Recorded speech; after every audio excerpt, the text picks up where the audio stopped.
Dark room. The walls are speckled with light and shadow. A worn tungsten bulb flickers, hanging from a charred black wire in the center of the room, casting dim light. In the center of the room sits a wooden desk, its lacquer chipped and peeling, with a short-haired boy slumped on a stool, his eyes heavy. Xia An is gazing up at the ceiling, his body weak and aching. "Good morning, contestant." A man in a tattered suit suddenly appears across the desk. He wears a goat mask made from poor materials. Sticky black stains like glue bond the mask to his face, leaving no gap. A hoarse and unfamiliar voice slowly drifts from the mouth beneath the goat mask. The eyes of the mask are hollowed out, revealing his pitch-black eyes. The goat-headed figure emits a faint smell of blood, with an underlying scent of decay. Xia An snaps back to reality, ignoring the goat man, a sense of confusion rising within him. A world of rules and eerie tales. Am I chosen? What a joke. Xia An is no stranger to the concept of eerie tales governed by rules. Or rather, everyone on Blue Star is familiar with this now. 3 years ago, eerie tales arrived on Blue Star. Within the various dungeons created by these eerie tales, there are all kinds of rules. Once broken, contamination occurs. If the contamination becomes too severe, one gets lost in the world of eerie tales. Each month, a new eerie tale emerges. If a contestant dies in one, their country will face an invasion by the eerie tales, and a new contestant will be chosen. If someone clears a dungeon, they enter the next one at the start of the following month and continue into others. It's practically certain death. Of course, clearing a dungeon also rewards the contestant's country with things like minerals and land. Dragon Nation, the country with the largest population in the world, boasting 1.4 billion people. Xia An never imagined that he would be chosen by the eerie tales out of the countless people. When do we start drawing for talents? After collecting his thoughts, Xia An, feeling uneasy, looks up at the goat-headed man in front of him. Every first-time participant in a dungeon gets one chance to activate the hidden talents within their body before the eerie tale begins. The highest known talent is only rated S. But in the 3 years since the eerie tales came to Blue Star, only a few have been chosen with an S-level talent. Although Xia An has no hope of drawing an S-level talent. Even the most useless talent is still a card to help him survive in the world of eerie tales. Talent? Ha. He. Ha ha ha ha ha. The goat-headed man pauses. Then, as if hearing a joke, he hugs his head and laughs softly, his joints turning white from the force. The laughter grows louder, echoing through the dark room, sending ripples through the air. The sound is sharp, like someone repeatedly cutting dry wood with a rusty saw. You? The laughter gradually fades, and the goat-headed man's gaze returns to Xia An, his hoarse voice now tinged with a hint of coldness. What makes you worthy of grace? How do you deserve to live in this world? His voice suppresses an anger that cannot be ignored. With a sudden flash of light that illuminates the entire room, the goat-headed man bursts into flames, his body engulfed in fire and vanishing before Xia An, leaving no trace. A pair of eyes, filled with fury, disappear into Xia An's pupils as the flames burn. Before Xia An can even process the confusion in his mind, a mechanical voice interrupts his thoughts. Talent is being randomly selected. Congratulations! You have obtained the SS-level eerie talent, Organ Roulette. Talent analysis, I hope my mark also remains in your body. Talent effect, under the willingness of the eerie, gain eerie abilities by exchanging internal organs. Organs are exchanged randomly, without the risk of contamination. Passive effect, gain high resistance to contamination and fast bodily recovery, greatly enhancing physical functions. SS level? Xia An's eyes shone with light, the corners of his mouth rising uncontrollably. Among all past participants, most talents drawn were focused on self-protection or support types. But the Organ Roulette could give him the power to fight the eerie. SS level talent, no one in the entire Dragon Nation, maybe the whole world, has ever drawn it, right? At least since the rule Strange Tales arrived on Blue Star, Xia An had not seen anyone draw an SS level talent from the Strange Tale livestreams. The legend says the probability of drawing an SS level talent is 1 in 100 million. A few days ago, new participants from the US and Island country came to the Dragon Nation livestream hall and shouted just by drawing A-level talents. But now, after looking at his talent, his excited heart calmed a little. Xia An clenched his fist. In previous dungeons, the Dragon Nation almost always lost, not winning a single dungeon. But now, with an SS level talent, he could surely turn the tide. Only is this talent analysis a bit strange? At this moment, in the exclusive meeting room of the Dragon Nation Y5 Council. It's over, all over. A council member's face was ashen, as if all his strength had been drained, slumping in his chair. The document in his hand slid to the ground. This participant Xia An just turned 18 a week ago. He hasn't even finished high school, and for the 3 full years before entering the dungeon, he has been living in a hospital. This? What is this? Why would the rule Strange Tales choose a patient to participate? It's over, all over. We've already failed 6 times in a row. If he cannot complete this dungeon, the Dragon Nation will face the eerie invasion again. Just as despair and confusion began to fill the meeting room, a deafening voice resounded through the entire space. We cannot lose again. A high-ranking military officer shouted hoarsely, his face red and neck thick with tension. We cannot afford to lose. The Dragon Nation cannot afford to lose, and the 1,400 million people behind us cannot afford to lose. We cannot give up hope. What if Xia An has unexpected talent? What if he draws a better talent? If even we feel despair, then this country. Who else can step forward? These words struck the hearts of other leaders and council members like a stone, reigniting hope in the room. Exactly. We cannot give up. We have 1.4 billion people behind us. Right now, we should use the 3 hint opportunities well to help Xia An complete the dungeon and wash away our past shame. The Dragon Nation leaders looked again at Xia An on the live stream screen. Everyone knew clearly, the Dragon Nation could no longer bear the heavy cost of failure. The nation was already on the brink of extinction, with many countries outside the borders watching hungrily. If they failed this time, not only would the nation perish unable to withstand the eerie, it would also carry the historical shame of being the first fallen great power. This time, even if it meant risking everything, they had to turn the tide. Xia An carried the fate of the entire Dragon Nation and the hope of all its people. In the corner, on the document that had fallen to the floor, Xia An's name was clearly written. In the medical history column, in bright red pen were the words Dissociative Identity Disorder, DID. At this moment, inside the Strange Tale world. Welcome to Rule Strange Tales. This dungeon is called Mom's Note. Completion condition: survive 7 days and wait for Mom to come home. In the dark little room, Xia An suddenly went blind, only to see the light again moments later. When Xia An opened his eyes again, he found himself in an unfamiliar living room, and on the table was a note his mother had left. Dear son, when you see this note, Mom will already be out. Remember to take care of your sister. By the way, don't forget to feed the cat and take care of it. I've prepared food in the fridge for you. I'll be back in 7 days. The beginning of the note was written neatly and gently, in elegant handwriting. Below this message, in red ink, were rules written in a stiff and harsh handwriting, like they had been carved with the tip of a knife. 1. Mom will return in 7 days. You must stay alive until then. 2. The only accurate clock in the house is the one hanging in the living room. Do not trust any other timekeeping devices. 3. You have a sister. She likes red bows and loves her brother very much. Perhaps sometimes you can seek help from her. 4. Your sister hates cats. Do not hold the cat in front of her. 5. There's a cat in the house. Never give it a random name. 6. Remember to feed the cat noodles every day. 7. When going to sleep at night, bring the cat into the bedroom. Do not leave it alone in the living room. 8. There's enough steak in the fridge for you and your sister to eat for the next few days. The steak should be eaten raw, no need to cook it. 9. The neighbors may occasionally visit. Please open the door and give them the cat food.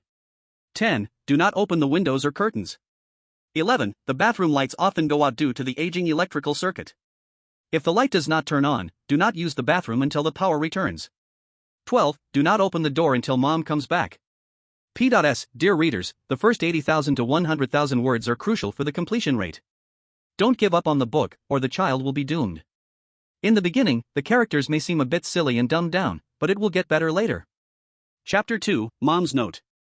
After casually tucking the note with the rules into his pocket, Xia An started to observe the layout of the room. The living room connected to the kitchen and bathroom, with a master bedroom and 2 smaller bedrooms. A very standard 3-bedroom apartment, the kind most families live in. Although the windows were fully covered by curtains, the sunlight still poured into the room, and with the help of the light, Xia An immediately noticed the shadow under the table. Meow. A black cat stretched lazily, yawning. Cat? Meow. The cat slowly turned its head to look at Xia An, its eyes gleaming with a human-like intelligence. Rather than being just a cat, it felt more like a person. Xia An nodded in satisfaction. Good cat. In the early stages of the game, it's often the safest time. As long as you don't actively bring about your own demise, there's basically no problem. But as time goes by, all sorts of dangers will attack the players, along with the rules. Taking advantage of this precious safe period, Xia An immediately began to explore the entire room. He glanced at the clock on the living room wall.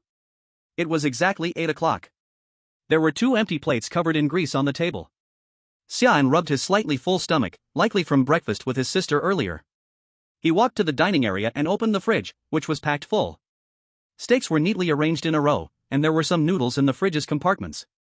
Xia An counted.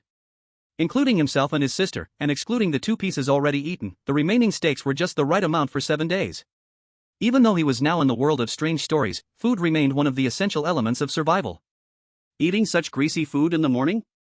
Aren't you worried about high cholesterol? Xia An muttered to himself as he took out some noodles and closed the fridge door. Although there were some unopened cat food bags scattered on the floor next to the fridge, Xia An still chose noodles as the cat's food, following Rule 6. If I remember correctly, the cat needs to eat noodles. The food in the fridge had all been pre-prepared. Before long, a bowl of steaming soup noodles appeared in the cat's bowl. Seeing the food, the cat slowly walked over, affectionately rubbing against Xia An's pant leg. It meowed a few times. Then it opened its mouth and started eating the noodles. Meanwhile, the Japanese contestant, Mechuan Kucha, took a quick glance at the rules, kicked away the approaching cat, and walked over to the fridge. Baka, why is it all steak? Looking at the fridge filled with steaks, Mechuan Kucha frowned and cursed, feeling the greasy sensation in his mouth. Without saying a word, Mechuan Kucha immediately took out a portion of noodles from the fridge. After boiling himself a bowl of soup noodles, he didn't forget to pick up a bag of cat food from the floor and pour it into the cat's bowl. Although he wasn't hungry at all, even feeling a little full. But since it wasn't him who ate the steak, how could that be considered having eaten? After all, having come to the world of weird tales, one shouldn't let their mouth and stomach suffer. At this moment, Mechuan Kucha's next action caused a stir in the entire Japanese live streaming room. Baka Yoru. What is this idiot Mechuan Kucha doing? Shame. Mechuan Kucha is a disgrace to Japan. Such a simple rule, and he messed it up. He should be forced to disembowel himself in front of the emperor. 666, still a true foodie, so classy. Damn Chinese people. Don't you have your own live streaming room? Get out of here. Inside an office, several high-ranking Japanese officials, watching the big screen, also covered their faces in silence. They were deeply worried about the intelligence of their own contestant. Looking at the remaining 3 chances for hints. After hesitating for a moment, they gave up on giving Mechuan Kucha a hint, deciding to speak up only at a critical moment. Suddenly, the entire livestream was flooded with curses from both Japanese and Chinese viewers. But Mechuan Kucha, unaware of what was happening outside, was in a great mood, his eyes filled with nothing but his desire for noodles. After all, not every instance allows one to reliably get food. Maybe the last instance had big fish and meat, but the next one could be all tree bark. Sticking to the belief that only food that passes through his own mouth counts as eaten, he savored it with delight. Yoshi, this is what I should be eating in the morning. With a slurp sound, the last few noodles slid into Mechuan Kucha's mouth along with the soup. Feeling the soft, smooth texture in his mouth, the greedy Mechuan Kucha showed a satisfied expression, rubbing his slightly bloated stomach and burping. After resting on the chair for a while, Mechuan Kucha slowly got up and started exploring the room. But while he leisurely explored the surroundings, he didn't notice at all that the cat behind him had already started to behave unusually. Looking at the busy figure in the room, the cat squatted beside the bowl filled with cat food, its eyes dimming slightly, losing some of their humane glow. And all of this was fully visible to the viewers in the Japanese live streaming room. The scene shifts back to the Chinese live streaming room. At this moment, Xia An had already thoroughly explored the entire room. The master bedroom was his mother's room, and all the various personal items inside had been put away, making it look empty. In addition, Xia An noticed that the room had a layer of dust, seemingly as if no one had lived there for a long time. The door next to it was decorated with cute stickers, likely belonging to his younger sister. And the door in the farthest corner was probably his room. When Xia An reached out and gently pushed the door open, he couldn't help but raise an eyebrow. This is dust? Xia An retracted his hand, his gaze fixed on the layer of fuzz that had settled on the door handle. The dust was sparse, as if it had only recently settled. After pulling his gaze away, Xia An pushed the door open and walked inside. The entire bedroom, just like the master bedroom, was covered in a thin layer of dust. But the difference was that the dust in the master bedroom was slightly thicker than the one in this room. Xia An's gaze swept across the bedroom. There were very few things in the room: a bed against the wall, a wardrobe, and a set of table and chairs near the window with the curtains drawn. On the wall and the table by the window, there were a few family photos. Something's not right. Xia An stood still, deep in thought. The strange cat, the dusty room, the note left by mom. Xia An had noticed it earlier when he was feeding the cat. When feeding the cat noodles, he noticed the cat's face subtly showing a satisfied expression, one that was clearly unusual for a cat. Normally, in an environment that is well-maintained, well-sealed, uninhabited, and rarely disturbed, dust in a room should accumulate in at least a week. That would be considered slow dust accumulation. But this unreasonable situation occurred simultaneously in both Mom's and my bedroom. And Mom. She only left this morning. Xia An instinctively swallowed, quietly taking the note out of his pocket. Dear son, by the time you see this note, Mom has already left. Remember to take care of your sister. His gaze fixed on the words Mom left behind, and a vague guess began to form in Xia An's mind. Suddenly, a childish voice appeared behind him. Startled, the note in Xia An's hand slowly drifted to the ground, making a loud sound in his heart. Brother? P.S. Once again, I beg everyone not to hoard books. If you really want to hoard, you can read all the newly posted chapters, no need to look, just read whenever you want. Thanks to all the handsome guys and beautiful girls. Chapter 3, Sister. Brother? At this moment, most of the contestants from various countries had arrived at the room that originally belonged to the brother. Of course. There were also a few curious contestants who believed Rule 10 was wrong. They mistakenly thought they could cleverly open the curtains, believing that something very important might be hidden behind them. But unfortunately, there was no exception. All the contestants who chose to open the curtains, when the sunlight poured through the window, were not only greeted by the sunlight but also by something they could not avoid. With the sunlight pouring down, pollution followed. Black and red lines, like the texture of shattered glass, climbed up the contestants' bodies. Some contestants, quick to react, immediately pulled the curtains back. Though they managed to block the sunlight in time, they still suffered varying degrees of contamination. Those who were slower were immediately overwhelmed by the incoming pollution. Their consciousness was instantly wiped out, and a grayish mist covered their pupils. In the moment these contestants were consumed by the strange force, the live stream rooms of their countries were instantly taken over by darkness. Everyone knew what this meant. Lost. In an instant, the higher-ups of these countries regretted deeply and let out cries of despair. Before their contestants were lost, they held onto a sliver of hope. They foolishly thought that perhaps there was a key clue outside the window that could help them get ahead of other countries. But the hope came too quickly and disappeared just as fast. The reality hit them like a bucket of cold water, instantly cooling their hearts. Bassan, Denmark, England, contestants have been mysteriously consumed, and the strange invasion is about to occur. 10, 9, 8. Nearly 10 small countries' contestants were all lost in the copy. At the same time, the livestream chat exploded. Damn! What is our country's leadership doing? Why didn't they follow the rule to warn them not to open the curtains? Bullshit. Taxes are the highest, but they're so useless. They mess up even small things like this. It's over, it's over. Lost again. Can I still sneak into another country now? What kind of fools are our contestants? If it were me, I would never make such a basic mistake. The weirdness is coming again. All the failed countries were instantly filled with an aura called fear. But this would not stop the weirdness that appeared after the dungeon failed. After this dungeon, several more tiny countries on the brink of extinction vanished from the world. Except for Dragon Country sending a condolence message, the other countries didn't care at all. The other countries silently observing all this immediately warned their contestants, reminding them not to open the curtains. On Xia An's side. Curtains, pollution, don't open. Looking at the message sent to him via live broadcast by his superiors, Xia An ignored it. At this moment, he had far more important matters to handle.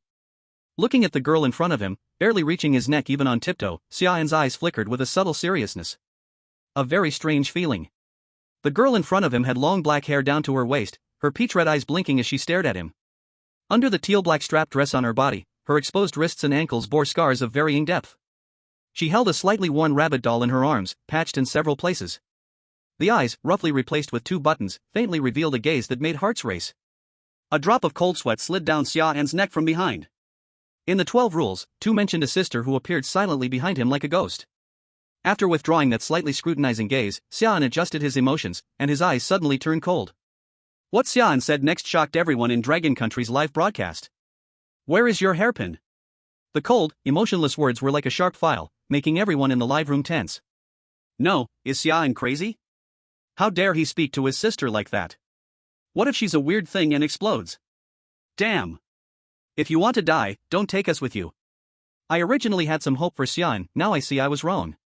I'll go burn some paper money for myself first. Ha ha. Luckily I already changed my nationality to the USA.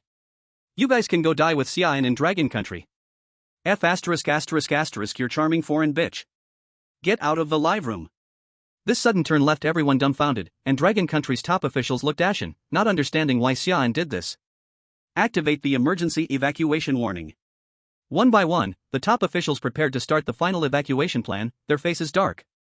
Although they never expected Xia An to clear the dungeon, no one imagined he would start with a trump card. They vaguely remembered the last person who dared speak to the weirdness in the dungeon had grass 3 meters high over their grave. There was no blame towards Xia An in the entire conference room, only silent stillness. Everyone understood. Dragon Country was probably finished. Wait, there might still be a chance. After waiting a long time, one top official, looking at the live room that hadn't gone black, felt a faint hope rekindling. 1 second, 2 seconds, 3 seconds.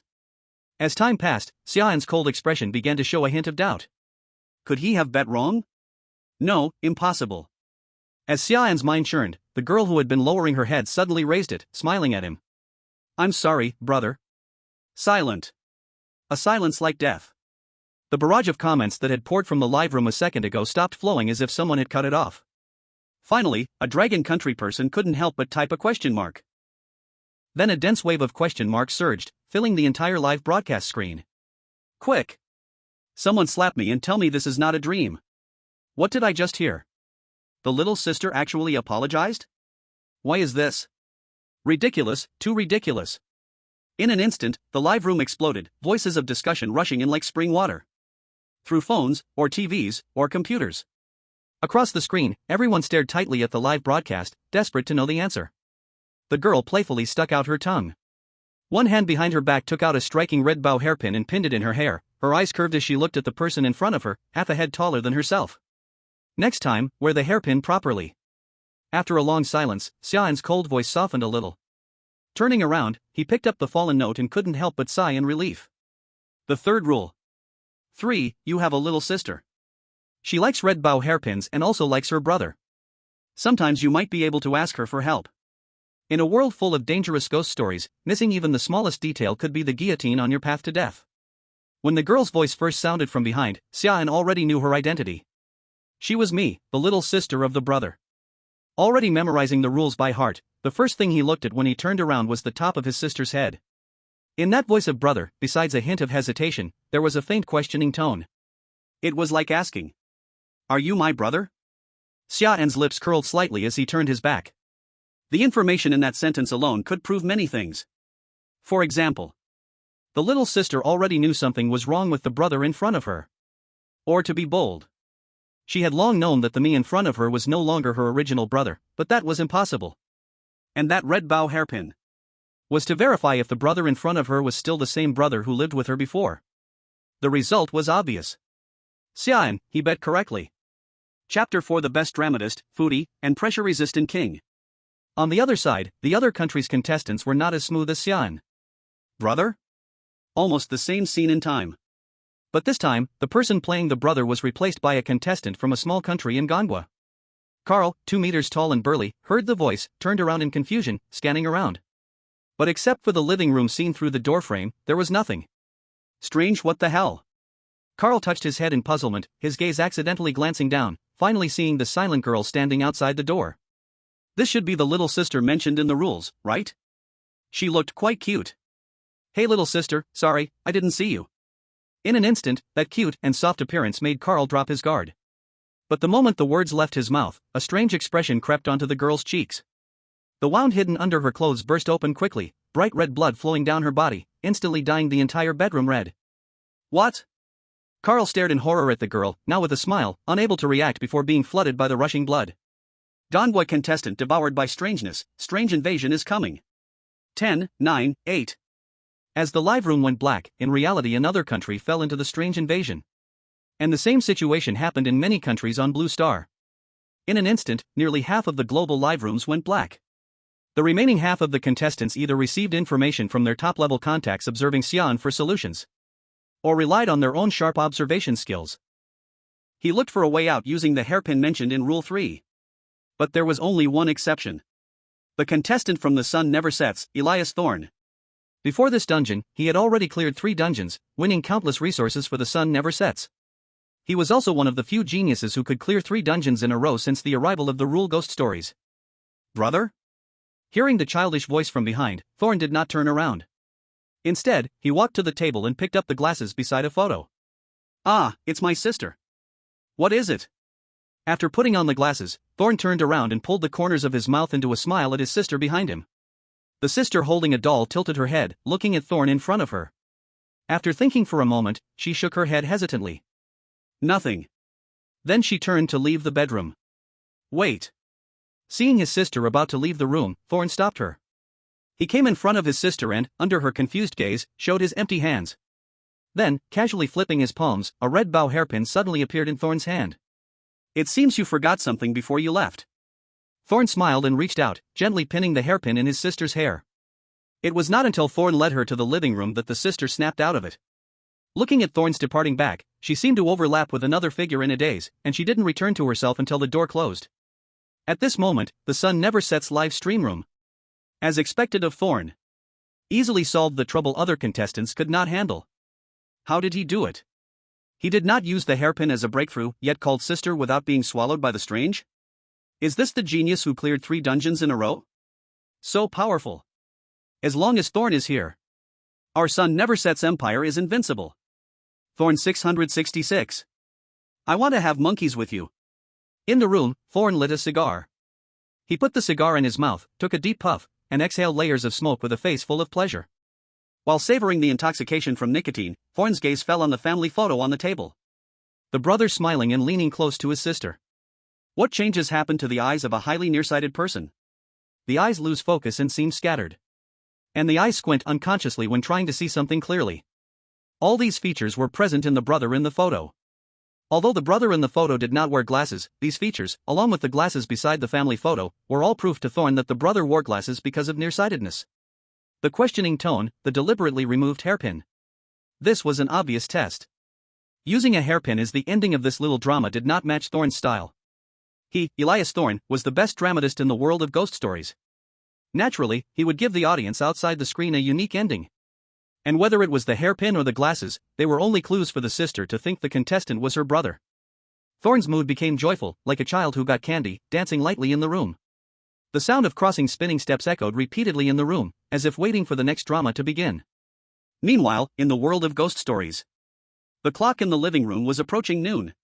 Xia An walked into the kitchen, patted the cat lying on the microwave, and opened the fridge to take out 2 steaks. Looking at the steaks sealed in plastic, Xia An fell silent for a moment. 8. There are enough steaks in the fridge for you and your sister for these days. Try to eat the steaks raw, no need to cook them. Hiss. Eating it raw, it's a bit off-putting. Xia An looked at the clear texture and veins on the steak, his face showing a hint of discomfort. At the same time, Xia An also began to doubt the accuracy of this rule. Steak, cook it, can eat. The next second, the high-ups from the Dragon Kingdom sent a notification.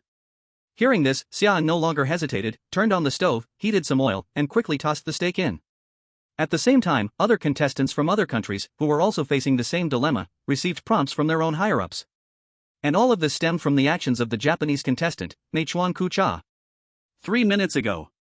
Meichuan Kucha hesitated as he stared at the steak, struggling internally over whether to abandon the original deliciousness of eating it raw. But soon, the rumbling in his stomach ignited a strong appetite, quickly overtaking what little rationality Meichuan Kucha had left. Without another word, he immediately turned on the gas and placed the steak in the pan. Unlike the other contestants who simply cooked their steak, this guy seemed to have found all sorts of miscellaneous seasonings from somewhere. And with his excellent cooking skills, it didn't take long for 2 steaks, full of color, fragrance, and taste, to be ready. The reason he was so confident was because of his A-level talent, which could block 3 strange attacks. But now there was only one left. When his sister tested his identity, he was attacked once. The second time was when he was playing with his cat for fun, and his sister happened to walk out of the bathroom and saw him. He broke Rule 4 and was attacked by his sister again. Now, Meichuan Kucha was stuffing the steak into his mouth, while casually waving his hand. He called for the sister who attacked him twice to come and eat with him. Seeing this, the high-ups from Japan nearly exploded with rage. They really couldn't understand. Even a dog knows that avoiding harm is beneficial, but their contestant's brain seemed to be missing a wire and dared to actively seek out his sister. If it weren't for his talent, he would have been kicked to the curb and killed twice by now. 666, the quality of the old foodie is still rising. Amazing. Meichuan Kucha is a 3000, doesn't feel pressure. If it weren't for his talent, he would have been killed twice by his sister. Now he turns around and calls her over to eat like nothing happened. Baka Yoru. Dragon Kingdom people die. Get out of our Japanese livestream. Whoa, I've also started watching eating broadcasts on Ghost Story live streams. Ever since I started watching this live stream, my appetite has improved a lot. Mechuan Kucha's series of unbelievable actions attracted countless foreign viewers to flood into Japan's live stream. Among them were the people from the Dragon Kingdom, the largest and most chaotic nation in the world. In an instant, the Japanese live stream was overtaken by viewers from the Dragon Kingdom and other foreign countries, leaving very few Japanese viewers in the chat. The viewership even surpassed that of the live streams from other countries. Many viewers even gave Mechuan Kucha two nicknames: the Gourmet and the King of Endurance. Chapter 5: The Conditions for Clearing the Stage. At the dining table. A silent atmosphere accompanied by a sliver of light coming through the curtains reflected in the glass cup. The tip of the knife gently scraped across the porcelain plate, followed by a sharp and brief screech. A fork, gleaming with a cold light, delivered the cut steak to his mouth. Xia An chewed a few times carelessly before swallowing the meat. He was worrying in his mind, while secretly observing his sister who was sitting opposite him. At this moment, she was staring blankly at the cat on the kitchen stove, grooming itself with one leg raised. She's not speaking, why is that? Xia An's other hand, placed beneath the table, gently and rhythmically tapped on his thigh. After all these years of deep research into the strange rules, various countries concluded their research on the strange phenomena. Low-level strange phenomena mostly lack consciousness, and can only kill within the limits of certain rules. However, those with stronger powers have an intelligence level almost identical to normal humans. In fact, some may even be more intelligent than certain people. These entities can even control the rules under certain circumstances. Then, there's another very special kind of strange phenomenon. They were once human, but after being polluted and assimilated by the strange, they retained their consciousness because of deeply ingrained obsessions. The good news, having consciousness means they can communicate, and they won't just kill themselves for no reason. The bad news, they seem, possibly, maybe, probably, don't want to communicate. So, does it have to be me who starts this? After finishing the last piece of steak, Xia An silently watched his sister, who hadn't spoken a word. Mom said she'll be back in 7 days, although she left this morning, but I feel like... Xia An propped his left elbow on the table, resting his chin on his wrist, and pretended to be uncomfortable as he rubbed his temple. Feels like it's already been a long time? What do you think, sis? His calm gaze slowly rose and eventually landed on his sister's face, silently waiting for a response. Hearing this, his sister looked at the cat and blinked twice. Maybe in 2 or 3 more days. Mom will be back? Her sweet, soft voice carried a hint of uncertainty. Despite trying to hide it, Xia An could still hear it. Another brief silence followed. Ah. I see. Why do I feel like I've been forgetting things lately? Xia An sighed in frustration, shaking his head. His sister's lashes fluttered lightly, then she casually picked up her water cup, took a small sip, and silently stared at her empty plate. Xia An silently observed everything, then stretched his hands and propped himself up. After cleaning the dishes, he turned and walked toward his room.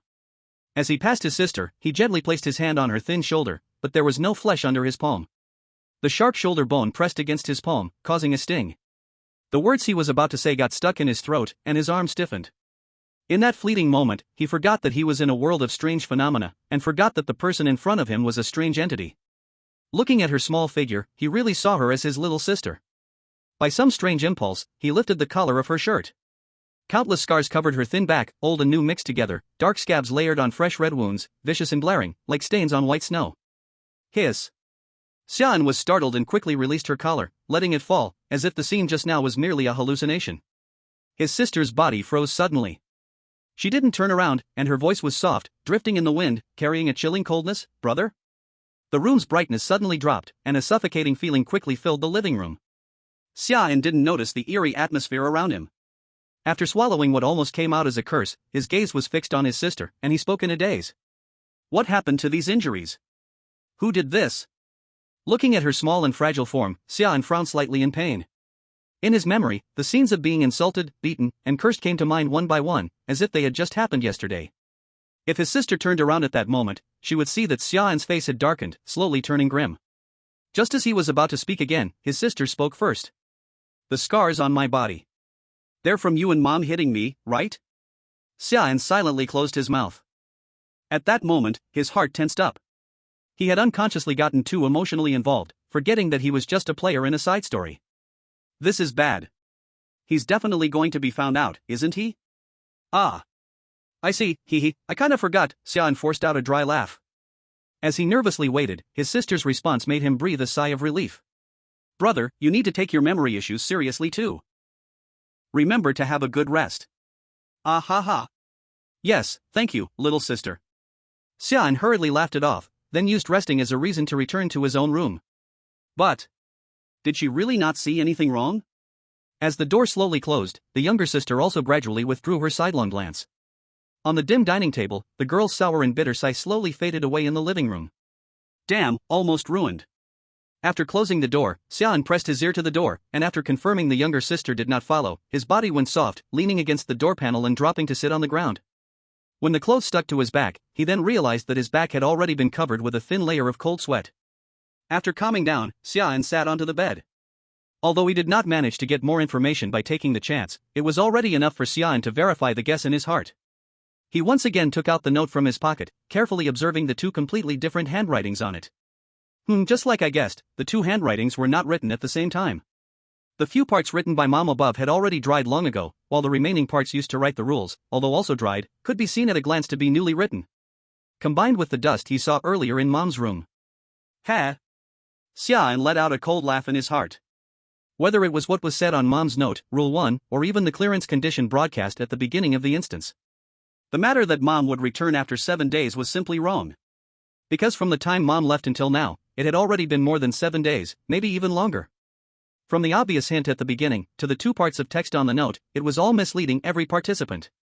Making every participant walk toward that clearance condition that simply did not exist. Dark, too dark. Xia An could not help but despise the instance created by the rules horror talk. It was normal for an instance to broadcast wrong information, but what kind of person would even make the opening clearance broadcast fake? Xia An had never seen something this damn shameless in his life. So, if the condition to clear was not to survive 7 days and wait for Mom to return, then the condition to clear. What exactly was it? P.S. If you like this book, don't forget to add it to your shelf, updates will notify you at the first time. Chapter 6 As long as you reach that place. For dinner, the younger sister did not eat at the table, but took her own portion to her room to eat. Xia An casually swallowed a few bites of steak, then tidied up the tableware. After the younger sister sent over the empty plate, Xia An washed it together with his own plate in the kitchen sink. Just when he was about to leave, his eyes saw the cat lying belly up with all 4 limbs spread on the ground. Strange. Why has it not moved since noon? Xia An thought deeply while touching his chin. Even if a cat is not active, it should not stay still the whole afternoon, right? Could it be sick? Hiss. That makes no sense, when it just came it was still fine. Could it be hungry? After hesitating for a while, Xia An returned to the kitchen again and cooked another bowl of noodles. After putting the noodles into the cat bowl, he returned to his room. Because he did not know how much food a cat should eat in a day. So he simply prepared 3 meals a day for the cat according to his own appetite. Of course.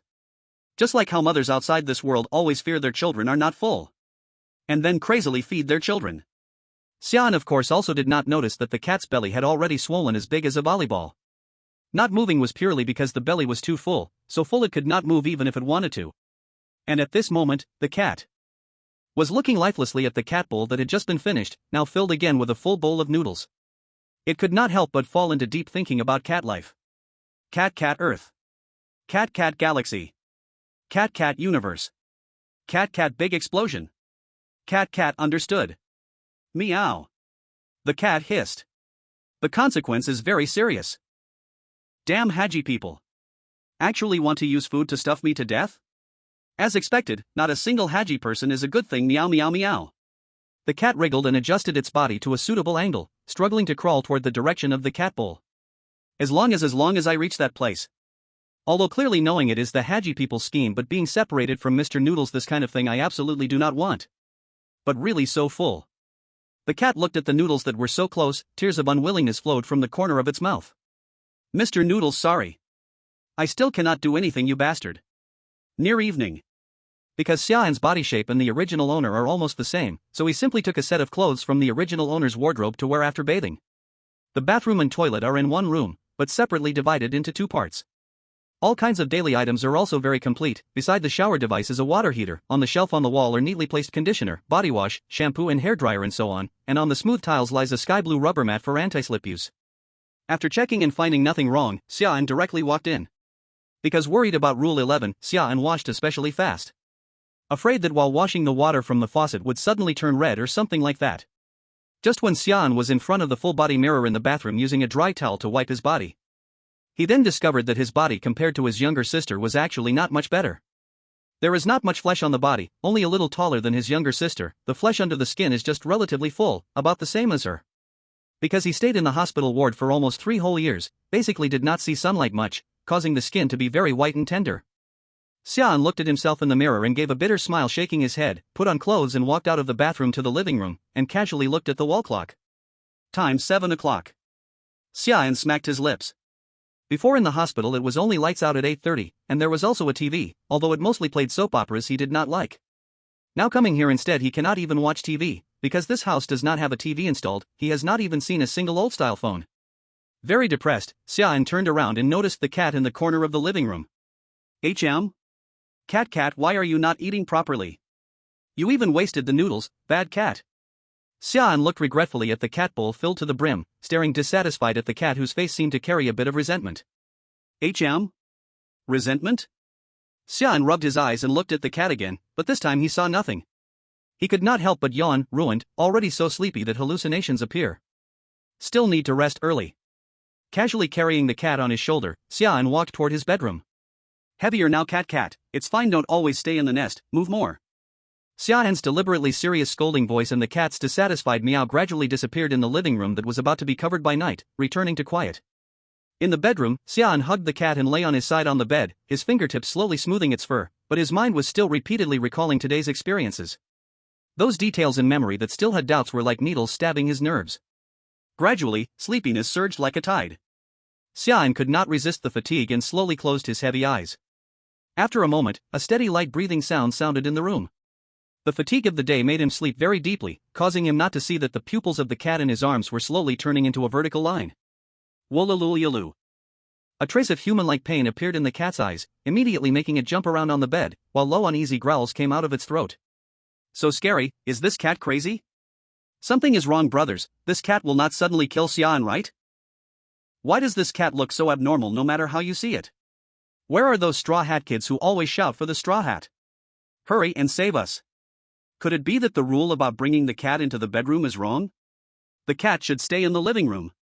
I'll go check the other contestants who left their cats outside the door. For a moment, all the night owls watching the livestream couldn't stay calm. Xia An was asleep and couldn't see, but that didn't mean they couldn't. The cat on the bed seemed crazy, tossing around endlessly.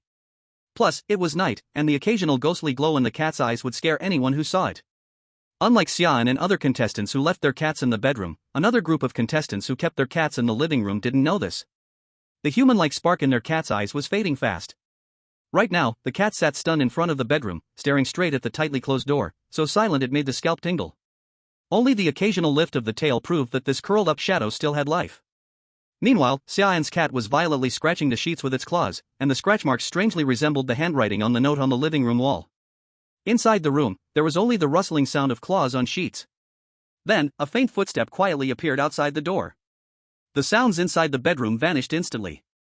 The cat's ears shot up, its faintly glowing eyes fixed on the door without moving. Outside the door, there was silence too. Inside and out, everything fell into a strange calm. After a while, the doorknob outside began to turn gently, and with a click, the door creaked open just a little. A thin shadow slipped in through the moonlight, carrying a faint smell of blood into the bedroom. Chapter 7, Morbidor's Road to Self-Destruction. Meow. Outside the bedroom, the cat's fierce hoarse cries mixed with sounds of fighting, terrifying the man already hiding in the wardrobe. He grabbed his hair tightly with both hands, his eyes buried in his knees full of terror, the pupils surrounded by spiderweb-like blood vessels.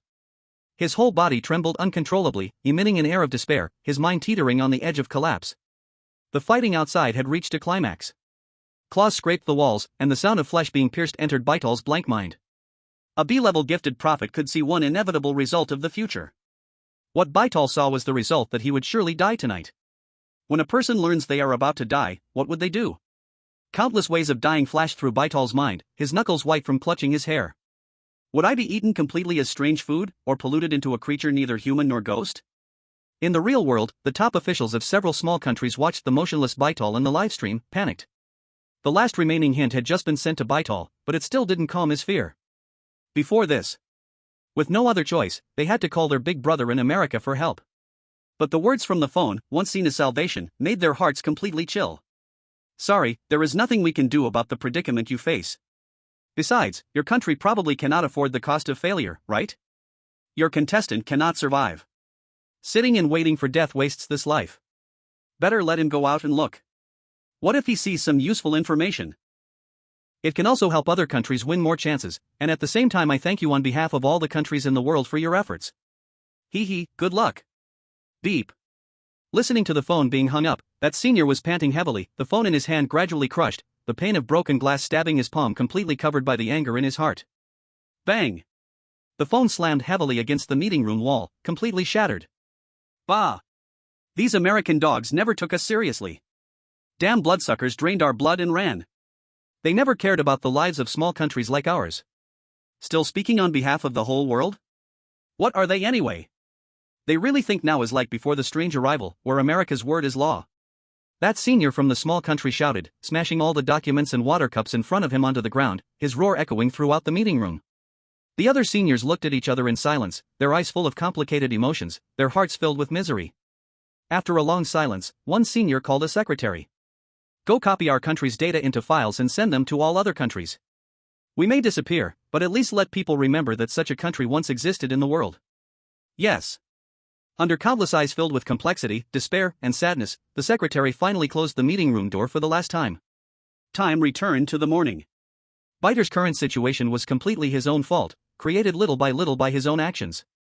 The moment the copy dropped, he hadn't even looked at the note, already mocking the cat at home for being all black, giving it the nickname Cole, and even kicking over its nest. Then Bitor wandered around the house doing nothing. His sister's room was locked from inside, Bitor couldn't open it, and in his irritation he started kicking the door, but it didn't open, so he gave up. The senior of his country couldn't watch any longer and reluctantly used a precious hint, which made him remember he hadn't read the rules. When he saw Rule 5, he froze for a moment. 5. If there is a cat at home, never give it a random name. Of course, he wasn't regretting what he had already done, but feeling annoyed inside at why such an absurd rule forbade him from naming his cat. Come on, this cat is mine. I can do whatever I want. Hit it, scold it, not feed it, all perfectly reasonable in my eyes. When did people have to be so careful with a cat? Outrageous. Even if one day I kill this cat because I don't like it, it should thank me. Without me raising it, would it have what it has today? But Bitor thought again. Now he was in the rule ghost story copy, so it was better to be a little restrained. So he carefully put the kicked-over cat nest back in place and pretended to apologize to the cat.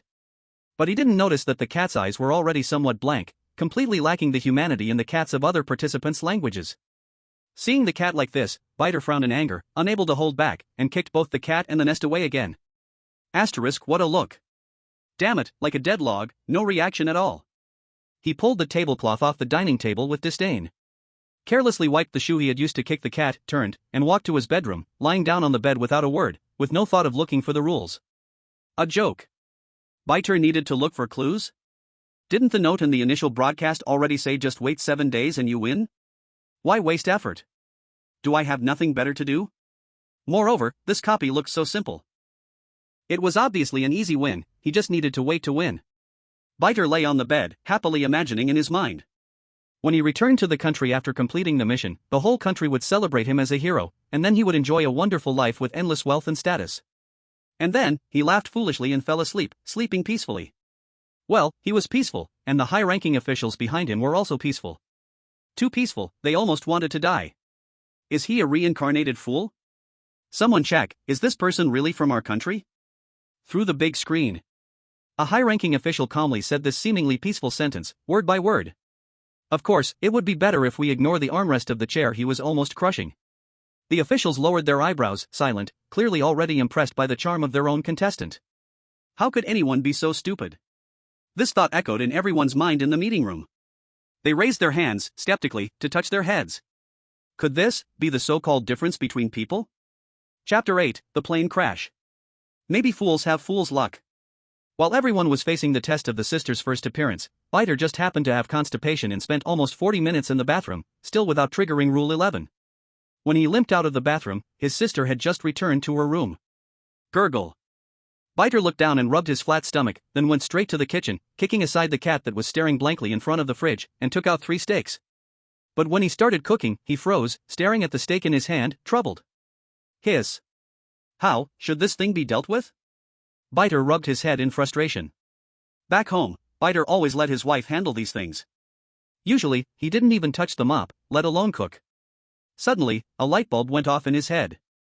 He remembered his sister, who he hadn't met in the copy yet, so wouldn't it be easier to have her cook?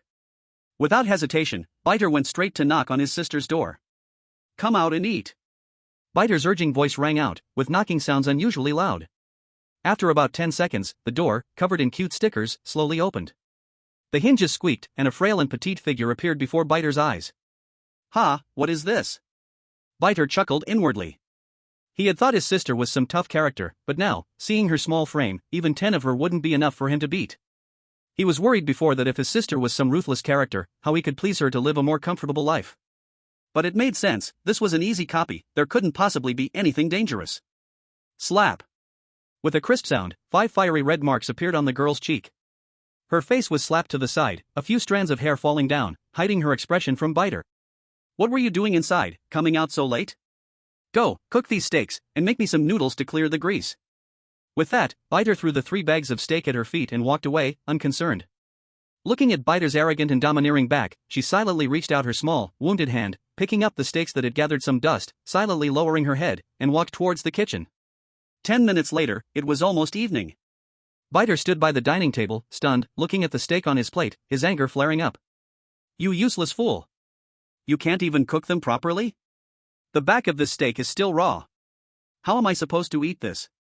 With a furious kick, he sent the girl's frail and light body crashing into the wall of the living room. While cursing loudly, his fists kept pounding on the girl's body.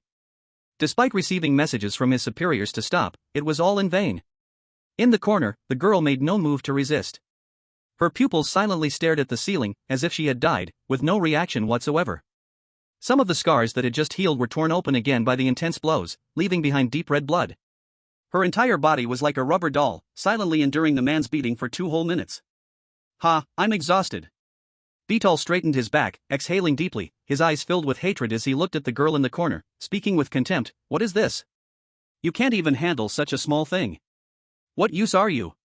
After casting a disdainful glance at the girl, he turned away and walked toward the bowl of noodles on the dining table, which seemed okay. After eating, he casually tossed the bowl into the trash, then threw a few half-cooked steaks in front of the cat curled up in the kitchen. "Heh, even if I feed these to animals, I wouldn't feed them to you." Bitor sneered at the girl in the corner, then tossed a few bags of cat food at her face. "This is what you're worthy of eating. Without my permission, don't even think about taking anything from the fridge. Got it?" He clenched his fist menacingly, warning the girl, before heading toward the bedroom. The sunlight gradually dimmed, replaced by the moonlight. In the corner, the girl sat alone on the floor, leaning against the wall. No expression showed on her face. The blood from her wounds had stopped flowing, having dried into scabs. Faint light filtered through the window, casting over the injured little beast, making her appear pale and weak. Meow. In the kitchen, the cat mechanically opened its mouth, tearing into the cold steak in front of it. A faint thread of blood hung from the cat's whiskers. At this moment, the last trace of humanity in the cat's eyes had completely disappeared. Its fur began to fall out one by one, and a strange aura radiated from its body. In the dimly lit living room, the only sounds left were the cat swallowing and the faint sound of its sharp teeth tearing into the meat chunks. And the rest of the story unfolded exactly as it began. Outside the instance, in the live stream room. Ha ha ha ha ha ha. Brothers, I'm planning to go on a trip to America. I've lived in fear for years, but now I'm not so scared anymore. I've got tens of thousands of fellow countrymen accompanying me on this journey. I won't be alone on the road to the afterlife. Ha ha. My dad is a big tycoon, and now he's packing up his family wealth and flying to America. You guys can stay there and wait for death with that idiot. Bitor, I F your mom. What's the point of living? Hurry up and leave. No. I just married the woman of my dreams. I haven't even had the chance to enjoy her yet. Those with the ability have already run away, while the common people who couldn't escape swarmed into the livestream room, angrily cursing at Bitor. The high-ranking officials of the country originally planned to run as well, but it was too late. The crowd outside was so packed that not even a drop of water could pass through, tightly packed like a zombie outbreak. A bodyguard team of nearly 100 people tried with all their might but couldn't get out. Fortunately, the gate to the yard was solid enough to prevent the crowd from rushing in. The entire country was in chaos. Highways, roads, and even small alleys were all blocked with endless streams of cars. The airport had already suspended operations. No planes remained. All the airport staff, seeing the danger, had left the country on their own, leaving behind crowds of people who were unable to board flights. In the rules of the copy, Bitor's death was already sealed. At this moment, Bitor, trembling in the cabinet, had already heard the sound of the bedroom door being violently smashed open. The crisp sound of footsteps, accompanied by the thick smell of blood, moved directly toward the closet where Bitor was hiding. No, no, no, please. Bitor screamed, his eyes nearly bursting with rage, but in the next moment, his scream was abruptly cut off, and the entire live broadcast froze, the screen going black. Contestant from Bin Kingdom was mysteriously devoured. A strange invasion is about to arrive. 10, 9, 8. Chapter 9 Our Family Matters. Do not count in the rules. It was too dark. Xia An walked barefoot on the ground, wearing his usual hospital gown, a bracelet on his wrist with a string of numbers printed on it. 1527. That was his identification number in the psychiatric hospital. Xia An slowly stretched out his hand, unable to see, as if the darkness had devoured him. He couldn't even tell if his eyes were open or closed. Another dream. Xia An sighed. 157,944 hours, a full 18 years plus 1 week, a total of 6,581 days, and every night, he would return to this place. The surroundings were still the same as the darkness in his memory, with no change at all. How long would this last this time? 30 minutes? An hour? Or even longer? Just as he thought he would once again stay in this eternally dark place for a while before leaving, a faint light in the distance caught Xia An's attention. What is that? Xia An murmured, hesitating as he walked toward the faint light, something that had never appeared in the previous 6,581 dreams. The light grew brighter as Xia An approached, becoming somewhat blinding, allowing him to see what was under the light. A square, rectangular mirror, without a frame, without a stand, standing upright on the ground unsupported. A mirror? Why would there be a mirror here? In the thousands of previous dreams, this was a change that had never occurred. Xia An opened his hand and slowly pressed it against the mirror, his palm tightly pressed against his reflection's palm. The same face, the same blue and white striped hospital gown, but there was one thing different. 1526? The number on his bracelet was 1526. That's right, you forgot? Under Xia An's stunned gaze, the reflection of himself in the mirror grinned with a strange curve, its eyes excitedly watching him. You forgot room 06, bed 2, on the 5th floor of building 1? I'm your roommate. What the hell? Stop mumbling. I don't have any roommates. All my roommates are dead. Xia An clenched his fist and struck his reflection in the mirror. The moment they made contact, the surrounding environment instantly darkened, returning to the familiar darkness of his thousands of previous dreams. The next moment, the dream ended. Xia An suddenly opened his eyes. The world in front of him was still dark, but it was no longer the deathly silence of the dream, it was a blackness in which he could vaguely distinguish things. He was lying on a soft bed, and a faint smell of blood lingered near his nose, making his heart race with alarm. Xia An quickly sat up. Through the crack in the door, moonlight leaked in, and a frail, thin figure appeared before Xia An. He turned on the bedside lamp, and the dim warm orange light illuminated the less than 15 square meter bedroom. What are you doing here so late instead of sleeping? Xia An frowned, looking at the girl before him. At that moment, she had already changed into a set of clothes, her small body barely supporting a neat, fresh, loose pajama set. Her wet hair hung loosely over her shoulders, a few strands still dripping with water. Her fair skin had a faint pink hue, clearly freshly showered. In the pocket on her chest was the rabbit plushie she never let go of, and she looked completely like a well-behaved, considerate little sister. The only flaw was the scars on her body and the fruit knife in her hand, still dripping blood down toward the blade. Xia An felt a bit confused but remained calm. He was sure he hadn't broken any rules. He didn't actively seek death. After calming the angry, hissing cat, he expressionlessly looked at his sister and the knife in her hand, silently waiting for her response. A drop of blood fell from the tip of the knife, hitting the ground and blossoming into another plum blossom. Under Xia An's gaze, his sister slowly raised her hand and handed the fruit knife to him. Please start tonight's reward. ? Xia An was stunned. What is this? Reward? He didn't immediately understand the meaning of the word his sister said. But looking at the abnormal flush on her pale face, the slight redness in her eyes, and the unhidden desire in her gaze, an extremely cold and absurd thought crawled uncontrollably from the bottom of his heart. He rubbed his temples, extending his hand to take the knife, which was still dripping blood. I don't really understand. Did he really not understand? No, on the contrary, Xia An had already guessed it. With the bloodstained knife and the varying depths of wounds on his sister's body clearly caused by the knife, he understood. In this world, woven by strange rules, there's never any warmth or beauty like the fairy tales. All there is one meticulously planned tragedy after another, with layer upon layer of suffocating malice.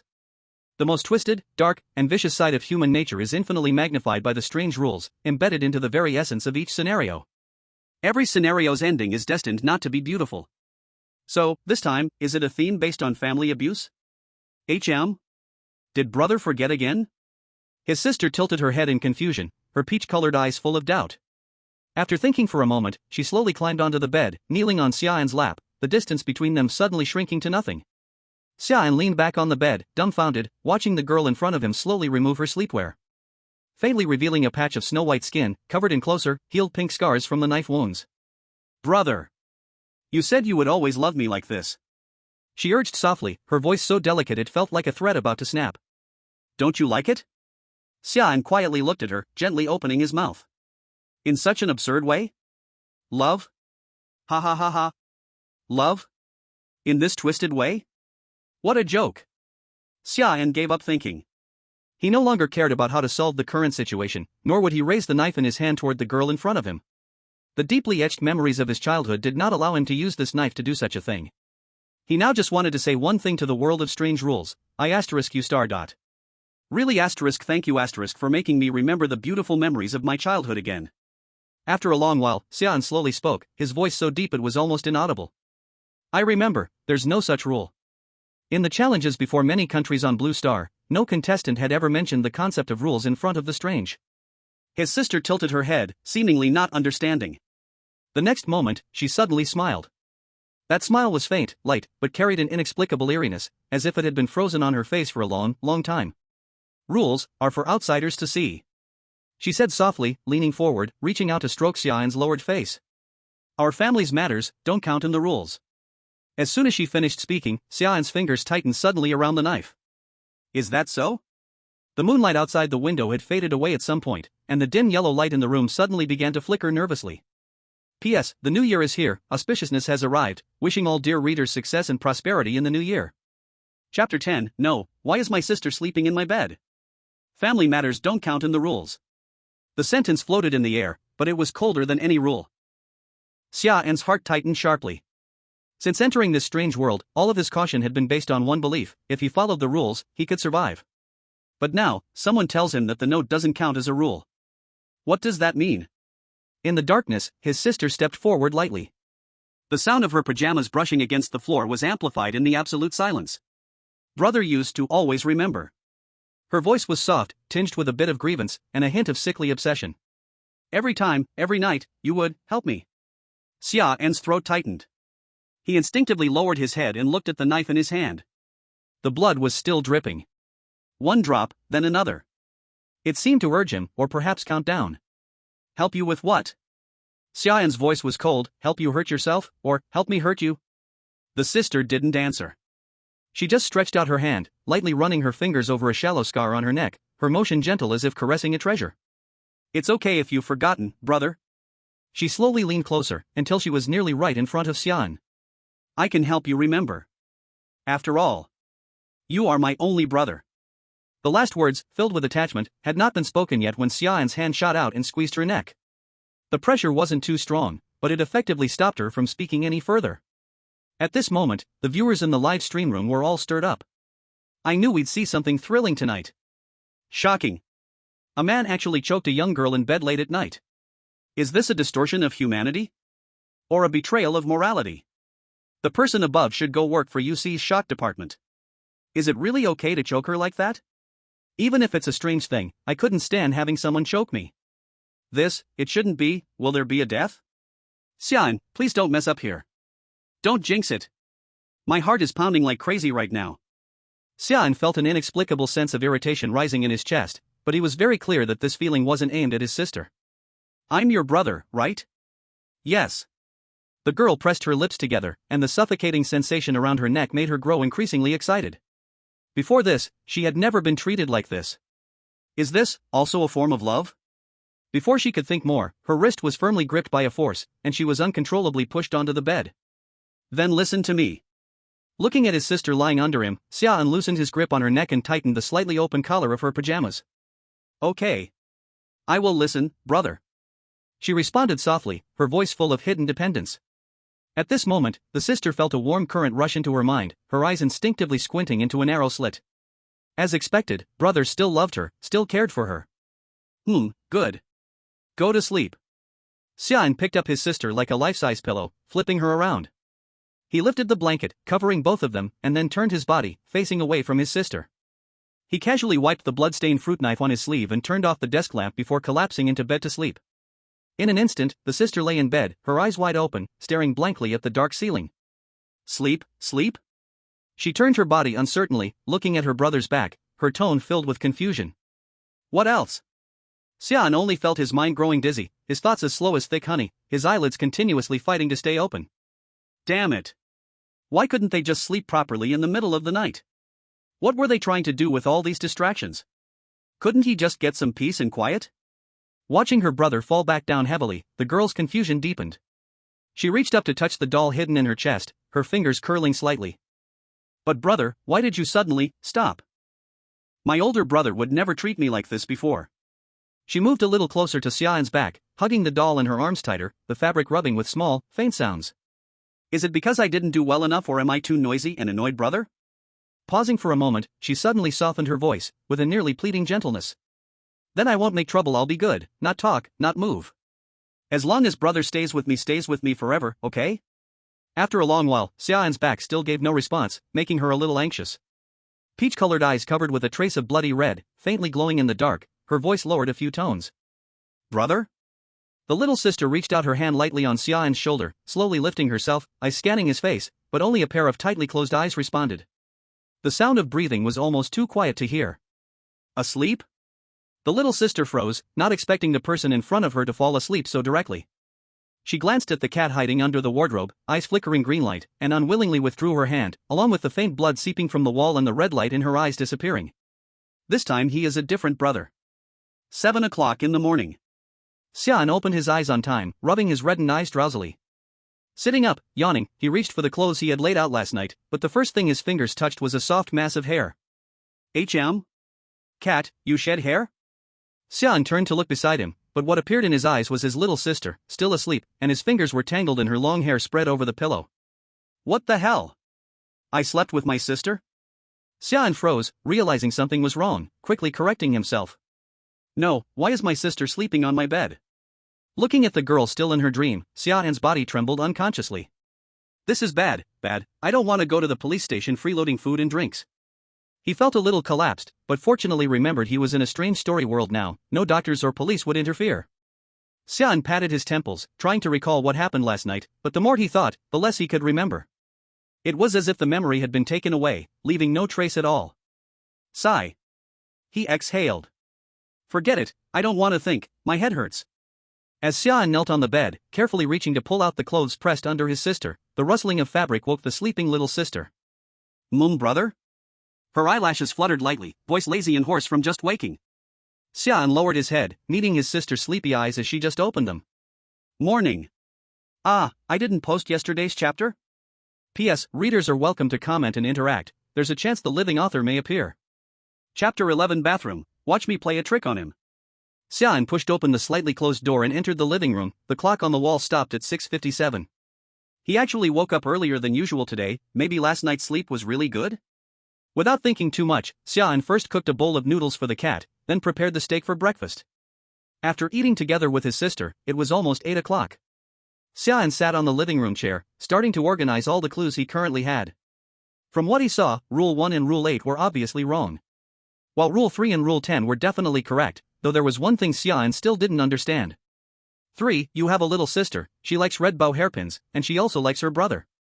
Maybe sometimes you can ask her for help. In a dangerous moment, can the player seek help from the strange? Even though in this instance, I play the role of the sister's brother?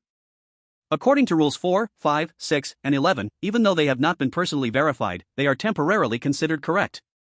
Only Rule 9 and Rule 12 are completely contradictory. One requires the door to be opened when the neighbor comes, while the other says the door must never be opened before the mother returns. When the time really comes, which rule should be followed?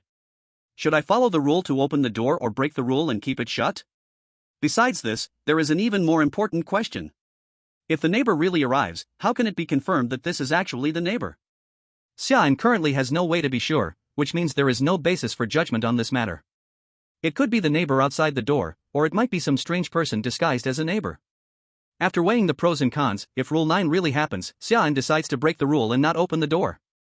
As for the remaining rules 2 and 7, Xia An cannot determine their truthfulness for now. But considering that last night he followed Rule 7 and brought the cat into the bedroom without anything bad happening, Xia An decides to trust it just a little bit. After sorting out his thoughts, Xia An stood up and planned to check the house more carefully again. In the previous checks, there was nothing like a diary or family log in either his mother's room or the room that originally belonged to his brother. In fact, there were no books anywhere in the house. His intuition told him this was wrong. In a normal family, there was no way there wouldn't be any books. Something must be hidden, Xia An was very sure of it. In the previous ghost story livestreams, contestants usually experienced instances where there would be diaries, notes, or other clues to guide them through the levels, and this instance would be no exception. But the final result was somewhat disappointing. He still didn't find any clues. In the bathroom, he hung the mirror back on the wall, staring at his reflection. Xia An sighed. So far, he had checked everywhere except his sister's room, even the walls and floors, but found no secret compartments. Although he had already guessed, it still left him a bit overwhelmed. Should he go to his sister's room? Xia An's expression became somewhat strange. In his memory, that door had almost never been open. No one knew what was behind it. He had also tried to ask the observation group outside the live stream about his sister's room. But at the beginning of the instance, almost all the contestants from various countries still had chances for hints.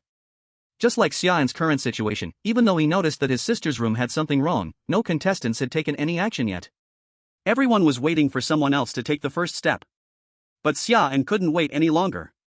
The faster he got the clues, the higher the chance of winning, especially since he knew that the clearing condition in the broadcast was false. Thinking about this, Xia An felt a surge of anger. He had never seen a case where the rules of a ghost story instance lied in the initial broadcast, which made him want to curse. Opening the door and walking in confidently was obviously not an option.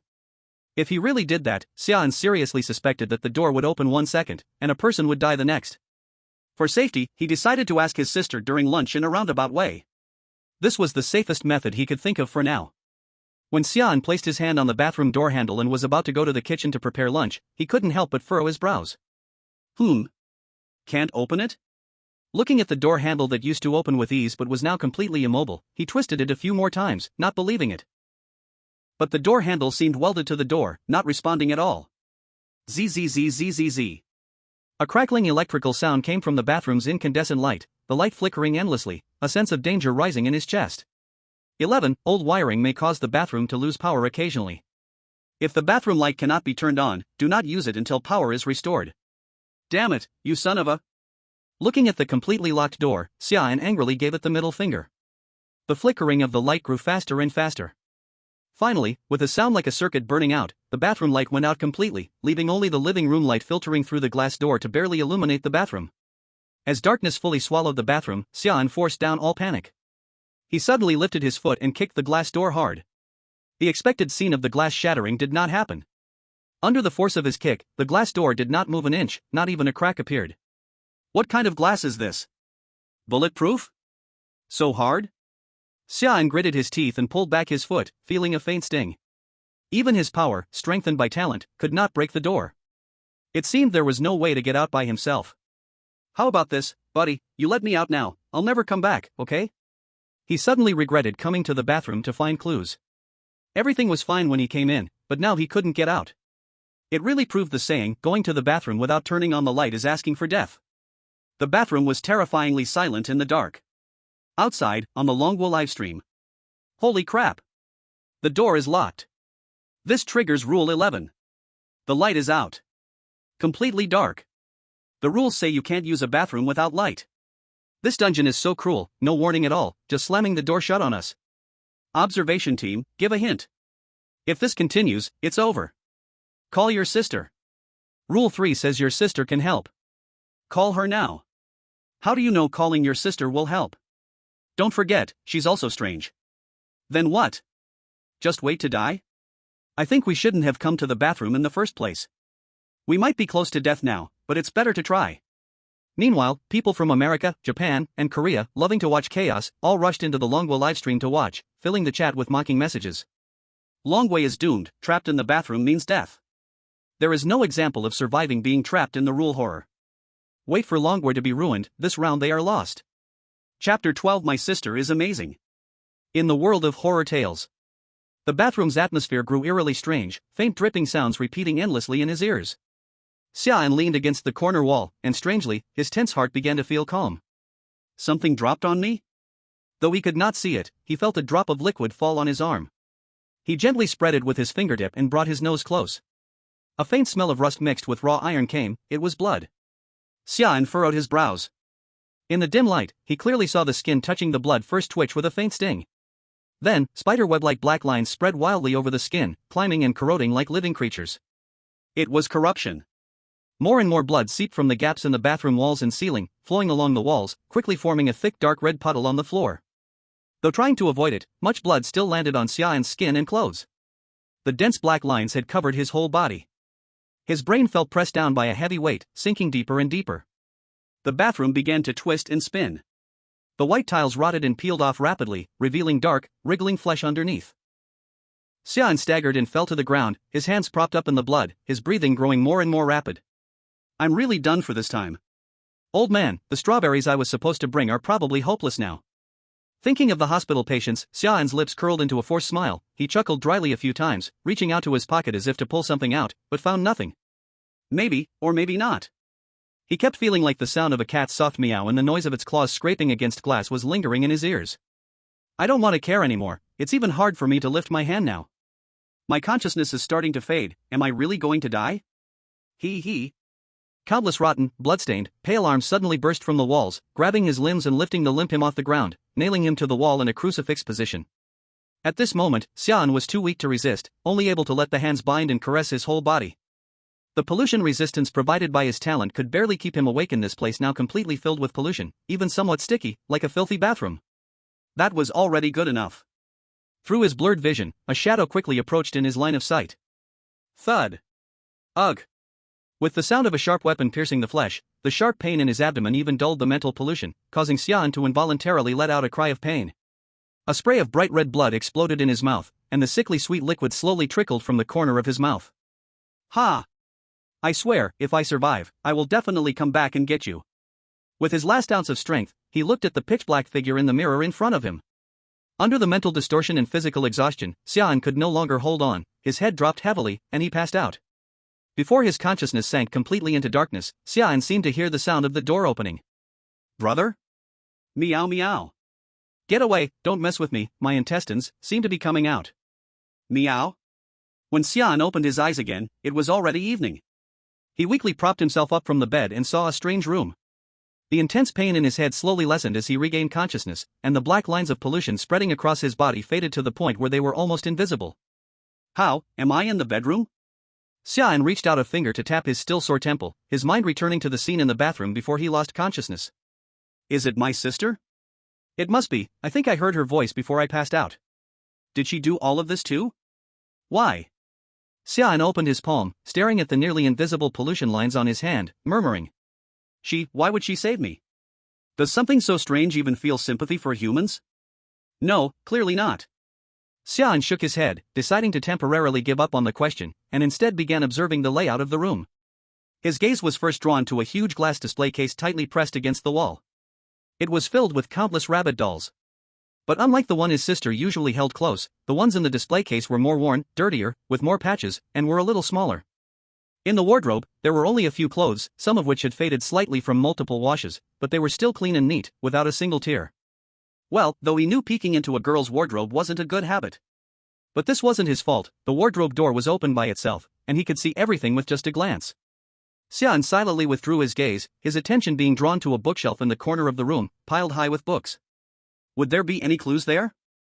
Xia An swallowed, his intuition telling him that there was definitely something useful over there. He shifted his body slightly on the bed, turned in a different direction, and put his legs down, but stepped on a pile of shredded cloth. Rabbit doll? When Xia An looked down, he saw. The first thing he saw was the broken doll under his feet, its pieces scattered everywhere, with ragged cloth bits all around, yet there was no trace of any cotton fluff. Before he could wonder, the next moment, he understood where the cotton had gone. Looking at the wound on his lower abdomen, roughly stuffed with cotton to stop the bleeding, he didn't even need to guess who had done it. His mouth twitched violently twice, and after a long silence, Xia An quietly uttered 4 words, "My sister's awesome." If it weren't for seeing this wound, Xia An might have even forgotten that he was stabbed in the bathroom before losing consciousness. Though the method was a bit rough, it had effectively stopped the bleeding, and now the wound didn't hurt at all. Xia An had only heard of this method being used on the battlefield by military doctors from his military comrades in the hospital. But that seemed to require sterile gauze or hemostatic cotton, right? Will this really not cause an infection? But then again, considering that he's in this messed up strange world of ghost stories, Xia An suddenly smiled and let it go. Damn it, infection or not, it's better than dying. As his hospital friend once said, even if you want to get infected, you need to be alive for it to happen, otherwise, you don't even deserve to get infected. His sister wasn't in the bedroom, so Xia An quietly got out of bed, pressed his ear to the door, and listened for a long time. He didn't hear any sound coming from the living room. After making sure his sister wouldn't suddenly show up when he opened the door, Xia An walked step by step to the neatly arranged bookshelf. The spines of most of the books had already softened from being repeatedly opened, with the edges slightly curled. The pages were yellowed and curled at the corners, with faint creases where they had been folded. It was clear they had been used for a long time and often flipped through. Looking at nearly 3 or 4 rows of books, Xia An felt a headache, but could only search through them with a tingling scalp. This one, no, not this either, wait a minute, what's this? Ignore it, not for kids. After throwing away a strange book called The Stars That Are Tight, Xia An continued searching through several books until he finally found the one he was looking for. His fingers lightly brushed over the yellowed cover, and on the first page, the 2 large words diary were written in black marker. Just as he was excited to flip to the next page, the bedroom door creaked open with a soft creak, interrupting his actions. Damn it. Chapter 13, The Reveal. Brother, you're awake? A soft voice came from behind him, a few seconds later. Dinner is being prepared. Remember to come out and eat in a bit. Okay. After receiving the response, the door was quietly closed again. Listening to the footsteps fading away outside the door, a cold sweat dripped from Xia An's chin onto the diary in his hands, soaking the paper. He rolled his dry throat, stiffly turned around, and glanced at the closed door. The feeling of being watched slowly faded. Careless, I really shouldn't compare the weird with people. He gave a bitter laugh, reluctantly putting the diary back on the bookshelf, and walked towards the living room. In the 2 days of interaction, his sister's behavior was completely different from the weirdness in the usual ghost story scenarios. She needed to eat and sleep, could talk, and had her own thoughts. Although she spoke little and seemed gloomy most of the time, his sister gave him the impression of being a good sister. So much so that Xia An subconsciously treated her as a real living person, as his own sister. During their interactions, his brain had already memorized the soft sound of her footsteps and her unique way of speaking. Why did my sister happen to quietly walk over and remind me to eat just a second before I opened the diary? Was it a coincidence? Unlikely. Although she just came over to call me out to eat for a while, and didn't stop me from flipping through the diary, but I'll wait for another chance later. Xia An pushed the door open and went straight to find a seat, picked up the chopsticks that had already been prepared beside her, and ate little by little. His younger sister finished eating before him, but instead of going back to her room as usual, she rested her face on one hand and quietly watched Xia An eat at the table. Xia An felt a little uneasy being watched, and swallowed the remaining steak in just a few careless bites. Cough, thank you. Xia An cleared her throat and looked solemnly at the figure opposite her, speaking seriously. What? Somewhat distracted, his sister froze, paused the fork spinning in her hand, and looked at Xia An with full confusion. I said, thank you, in the bathroom. Thinking the other hadn't heard clearly, Xia An repeated the words. In my memory, brother never said thank you to me. His sister thought silently for a while, then slowly responded. You actually knew long ago that I'm not your original brother, right? Unexpectedly, Xia An did not show any surprise or panic, instead calmly repeating it as if it were the simplest thing in the world. But in the live streaming room, this self-reveal looked far from calm, as voices of doubt and confusion filled the entire stream. Direct self-reveal? Has he been corrupted and twisted in his mind? Crazy. How dare he say it openly? I just don't get it, why reveal it directly? In rule ghost stories, the worst thing is to pierce the disguise voluntarily. Just for this, I would call Xia An the bravest in rule ghost story history. This is scarier than taking action directly. Bastard. Compared to the live streaming room, the Y5 Council's debate was even more intense. Cold white light filled the entire conference room, and the central giant screen synchronized in real time with the scenes in the ghost story instance. At this moment, in this Y5 Council, established in the Dragon Kingdom specifically to respond to ghost story invasions, the air contained only the faint buzz of the screen current and an oppressive heaviness. Everyone seated was a top scholar or famous expert in their respective fields. Nonsense. This is simply courting death. The first to slam the table was the ghost story rules researcher, Elder Chen. He pointed at the screen with his knuckles whitening from force. The iron rule that global past contestants died countless times to establish never voluntarily exposed the disguise of the strange. Once identity is revealed, it triggers the erasure mechanism deadline. This is not bravery, it's gambling with life, the country's life, and the lives of 1.4 billion compatriots. These words instantly gained agreement from the crisis response experts. The man furrowed his brows, staring at the unusually quiet girl on the screen, his voice anxious. Elder Chen is right, this younger sister's strange behavior leaves no trace. It looks like normal eating and sleeping, but the bottom line is unfathomable. Voluntarily revealing identity hands the initiative completely to the strange. The next second she could be instantly eliminated, we wouldn't even have time to react. I even have reason to suspect he has already been corrupted by the instance.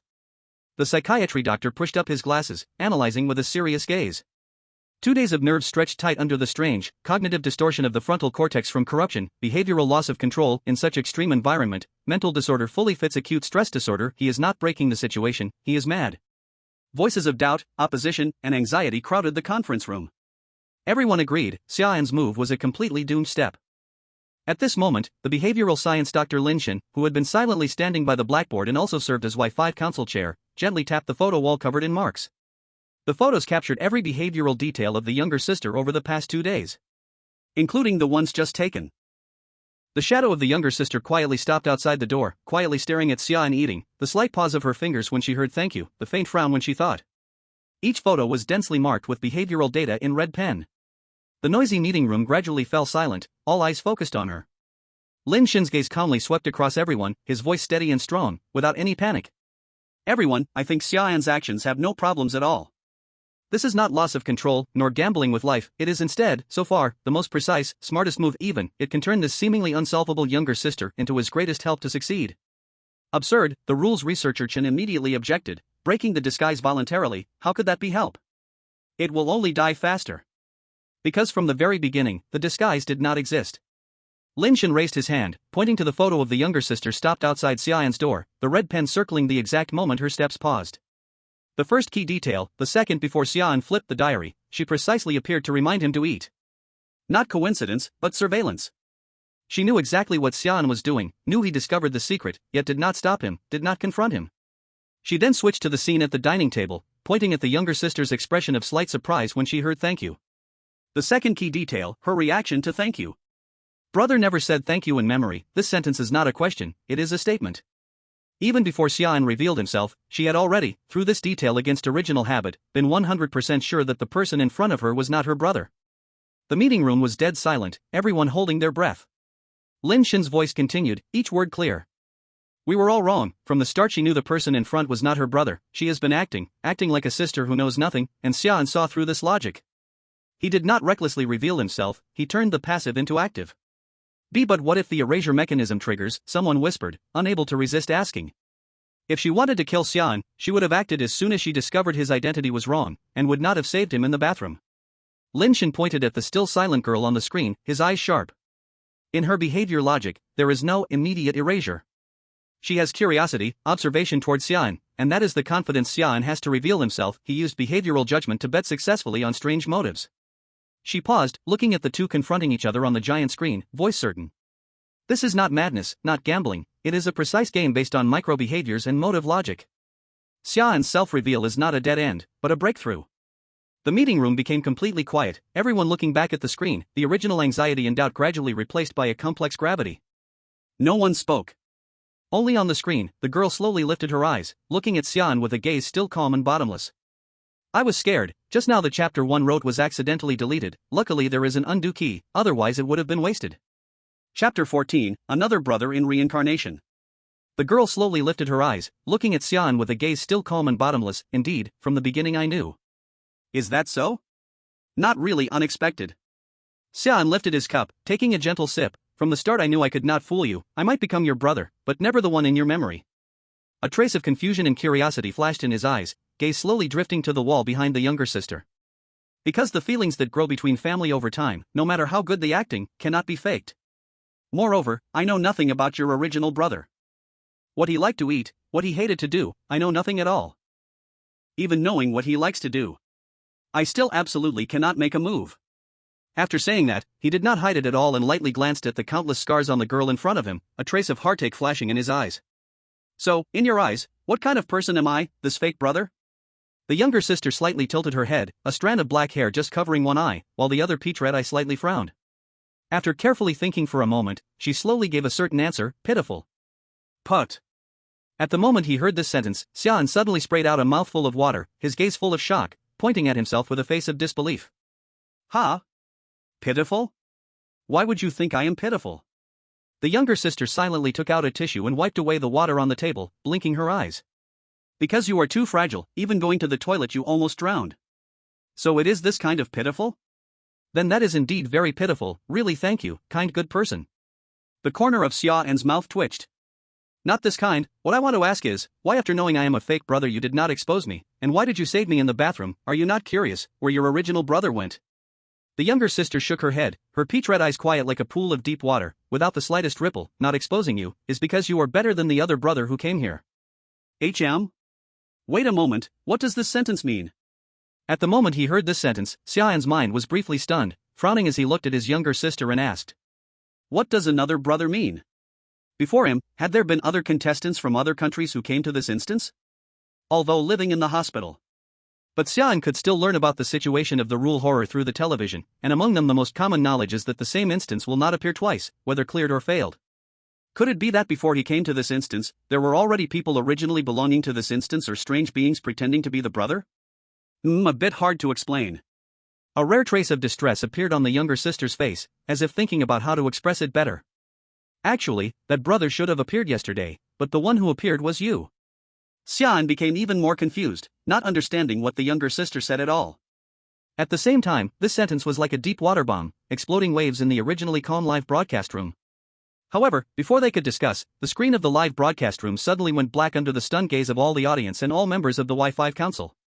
And this kind of situation would only appear when the contestant was devoured or polluted by the strange. In an instant, everyone subconsciously thought that Xia An had accidentally violated some hidden rule and was devoured by the strange. But after waiting for a long time, the elimination announcement of the rule horror still did not arrive. This once triggered heated discussion among all netizens outside the live broadcast room, but Xia An, who was inside the instance, knew nothing about this. The younger sister glanced at Xia An. Let me put it this way, it is like a cycle. Every few days, everything in the house will return to the state of the morning when mom left. And on that morning, a person who plays my brother will appear on time. No matter whether I kill him or not, he will die on time on the 7th day, then the house returns to the state of 7 days ago, and he will appear again, continuing to play my brother. And every time it restarts, he will lose the previous memory, and again play my brother, but actually I already knew he was fake long ago. But every time when I see him acting so hard, I feel embarrassed to expose him. And also cannot bear to watch him die on the 7th day, so every time before the 7th day I will kill him in advance. When Xia An heard this, the corner of his mouth could not help but twitch, not sister. And yesterday morning, the person who should have continued playing my brother did not appear, and instead suddenly became you. Although it still sounded confusing, Xia An barely understood the meaning in his sister's words. I understand, you mean that every few days, the house returns to the morning of the day mom left.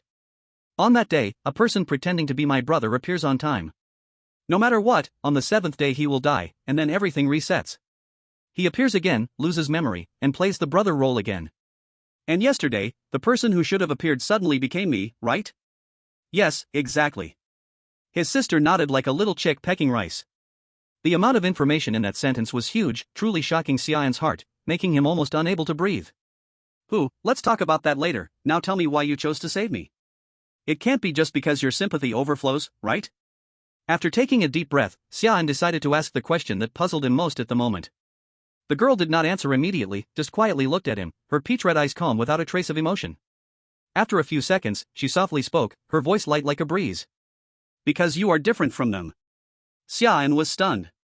Whether it was my original brother, or the person who appeared later, their kindness to me was only pretend. She lowered her eyes, her fingertip lightly brushed the scar under her sleeve. You are the first who really cares about the wounds on me.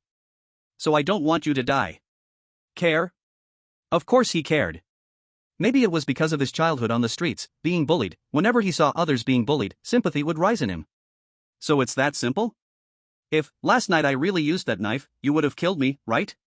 Xia An smiled jokingly, the girl lifted her eyes, her peach red eyes staring straight into his. Yes, I would make you into a new doll. Wait, what?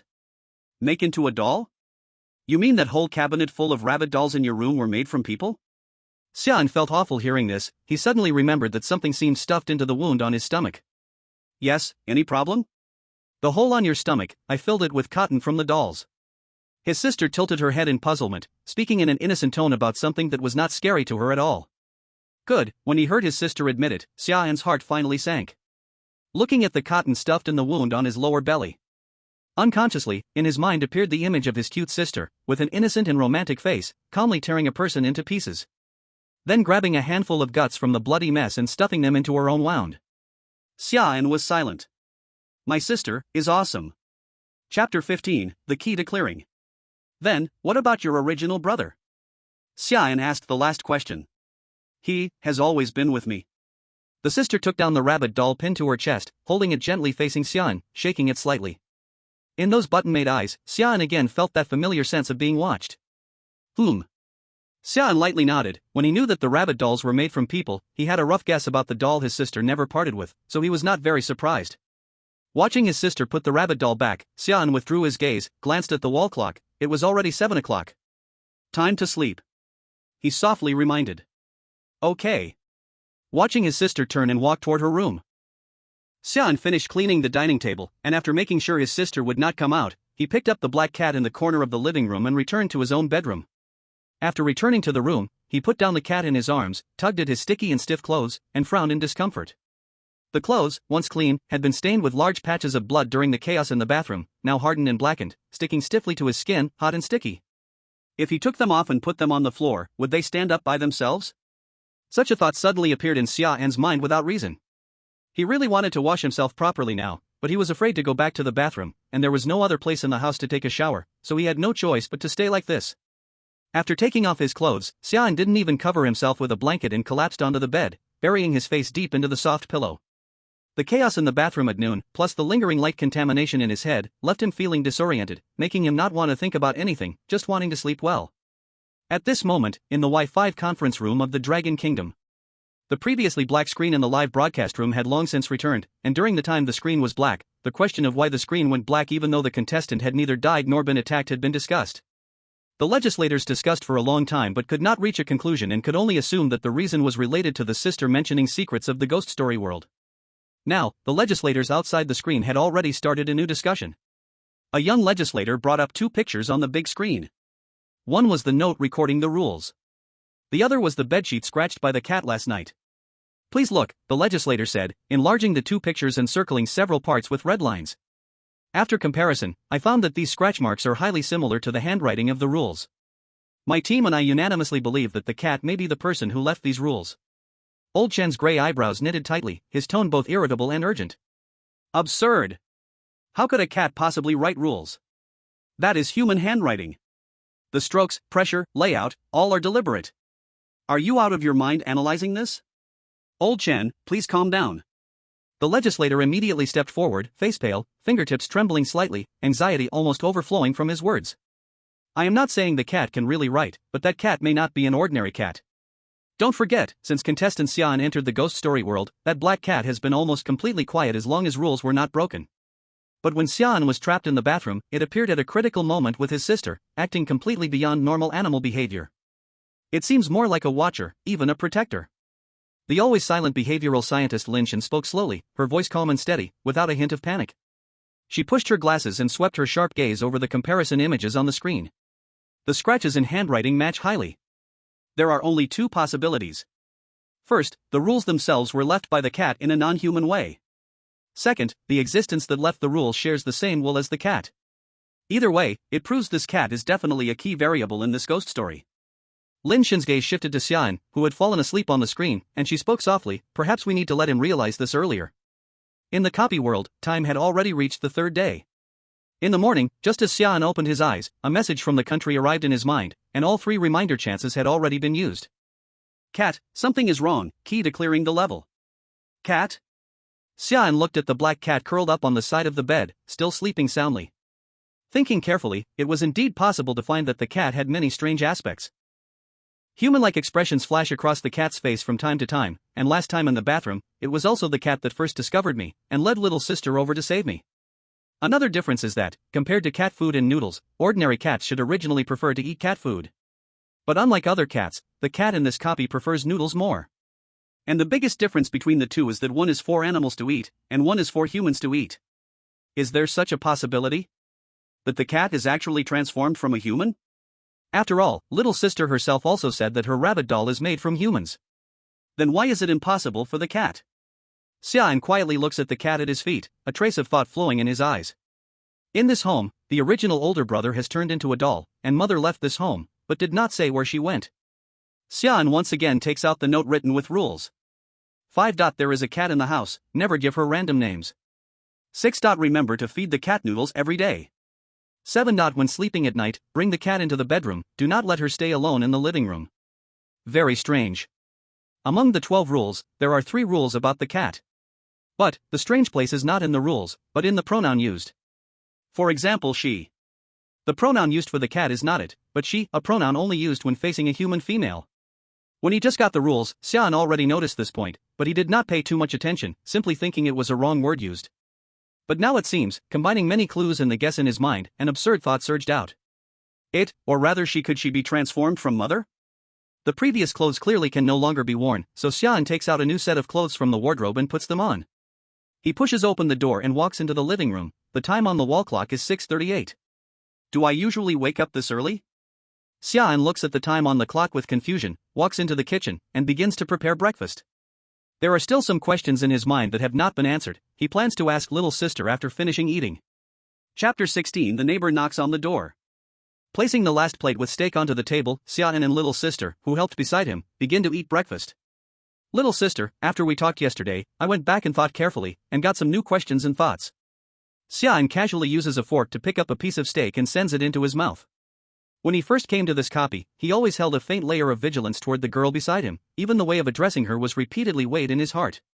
But after these days of getting along, that tight defense slowly loosened without him noticing. After probing and distance were slowly worn away bit by bit, what replaced them was a kind of almost instinctive trust. Until this moment, he realized that he could already say the 2 words little sister without any burden. Older brother ask. Little sister swallows the last bite of food, pulls out a tissue and wipes her mouth. Do you know where mother went after leaving home? After she left, did she ever come back? I know. Mother left home because there was no meat at home, so she went to the meat factory to buy meat. But after she left, she never came back. Go to the meat factory to buy meat? What kind of meat needs to be bought for 7 days at once? Moreover, there is clearly still a big pile of steak at home. Buy meat? Isn't there still meat at home? Xia An points toward the direction of the refrigerator with confusion. Inside there are still 40 pieces of steak lying there, so many that they can even be eaten as meals. Even if placed in the refrigerator, so much meat cannot last for a few days. There is no need to deliberately go out to buy more. No, little sister gently shakes her head. Mother has a big appetite, eats more and more, and only likes to eat almost raw steak. Sometimes in one meal she can eat 4 pieces. We can only eat steak too. You really eat this as a meal? Xia An froze, looking down at the half-eaten steak on his plate. From a normal perspective, eating only steak obviously doesn't meet nutritional balance. But he knew very well, this was the world of strange tales, where all common sense from reality barely mattered. His instinct screamed the meat from the meat factory was definitely problematic. 8. There is enough steak in the fridge for you and your sister these days. Try to eat the steak raw, no need to cook it. Rule 8's wrong instruction insisted on eating the steak raw, exactly matching Mom's habit of only eating raw steak. Xia An immediately formed a guess, eating raw steak, most likely, would be contaminated by the rules here. And after eating so much steak, Mom was probably already eroded beyond recognition. Then what about you and brother? Did you eat raw beef too? No, I don't like eating it raw. Brother, because of Mom, ate steak more raw day by day. The sister paused for a few seconds, stretched out a finger to lift her shoulder, pointing at a terrifying, penetrating knife wound hidden under her clothes. Because I didn't eat raw steak, Mom angrily pierced my shoulder with a knife. Xia An looked at the scar, long-healed but still gruesome, his fingertips curling slightly almost imperceptibly. Seeing the wound, Xia An's eyes were complicated, his lips moved slightly, and after a long time he finally uttered 2 words, "Does it hurt?" "It should hurt, I forgot." His sister replied calmly, her face expressionless, yet inside she felt strangely lighter. Like being quietly touched, a bit warm. So I can also be cared about by someone? This girl, clearly hurt before, yet when speaking of past painful memories, was calm as if telling a story. Xia An was silent for a moment, said no extra comfort, and was about to talk with his sister about the strange cat at home when Knock, knock, knock. A crisp yet slightly eerie knocking suddenly reached their ears. The voice outside sounded kind and normal, but carried a spine-chilling sense of wrongness. Little Xia, I came to visit, also to pick up cat food. Xia An's heart sank sharply. Almost the same second, the rule he had memorized flashed in his mind. 9. Neighbors may occasionally visit, please open the door and give the cat food to them. Xia An and his sister both turned to look at the living room door. Brother need help? His sister's voice was like a whisper, fingertips gently stroking the rabbit toy in front of her. No need. Xia An thought for a moment, still decided to handle it himself. Little Xia, are you home? I think I heard you speak. I heard your mom is not home recently. You, as brother, must take good care of your sister. The neighbor outside kept waiting patiently, voice still gentle. But Xia An knew very clearly, whoever stood behind the door was definitely not human. Xia An did not respond, just sat in the chair motionless, letting the voice outside go from gentle to anxious, then violent. In just 10 minutes, the originally soft knocking became heavy hammering, like someone outside was splitting the door with an axe. Open the door. Why won't you open it? Do you not welcome me in your house? I will kill you. The living room door began to twist and warp, like it would be broken in the next second. Finally, after who knows how long, the voice outside gradually stopped. Xia An blinked, his eyes dry and sore from staring at the door too long without blinking. After a few more minutes, confirming there was no sound outside, Xia An quietly approached the main door, cautiously peeking through the peephole to look outside. Outside was a staircase, facing a peeling painted door across the way. Through the peephole, Xia An did not see the person knocking. Just as he thought the person had already left, a pale old man's face filled the entire view. Xia An's heart jolted sharply, then slowly calmed down. Half of the old man's face was rotted, countless tiny black hairs covering the flesh swarming with maggots. One gray-white eyeball pressed tightly against the peephole, staring inside, as if searching for a hiding contestant. Even knowing it was impossible, Xia An felt an illusion, as if the person outside could see him through the peephole. The eye outside stared motionless at Xia An's pupil. Yet Xia An felt a bit anxious, a strange twisted feeling gnawing at his senses. He swallowed nervously, the small sound sharply caught by the old man outside. A knocking louder and more violent than before came repeatedly. The wooden door shook, a crack spreading across it, as if it would break the next second. Damn it!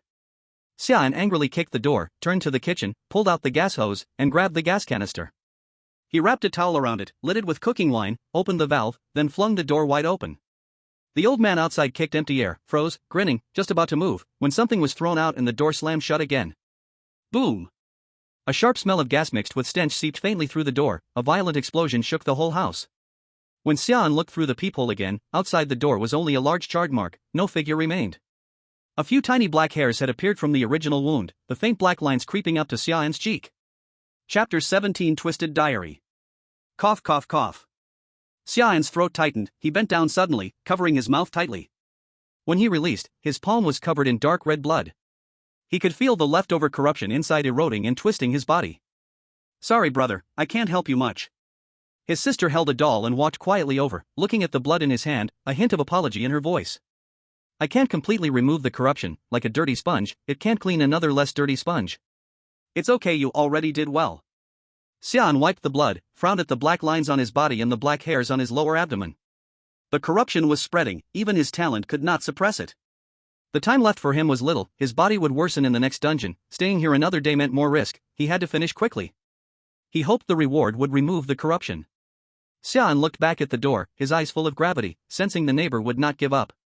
Sister? Can I see your diary? He looked at his sister, urgency in his voice. Yes, brother. Good, thank you. He grabbed her wrist and pulled her toward her bedroom. Gee. His sister hadn't reacted, stumbled a step forward, following him into the bedroom. Xia An took the diary from the shelf, gently opened the first page, mostly blank, only a few words written. To save time, Xia An only read the important parts. Diary. On, year, month, day, sunny. Aunt Wang upstairs brought some meat today, and it smelled really good. Mom was very happy and made a big plate of dishes. I didn't like the smell much, it was a bit fishy, but my brother ate it with delight, and Mom kept praising how delicious it was. On, year, month, day, cloudy. Recently, Mom keeps buying the kind of meat Aunt Wang gives us. She says this meat is especially fresh and you can never get tired of it. If she doesn't eat it for a day, she feels terrible. I'm a bit scared, the way she looks at the meat is like it's some kind of treasure. On, year, month, day, rainy. In the middle of the night, I woke up thirsty and went to drink some water, and I saw the kitchen light on. Mom was standing in front of the fridge, holding raw meat and eating it straight from her hand. She didn't cook or wash it, just ate it raw. Blood stained the corner of her mouth, but she smiled with satisfaction. I ran back to my room in fear, not daring to make a sound. On, year, month, day, foggy. Mom became very fierce. She would yell and scream over the smallest things, throwing stuff around. Her eyes were as fierce as if she didn't recognize me. I hid in my room, too scared to go out, and my brother didn't dare to speak either. I missed the gentle mom from before. On, year, month, day, sunny. Mom seems to have changed back again. She no longer loses her temper and speaks softly. But she still eats raw meat, and she forces me and my brother to eat it too. The fishy smell makes me want to puke, so I secretly spit it out. My brother was forced to eat it several times, and at first, he resisted too. On, year, month, day, cloudy. My brother also started liking raw meat. After eating it, he became agitated and cold, looking at me like a stranger. But after a few days, he returned to normal, only now, he can't live without the raw meat. On, year, month, day, rainy. I noticed that both Mom and my brother hate me. Because I don't eat meat. They look at me like I'm an outsider. Today, Mom hit me, her slap landed on my face, it hurt so much. She said I was disobedient, she said. I was the odd one in the family. On, year, month, day, snow. They started hitting me together. Mom had a stick, and my brother stood beside, watching. Later, Mom took out a small knife and made a cut on my arm. When the blood started to trickle, they seemed so happy. Just because I won't eat that damn meat. This house is no longer my home. On, year, month, day, cloudy. Their relationship became especially good, like the two closest people, and I was left as the outsider. They ate together, talked together, ignored me together, and beat me together. Mom wouldn't let me eat, saying that people who don't eat meat don't deserve to eat. I'm so hungry, so hurt, and so cold. On, year, month, day, cloudy. Today, my brother hit me again. He gently cut my arm with a knife, while touching my head, he said softly. Sister, this is my love for you. Only by loving you can I make you like us. I shivered in pain, but couldn't tell if he was hurting me or if he really loved me. On, year, month, day, rainy. I think something is wrong with me. Every time my brother hits me or cuts me with a knife, I feel scared, but also a strange sense of comfort. He hurts me while saying he loves me. I'm not as scared anymore, I even start to think that maybe he really cares about me. His gentleness and pain are mixed together, suffocating me. I know this is wrong, it's twisted, it's not right, but I can't control myself. Slowly, I start to believe this is how he loves me. I know this is wrong, it's twisted, it's not right, but I can't control myself. On, year, month, day, snow. I feel so dirty, so disgusting. I actually started to like my brother's love. When he cuts my skin with a knife, I no longer struggle, I no longer scream, I just quietly wait. The wound hurts, but I feel warmth in my heart. I hate this version of myself, but I can't pull myself out of this feeling. On, year, month, day, cloudy. I have become numb. Every day, I wait for my brother to come see me, to leave marks on my body with his knife. He says it's love, and I believe him. The pain no longer matters, I just want him to keep loving me like this. I seem like I can never go back to being a normal person. X year X month X day, foggy. Mom locked me in my brother's bedroom with a thick iron chain. She said this way, my brother could treat me, this monster, at any time. Clearly, they are the real monsters. The iron chain is digging into my flesh, it hurts so much. I hate this home, I hate everything here. X year X month X day, sunny. Mom went out to buy meat, said she would return in 7 days. My brother and I waited for 1 day, 2 days, 3 days. There is no food left at home, I'm so hungry. But Mom never came back. X year X month X day, night. My brother is acting strange. His mind is getting more and more blurry, the little fake gentleness he had disappeared completely. He hit me, choked my neck, wanting to destroy me. He wants to kill me, like a monster. I'm so scared, I'm really scared. X year X month X day, early morning. I couldn't take it anymore. I picked up the knife next to me. I killed my brother. Blood splashed on me, warm. I liked it so much. Finally, it was quiet. But I know, I can never go back again. Chapter 18, Kill It. Xia An slowly closed the last page of the diary.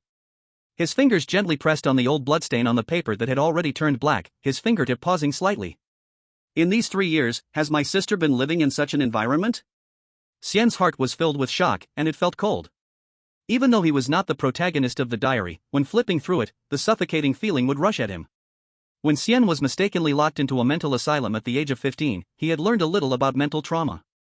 But he was not ignorant about it. With just this diary, and her subtle expressions and unconscious actions, he could already be sure. She bears two of the most tormenting wounds. Stockholm Syndrome. Post-traumatic stress disorder, PTSD. What others casually call and lack of love, on her, it's a daily, endless torment. Xian didn't know what word to use to describe what he felt inside. It eventually settled into a heavy emotion. I finished reading. Putting the diary down, Xian calmly looked at the girl beside him. For some reason, every time his emotions were intense, his facial expression would become even calmer. It's complicated. Xian turned and looked at his sister behind him, gently extending his arms to embrace her. His sister's head was lowered. Xian couldn't see her expression. After a few seconds, he released his sister and patted her shoulder.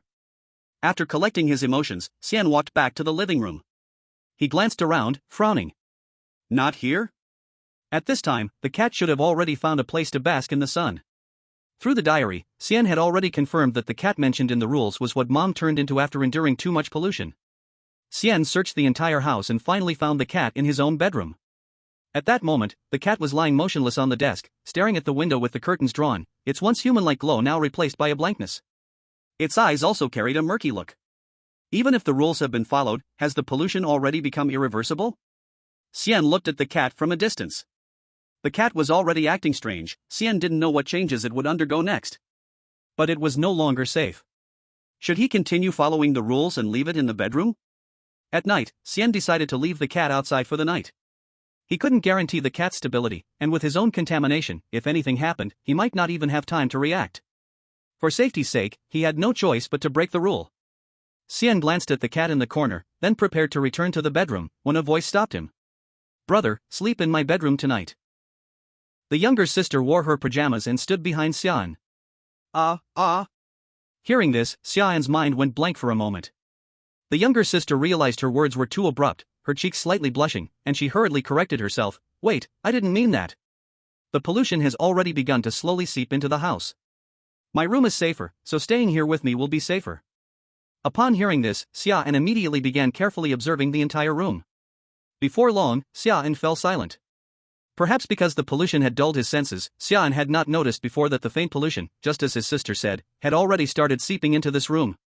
As this scenario progressed, even following the rules, was it still impossible to avoid the pollution? Okay. Without thinking much, Xia An agreed to his sister's suggestion. Brother, where are you going? Seeing Xia An preparing to walk into the bedroom, the younger sister froze, quickly reaching out to grab the corner of his clothes. I was going to get my bedding and sleep on the floor, Xia An said, glancing at his sister in confusion. No, it's fine. Brother, just sleep in the same bed with me. The younger sister's face reddened a little, her voice lowering. Isn't the first night we slept together? Xia An recalled the scene and awkwardly smiled. All right then. Hearing her brother agree, the younger sister's mouth lifted into a happy curve. Xia An reached out and patted her slightly hot cheek, then followed his sister into her bedroom. Because the bed was a bit small, Xia An could only lie close to his sister. But after the lights went out, he could not fall asleep at all. His head rested on the pillow, facing a whole glass cabinet filled with rabbit dolls. Thinking that these dolls were made from humans, staring at him, Xia An felt as if countless eyes were watching him. Suddenly, he felt uneasy all over, a chill rising in his heart. Forcing his eyes away, Xia An's breathing gradually steadied, and he slowly fell asleep. In the darkness, the younger sister, who had been asleep, suddenly opened her eyes, turned over, and stared at Xia An's side face with her peach-red eyes. Brother. On the fourth morning, Xia An got up and went straight to the living room. In the corner, the cat remained in the same position as last night, motionless, the clarity in its eyes almost gone.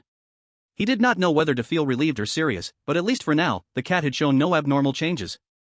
Besides that, Xia An finally confirmed something in his mind. The wall clock in the living room was slowing down little by little.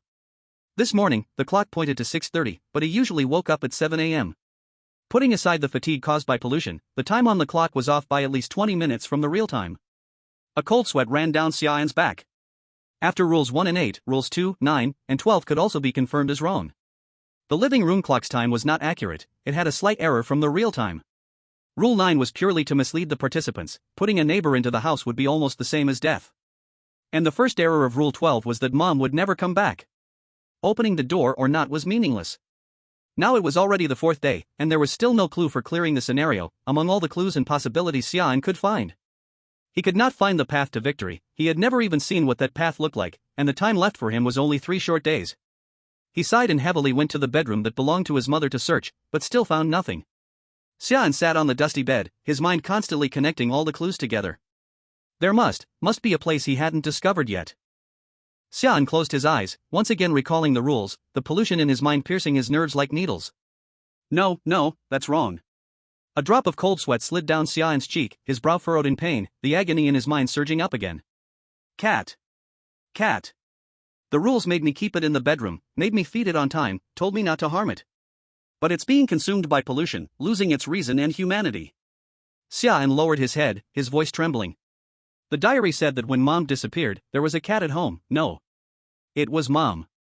Xia An felt a chill all over his body, but suddenly everything became clear.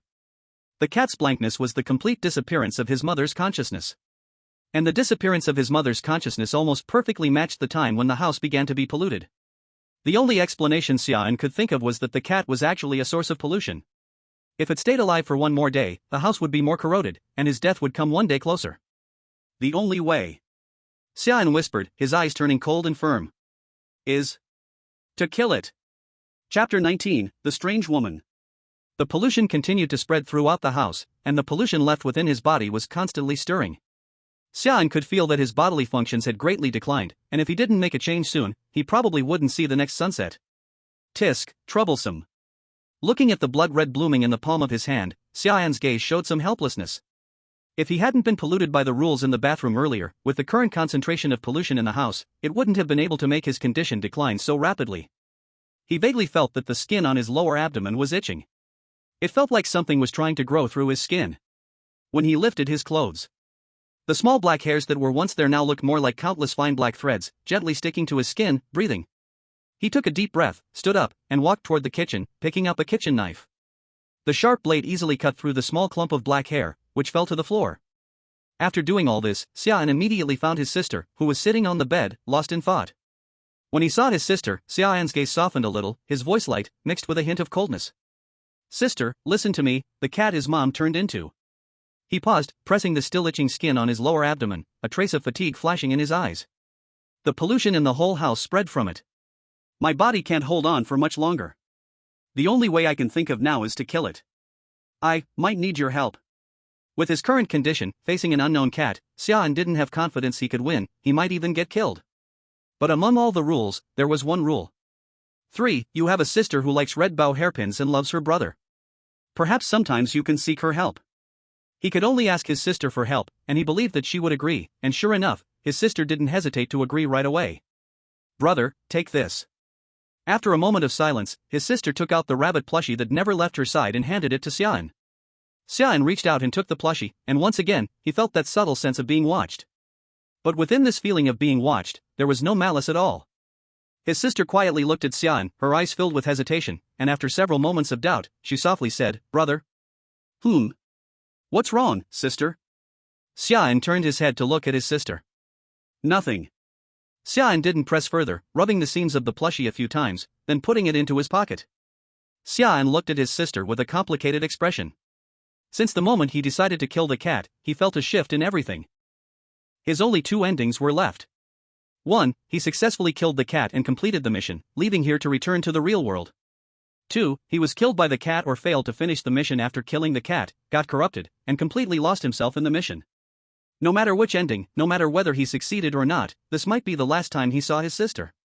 Although they only spent a few days together, although he was just pretending to be her brother, this sister had already left a deep mark in his heart. He had thought about using his talent to form a contract with his sister, to take her out of the mission world, and back to a better reality than here. But, then what? Even if they made it out, there would be another mission, and then the next one waiting for him. Even if they cleared this one, would he be able to clear the next one, the one after that? Although he didn't want to admit it, the fact was, he could very well die in some future mission. Xia An didn't want to step into one muddy pit after another after taking his sister out of this one. He didn't want any more misfortune to happen to his sister, so he didn't want to form a contract with her, even if she was willing. Sister. What's wrong, brother? The sister looked at Xia An with a puzzled expression, her peach-pink eyes blinking. Xia An's heart softened a little. He reached out and gently rubbed her soft hair, his voice gentle and slow. It's nothing, I just think, the way you look at me, it's a bit cute. The sister was stunned for a moment, then her cheeks turned slightly pink, and a shallow joy appeared in her eyes. Sister, you have to remember to eat well, sleep on time, and from now on, no one will hurt you anymore. Xia An hesitated for a moment, then took out the still dripping fruit knife from his pocket, his gaze gentle.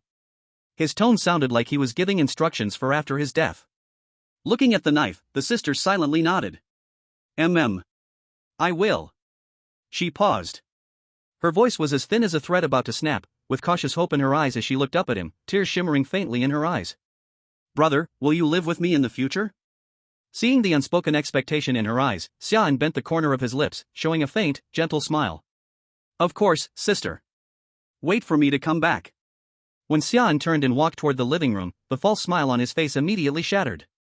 Stay? Xia An bitterly smiled inside. Just let's say I was lying. Watching Xia An leave, the sister hesitated, reaching out her hand, but in the end, she slowly let it fall. The expression on her face gradually faded, and as she looked at the closed door again, only an unusual calm remained. When Xia An found the cat in his mother's bedroom, the scene before him shocked him. The previously closed curtains had been drawn open, warm sunlight poured into the dim room, and a woman stood with her back to him, looking silently out the window. This is impossible. The corruption disappeared? Xia An opened his palms, confused, feeling the sunlight on his body. He could sense that the once deadly sunlight now radiated warmth. Xia An lifted his head, and the woman who had been facing away from him had somehow turned around. Their eyes met.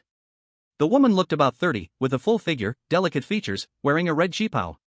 But Xia An had no time to appreciate her figure. He was very curious how she had turned back into human form. My son. The woman walked gently towards Xia An, looking at him with a tender gaze. Son? Xia An stared at her in surprise. Could it be that because of the corruption, she didn't recognize that he was not her son? He stood there, silently guessing, yet next. The woman, however, gently held him while he was still thinking. Xia An only felt his face being pressed lightly into something soft by a hand.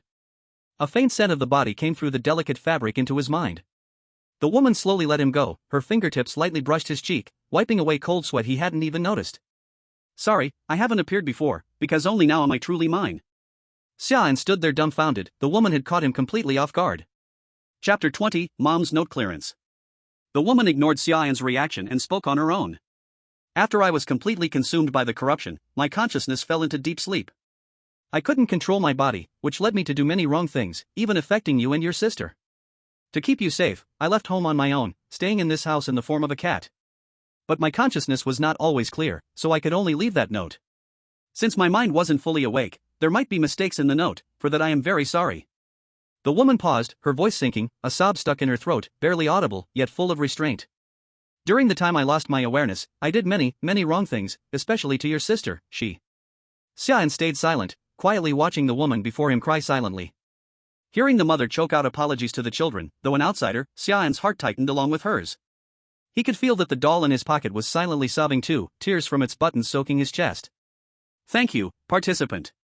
The woman wiped her tears, showing a smile. Though you are not my child, you brought my daughter warmth she hadn't felt in 3 years. Thank you. The woman repeated, her tone full of sincerity. I am really so happy to see my daughter smile again before I completely disappear. The woman's voice became more faint, her body dissipating into the air with tiny particles of light. Xia An silently watched, feeling the motherly love filled with blessings radiating from her. When she fully disappeared, the tears in the doll's eyes could no longer stop, dripping onto the floor, soaking a large area. As Xia An stared silently at the spot where she vanished, the long-lost system prompt sounded in his ear again. When the corrupted mother protected her family as a cat, the doll wept in sorrow, and motherly love returned to peace through regret and redemption. Congratulations, Dragon Nation participant, you have cleared Mom's note. Clearance rating, perfect. Clearance reward, a bag of cat food, a fruit knife, 2% corruption resistance. Cat food description, why care if humans eat it? Eating it can effectively suppress corruption. Fruit knife description, carries corruption, can harm the strange. Corruption resistance description, when resistance reaches 100%, you become immune to corruption.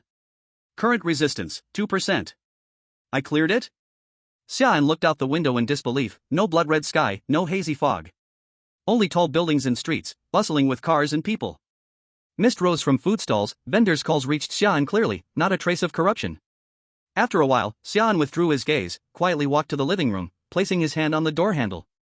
He could feel that as long as he pushed this door open and walked out, he could return to the real world. Originally, Xia An had planned to take another spare gas canister from the kitchen. I blew up the bathroom, but after thinking about it, I let it go. After all, my little sister still lives here. Xia An sighed and gently placed the rabbit doll on the cabinet by the door. He turned his head, looking with complex eyes toward the bedroom that belonged to his sister. Goodbye, little sister. The door slowly opened, a warm light spilling from behind it. Just as Xia An was about to step in, a sudden sense of danger hit him. Liang Shipi, I knew you kid were up to something big. Xia An quickly lowered his head. The next moment, an arm brushed against his scalp, a strong stench of rot spreading in the air. It was that neighbor. That guy had been hiding behind the door all along. Xia An didn't know when he had gotten there, but he admired the neighbor's persistence. Seeing his attack fail, the neighbor immediately reached out, grabbed Xia An, and slammed him to the ground, pinning him while clutching his neck tightly. So disgusting, Xia An felt a few maggots drop from the neighbor's half-rotted face onto his neck, wriggling. He grabbed his knife with the other hand, rolled over, forcing the neighbor off, and stabbed the neighbor in the chest. The knife tip easily pierced the skin, the blade fully embedded. Ah! The neighbor screamed in pain, leaving a venomous glare before vanishing into a shadow in the air. Xia An rubbed his reddened neck, frowned at the knife in his hand, with not a drop of blood on it. It went in, but why does it feel like I stabbed air? Xia An lightly ran his fingers along the cold tip of the knife, always feeling that the neighbor was not dead. He actually got away. Whatever, he ran, I cleared it, he won't find me to take revenge. Xia An brushed the dust off his clothes, turned, and saw the door had closed again. He didn't think much, just reached for the doorknob, but was surprised it wouldn't open, a layer of black air clinging to his hand. What's going on now? Did I clear it or face a trial? Xia An was speechless, not knowing what weird trick the ghost story world was up to. He followed the source of the black air and saw the rabbit doll leaning on the counter, staring at him. You didn't help me with the old man just now, so why won't you let me leave now? What? Can't bear it? Xia An raised his eyebrow, his tone light and teasing. A familiar sound of footsteps gradually appeared behind him. His sister had quietly stood there without him noticing. Brother, didn't you say you would stay? Her voice was calm, soft as a feather. Brother, were you lying to me? Impossible. I just wanted to go out to buy some groceries to cook dinner. Eating meat every day is getting boring. Xia An's tone shifted to casual helplessness, relaxed and natural, giving no trace of a lie. He had never planned to tell his sister he was leaving. Now that she found out, he just needed to comb her, and later slip out quietly. Xia An was confident in his lying skills. He had started lying at a very young age, already able to lie without changing his expression. So, his sister would never realize he wasn't telling the truth. But he never expected the words she said next would freeze his smile on his face. Actually, once you step out the door, you'll never appear again, right, brother? Chapter 21, Signing the Contract. Actually, once you step out the door, you'll never appear again, right, brother? Xia An's eyes stiffened for a moment, then he showed a trace of surprise. Why do you feel that way? Didn't I promise I would stay? Don't you trust me? Little sister? A few hints of hurt appeared on his face. Try to change the topic. No, the sister gently shook her head, slowly stepping closer to him. The once normal room was slowly being stained with blood red. You're lying to me. Her peach-colored pupils suddenly turned a bloody red. Sister? What are you going to do? The expression on Xia An's face almost cracked. His heart was already a mess. It doesn't make sense, she couldn't know I'm lying. Looking at the approaching girl, he instinctively took a step back, but his back slammed heavily into the door, and he had no place to retreat. It's impossible she can't know that after a participant clears the level, they will leave the dungeon for good, and there are no other participants. Xia An's pupils suddenly contracted. It seemed he had forgotten one thing. The participant trapped in the cycle. Damn! This is bad. He raised his hand, wanting to explain, but realized his limbs were tightly bound by ropes made of coagulated blood, unable to move. Why are you lying to me too? Am I really such an annoying person? I just want someone to be good to me. Is that little wish really, really too much? The sister stopped in front of him, her voice trembling lightly. Brother, am I too willful, too selfish? You think I'm annoying, don't you? She didn't cry, and there was almost no expression on her face, but Xia An could still hear the sobs and suppressed emotions in her voice. No. Xia An shook his head. You're not as awful as you say. It was pointless to keep pretending now, so Xia An simply confessed, I lied to you, not because I hate you, but because I can't stay here too long. Xia An wasn't lying about this. After clearing the dungeon, he could only stay there for one more day, and if he went over the time, he would be forcibly sent back to the real world. Is that so? The sister slowly lowered her head, her expression unreadable. Even this world is against me, trying to take away the people around me. When she lifted her head again, only near-broken despair remained at the corners of her lips and eyes, mixed with late-coming sadness, stiffening into a dead silence. Under Xia An's horrified gaze, the sister bent down and picked up the fruit knife that had fallen from his hand, the tip of the knife steadily pointing at his heart. Xia An was so anxious his throat nearly smoked, wanting her to put down the knife. But the sister ignored him, murmuring softly to herself, her voice gentle to the point of cruelty. No. I don't want you to leave. I'm sorry, this time, I want to be selfish too. The tip of the knife gently pressed forward, piercing through the thin fabric, pressing against his skin at the chest. Just as the dagger was about to pierce Xia An's heart, his next words caused the knife to stop dead in its tracks. I can take you out with me. Xia An panted heavily, cold sweat soaking his collar. Gee. Can it really be like this? Brother wouldn't be lying to me again, right? The sister froze for a moment, a flash of joy passing through her eyes, only to be replaced by a suspicious gaze. No, no. I'm not lying to you. Do you know about talent? Every participant has their own talent. And my talent is being able to exchange organs randomly through a contract with the strange entity, gaining part of its abilities, and leaving the dungeon with the entity to return to the real world together. Xia An swallowed nervously, looking at the knife still resting on his chest, and said everything without holding back. There was no choice. If he didn't say it now, his life would be over. Although it's tempting, if you don't want to, going together doesn't seem to have any meaning. The sister extended a finger to her lips, looking like she was thinking. After a while, she spoke again. How about this, brother, let's make a bet. The sister slowly leaned her head towards Xia An's ear, her breath lightly stirring the sensitive skin. Let's bet that we'll exchange each other's hearts, how about it? She tilted her head slightly, her tone innocent yet sincere, her fingertip lightly tracing the spot where his heartbeat was. Let's exchange here, okay? Give my heart to my brother. Leave my brother's heart for me. Her voice grew softer and softer, almost blending into the spreading blood red around her. That way, wherever my brother goes, the sound of his heartbeat will accompany me. And wherever I go, I will carry my brother's heartbeat. We will never be apart, right? Xia An closed his eyes, and when he opened them again, all emotions were replaced by a complex determination. Okay. The girl smiled. It was the first time Xia An saw her truly smile, clean, pure, like sunlight after rain, instantly dispelling the heavy crimson in the room. She slowly leaned in and placed a kiss as light as a feather on his sweat-soaked forehead. Xia An let out a deep breath and reached out his palm toward his sister, truly using his SS-level talent for the first time. He could feel it, the process of the contract was incredibly smooth, completed in just 1 minute. Xia An snapped back to his senses, feeling the heart still beating in his chest, but clearly different, with a strange yet warm pulsation. The blood cords that bound him silently dissipated, and Xia An's legs weakened, but were steadied by a pair of slightly cold small hands. His sister looked up at him, and her peach-pink eyes no longer had a trace of crimson. Only clear, bottomless tenderness remained, her fingertips gently resting on his chest, as if confirming some precious treasure. Do you feel it, brother? She whispered softly, her cheek brushing lightly against his palm. This is my heart. Xia An nodded. Yes, it's very warm, sister. Now, let's leave here together? Looking at Xia An, who extended his hand towards her, the sister wiped away her tears and smiled, okay. As both of them stepped into the light curtain at the same time, a notification sound rang out across the sky worldwide. Ding! Congratulations to Xia An of Long Country for successfully completing the dungeon evaluation, perfect. Dungeon reward, water resources increased by 20%, additional reward, national pollution resistance increased by 1%. The scene of Xia An completing the dungeon immediately appeared on everyone's phones, and the residents of the country fell into ecstatic celebration. Damn! Xia An is amazing. Kneeling to worship him. Water resources increased by 20%? Awesome. Finally, we won't have to drink the polluted water after the rule-freaky events. He really did it. He really did it. We no longer have to face the weird invasions after dungeon failure. Xia An is the hero of our Long Country. I'm going to be the first to welcome him. Who's coming with me? Me. Take me with you. I want to go too. In contrast to Long Country's celebratory atmosphere, other countries had the worst expressions, especially the higher-ups from the island nation and the US, whose faces turned green with anger, speechless for a while. Long Country actually cleared the dungeon? Unbelievable, but I think next time, they probably won't be so lucky. A high-ranking official from the US sneered, lit a cigar with disdain, and placed it in his mouth.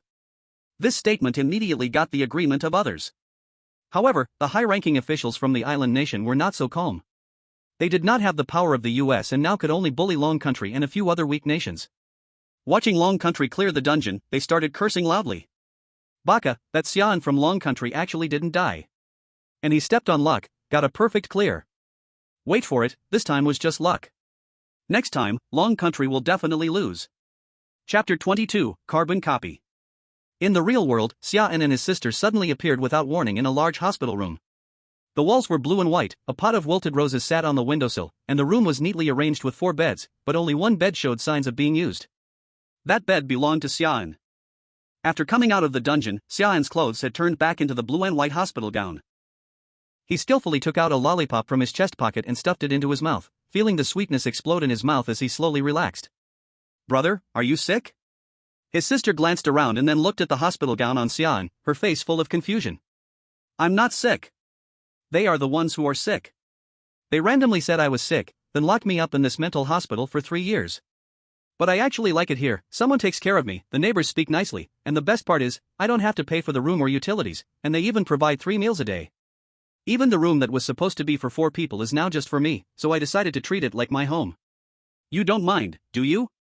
Xia An took another lollipop out of his pocket, still wrapped. Want one? His sister took the candy, gently unwrapped it, and put it into her mouth. As the first contestant to clear the game with minimal time, Xia An even had the leisure to open his phone to watch the progress of other participants. This time, the clearance rate of the copy was much higher than last time, with 5 participants clearing it. What surprised Xia An was that a Japanese participant, somehow, managed to gain his sister's favor and barely survived through the copy. As for the American participant, they were mysterious. For some reason, only American residents could see the people in the live stream clearly, while others saw only a mosaic when observing the American participant. The live feed was often disturbed, and that participant had already cleared 4 copies in a row, doing so effortlessly.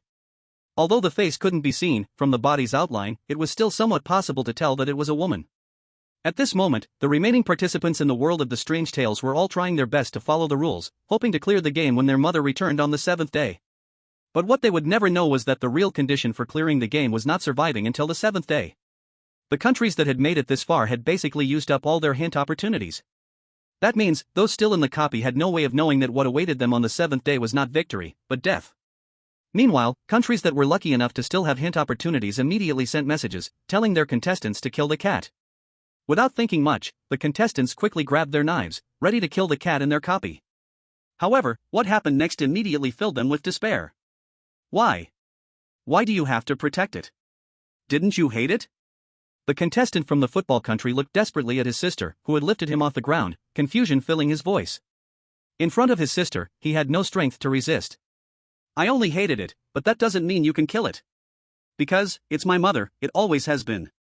With a sharp sound of a neck being snapped, the live stream cut off instantly, and the eerie notification of the game echoed in the skies around the world. Football country, divine cow country, kimchi country. Contestants have been eerily devoured, strange invasions are about to arrive. 10, 9, 8, 7. Why is it that their actions were the same as mine, but the outcome was completely different? Xia An's frown quickly relaxed, and he understood why. The reason was simple, these contestants hadn't earned his sister's favor. Before they decided to kill the cat, their attitude toward her was either fear or detachment. They hadn't really spoken to her much, if at all. As for the 5 of us who cleared the game, without exception, we all interacted with her and earned at least some of her favor. That's why, despite following my example, the outcomes for them were entirely different from ours. So, you already knew that the cat was mother? Xia An looked at his younger sister. Always knew. The younger sister nodded her head. Watching the last live room still inside the instance on the television fall into a black screen, Xia An turned off the TV. By the way, younger sister, before I never asked what your name is? Xia An suddenly remembered this important question. He cannot in the future when others ask what his younger sister should be called, he can only hold back the 2 words younger sister, right? That would be too embarrassing. I forgot, maybe from the beginning there was none? Or, older brother help me take one? The younger sister tilted her head in confusion and thought for a long time, her eyes looking at Xia An with expectation. I choose? Then I think, my name is Xia An, then you will be called Xia Ning. Hope you in the future safe and smooth, no disaster, no hardship. Xia An lowered his head and thought for a moment, raised his head to look at the girl sitting opposite him, showing a smile. How is it? This new name is not too unpleasant, right? Younger sister, no, should be Xia Ning. Xia Ning gently shook her head, her face carrying a smile. Very nice to hear, is a very great name. What made him surprised was that, as a participant, after clearing the level actually not a single high level came to see him, just like they forgot him.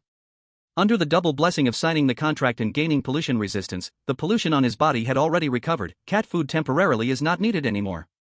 Outside the whole mental hospital everything was also as usual, not a single person came to welcome his return.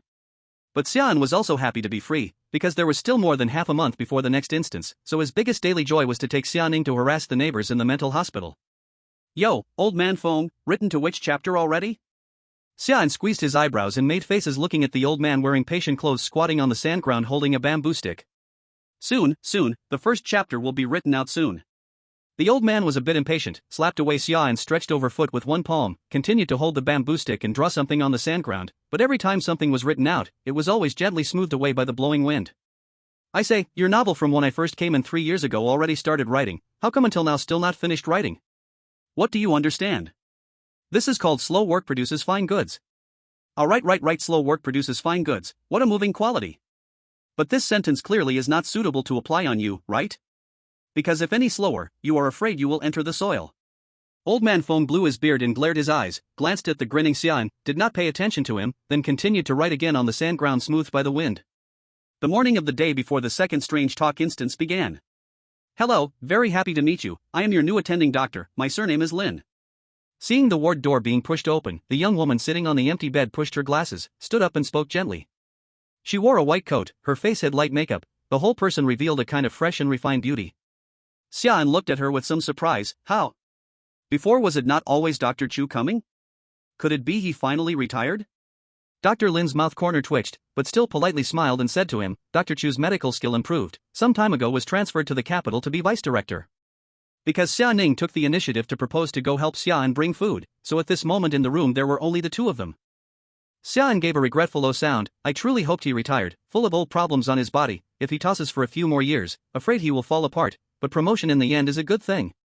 Although that original Dr. Chu had superb medical skill, but also long past the retirement age, but seeing the old friend can still rise one more position, Xia An was also happy. Seeing Xia An sit down, Dr. Lin took out a stack of organized medical records from her arms, tore down a new file from above. Sorry, as the new attending doctor, I need to first understand your situation. Dr. Lin calmly pulled out a medical record form. Name: Xia An? Yes. Male? Isn't it obvious? Do you want me to show you? No need. Age 18? Yes. Diagnosed 3 years ago with dissociative identity disorder? Xia An showed displeasure. I'm not sick. Dr. Lin nodded calmly. Almost every patient who comes here says the same. Xia An rubbed his forehead. Ahem. Dr. Lin cleared his throat, his expression serious. Then the first question. Can you describe how you feel about yourself? Xia An paused, his expression unusually serious. After a moment of thought, he slowly spoke to Dr. Lin, who held a pen ready to take notes. If I have to describe myself, then you can compare me to a sheet of carbon paper. I can only slowly sketch the outline with a round eraser, but I cannot make the edges clear. Chapter 23 New Dungeon, Anning Temple. The next day. A prompt sound rang across the world. Ding. A new round of dungeon is about to begin, all participants prepare. This challenge's horror world is Anning Temple. You will play a tourist who got lost in the deep mountains, entering a village called Anning, and reveal its disguise. Clear condition: find the true Buddha. Hint chances: 3. When Xia An opened his eyes, he was already in a deep forest, surrounded by lingering fog. The air smelled of incense, and in the distance a bell could be heard. Is that Anning village? Xia An looked up the mountain, the outline of a village faintly visible through the mist. Let's go to the village first.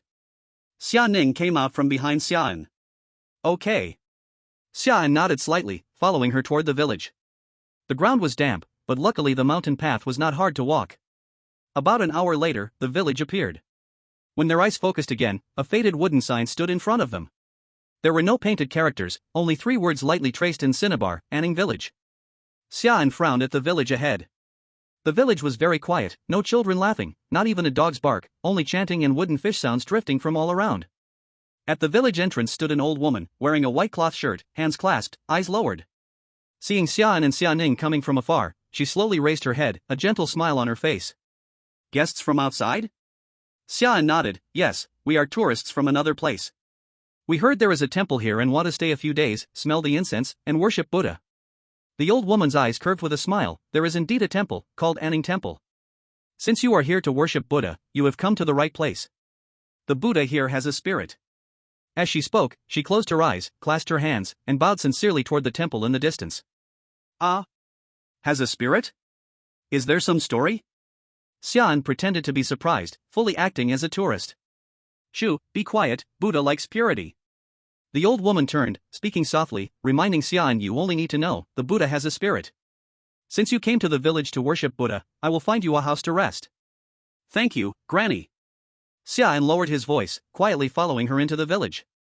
As they entered, houses along the road gradually increased. Occasionally they met villagers, dressed in cloth clothes, men and women, old and young, all with heads bowed, hands naturally folded, steps light as if floating. Brother, look. Xia Ning leaned towards Xia An, pointing at the villagers' necks. Xia An followed the direction, noticing that each of them, including the old woman guiding them, wore a string of Buddhist beads around their neck. Xia An withdrew his gaze and continued holding Xia Ning's hand, following the old woman deeper into the village. Eventually, they were led to an empty courtyard not far from the Buddhist pagoda. The old woman fumbled in her arms for a moment, then took out a rusty key and handed it to Xia An. Remember, now that you are in the village, from tomorrow you must follow the village rules. As long as you follow them, Buddha will protect you. After watching the old woman leave, the two entered the house. There were no electric lights, only an oil lamp hanging on the wall. Basic furniture was complete, and the food in the kitchen was normal, not spoiled. On the wall opposite the main door hung a scroll of writing, with a small Buddha altar beneath it. On the altar was an incense burner, and beside it a small Buddha statue, without a speck of dust, clearly cleaned often by someone. Are these the village rules the old woman mentioned? Xia An looked at the writing on the wall. Anning village rules. 1. Every day during an hour, 3 to 5 a.m., you must go in front of the temple to chant. Do not open your eyes, do not lift your head, do not look at the Buddha's face. 2. If you hear someone lightly pat your shoulder while chanting, do not turn around, do not respond, just treat it as the wind moving your clothes. 3. The offerings on the table can only be looked at, not touched, not smelled, and never eaten. If the offerings disappear for no reason, pretend you did not see it. 4. If you meet someone wearing gray monk robes, you must lower your head and bow. Do not look at them. They are not monks, they are servants of Buddha. 5. Do not open windows at night. The chanting and wooden fish sounds outside are Buddha watching, not disturbing. 6. If you see a little girl in red crying alone, do not comfort, do not approach, do not speak, just walk past. 7. Every home must have a small Buddha statue, cleaned 3 times a day. If red droplets appear on its surface, do not wipe, do not shout. 8. Never climb the base of the Buddha statue. It is the foundation of Buddha, mortals cannot touch. 9. When villagers greet each other, they only say, peace. You must also reply, peace. Saying an extra word is disrespectful. 10. Every day during high hour, 9 to 11 p.m., light 3 incense sticks at home. Remember, do not see the ash when lighting. 11. You may not believe, but do not show disbelief. You may be afraid, but do not show fear. Once Buddha sees your hesitation, you will become the new offering. Strange, why is the ink here still wet? Xia An looked at the last rule and pinched the ink on his hand. This rule was added temporarily, Xia An was sure, because compared with the others, it seemed made just to warn him. Brother, I can feel something very strong in this village, I can't beat it. His sister tugged at Xia An's sleeve from behind, pointing toward Anning Temple outside the door. Even you can't beat it? Xia An's face turned serious. He had experienced his sister's strength firsthand, although she usually obeyed him. In a real fight, he probably could not even touch one of her fingers. He had thought this time they could fight wildly together in the dungeon, but now it seemed impossible. To be safe, Xia An decided to stay low and first understand the situation of the village before making plans. Brother, take this with you. His sister, somehow, took out the rabbit doll they never left behind in the last dungeon and handed it to Xia An. Ha! You brought it out too? Xia An looked at the doll in surprise, then skillfully put it in his chest pocket. Yes, and all the dolls in my room, I brought them out too. That many? Where did you put them? Don't ask too much about this. Chapter 24, Entering the Temple to Chant. At 2 a.m., Xia An and Xia Ning woke early. After washing, they walked out the door. Outside, it was still dark, and the fog around the village was so thick that even the moonlight could not shine through. Because Rule 1 said every day during an hour, 3 to 5 a.m., they must go in front of the temple to chant. So, Xia An decided to go to the temple early to observe the situation. But to his surprise, there were already many villagers outside, holding torches, scattered in the dark, walking towards the temple. It's not even time yet, and they've already set off? Xia An murmured, looking at the distant flickering lights. It seems that the villagers' devotion to the Buddha runs deeper than he had imagined. Even though there was still a full hour before the scheduled time, they had already left early. The wind at night was a bit strong. Xia An stretched out his hand to tighten his collar, holding his sister's hand as they walked toward the temple, following the villagers. As they got closer, more and more torches gathered, and the entire area in front of the temple became as bright as day. Because it was not yet time for the chanting, the temple doors were still closed. Everyone stood silently in the mist, without talking, without any sound of breathing. Even the sounds of insects and wind that should have been there in the mountains had completely disappeared. After a long wait, the sound of a bell from the temple broke the eerie silence. Dong! Dong! Dong! 3 bell rings slowly echoed, the long hum lingering throughout the village. The temple door slowly opened, and a row of monks in grey robes filed out, their faces expressionless, heads lowered, eyes closed, and they slowly formed a line outside. What surprised Xia An was that the one leading them was the old woman from yesterday. At this moment, she looked kind and gentle, her hands clasped in prayer, watching the villagers enter the temple one by one. Xia An followed the flow of people into the temple. Inside the hall stood a giant Buddha statue. Due to the rules, he didn't look much, only lowering his gaze, barely catching a glimpse of the corner of the Buddha's seat from the corner of his eye. As the sound of the bell faded, the crowd spontaneously knelt in a patch in front of the hall, no orders, no guidance, their movements perfectly synchronized, as if they were puppets on strings. Xia An pulled Xia An down to kneel, hands pressed together, his knees firmly nailed to the stone slab beneath him. He dared not raise his head or open his eyes. Soon, a uniform chanting sound echoed in his ears, deep and numb, regardless of age or gender, mixed with the monotonous sound of wooden fish tapping. Even with his head lowered, he could still clearly feel it. The huge Buddha statue above seemed to be looking at him. A cold, sticky, heavy gaze slowly swept over every person's head. Within the chanting, a sound that shouldn't have been there mixed in. Extremely light, extremely slow, like stones rubbing together. It was like the Buddha statue was slightly turning its head. Xia An's fingertips were cold, he remained motionless in the chanting position, tightly gripping his sister's hand. The villagers around him were still chanting devoutly, their expressions serene, as if they hadn't heard anything. Fortunately, there were no surprises during the chanting. By the end, the sky outside the temple had already started to brighten. The villagers bowed their heads and clasped their hands in front of the Buddha statue, then gradually left the temple and returned to their homes. Safe travels. Xia An glanced sideways and politely greeted the person behind him. Safe travels. The old woman, now out of her grey robe, replied cheerfully. Not bad, seems like you've seriously read the village rules. How did you feel during your first chanting? Xia An smiled politely. It felt great, Granny. I even felt like the Buddha was watching me. Coming here was definitely the right choice. Xia Ning, after saying a quick good, stopped talking. She quietly peeked out from behind Xia An, her little hand gently holding the corner of his clothes. You guys can just call me Granny Chen, that's what everyone in the village calls me. Granny Chen's smile grew even brighter as she slowly looked at Xia Ning, who was hiding behind Xia An, and sighed. Is this your girlfriend? She looks so gentle, quiet and calm, unlike my granddaughter. She's also from the city, but her temper is as stubborn as a mule. Always rebellious, sigh. Granny Chen, this is my sister. Xia An awkwardly scratched his head.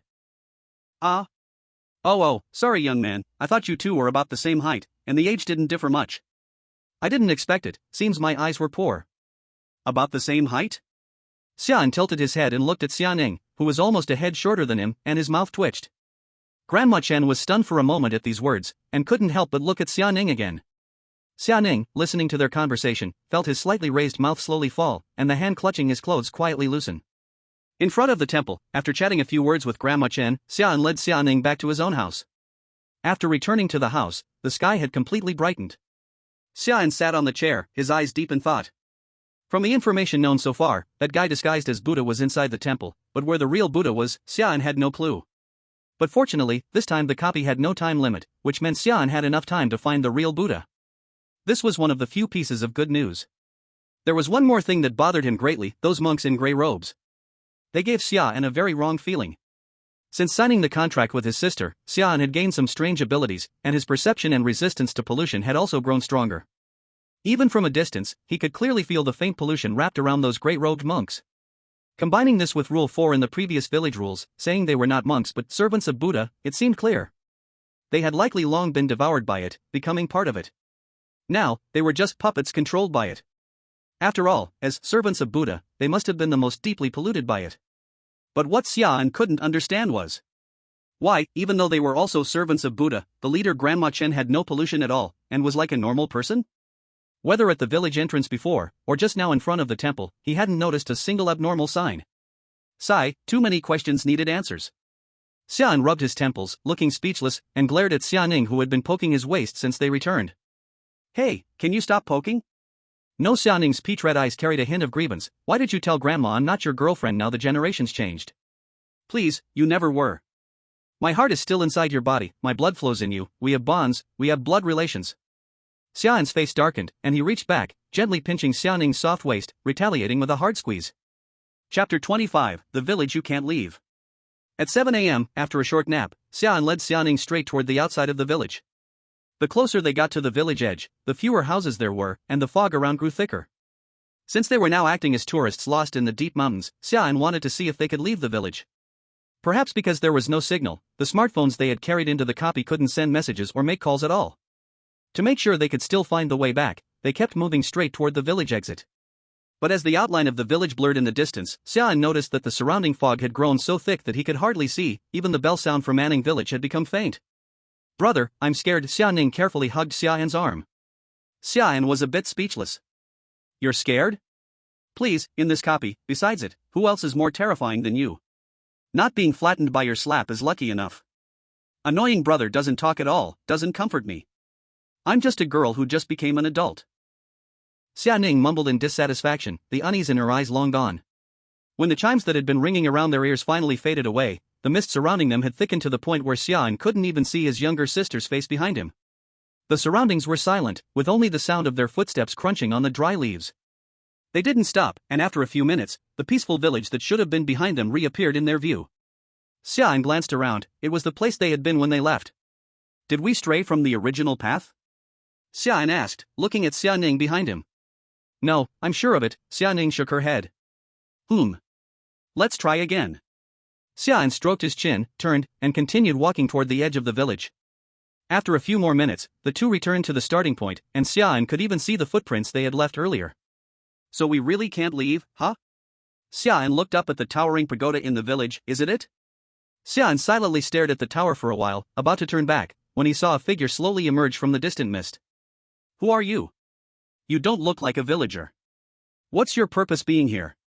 As the figure approached, Xia An could finally make out its features. A girl, about 16 or 17 years old, with short hair, dressed in modern clothes that were completely different from what the villagers usually wore.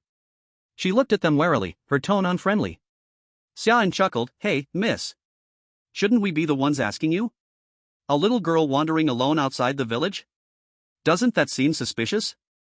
We're tourists, specifically here for sightseeing. We arrived last night and just had breakfast this morning. We were planning to explore the area. Xia An paused, then shifted the conversation. Hey, speaking of which, I didn't see you this morning during the chanting ceremony. Tell us. Who are you? At the gaze Xia An gave her, the girl instinctively avoided it. I wasn't feeling well today, so I didn't go to chant. Well, ahem. Anyway, it's none of your business. The girl adjusted herself and looked at Xia An and Xia Ning with an appraising gaze once more. My name is Lin Xiaoman, I'm Chen Apo's granddaughter. I know who you are. My grandmother mentioned you last night. Since you're tourists, I'll advise you to stay away from the outskirts of the village. Watch out for wild animals. If something happens, you'll regret it. With that, the girl snorted and walked away without looking back towards the village. So this is the granddaughter that Chen Apo was talking about? She really seems rebellious. Xia Ning murmured, watching Lin Xiaoman's retreating back. Yeah, indeed. Fortunately, my sister isn't rebellious at all, that's so nice. Xia An secretly glanced at Xia Ning, sighing with relief. Xia Ning gently pushed Xia An, urging him slowly, alright, let's go back. It's cold out here. I'm almost catching a cold. Suddenly, Xia An had a thought. Do you know what's the most loyal thing? What is it? A cold, because it never abandons you. It's colder now. Xia Ning shrunk her neck. Alright, no more jokes. Let's talk about serious business. Xia An wiped the smile from his face and looked at the direction Lin Xiaoman had gone with an intrigued expression. That girl lied. The reason she didn't go to chant this morning wasn't because she was feeling unwell. How can you tell? Xia Ning blinked, curious. She never doubted Xia An's words and always trusted him unconditionally. Look here. Xia An pointed at his eyes. When answering, her eyes shifted. Only people who are lying do that instinctively, because I also like to lie. As Chen Apo's granddaughter, who is extremely devout, lying about not going to chant at such an important moment is very suspicious. I think she might know something. In a deeply Buddhist village, even as the granddaughter of Old Lady Chen, she had no reason not to believe in Buddhism, but the biggest difference between her and the villagers was Old Lady Chen had said that she came from the city, and just the clothes she wore made it obvious. As someone who had received a good education and was a bit rebellious, Xia An had reasons to suspect that Lin Xiaoman might actually be the least Buddhist person in the entire village. Not believing in Buddhism meant that she would probably be least affected by any pollution, meaning she could very well be the medium through which he found the key clue. So, we need to actively approach her? After hearing this, Xia Ning nodded knowingly. Smart. Xia An patted his sister's head with satisfaction. I'm not a puppy. The hand that had just been placed on her head was slapped away by Xia Ning in less than a second. On the other side, in a Japanese live broadcast room, in contrast to Xia An, Meichuan Kucha had directly entered the temple. The temple is usually open to the public, but perhaps because they had just finished chanting, there were few people inside at the moment. Baka, what kind of Buddha is this? Acting all divine, look at me tear apart your disguise. Since it was already past the hour of the tiger, looking at the Buddha statue wouldn't break any rules. If it weren't for the rule against touching the base, Meichuan Kucha would have already climbed up to the Buddha's face. In Japan, the two core beliefs are Shinto and Buddhism, often mixed together in daily life. But for some reason, this guy only believed in Shinto, not Buddhism. In his mind, the only one worth believing in was the sun goddess Amaterasu, and as for the Buddha, he felt indifferent. But just as he was carefully searching for clues, a faint cry reached his ears. What noise? Chapter 26, The Little Girl in Red. Meichuan Kucha followed the sound, and as he got closer, he found the source of the cry. A little girl, crouching behind the Buddha statue and crying. Meichuan Kucha stared at the little girl's red cloth shirt, thinking for a moment, and finally remembered something. She was the little girl mentioned in the rules. He was about to instinctively step away, but his gaze kept hesitating on the crying figure. Wait. That's the little girl in red mentioned in the rules. Hurry up and leave. What is Meichuan doing? Don't get any closer. Is this Meichuan Kucha's weakness? He has no resistance to strange beings disguised as children. He's so soft-hearted when he sees a child crying. This is really embarrassing for our noble Bushido spirit. Don't be fooled by the crying, Meichuan. That's not even human. Little sister? Why are you crying here all alone? Where are your family members? Did you get separated? As Meichuan Kucha extended a beef-flavored candy toward the girl, her crying softened a little. Such a small child, leaving you here without care could cause trouble. He murmured softly, comforting himself, it should be fine. I still have my abilities, it's okay. At that moment, Meichuan Kucha was also feeling conflicted, but he still offered the candy to the little girl, whose body was somewhat transparent, clearly not human. Portable candy machine, convenient to carry, containing various strange flavored candies that calm the mind and relieve pain, a gift from a certain girl. This was his reward for completing the previous dungeon, and because his rating wasn't high, the reward seemed a bit useless. Even the effect it provided seemed to be replaceable by regular medicine. The girl seemed confused, as before, people would just walk away when they saw her, no one had ever approached her to talk. So, with a bewildered gaze from both Meichuan Kucha and the live stream viewers, the little girl disappeared into the air. When Meichuan Kucha snapped back to his senses, he realized that the candy in his hand had vanished. Instead, there was a piece of paper. Be careful of Grandma Chen? Meichuan Kucha furrowed his brows and read the words on the paper. Could it be the little girl left this? But why would she tell him to be careful of Grandma Chen? Grandma Chen clearly seemed like a kind person, right? The only regret Meichuan Kucha had was that she believed in Buddhism. Confused, Meichuan Kucha looked around, put the paper away before any other villagers came, and left the spot. At the hour of high, between 9 p.m. and 11 p.m., Xia An took out 3 incense sticks from the incense box at the exact time. Outside, the sky had already darkened, and everything was as quiet as ever. As he was about to place the 3 incense sticks into the incense burner, feeling their texture in his hand, Xia An stopped. Wait, what are these incense made of? Xia An frowned and brought the incense close to his eyes. The incense in his hand felt completely different from regular incense, it was thinner, lighter, and more powdery. Rubbing it with his fingers, there was none of the rough wood powder texture, but rather a subtle grainy feeling, and the color of the incense leaned more toward a grayish-white. Xia An examined it for a while but couldn't figure out what was going on, but he was certain that this incense was definitely unusual. He lit the 3 incense sticks with the flame from the white candle on the Buddhist altar and placed them in the incense burner. Then, he picked up a cloth and began carefully wiping the small Buddha statue on the altar. By rule, the statue should be wiped 3 times a day. This was the last time for today. However, after wiping for just a moment, Xia An paused, his eyes locked on the Buddha statue. His pupils trembled slightly. In the faint candlelight, he clearly saw that liquid was seeping from the corners of the Buddha statue's eyes. Crimson, with a faint smell of rust. It was blood. Yes, the Buddha statue was bleeding. What the heck, don't scare me like this at night. If this keeps up, I'm not watching the live stream anymore. Blood. It's blood. The Buddha statue is bleeding. Is this the red water droplets mentioned in the rules? Does your water droplets look like this? Bro, I'm going to change my pants, wait for me. The person above is too young, I just wear diapers to watch the live stream. The live chat exploded instantly. The screen was flooded with messages, all the viewers were so terrified that their scalps tingled. Xia An's fingers tightened slightly, his cloth still resting on the cold surface of the statue. The blood droplets seeped more and more, slowly trickling down the statue's carved lines, glowing eerily in the candlelight. The 3 incense sticks burned silently in the incense burner, the smoke thick, with a strong burnt bone ash and scorched earth smell, slowly enveloping the entire temple. He ignored the Buddha statue and slowly raised his eyes to look at the dark corner of the room. There was a gaze, watching him secretly. But he could sense that the gaze had no malicious intent. That gaze disappeared quickly, and when Xia An looked back at the altar, he realized that some offerings on the altar were missing. Did you see what they looked like? Xia An turned to look at Xia Ning, who had just emerged from the depths of the room. I saw. She was a little girl, probably 2 years younger than me, wearing a red cloth dress. Is she the little girl mentioned in the rules? Xia An froze for a moment upon hearing this. Why would that little girl appear here? She stood in such a hidden position that Xia An would never have noticed her if it weren't for his talent. She means no harm, Xia Ning added in a low voice. Xia An fell silent for a moment, his gaze once again falling on the Buddha statue, still slowly seeping blood. Could the bleeding of the statue be connected to that little girl?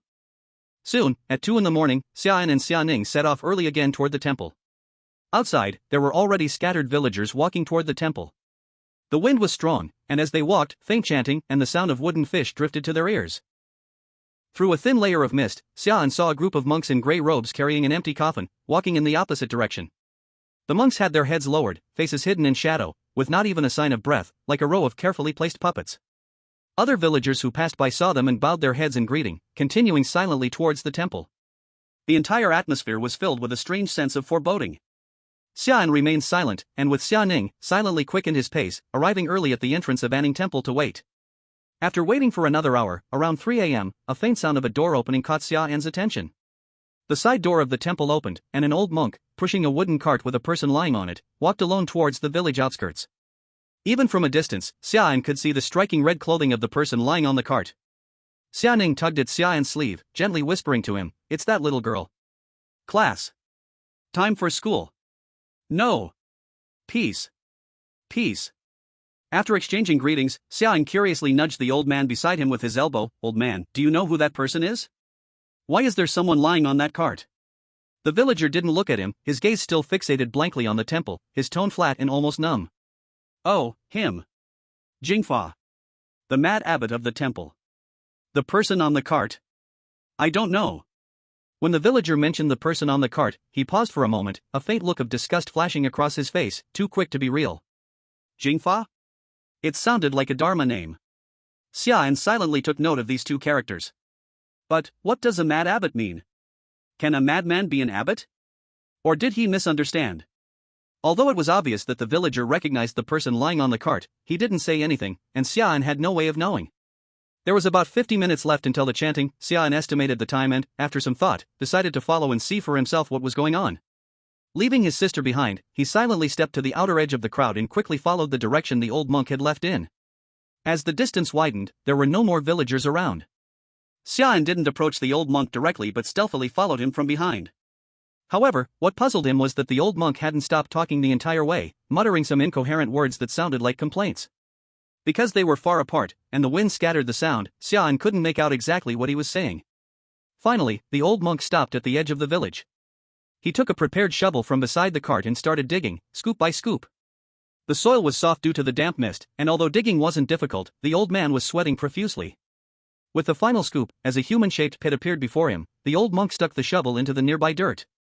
Just as he was about to take a rest, a figure suddenly appeared in front of him. "Abbot Jingfa, hello, I am Xia An smiled, walking directly up to Jingfa without hiding anything. Because he had been far away earlier, he only now noticed that the monk in front of him had one eye blind. Shut up! The old monk seemed unsurprised by his appearance, immediately interrupting Xia An, his tone carrying some displeasure. You've been watching me dig this pit for so long, why didn't you give me a hand? Even heaven is merciful, as a believer of the Buddha, how can you just stand by and watch? I'm old, how could you bear it? Jingfa straightened his somewhat hunched back, lifted his sleeve, and with a finger barely reached Xia An's head and tapped it. The force was moderate, not too painful. Xia An was a little stunned by the sudden hit, not knowing what to say for a moment. Jingfa ignored Xia An's embarrassment, his words fell like cannonballs. Devotee, where are your prayer beads? The time for chanting is near, so why did you follow me all the way here? Jingfa paused for a moment, then changed his tone, touching the broken beads in his hand, his only eye staring at Xia An. Could it be devotee, you do not believe in Buddha? Before Xia An could open his mouth, Jingfa interrupted again. Enough, I know you don't believe in Buddha. After being a monk for so many years, I can still tell. Hurry up, don't delay, come help me. After speaking, Jingfa walked to the wooden cart, lifted the little girl on it, and stretched out his hand to call Xia An. When Xia An came closer, his heart sank. The little girl on the cart was already lifeless, her body covered with wounds of all sizes, the most fatal being a piercing wound at the ribs, the blood already black and solidified. Her once cute and lively face was now pale like a thin piece of paper. This. Xia An looked at the little girl's body, feeling regret mixed with confusion. She had just appeared at their place, hadn't she? How could she die in an instant? And it seemed she had been dead longer than the days they had been here. Together they gently placed the little girl's body into a grave and buried her. Xia An straightened up, not yet catching his breath, when a chill suddenly hit him from behind. Clang! A mountain-cutting axe slammed hard against a fruit knife, sparks flying in fragments. Young friend. Jingfa's face wore a smile, his eyes squinted, his tone calm, as if sitting across from him drinking tea leisurely. This smell on you, what is it? I may not see clearly, but I can smell it. The aura on you, though faint, is exactly the same as that evil Buddha. After his talent was enhanced, Xia An's body functions far exceeded normal humans, and the opponent was old, so blocking this strike was especially easy for him. But Xia An could not care about Jingfa at this moment. He felt his head was about to explode, sharp pain shooting through his brain as if something was trying desperately to break out. The scene in front of him twisted and flickered, like an old TV with bad signal. His consciousness fell into darkness, and a mirror appeared before Xia An. You again, what do you want? Xia An looked at himself in the mirror wearing a patient gown, eyes unfriendly. He recognized it, this was the dream he entered every night. He also recognized the person in the mirror as himself from the last dungeon, numbered 1526. 1527, come. 1526 was smiling, but if covering his mouth, it could be seen that his face had no expression.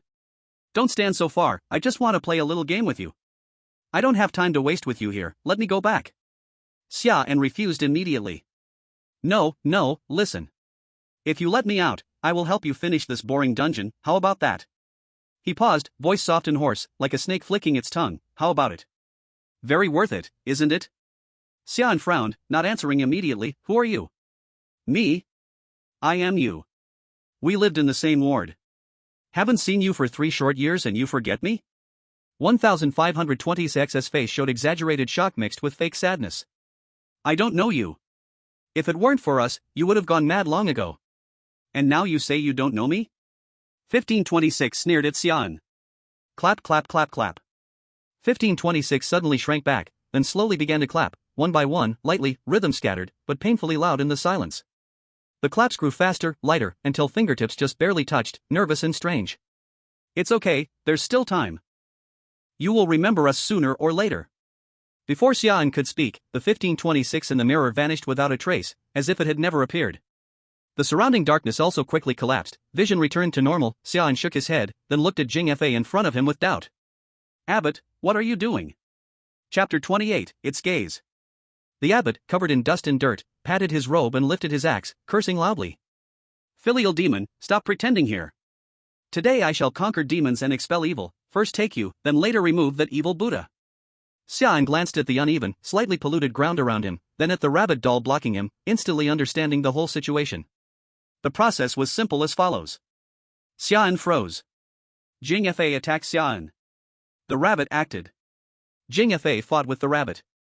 Yes, that was the whole truth. Xia An watched Jingfa wrestling with the rabbit doll, a hint of curiosity flashing in his eyes. He could feel that the rabbit doll acted with great restraint, not using full strength. Yet even so, no ordinary elder could withstand it. So Jing Fa, how could he bear the pollution? Xia An did not intervene, only quietly observed. Amid the swirling black pollution, the broken string of Buddhist beads on Jing Fa shone a faint but firm golden light. What is that? Xia An stared at the beads, noticing that whenever pollution approached, the golden light resisted it, even annihilating it. After a few seconds, Xia An finally stopped the battle. Softly saying thanks, Xia An put the rabbit doll back into his pocket, lifting his eyes calmly to Jing Fa. Abbot, since you have seen through it, I will not beat around the bush. I do not believe in Buddha, my goal is that evil Buddha in the temple. Absurd! Do you think I would believe your evil nonsense? Jing Fa looked disdainful, raised his axe again. Today I will fulfill the virtue of heaven and safely send you, evil thing, to the western paradise. Seeing persuasion fail, Xia An no longer hesitated and used his power for the first time. Before Jing Fa's horrified eyes, black pollution and scarlet blood entwined, forming countless thick ropes twisted from blood. They rose with a rotten stench like starving venomous snakes, layer by layer winding and tightening, binding Jing Fa firmly in place. The golden light on the beads sizzled under the invading blood but did not dim in the slightest. Abbot, I mean no disrespect, I just want you to understand one thing. Xia An paused, his voice containing a hint of restraint. I have the power to kill you and everyone in this village. After saying this, Xia An relaxed his tone. I did not lie, I came here only to expose its disguise and find the true Buddha. That's all, nothing more.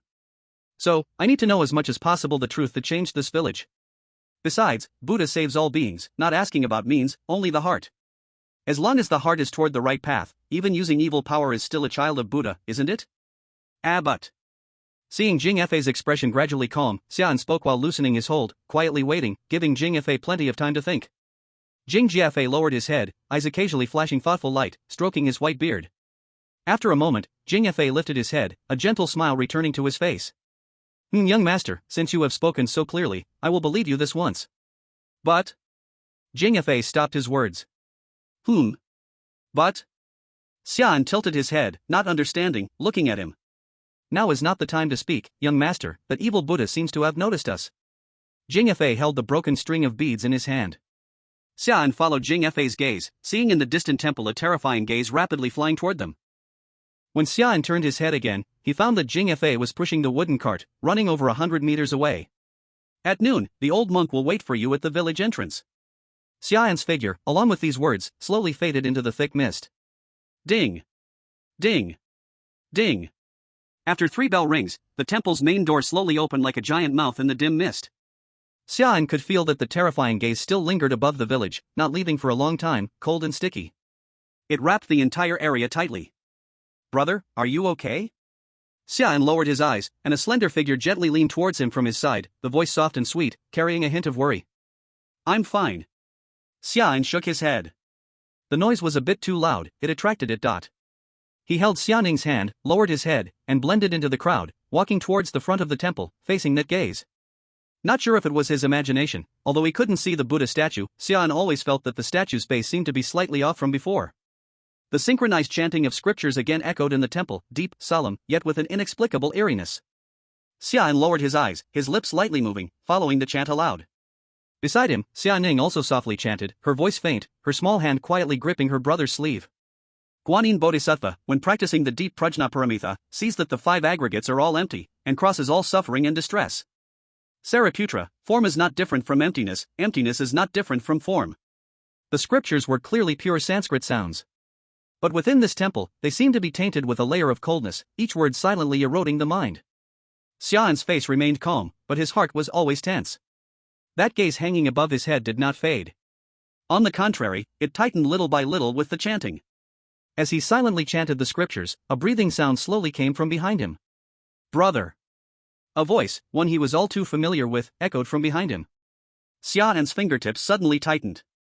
He didn't move, still looking down, his lips silently chanting the scriptures, but his body had already tensed up silently.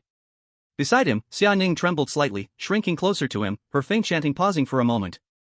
The breath was right behind him, warm, weak, with a hint of the unique scent of a girl.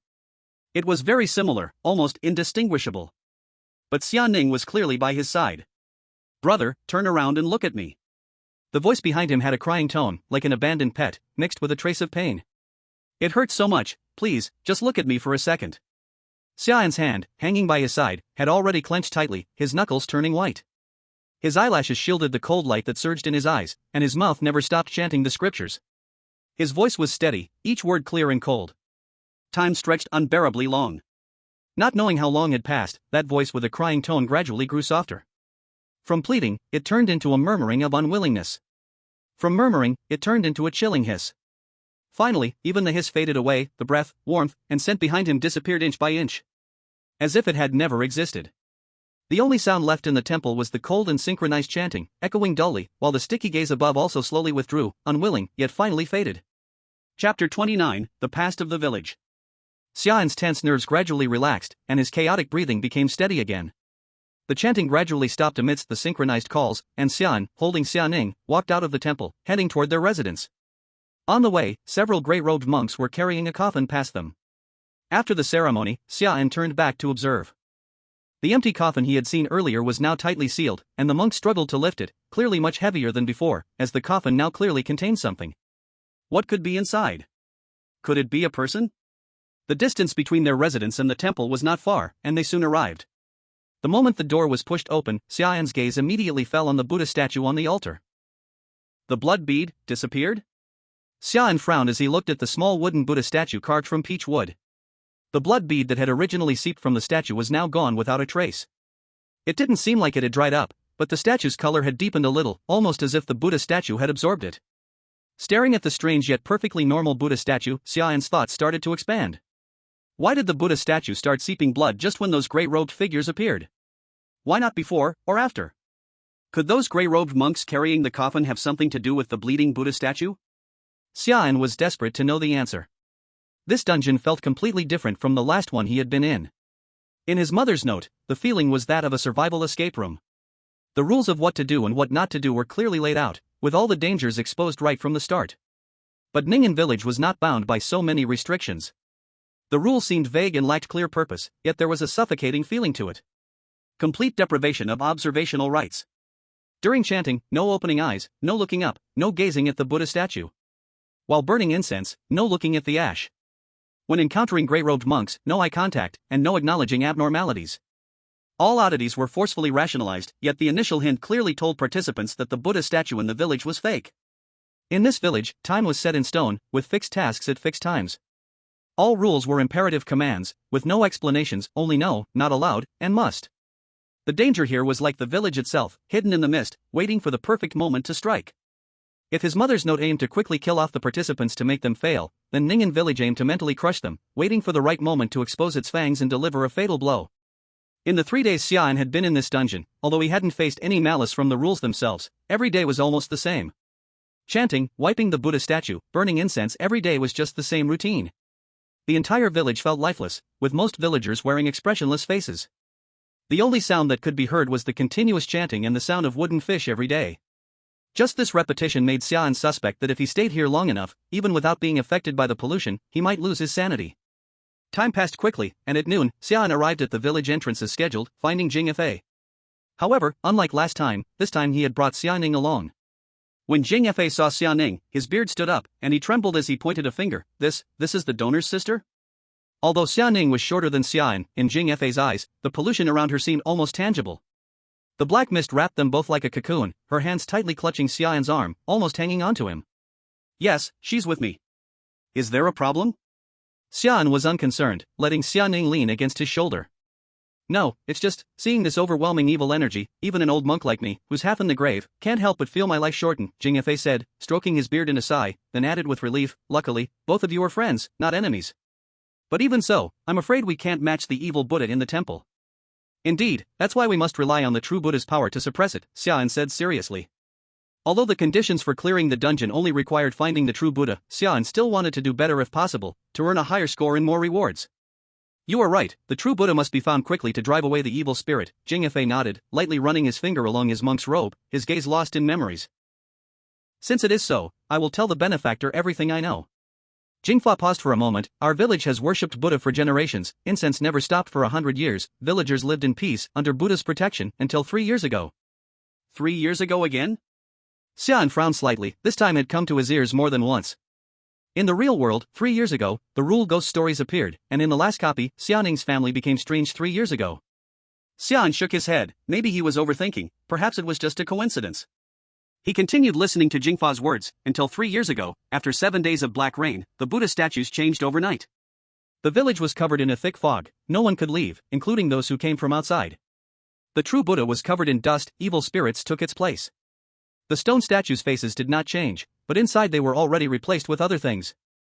I have tried to persuade, but it was all taken as crazy words, no one listened to me even half a word. Villagers were ignorant, they thought Buddha brought new rules, sincerely followed, obeyed day and night, not knowing that what they worshipped was no longer Buddha, but a man eating evil. Since that evil Buddha came to the villagers became stranger, no one could be disrespectful to the Buddha, even their own close ones would disappear without a trace the next day, and villagers would not admit knowing that person. Jingfa paused, his tone full of bitterness, a grief that could not be hidden spread from him. The girl I buried last night was my adopted granddaughter. That night also happened to be her 7th day after death. Just because she accidentally touched the Buddha statue while sweeping, she was pierced through by old Grandma Chen with a steel fork. Xia An said nothing, his hands tightened. Jingfa lowered his eyes, his voice so soft it seemed to scatter into the wind. She was only 15. His thin hand tightly gripped his robe, knuckles white. Villagers all said she offended Buddha, deserved to die, even crying was disrespectful. He smiled lightly, all self-mockery in that smile. I guarded Buddha my whole life, and in the end could not even protect my own granddaughter. And the reason was only because she kindly cleaned the hall and accidentally touched the Buddha statue, this absurd reason. Chapter 30, Please take her away.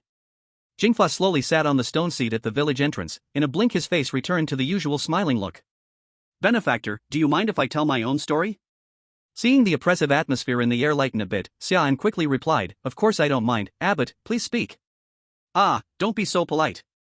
Jingfa waved his hand, smiling openly, even if the benefactor does not agree, I will still tell it. Looking at Jingfa's strangely slightly annoying smile, Xia An's mouth twitched hard, almost unable to resist punching him. Why so polite? Jingfa seemed to see through his thoughts but did not reveal, covered his face and coughed a few times. Under Xia An and Xia Ning's watch, he slowly spoke. Since I have memory, this poor monk has been at Anning Temple. I have no secular name, only that people privately call me Jingfa, so I got used to it. This poor monk does not desire worldly noise, nor the greed, anger, and desire of the secular world. I only have morning and evening bells, scriptures, and Buddha statues. Villagers say I am pure in heart, eyes clear, speak gently and humble, every move shows calm and compassion of a Buddhist disciple.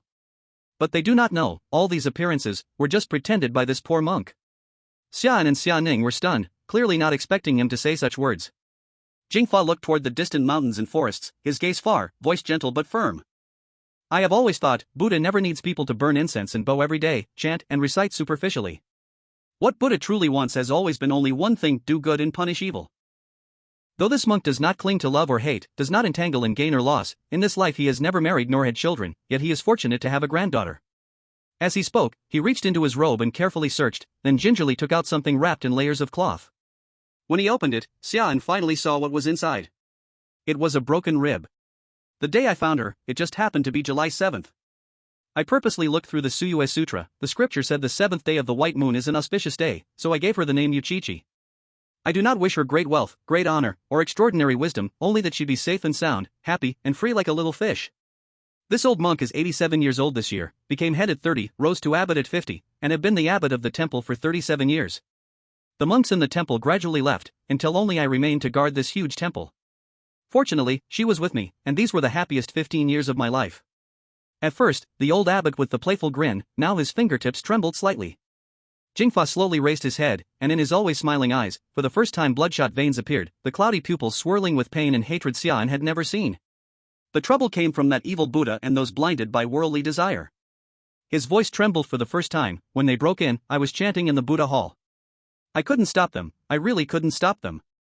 At this, Jingfa suddenly laughed lowly, the laugh containing no joy, only a chilling coldness. See, I spent my life advising people to be good, saying the Buddha values the heart, not form, but they insisted on believing in that man-eating false Buddha. He turned his gaze to the temple, muttering, Buddha, I advised them for 3 years. Though goodness was fully given, evil was already complete. In the end, what they learned was to eat people. After a long while, Jingfa slowly raised his head again, and his bloodshot eyes finally returned to rest on the two of them.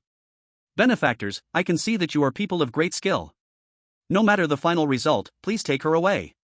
Looking at the broken rib handed over and the little girl in red behind Jingfa, her eyes red without him knowing when she appeared, Xia An silently accepted them. He tried to sense Yuchichi, but the energy returned was extremely weak. She was not even strange. Abbot, what about you? Me? Jingfa shook his head. I am not leaving. Having guarded the temple all his life, he was old now, and no matter the result, he would not leave this village. I understand. Xia An nodded, saying nothing more. They said no more and returned to their own rooms. At night, Xia An and Xia Ning looked helplessly at the little girl in the room still clutching the broom, refusing to let go. Chi-Chi, actually the room is already very clean. You don't need to sweep more, why not rest a bit? Since returning, Yuchichi had barely stopped, working hard to clean, leaving the room spotless. No matter how many times they persuaded her, Yuchichi only silently shook her head and kept wiping here, sweeping there.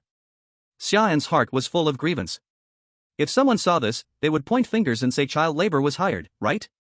He didn't want to end up singing prison tears while gnawing on coarse bread. He thought this advice would still be useless. But unexpectedly, Yuchichi's gaze flickered hesitantly a few times, and she slowly put down the transparent broom. Goo! A small, thin sound suddenly rang in the quiet room. Not loud, yet it entered Xia An and Xia Ning's ears clearly. Yuchichi froze, her cheeks flushed a light red instantly, even the tips of her ears burned, and she lowered her head in panic, not daring to meet their eyes. Xia An was first stunned. He quickly moved his gaze away, pretending not to hear anything, but a faint smile secretly appeared at the corner of his mouth. Xia Ning softly coughed, trying to keep her lips tight, speaking in a particularly gentle tone, as if afraid to scare her. Are you, by any chance, already hungry? As soon as these words were spoken, Yuchichi lowered her head even more, her face turning almost red. Yuchichi nervously gripped the loose sleeve, only revealing a small section of her flushed earlobes, her voice so soft it was almost a mosquito's hum. I am not. Just as she finished speaking, her stomach betrayed her and let out a soft grumble. Xia Ning could no longer hold it in and let out a slight, soft smile at the corner of her lips. She stepped forward, her peach-colored eyes landing on the transparent broom that had been put down, her voice soft and gentle. I didn't say you're hungry. It's just that there's something here, if you don't eat it, it'll go bad. Xia An nodded from the side, seriously echoing her words. If you don't eat it, it'll expire. Such a waste. Yuchichi secretly lifted her gaze. Seeing that neither of them seemed to be mocking her, but instead had a look as if they were afraid of embarrassing her, her feeling of awkwardness gradually faded, though her cheeks were still burning. She loosened her grip on her sleeve and muttered softly. Well, then, I'll just eat a little. Xia An watched her look so stubborn yet soft, and finally couldn't help but laugh softly. Chapter 31, Taking the Initiative. What a cute little girl. How could those beasts bear to harm her? So adorable. I just want to take her home, hee. I feel like she wants to come home with me. Tell me, boss, how hot is it? I'll go pick her up right now. Full power. Zap them to death. Not a single one should be spared. Then will we get to see Chi-Chi often in future streams? I'll just stay here. In the live stream, a group of people was completely lost in madness, the screen filled with bullet comments, all overwhelmed by her cuteness. After all, who could resist such a sweet, soft, and shy little loli? If Yuchichi had seen these crazy comments, she probably would have shrunk right there from embarrassment, dying of social death on the spot. While they were still immersed in her cute appearance, the atmosphere in the dungeon world suddenly grew cold without any warning. In the room, Yuchichi had just finished the last bite of her apple when the slow, heavy footsteps were heard outside their door. Xia An immediately became alert, his body moving to the door. Because the rules prevented opening the window, he had to squint his eyes, peering out through a very narrow crack in the door. Outside, the gray-robed monk walked past the window with his head lowered, his face expressionless, still carrying an empty coffin on his shoulder. What are they up to this time? Xia An pressed tightly against the door, his mind full of confusion and wariness. As he focused his attention, he suddenly felt the air in the room freeze. Xia An and Xia Ning almost simultaneously looked up at the silent Buddha statue. On the Buddha altar. From the gap in the Buddha statue's lowered eyes, a dark red drop of blood slowly oozed out, sliding down the cold stone, leaving a small, glaring stain in front of the Buddha. Meanwhile, the offerings, which had been neatly placed, began to shrink and disappear visibly, as if something invisible was slowly eating them away. The easy atmosphere from earlier was instantly overshadowed by a thick sense of eeriness and danger. Is it this again? Xia An's voice deepened, no longer carrying the ease from before, his tone now heavy with an uncontainable seriousness. The exact same scene from last night was still fresh in his mind. The offerings vanishing for no reason, the gray-robed monk carrying the coffin, the Buddha statue bleeding, 3 eerie phenomena appeared in one night. These 3 phenomena corresponded to rules 3, 4, and 7. He had originally thought it was just a coincidence, but now everything was happening again. Even a fool like Xia An could tell this had to be connected to the secret of the temple. Xia Ning's face wasn't looking good either, her eyes tightly fixed on the bleeding Buddha statue. Brother, it's exactly the same as last night. Xia An nodded, not saying a word. He felt very uncomfortable right now. Clearly, what was happening according to the rules was happening right in front of him, yet it felt like these rules had nothing to do with him. This feeling was strange, like he had come to play mahjong, only to be directly kicked off the table, with the mahjong playing by itself, completely ignoring him. Suddenly, his eyes started to light up bit by bit. A bold thought exploded in his mind. The village rules didn't seem to say that one couldn't go out at night, right? Even Rule 5 only strictly forbade opening the windows, but it never said anything about not opening the door. He. With this thought, Xia An couldn't help but let out a sly laugh, mixed with a bit of pleasure. Damn it, not playing with me, huh? I'll play anyway. Standing aside, Xia Ning instinctively blocked in front of Yuchichi, her eyes filled with disdain as she took a few steps back. She stared at Xia An, who was sticking to the door, with disgust and softly muttered 3 words. TCH trash. Xia An ignored his sister's complaint and slowly placed his hand on the door bolt. Bro, you really want to go? The rules didn't say you could go out. The door creaked open slightly, and Xia Ning hurriedly spoke, trying to stop him. Xia An turned his head and grinned. In the rulebook, if it's not prohibited, it's allowed. That's common sense. You stay here with Chi-Chi. I'll go take a look. Nothing will happen. Xia Ning frowned, her expression filled with dissatisfaction and worry. She was about to speak to stop him, but suddenly, everything before her vanished. With a soft click, the door bolt was quickly released. Xia An moved quickly and decisively. Before Xia Ning could finish her words, he had already slipped through the door and gently closed it behind him. The speed was so fast that she couldn't stop him. Xia Ning stood frozen, her fingers clenched tightly in anger.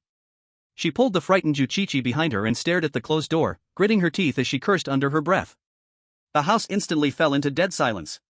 After a moment of silence, hearing the gradually fading footsteps, Xia Ning silently sent out a thread of black energy from her fingertips, slipping through the door crack. In the grass, Xia An held his breath, quietly following the grey-robed monk, weaving through the twists and turns, finally stopping in front of a low, dilapidated villager's house. A few grey-robed monks walked to the door and directly pushed it open to enter. Soon after, faint screams came from inside the house, quickly followed by silence. When the monks came out again, their knives were stained with blood. They carried the villagers from inside and awkwardly placed them into the empty coffin they had been carrying, then closed the coffin lid, lifting it and turning to leave. The whole process was quiet and cold, with no extra movements, as if they were doing something completely normal. Just as they were lifting the coffin to leave, the grey-robed monk in front suddenly stopped. Slowly, he slightly turned his lowered head. A pair of pitch-black eyes, with no whites, stared through the night in the grass, directly at the spot where Xia An was hiding. Damn it, they saw me? Xia An cursed under his breath and quickly crouched down, fully hiding himself in the thick grass. The monk stared for a moment, seemingly confirming that no one was there, before slowly leading his group back the way they came. About a minute later, once he confirmed they were completely gone, Xia An finally pulled his face out of the grass. Looking at the place where nothing seemed to have happened just now, Xia An rubbed his temple. Where would they take the body? Xia An raised his eyes toward the direction the monks had gone, his gaze heavy. Looking along that path, the answer was almost obvious. It was the direction of the temple. Do you want to follow? Xia An still hadn't forgotten, it was still in the temple. Earlier, when he fought with Jing Fa, the leaked breath had already been remembered by it. If he went to the temple alone, without the crowd to cover for him, he would probably be discovered very soon, almost 9 out of 10 chances. Just as he was lost in thought, a subtle sound came from the bushes behind him, instantly interrupting his thoughts. Xia An quickly drew his knife, facing the back. Who? Come out. The thing in the bushes paused for a moment after hearing the sound. The next second, a rapid sound of branches scraping together approached Xia An at an incredible speed. Xia An's heart shrank violently, tightening his grip on the knife, fully alert, staring at the wildly shaking bushes. Just as the bushes were being torn apart, he swung the knife down forcefully, but at the last moment, it suddenly veered off and thudded deeply into the nearby soil. Not air? Little brat, why aren't you sleeping at this late hour? What are you doing here? Xia An stared dumbfounded at Lin Xiaoman in front of him, his tone slightly displeased. And why didn't you answer when I called you? Hey! Are you trying to murder me? Lin Xiaoman, with a head full of messy grass, jumped out and slapped the dust off herself with a look of disdain. Uncle, why aren't you sleeping at this late hour, pretending to be a killer here? Xia An was so angry that he laughed, pointing a finger at himself. Uncle? Am I that old? Please, am I really that young? Stop, stop, stop. Xia An raised his hand with an exasperated expression, stopping Lin Xiaoman's argumentative speech. Answer first, why didn't you respond? Lin Xiaoman gave him a sideways glance, her mouth curling up into a mischievous smile, kicking a small stone casually. Say something? If I said something, would I still be able to see that expression of yours just now, like a cat with its fur all puffed up? Xia An fell silent. The silence was deafening. He finally understood what kind of rebellious character this granddaughter of Grandma Chen had. He really should take her to meet the nearby battle god of Budo. Grandma, every inch of her is rebellious, at least 99 pounds of it. Hey! Be honest, what are you doing with a knife, wandering around at this late hour? Are you planning a burglary? After a while, when Lin Xiaoman saw that Xia An still had a blank expression, she spoke proudly. No. Xia An frowned. Don't you feel like something is off about this village? You should have seen those monks, right? I followed them here. Something's off? She snorted, but her carefree attitude faded. This crappy village has never felt right since I came back. Xia An's gaze sharpened. What do you know? I know. Lin Xiaoman crossed her arms and took half a step closer to him, lowering her voice. The people in the village chant sutras every day like they're possessed, especially my grandmother. Every day, it's either burning incense, chanting sutras, or knocking that damn wooden fish, and she insists that I do it with her. Lin Xiaoman lowered her body, full of complaints in her tone. And this damn weather, it's foggy every day, never clears. Since I came here, I haven't seen the sun. If I stay here any longer, I'll probably start to mold. This place has bad signal, can't make calls, and even if I want to leave, I can't find the way. I always end up mysteriously back at the starting point. Stop. Xia An felt like if he let her keep talking, it would take 3 days and nights before she finished. If he hadn't already confirmed that the Lin Xiaoman in front of him wasn't some creepy control or impersonator, he might have cut her down right then and there. I'm not here to listen to your complaints. I'm asking, don't you feel like there's something off about this village, or the Buddha statue and those monks? Lin Xiaoman pondered for a long time, rubbing her chin. No. Xia An, exhausted, slapped his forehead. So, he had spent all this time here talking with this little ancestor. Is all this communication pointless? Xia An took a deep breath, tired of beating around the bush. He lowered his voice, speaking slowly and deliberately. I'm telling you seriously, this village is not normal. Do those monks look like normal people to you? In the middle of the night, carrying a coffin, killing someone, and then dragging the body back into the temple. Can you believe that? Lin Xiaoman's playful attitude faded, and for the first time, she didn't argue back. Killing someone? A body? Yes, Xia An nodded, his eyes darkening. The people in this village, they're all strange. Their eyes are lifeless, as if they've lost their souls. All they do is burn incense, pray, and chant sutras. And that temple, the things inside, they're evil. He didn't explain it fully, just hinting at it. You say you can't leave, just keep circling back to the village? It's not getting lost, it's being trapped by that thing. Lin Xiaoman was stunned for a moment. She almost wanted to argue, but Xia An glared at her, silencing her. I'm not joking with you. If this goes on, don't even talk about playing with your phone or basking in the sun. Whether we can leave here alive is the real question.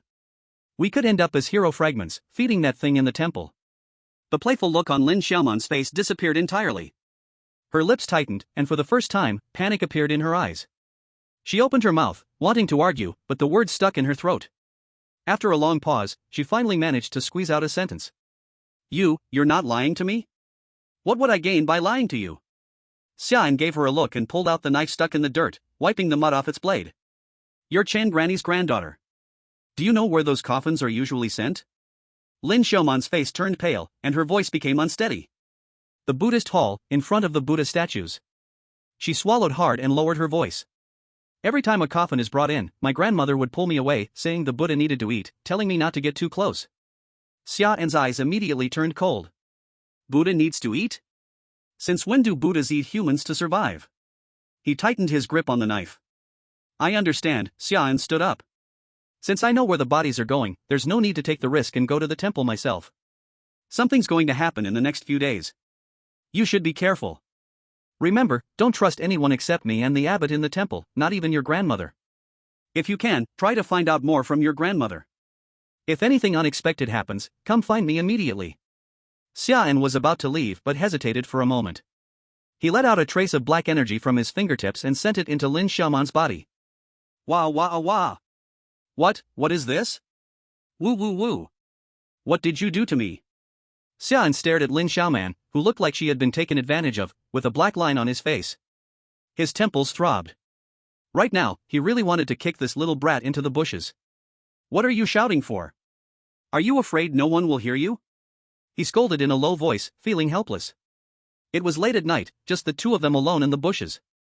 If his sister saw them, his entire reputation would be ruined. I just left you with some protection. If danger comes, it'll help you block it and allow me to find you immediately. Lin Xiaoman froze in place, touching her chest. The cold energy was still flowing slowly inside her. When she looked up again, Xia An was already gone, and the place was empty. Chapter 33, Breaking the Rules. In the darkness of the night, the door to the house was gently pushed open, and a figure silently entered the room. After closing the door, Xia An walked to the Buddhist altar, facing the rules hanging on the wall, deep in thought. True Buddha, true Buddha. Where should he look? He hated this feeling more than anything, being tightly bound, following rules, and being led by the nose. Looking at the words on the rules, his fingertips unconsciously curled up. This is forbidden, that is forbidden. But if he wanted to figure things out, he had to break these rules. Xia An felt at a loss. This place, this copy, gave him the feeling. Like a quiet, still hedgehog. Those so-called village rules are like the spikes on the hedgehog's body. If you don't touch it, it won't hurt you, but once you try to reach out and understand it, your hands will immediately be full of wounds. On the contrary, it seems that as long as you don't touch it, nothing will happen at all. But is it really like that? Not at all. In the world of strange tales, there is never absolute safety. To stop is to walk step by step toward death. No matter how you choose, it all feels like a dead end. But he firmly believed the rules of strange tales never lead to a truly unsolvable dead path. After a long silence, he finally sighed softly, it seems I still have to touch it. In the waiting of the live broadcast audience, countless villagers gathered in front of the temple again to chant sutras. After 3 bell rings, Xia An followed the crowd into the temple, and the Buddha statue above cast its mysterious gaze once more. After the chanting ended, Xia An did not leave as before. Even though the villagers around him were gradually leaving, the feeling of being watched grew stronger, yet Xia An did not leave. Since he chose to face it directly, today he would leave some clues. Rule 8 says, do not climb or touch the base of the Buddha statue. Why can't you touch it? What secret is hidden underneath that it wants to cover up? Or is it something that even it must personally guard? Xia An ran through every possibility in his mind. In the Buddha hall, the villagers had already left one by one. Because Xia Ning was not exposed to its view, at his insistence, he convinced his sister to go back. Oh? Are you angry? Xia An suddenly chuckled softly, his tone calm. Above him, the gaze became more violent, an eerie sense of being watched coming from all directions. Clearly, it had recognized Xia An. He faced the almost tangible malice and stepped closer to the base of the Buddha statue. Still not coming out? Xia An tensed all over, his palms almost touching the base. Had he guessed wrong? Maybe the base of the Buddha statue was not important at all?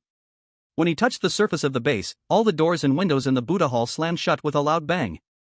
Xia An immediately stepped back a few steps, eyes fixed on the huge Buddha statue before him. The next second, a deep black crack appeared on the surface of the Buddha statue. A stinking, bloody smell, like rotting mutton mixed with wet soil, with a sticky, indescribable stench, filled the air. The crack widened, soil and stones falling down. A malformed black shadow slowly crawled out, wrapped in slimy black flesh, tentacles twisting wildly at its shoulders and neck. It had no head, several mouths oozing green pus split its torso, and its limbs ended in cold, black goat hooves. Damn! What the hell is this thing? Seeing the unspeakable, unbearable existence before him, Xia An immediately looked away. He felt his sanity rapidly collapsing. Meanwhile, the live broadcast outside had already exploded, the dense bullet comments streaming madly, almost covering the screen. Holy shit! What is that thing? Is this still just strange? My goosebumps are about to explode. I can smell that stench through the screen. Yuck! Save me! Save me! In the Y5 Council, people constantly watching the live broadcast immediately became restless. Chairman! This is absolutely beyond what the current Xia An can handle, a council member trembled, pointing at the meat mass on the screen. We must immediately warn him, make him leave the temple area. Lin Shan acted decisively, sending a message to Xia An without hesitation. Run! Xia An certainly wanted to run. As that thing appeared, the pollution instantly filled the entire Buddha hall. Whether it was an illusion or not, his mind was filled with countless goat screams, harsh, chaotic, and mad. His bloodshot pupils fixed on the nearly 3-meter-high mass of flesh. Run, he must run. But... His gaze slowly shifted to the intact base beneath the other side. In the next moment, Xia An's actions stunned the entire livestream room. No, what is he doing? Why is he charging forward instead of running? It's over, has he gone crazy? Hurry, run. Brother, wake up. Xia An seemed to not hear the warning from the higher-ups. His eyes hardened, and instead of retreating, he charged forward again, heading straight for the statue's base against the twisted, terrifying shadow. It emitted a shrill screech, not quite human, but like a goat's wail, as countless tentacles lashed out at him. Buy me some time. Without even looking at it, Xia An threw the rabbit doll out with a swift motion. The rabbit doll arced through the air, releasing a cloud of black mist, meeting the sweeping black tentacles and tangling with them. But everyone could clearly see that the doll was no match for it, as the black mist dissipated at a visible speed. Ha ha! The contestant from Dragon Country is nothing. Has he given up already? I think he's gone mad. Mad. Ha ha ha. Dragon Country, just admit defeat. You filthy peasants don't deserve to win. Call us grandpa a couple of times, maybe we'll consider making you slaves. Come to our country, you don't have to call us grandpa, just call us daddy, but we only want women aged 10 to 22. A flood of foreign comments filled the livestream, filthy remarks flooding the screen, dripping with naked malice and humiliation. Dragon Country viewers were shaking with anger, yet powerless to refute. In the game, the doll's black mist grew fainter, and Xia An still had his back to the danger, his hand almost pressing the edge of the statue's base. In the next second, the black mist was shredded by the tentacles, and one tentacle lunged towards Xia An. As the viewers from Dragon Country stared in despair, Xia An's body lit up with a faint layer of black mist, taking the hit that could tear flesh apart. Seizing that moment, Xia An charged to the statue's base. His eyes bloodshot, his fists clenched, he struck the cold stone base with the momentum of one who was willing to risk everything. You don't want me to touch it? Today, I'll shatter this base to pieces. The stone base cracked in response. A cold, stable aura slowly radiated from the crack, different from before. The piercing goat wail that had pierced through the mind stopped for a moment, frozen in time. Chapter 34, Physical Exorcism. Ding. Ding. Ding. A steady and clear bell sound slowly rang out from the cracked base, still glowing faintly with golden light. It screamed in agony, countless tentacles randomly lashed out at the surrounding walls and floor. Xia An furrowed his brow, staring at the broken base. Is that Buddha? The sound of these bells felt completely different from the deathly, lifeless bells that rang in the village every day. The bells from the golden light carried a sense of weight, long and deep, not sharp but spreading like waves, layer after layer. However, Xia An couldn't feel any joy. He was sure that was Buddha. Apart from this answer, he couldn't think of anything else in this village that could release such power. But the long-awaited system prompt still had no response, and the clearing prompt didn't ring. Though the bells from the golden light could suppress it, they couldn't completely overpower it. Could it be that the seal of the base wasn't completely broken? Genius. Xia An is a genius. I thought he had gone mad, but he actually found Buddha. Summer God is amazing. Wait, since he found it, why isn't the game over? What's the rule on this weird game? Yeah, didn't he find it? Wait, could it be that Buddha has just appeared but hasn't fully been unsealed? The base isn't completely shattered yet? The comment above makes sense. The base is broken, but the seal hasn't fully shattered, so it's still not enough to suppress it. It is only restrained, not destroyed. So finding Buddha is just the first step? Not the end? Do we still need to help Buddha fully unseal it? The viewers outside the livestream quickly realized this too, including the Y5 Council. Quick! Analyze the way to break the seal immediately. Xiao Chen, pull all intelligence gathered from other countries' participants. In the conference room, Lin Chen stared at Xia An on the screen, a trace of anxiety flickering under his eyes. In the copy, when Xia An saw the stone seat still could not be forcibly broken, she immediately, without hesitation, pulled over the rabbit doll still entangled with it. The bell of Buddha was still suppressing it, leaving it no time to care about Xia An, who had already escaped the Buddha Hall. The fog outside the door thickened, faintly tinged with deep red, even carrying a trace of contamination. As soon as Xia An came out, she collided with a scene of utter chaos. A large number of grey-robed monks were violently rounding up fleeing villagers, cries and dragging noises mixing into a mess.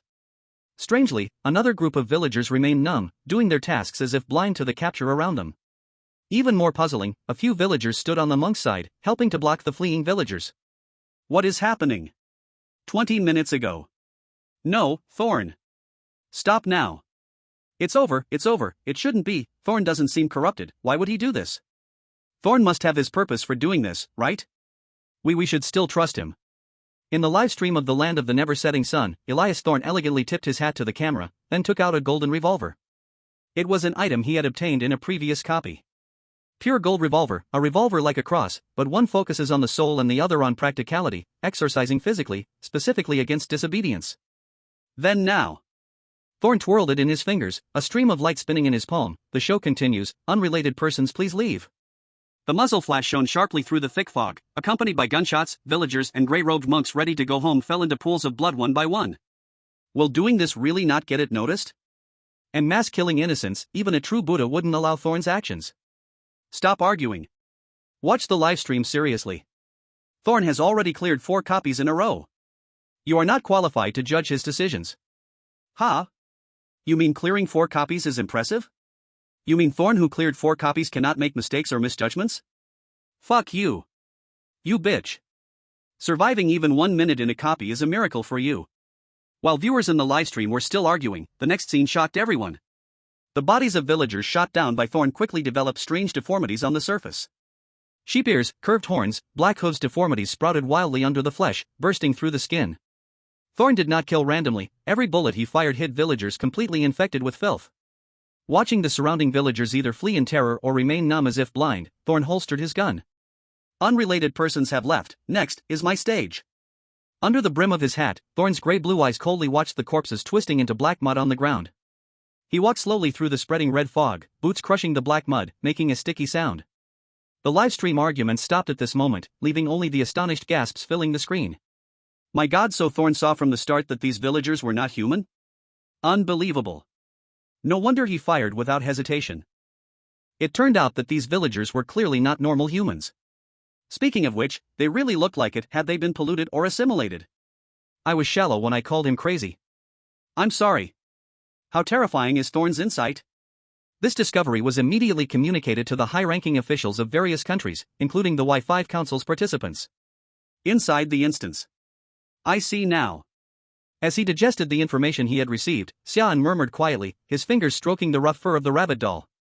The degree of pollution varies, and the manifestations differ. Those completely assimilated will show themselves after death, while those partially polluted become like Walking Dead, numb, just going through the motions. Inside the temple, the roar of it suddenly escalated, filled with extreme anger and pain. The wildly whipping tentacles, some of which had barely escaped the bell's suppression, reached toward the door, as if completely enraged. Ding! The bell sound from within the stone seat suddenly grew high-pitched, its golden light expanding rapidly, forcing the tentacles reaching outside back inside. Xia An could clearly feel that the Buddha was gradually being suppressed by it. He already knew how to clear the instance. He just needed to kill the villagers who had been completely polluted, which would weaken its power. But just to be safe, he needed one more thing. The Purification Buddha Beads. Chapter 35, Who Can Feel You? I Will Laugh at Him for a Lifetime. At this moment, information from their high-ranking officials had reached the participants of each country, leaving them all stunned. Because the instance itself had an extremely low attack desire, this led to the situation where no one had died after the instance had been open for several days. But when it came to the information sent by their own countries, these participants were at a loss. Kill the polluted villagers, smash the pedestal. Kill the polluted villagers? The participants looked around, confused. Who should they kill? Not to mention whether they could tell which villagers were polluted, but even if they did, they were likely to be beaten to death by the remaining villagers, right? Let alone smashing the pedestal, whether they could even get past Grandma Chen's test was still unknown. While the participants from various countries were struggling with their high-ranking officials' information, Xia An had already gone wild with killing. After the last strange villager in front of him was pierced by a fruit knife, Xia An gritted his teeth and pressed his wrist, which had been holding the knife for a long time. Hiss, so sore, this work really strains the hand. Since he was using only a fruit knife, the speed of dealing with the strange villagers was far slower compared to Thorne's use of a gun. Originally, he couldn't distinguish between strange villagers and normal ones. But under the sound of the bell, the pollution on the strange villagers would become unstable and spread, allowing Xia An to clearly distinguish them. With his own strength and the rabbit doll, those strange villagers who tried to counterattack couldn't even touch the corner of his clothes.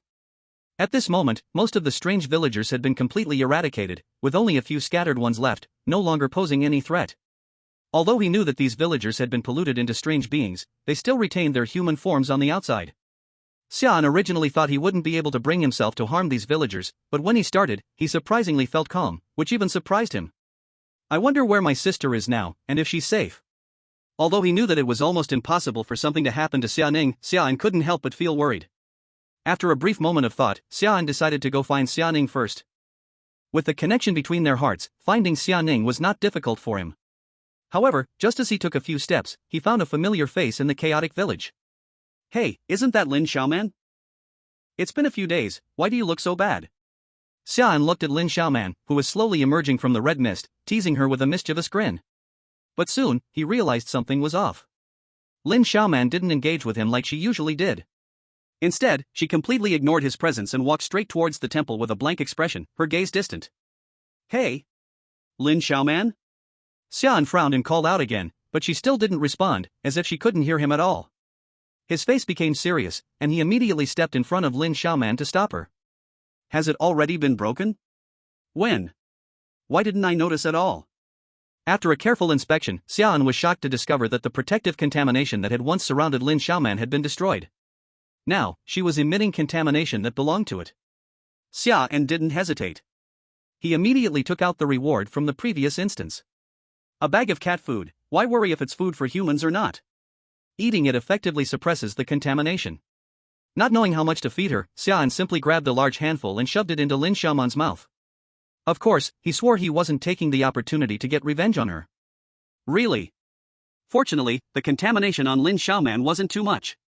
After eating the cat food, she quickly regained her senses. Ah, uncle, you're not dead? Xia An's forehead twitched. The first thing Lin Xiaoman said after waking up made Xia An go completely silent. Alright, it must have been because he didn't shove enough cat food in her. The contamination wasn't fully cleared. Next time, he would definitely stuff her mouth full. Lin Xiaoman ignored his black face. She rubbed her face for a few seconds, feeling that her mouth was swollen and sore, her cheeks aching, with a strange fishy smell still lingering in her mouth. She froze for a second, suddenly shivering. Her eyes turned red, and tears quickly welled up. Her voice trembled uncontrollably, as if she was about to burst into tears. How could you do this to me? I'm not even an adult yet, wah. Xia An felt his brain freeze for a moment. After realizing what she had said, he gave her a look that could only be described as the same one an old person on the subway gives when looking at a phone. What are you talking about? He pulled out the cat food and pointed at the words fishy smell under the picture. All I did was shove some cat food into your mouth to save your life. What filthy thoughts are running through your head? Lin Xiaoman's crying abruptly stopped. She blankly smacked her lips, still tasting the remnants of the cat food crumbs in her mouth. Her face immediately flushed red, from the back of her ears to her cheeks. She froze, feeling completely embarrassed. Cat food? What else? What did you think? Who would feel anything for you? I'd laugh at him for life. Xia An showed no mercy, offering up his mockery and middle finger, his gaze full of contempt as he looked at Lin Xiaoman. Ah ha ha ha. Lin Xiaoman awkwardly scratched her head, and then as if remembering something, she suddenly screamed in terror. Monster! My grandma turned into a monster. I saw it with my own eyes. Wait, what monster? Calm down and tell me slowly. Xia An placed a hand on Lin Xiaoman's trembling shoulder. I can't remember clearly. At the time, my grandma and I were at home, and suddenly we heard chanting and the sound of wooden fish from outside the window, and then my grandma turned into a monster. Chanting and wooden fish sounds? Xia An had a rough idea now. This guy is trying to flip the table. Come with me. Xia An called out to Lin Xiaoman, ready to take her to find Xia Ning, when a piercing goat scream suddenly exploded in his ears. In the next moment, Xia An's face changed drastically. He instinctively pressed his hand to his chest, feeling the connection, the heartbeat that had always been steady and linked with his sister. It's broken? He froze for a moment, his tone for the first time betraying a sense of loss he hadn't even noticed himself.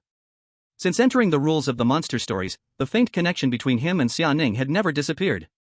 No matter how far apart they were, the connection had always been there. He could clearly sense that she was still alive, and she was safe.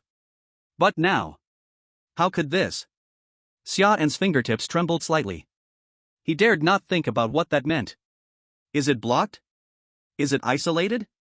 Or? Lin Xiaoman was so scared by the sudden, chillingly dark aura from him that she dared not speak, cautiously trying to test it. You? What's wrong?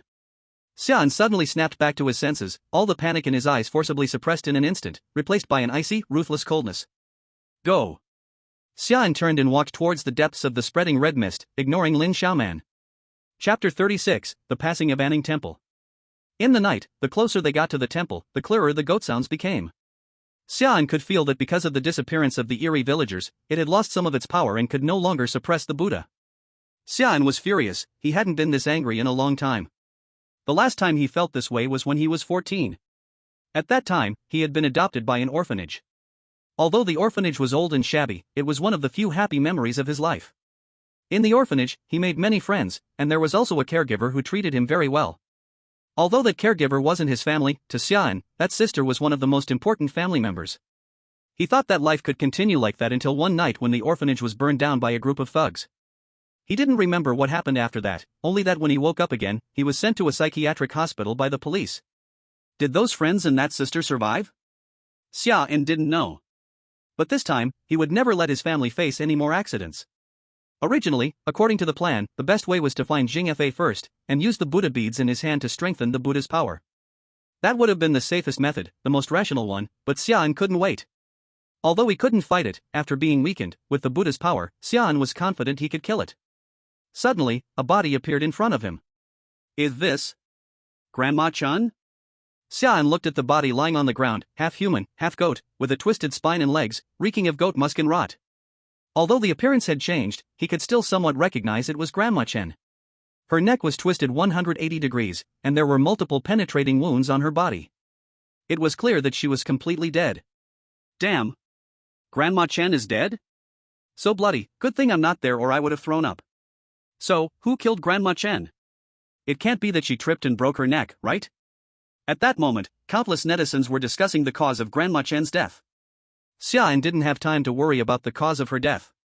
He reached out and grabbed Lin Xiaoman, who was still frozen in place, her face pale, and pulled her towards the temple. Just as he took a step, a clear and solemn bell rang from the depths of the temple.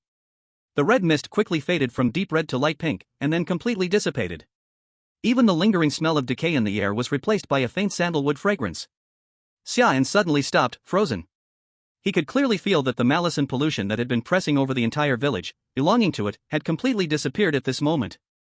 Before he could figure out what had happened, the system's notification slowly echoed above the dungeon. True Buddha is hidden in the mind, the false Buddha, borrowing pollution, seized the temple, causing chaos with evil. Congratulations to the Dragon Country contestant for successfully completing the Anning Village Challenge. Completion evaluation, perfect. Completion rewards, Buddha statue fragment, 1 incense stick, broken Buddha beads, pollution resistance 2%. Buddha statue fragment, contains some energy, weird beings will like it. Just eat it, after all, humans need food, and this thing is just a stone. 1 incense stick, after lighting, it can continuously restore mental value. Duration 3 minutes. Broken Buddha beads, a string of broken Buddha beads, after smashing, briefly suppresses the pollution and the strange things around. Pollution resistance, currently 4%. Xia An stood there, confused. Wait, was his cognition affected by pollution? He had not done anything, how did he clear the level? Before he could think deeply, his chest suddenly loosened, that connection that had already broken, came back again. Weak, steady, and clear, it was Xia Ning's heartbeat, she was still alive, very safe, without any danger. Xia An's body, tense to the extreme, finally slowly relaxed, he closed his eyes, and let out a long breath of foul air. As for why the instance cleared for no reason. Who cares, he just wanted to find Xia Ning immediately now. Xia An did nothing and cleared? I don't understand, but I am greatly shocked. It should be Xia Ning, right? After they separated, we haven't seen her, is it possible Xia Ning killed it, and then cleared? Damn, makes sense, does the big streamer have Xia Ning's replay? Please. Please +1. Please +2. The viewers in the live room started spamming the screen, and the Strange Story live room was also very human-like, immediately responding to the viewer's request. The view switched to Xia Ning.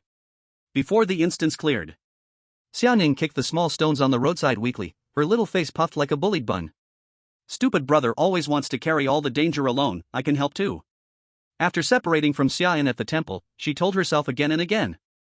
Brother has her power on him, and also the rabbit doll protecting him, nothing will happen. But her feet would not listen and wanted to rush forward. In the end she bit her teeth, forced herself to suppress the impulse, and obediently stood outside the house waiting for him to come back. Actually she was not obedient at all, even a little selfish.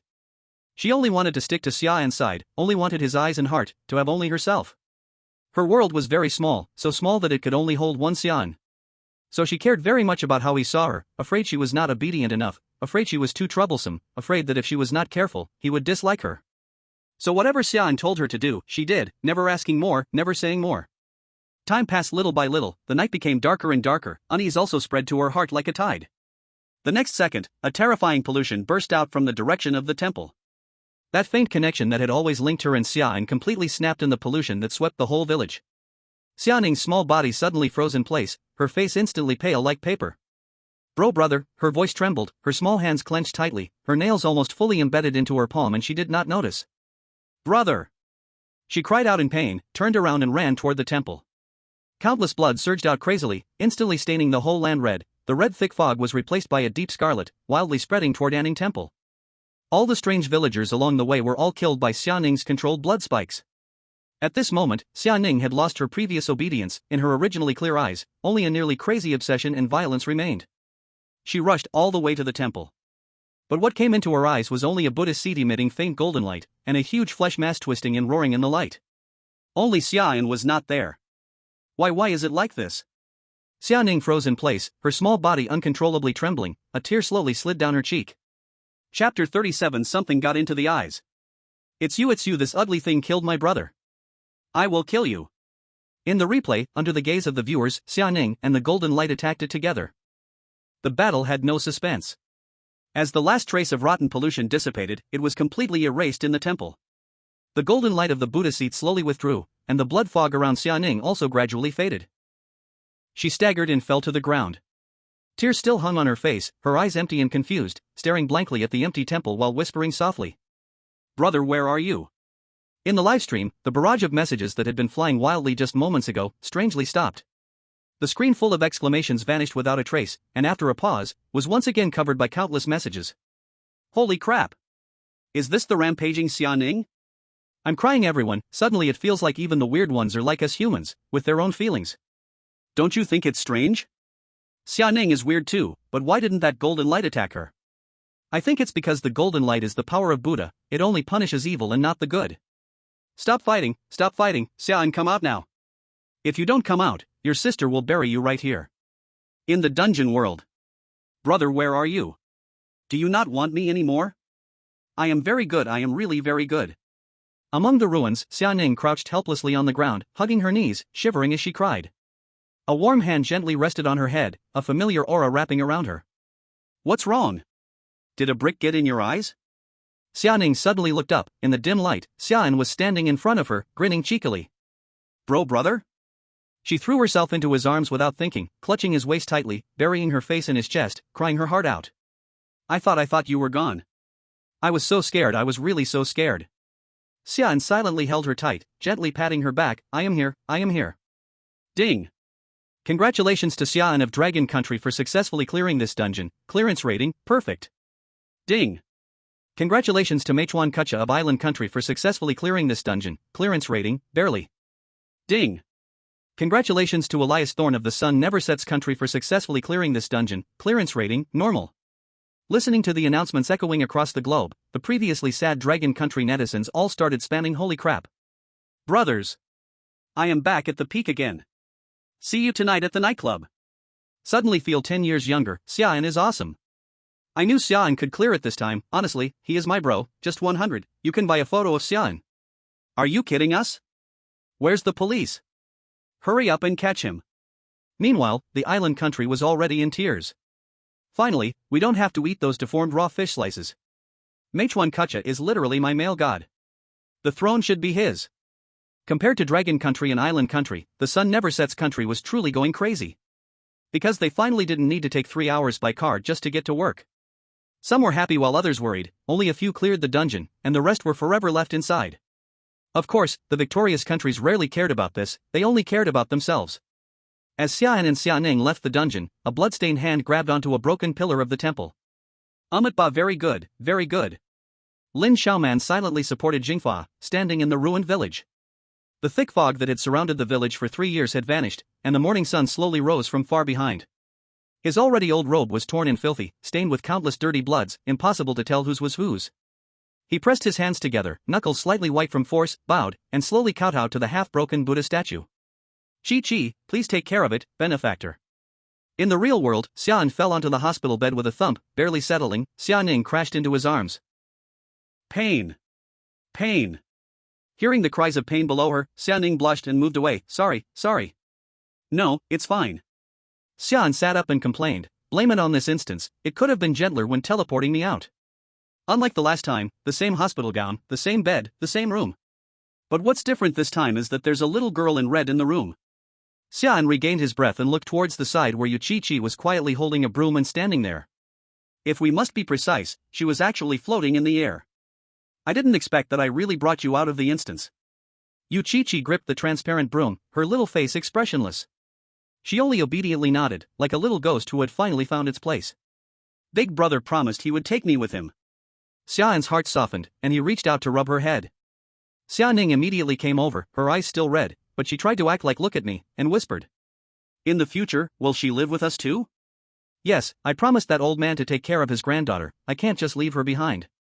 Besides, I also like having more people around. Then, okay. Xia Ning pouted, silently sat back down, and snuggled up to Xia An. Just as the words fell, the hospital room door was gently pushed open. Seeing Xia An sitting on the bed, unharmed, with a quietly sitting child beside him, Dr. Lin let out a sigh of relief. Xia An, welcome back. According to the instructions from the hospital director and as your attending doctor, I'm here to check your health condition. Xia An rubbed his aching back and smiled indifferently. There's no need for that, I'm perfectly fine.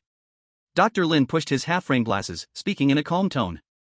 I know, but the higher-ups gave the order, I saw the live stream and knew you were fine, I just came to go through the motions. Xia An facepalmed. He looked up and gazed out the window. The sun was just right, the traffic was busy, and the world outside was full of noise, peaceful and unreal. Of course, if you remove the few patients downstairs crawling on the ground like crazy caterpillars, this scene would be much more normal. Well, thanks. Dr. Lin smiled slightly, no need to thank me. Chapter 38, New Instance, The Zoo. Among the rewards obtained from the instance, the broken Buddha statue pieces seemed to enhance the eerie abilities. Xia An originally wanted to give them to Xia Ning, but she didn't want them, claiming they were disgusting. So, he gave the Buddha statue fragments to Yu Chi. The unexpected delight was that, after consuming the fragments, Yu Chi officially transformed into an eerie being, fulfilling the conditions to use her talent. Thus, Xia An immediately signed a contract with Yu Chi without hesitation. The process was still smooth, and Xia An successfully replaced his kidney. At the same time, he and Yu Chi gained an invisible connection.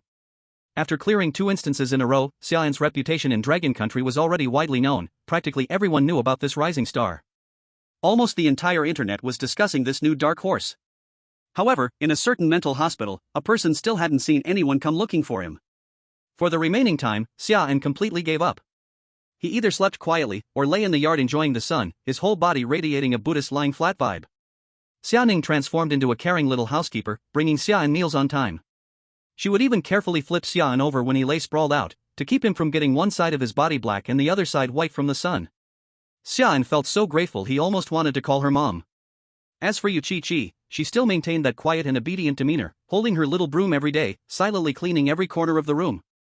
Time passed quickly, and over half a month had gone by. Ding! A new round of the instance is about to begin. All participants, please prepare. This challenge's eerie world is the zoo. Welcome to the city's largest zoo. The zoo is keen on collecting a variety of animals, not limited to just animals, and of course, humans are not included in this list. In this zoo, no animal can leave. Conditions for passing, leaving the zoo. Hint opportunities, 2 times. The system prompt sound fades, and when Xia An opens his eyes again, he is already at the zoo entrance. A zoo staff member wearing a blue uniform smiles and hands Xia An something that looks like a map. Dear visitor, this is a map of our zoo, with notes on precautions for visiting each area. Please carry it with you and make sure not to lose it. The staff's attitude is very polite as they turn and distribute maps to the next visitor. After receiving the map, Xia An notices that it marks the layout of the zoo areas. What puzzled him was that there was a part at the edge of the map that could be torn off along a dotted line. The north is the lion park, the middle is the elephant park, the south is the goat park, and the west is the monkey and rabbit park. Xia An silently notes the positions of these areas, then flips the map over, and the back is filled with writing. Visitor Code of Conduct. Dear visitors, when sightseeing, please strictly follow the rules below to ensure your safety, otherwise, the consequences will be at your own risk. We hope you and your children will have an enjoyable visit. 1. There are no escaped animals in the zoo. If you see a rabbit by the roadside, please immediately keep your distance and report it. Do not approach or touch. 2. The monkey park has only 1 street. If there are 2, please walk on the left side and leave quickly. 3. The zoo convenience store does not sell rabbit blood. If you see it on the shelves, do not buy it. 4. Do not linger alone under the shade of trees in the rabbit park. 5. Our zoo does not have an aquarium. 6. If you have already seen the aquarium, leave immediately and call the phone number marked on the map to inform us. 7. If you hear laughter from a direction other than the visitors in the rabbit park, immediately tear off the dotted line section of the map and hold it tightly until you leave the zoo. 8. If you break any of the rules and get lost or separated from your companions, find the nearest convenience store within 15 minutes. Trust only the blue uniformed staff, ignore the black uniformed employees. They will lead you to the work passage of the lion park and hide behind the fake mountain. Wait for the white lion's collective roar to confirm the blue uniformed staff is taking you out and immediately exit the zoo. 9. There are only 4 lions in the zoo. If the number exceeds, please inform the staff and wait until the number of lions is restored to 4 before leaving. 10. If you are not a minor, please do not purchase the prohibited rabbit toys. 11. If you see a person wearing rabbit ear accessories entering the elephant park, leave immediately and do not enter. Give up visiting that area. 12. The lion park is safe. In case of an unsolvable danger, immediately go to the lion park. 13. Always remember, you are a human, not an animal. As long as you follow the above rules, you will have an enjoyable zoo journey. We wish you and your family and friends a happy visit. After carefully reading the rules, Xia An was about to call Summer Ning and Yu Chi Chi, but then he realized that he was alone. Boor? Xia An, confused, looked around but only saw tourists happily walking into the zoo. He did not give up and tried again, but in the end, he despairingly realized. So they can't play? Did they ban my teammates? Xia An was now sure. Yes, Summer Ning and Yu Chi Chi did not follow him into the instance, which means he could only rely on himself this time. Outside the live stream. Damn. Summer Ning and Yu Chi Chi didn't come in? What's going on? Is the rule-breaking detective targeting them? And why did the hint opportunities change from 3 to 2? Didn't we have 1 left in the last instance? Can we get that back? These rules look so strange. The more I read, the more scared I get. While Dragon Country netizens were still discussing, a large group of netizens from the United States, Japan, South Korea, and other countries rushed in. Soga. With 2 of the strange helpers gone, your useless contestant is probably not far from dying, right? Exactly, this zoo looks much harder than the last 2 copies. No matter how strong your Summerin is, he can't survive, right? Hurry up and surrender, you were just lucky to win 2 rounds. Without Summerin, you're nothing but a group of sickly people. The mocking comments were immediately met with a counterattack from the determined Dragon Country netizens. IF your mom, don't you have your own live stream room? Is your own contestant dead, so you're here crying over the grave? South Korea dares to come stir the pot? Your American Big Daddy is only fit to shine our shoes. Do you believe we can cut off your cabbage supply chain? And your damn island country, a 5% reduction in fish mutation rate and you're acting like it's a big deal? As if reducing it means you can eat it. Go enjoy your nuclear-contaminated raw fish slices.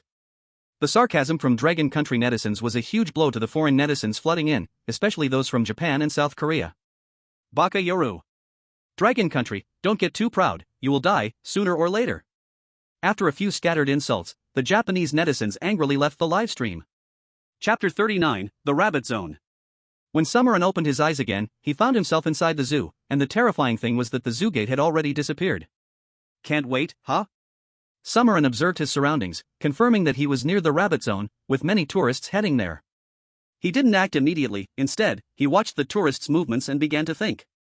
The rules often mention the existence of rabbits, and Rule 1 clearly states to stay away from rabbits. Rabbits must be dangerous. And Rule 5 and Rule 6. Summerin pondered, rubbing his chin thoughtfully. One says there's no aquarium, and the other says if you see the aquarium, leave immediately. So does the aquarium exist or not? Or, maybe only some people can see the aquarium under certain circumstances? After thinking for a moment, Summerin carefully folded the map and gently tucked it into his pocket. After organizing his thoughts, he had a rough judgment on the rules in front of him. The White Lion Zone is a safe area, and the dashed line on the map might be the key to protecting himself. The Rabbit Zone is definitely a high-risk area of the zoo.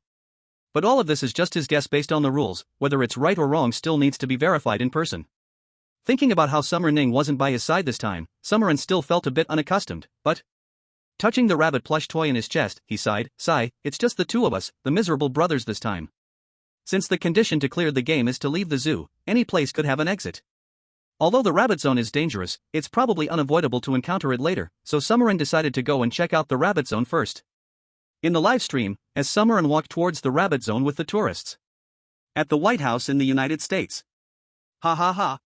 God bless, friends, this is a rare opportunity. A blond man in a suit, his face glowing with excitement, his blue eyes sparkling. That's right, as you can see, this time in the dungeon, Summer An's two strange sisters did not enter the dungeon with him. The stubborn sickly people from Dragon Country wasted a great opportunity to study the strange. Our planted spies have already obtained their exact location. Summer An has entered the dungeon, and the attention of Dragon Country's high-ups has shifted. Now is the perfect time.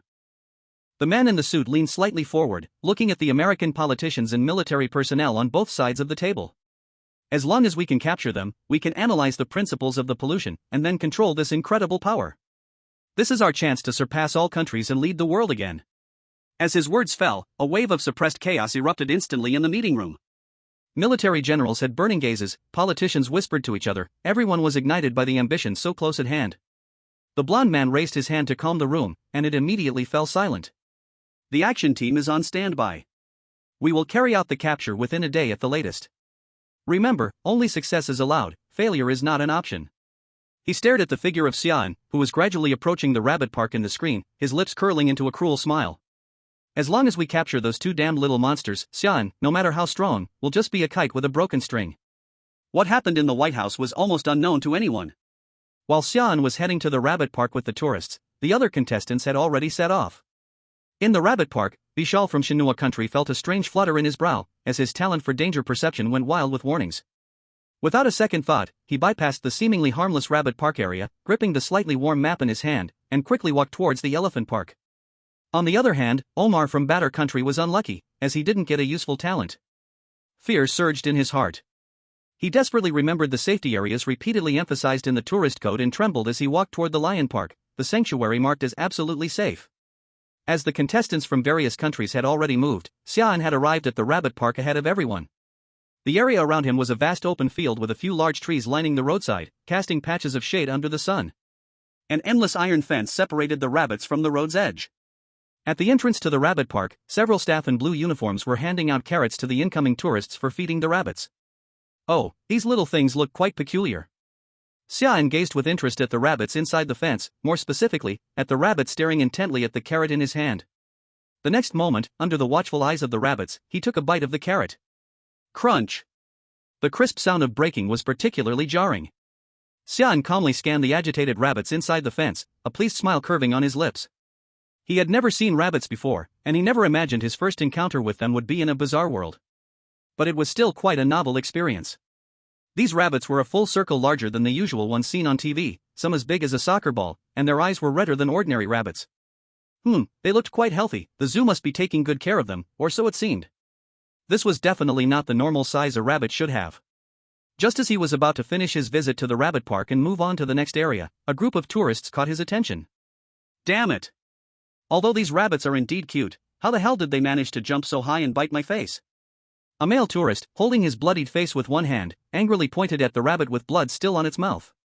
Beside him, a staff member in blue attire wore a standard smile, speaking in a tone that seemed less like an apology and more like reciting a pre-written script. We sincerely apologize, sir. This indeed was an oversight on the park's part, and the park will cover all your medical expenses.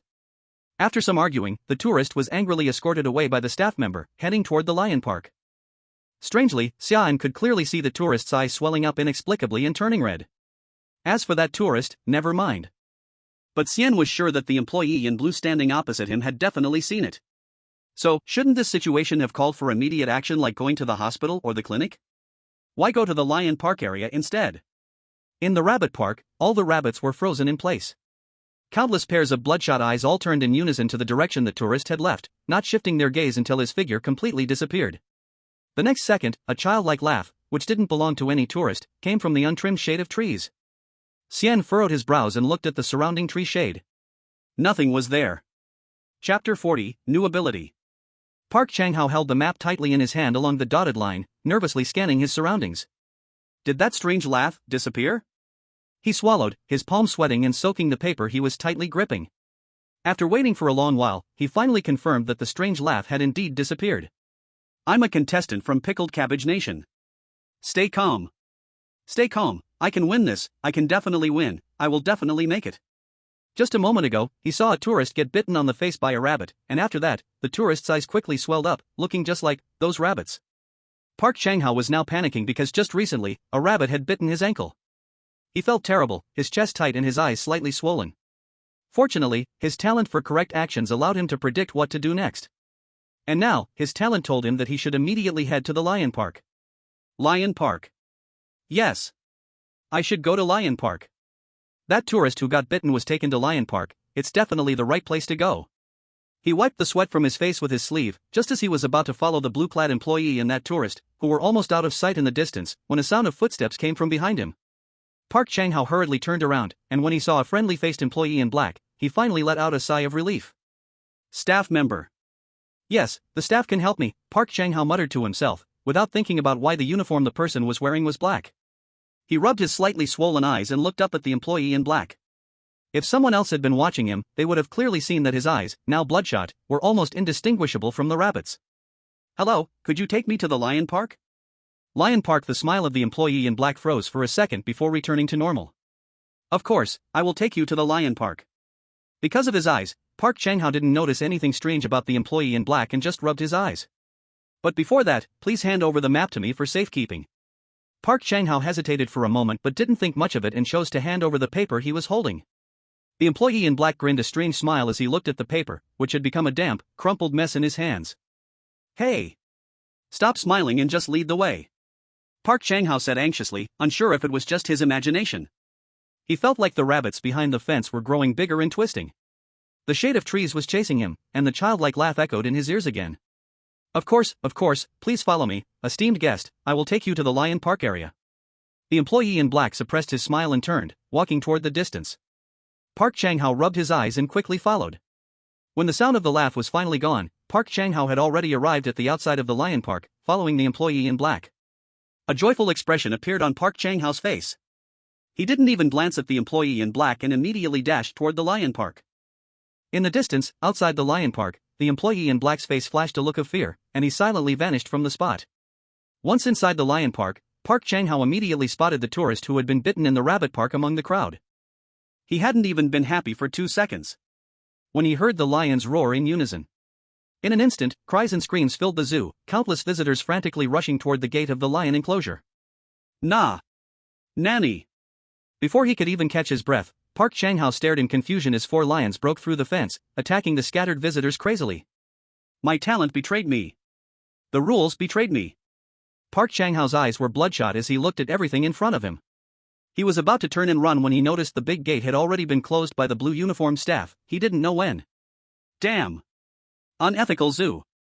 Park Chang-ho, in despair, grabbed the gate with both hands, cursing loudly as he stared at the blue uniformed staff disappearing around the corner. He swore he would never trust any blue uniformed staff from the zoo or his talent again.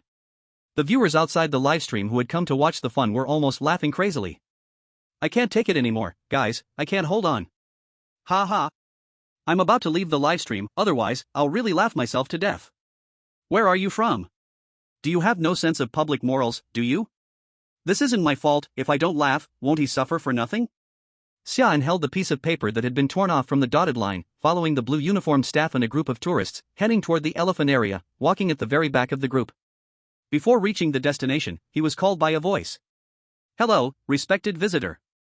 Xia An turned around in confusion and immediately saw the black uniformed staff member standing behind him. Our zoo is currently holding an event. As long as you hand over the part of the map with the dotted line, you will be exempt from the zoo entrance fee and all other expenses. Xia An's mouth slowly curled up, a playful smile appearing on his face. He seemed to remember that rule number 8 mentioned not to pay attention to the black uniformed staff, right? Well, they've come to deceive me for things now, and they want my paper? What a joke. Give me a Buddha board. Thinking this, Xia An stared at the black uniformed staff member and said in a calm tone, no. The smile on the black uniformed staff member's face froze instantly, and the originally friendly gaze quickly turned cold. Visitor, please cooperate with my work, otherwise, I cannot guarantee that you won't encounter any unpleasant events during the rest of your visit. Alright, no more polite language, directly starting to threaten me? Xia An laughed even more. He could clearly sense that this person in front of him was just an ordinary human, not even strange, and since the other party didn't follow the rules, he didn't need to be polite either. In the sudden terrified gaze of the black uniformed staff member, Xia An suddenly raised his hand, his 5 fingers gripping tightly like iron pincers on the staff member's neck. An ancient, cold, and absolutely dominant pollution surged from his arm, crashing into the staff member's brain like a tsunami. Look at me. Obey me. Submit to me. Believe in me. The deep murmurs were like a curse, entangling all the black uniformed staff members' thoughts, distorting his consciousness, and altering his memory. The staff member's body gradually stopped struggling, and a few seconds later, Xia An slowly loosened his grip. The staff member's legs gave way, and with a thud, he collapsed to the ground, his posture and gaze filled with devotion. Seeing the black uniformed staff member's performance, Xia An nodded in satisfaction, but his face turned a little pale. This ability was gained after signing a contract with Yuchichi, who had eaten the Buddha statue fragments. The effect was probably to distort cognition and brainwash. The side effect was that it consumed a lot of mental power and polluted strength. When Xia An first obtained this ability, he wasn't skilled, so he practiced on small insects like ants and mosquitoes every day. After a long period of training, he had only just begun to master this ability, which was also the reason why he had been mostly sleeping for the past half-month. Just as Xia An was feeling proud, a surprised voice suddenly rang in his ears, one that didn't seem to come from any direction. The next scene, however, left him in shock. Under his stunned gaze, the black staff uniform twisted and blurred continuously, the body quickly covered in a layer of soft gray-white short fur. The ears stretched, pointing upward, the limbs shortened, fingers closed together and regressed. The eyes became round and red, completely losing any human spirit, and in just a few seconds, only a rabbit with a numb expression remained in place. Well, what the hell? Turned into a rabbit? Did you see that? Am I going crazy? I saw it, a living person turned into a damn rabbit right before our eyes. Huh? When did Big Boss Xia An learn to turn people into rabbits? Idiot. That obviously wasn't done by Big Boss Xia An. Speaking of it, all those rabbits in the zoo, are they all humans transformed? Then let's boldly guess, maybe all the animals in East Park are humans turned into them, and this zoo was built as a special playground for this it? Damn, a prophet? Let a werewolf stab him. Outside the livestream. Turned into a rabbit? Xia An looked at the rabbit that had already escaped into the distance thoughtfully. Was it twisted by some kind of existence? He could feel that the it in this dungeon was far more mysterious than the it in Anning Village. But bro? You turned into a rabbit, what should I do? What about the pollution and mental points I spent? Helplessly, after looking around, he turned and continued walking toward the elephant area. Because he was a step slow, by the time he reached the entrance of the elephant area, the tourists had already gone in. Before Xia An entered, his gaze was firmly drawn to a sneaky blue uniformed staff outside the gate. The blue uniformed staff looked around cautiously, repeatedly confirming no one was watching. Only then did he quickly step onto the park lawn and bend down to drop a piece of paper identical to the visitor rules. Then he left the park quickly without looking back, moving as if hiding from something. Xia An hid behind a tree, unnoticed by the staff. When the blue uniformed staff completely disappeared around the corner, he slowly stepped out. Seems like being slow has its advantages.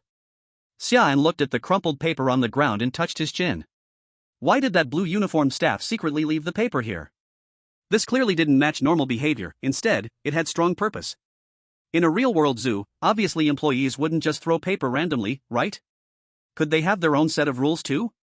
After much thought, Xia An decided to ignore the paper and first go check the elephant area. For now, the blue uniformed staff's presence seemed to pose no direct threat to the contestants, so there was no need to interfere. Xia An looked down while walking and accidentally bumped into a security guard in a gray uniform. Sorry, didn't watch where I was going. Xia An instinctively looked up to apologize, and seeing gray, couldn't help but ask, excuse me, aren't security uniforms usually blue or black? The gray uniformed guard reacted in panic, no. You're wrong, my uniform is blue, my uniform is blue. Even though he was the one bumped into, the guard's attitude was like he had done something terribly wrong. Was it really necessary to repeat that sentence twice? Under Xia An's strange gaze, the gray uniformed guard hurriedly sped up and disappeared behind him. Really strange. Xia An scratched his head in confusion, feeling like his brain was growing, but of course, he wasn't foolish enough to think this was normal. Why keep emphasizing that his gray uniform wasn't gray, but blue? Could the color of the uniform represent a difference in state as well? The blue employees are normal. The gray employees are those who have been initially contaminated. And the black employees have completely become its minions? After shifting his gaze from the camera on the path, it wasn't long before Xia An arrived at the elephant park. At the entrance of the park, a sign stood. Elephants are large animals with big ears, long trunks, thick limbs, and are definitely not white. Please ensure that what you see in the elephant park are elephants and nothing else. Isn't this common sense?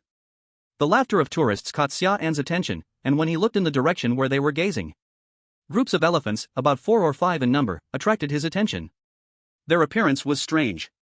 Their skin was very white, their eyes were red, and their ears were different from the usual elephants. They seemed to be stretched out, hanging vertically on either side of their heads.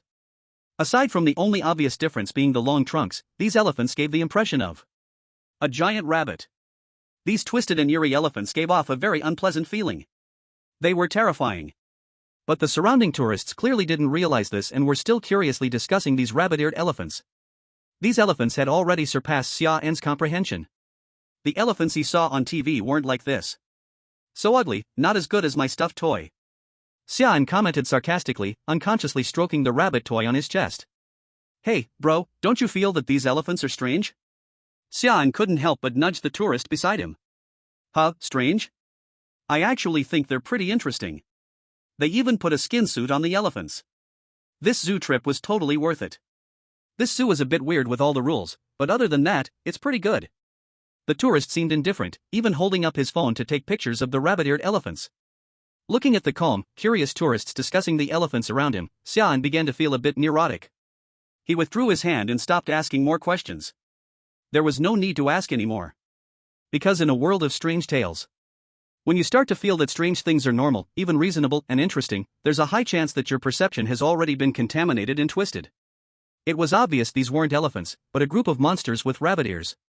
Just as Xia An was looking at the rabbit-eared elephants, a normal elephant suddenly went mad and charged toward the rabbit-eared elephants. Instantly, they began to fight, and the destructive power of their massive size was immense.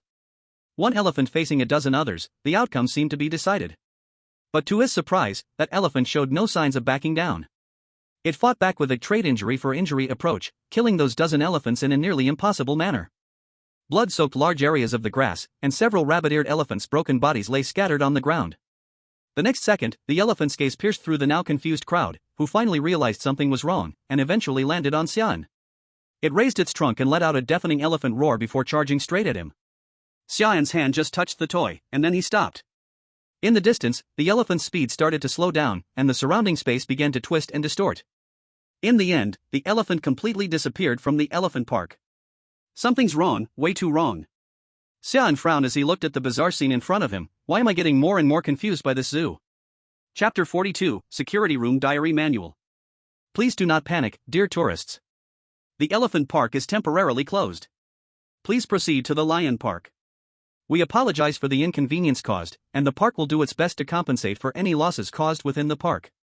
A group of blue-clad employees surged into the park from all directions, organizing the fleeing tourists and guiding them out of the elephant park in an orderly manner. The person who was originally panicked gradually calmed down under the intense comforting of the blue-clad staff. Xia An blended into the line, watching the blue-clad staff ahead, seemingly deep in thought. Isn't this kind of situation supposed to be dealt with by security? Why is it always the regular staff that steps in to handle things, even though the zoo has security? Thinking about this, Xia An recalled the strange security guard he had bumped into when he first arrived at the elephant enclosure. It was clear that the zoo had security, but upon closer reflection, Xia An realized that aside from that one security guard, he hadn't seen any others. But what puzzled him was, such a large zoo surely couldn't just have one security guard, right? And why were they taking us to the lion enclosure? Just as they were about to leave the elephant enclosure, Xia An suddenly caught sight of a nondescript security guard room. Maybe there was some clue hidden inside? He quietly slowed his pace, and when no one was looking, he slipped over there alone. The security room door was unlocked, and with a light push, he walked inside. The room was simple, almost empty. A single bed, an old wooden table, and a few scattered daily necessities. On the table, a diary stood out sharply. Security guard's diary. I am a security guard at the zoo. Every night, I have the same nightmare, where I turn into a dead elephant. I am surrounded by a vast oceanarium, and I am immersed in a tank of water. In the dream, it constantly whispers to me. This will be your final fate. This will be your final fate. This will be your final fate. I don't know how many times this dream will keep looping in my mind. But I don't have time to think about this now. Because just now, a blue-clad staff member threw a strange torn note into the grass of the elephant enclosure. According to usual protocol, I should remind him not to litter, but seriously, why are employees at the zoo behaving like the visitors? But for some reason, I found myself mysteriously opening that piece of paper. After seeing what was written inside, I finally understood everything. I finally knew the secret hidden within this strange zoo. Now, I must do something I was supposed to do. I don't know if I will come back alive. Whatever happens. If any visitor finds my diary, I only hope it will help you. Remember to destroy the diary and escape quickly. Remember, don't dig too deeply into what it is. The last security guard. The last few lines written with a black pen were very fresh, even the ink hadn't completely dried, so it was likely written not long ago. I was careless, I should have checked what was written on that paper thrown in the elephant enclosure. Xia An suddenly regretted not opening the paper ball that the blue-clad staff had thrown in the elephant enclosure. At the same time, the last line of this diary caught his attention. The last security guard? Does this mean there are no security guards left in the zoo now? Just as he was closing the diary, a piece of paper fell out as he flipped through the pages. There's more? Xia An puzzledly pinched the corner of the paper. Security rules. This zoo offers exceptionally high benefits and salary, and under reasonable demands, the zoo will strive to meet your needs. But please always remember the following rules while you work, to help you do your best in the zoo. The zoo sincerely thanks every employee who contributes to the park. 1. Keep a clear understanding of the color of your uniform. It can be any color, but you must believe it is blue. Stay firm in your self-awareness. Do not let it notice that you hesitate or fear about any existing thing. 2. Believe. Believe again and again. Humans are the only beings worthy of your trust, remember, only humans. 3. Rabbits can hurt people, but people wearing rabbit earrings will not. The shade of trees can eat people, but the ones who trim the shade will not. White elephants can kill people, but those who look at the elephant or do not look will not. Lions can bite people, glowing jellyfish will not. Childlike handwriting, is it because jellyfish are very dumb? 4. It cries when blocked, laughs when successful. Do not try to deeply understand what it really is, once noticed, stay far away, they still know nothing. 5. A food that appears randomly on shelves is its test. Do not look at the labels, do not care about what others call it. Ignore it directly, if needed, just buy it as ordinary food and eat. Never let it notice. 6. Always remember, you are a human, not an animal. Damn, it feels so complicated, my brain is overloaded. Does the sentence lions can bite people mean the lion park is also dangerous? I am human, I am human, I am human. Bro, stop reading, in the dungeon it's Master Xia An, not you. By the way, why do I feel this? It is like a child. Is it my illusion? Impossible? How could the final boss of the whole dungeon be a child? Would you believe it if you said it yourself? In the dungeon, Xia An gasped, his expression serious. After reading these words, he roughly understood what kind of existence it in the zoo really was. Without any hesitation, he quickly destroyed the diary and hurriedly left the security room to catch up with the team heading to the lion area. Everything matched his speculation. The color of the uniform showed the degree of cognitive distortion, the depth of its pollution. Blue was the anchor of cognition, the first defense against it. Once cognition loosened and color changed, it would be invaded by it. Blue was the bottom line where humans were still awake, cognition not collapsed. They were the least polluted, still could be called human. Security wore non-blue uniforms, cognition already crossed the blue safety line. They were semi-altered non-human reserves, also the shield between it and normal people, about to decay. Though it sounded absurd. But its mind and behavior pattern were exactly like a child. The whole zoo might be a toy box in its eyes, and humans or animals were just toys in the box. It was not a specific thing, but an unknown existence without a fixed shape. Its target was beings with clear and complex cognition, while ignorant pure things without thoughts could avoid its influence. Like jellyfish and underage humans. 10. If not underage, do not buy forbidden rabbit toys. Everything made sense. This rule unrelated to participants was actually reminding them of this fact. No wonder, no wonder. No wonder, whether in the visitor manual or security manual, the last reminder repeatedly told to always remember you are human, not animal. So, as long as cognition stayed clear, could it be avoided? All security has been wiped out, my time is short, must find the exit quickly. It was already noon, and he had seen no place for visitors to rest anywhere in the zoo. Although rules did not say the zoo at night would definitely not be safe, he did not want to stay overnight. Chapter 43: The Goat Area in the Elephant Park. At this time, the messy Shenio Nation participant was hopping with the foot injured by the elephant, heading toward the goat area. Because of his talent effect, he had decisively left the rabbit area and was not polluted at all. But after arriving at the elephant area, he wanted to find the exit, yet unintentionally got involved in the fight between normal elephants and rabbit-eared elephants. Because the distance was so close, he accidentally injured his foot from the shockwaves of the battle. It could be said he was incredibly unlucky. Damn it, I couldn't find the exit, and now I've hurt my foot. Bishal cursed while limping, recalling those strange elephants.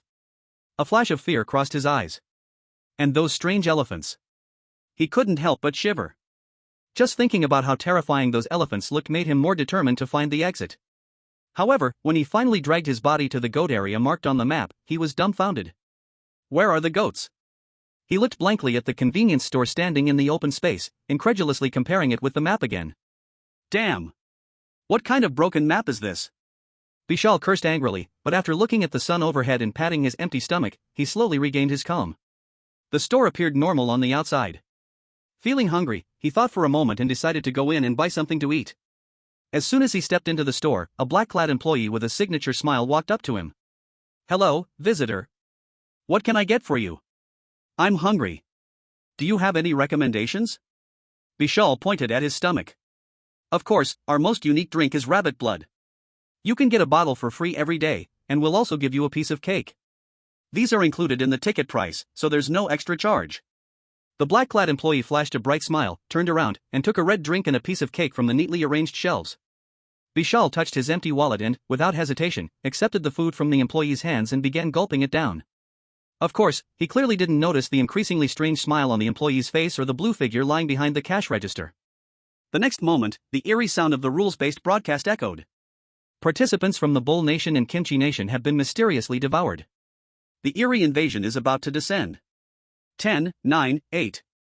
In an instant, the residents of both nations were engulfed in a wail of despair, but soon, some observant netizens noticed something was wrong. Wait, what's going on? Why is Kimchi Nation just getting eliminated now? Wasn't he eaten by the lion in the lion area? What the hell, I thought so too. I had already logged out and didn't watch, but I can't believe this guy didn't get killed by the lion. I need to go check the replay. I'm curious too. I'll go check the replay as well. The perspective returned to before the elimination announcement. In the elephant area, Park Changho was clutching his still bleeding arm, searching for an exit. If Xia An had been there, he would have been surprised to see that Park Changho was wearing the uniform of the black-clad employee. Damn it, it's good that I'm smart enough to have run away, otherwise I would have been eaten by the lion by now. Recalling the previous experience, Park Changho couldn't help but feel a sense of triumph. After the lion suddenly attacked and injured people, the person whose face was bitten by the rabbit was almost the first one to be killed by the lion. He stood on that person's corpse and barely reached the locked gate, successfully climbing over the wall and escaping. But even so, his arm had still been bitten by the lion. However, he was happy now because he had found the real rules of the zoo. After escaping, he had originally planned to head to the monkey area to search for an exit, but instead, he accidentally discovered the aquarium on the way. Because of previous experiences, he no longer trusted the rules on the visitor's handbook or his own talent. So, he didn't follow the rules and called to report the situation. The aquarium's outer wall was made of dark blue curved glass, resembling a giant blue whale lying on the ground. The doors and windows emitted a faint cold glow, and even the sign at the entrance had faded, exuding an eerie, lifeless stillness. On the left side of the entrance stood a worn-out wooden sign, crookedly written with a few lines of black text. Notice at the aquarium entrance. If you are lucky enough to see this notice, please do not announce it. You can tell from the rules on the map that this zoo is not safe, even strange. We are a secret government organization devoted to protecting innocent visitors. Please follow the rules below to ensure your life. This is your only way to escape this zoo. 1. Enter the aquarium. When no one is around, get the black uniform at the entrance and put it on. This is the signal for rescue. The outside staff will recognize it, real zoo employees will not interfere. 2. Do not go to the lion area. Do not go to the lion area. Do not go to the lion area. It is very dangerous there. 3. Make sure there is a rabbit, around rabbits, someone with rabbit ears, or rabbit blood near you. Rabbit is the code, it represents safety and protection. 4. When visiting the elephant area, do not look at the signs. 5. Do your best to get the dashed part of the zoo entrance map, tear it along the dashed line, and quietly take it to the rabbit area to feed to the rabbits. Wait here until you hear laughter from the non-visitor direction, then leave and go to the ape area. The safe exit is at the end of the right side road. The moment Park Changho saw these rules, he immediately realized these were the real zoo rules. Just rule 2, he had deep experience, because he almost died in the lion area. Great, Sumida. Park Changho was overjoyed. Without hesitation he entered the empty aquarium, got a black uniform at the left side of the entrance, and put it on. Soon I can clear this dungeon. I will soon become the hero of the whole kimchi country. Ha ha ha.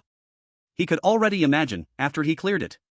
Those chaebol who once ruled Korea would lick his shoes like dogs, ordinary people would cheer his name. Because the ape area was on the west side of the map, to reach it, Park Changho had to pass through the elephant area. Fortunately, he could just pick any visitor in the elephant area. Whether by trick or by snatch, he just needed to get the dashed paper. When Park Changho arrived at the elephant area, he followed the rules and did not look at the elephant area signs.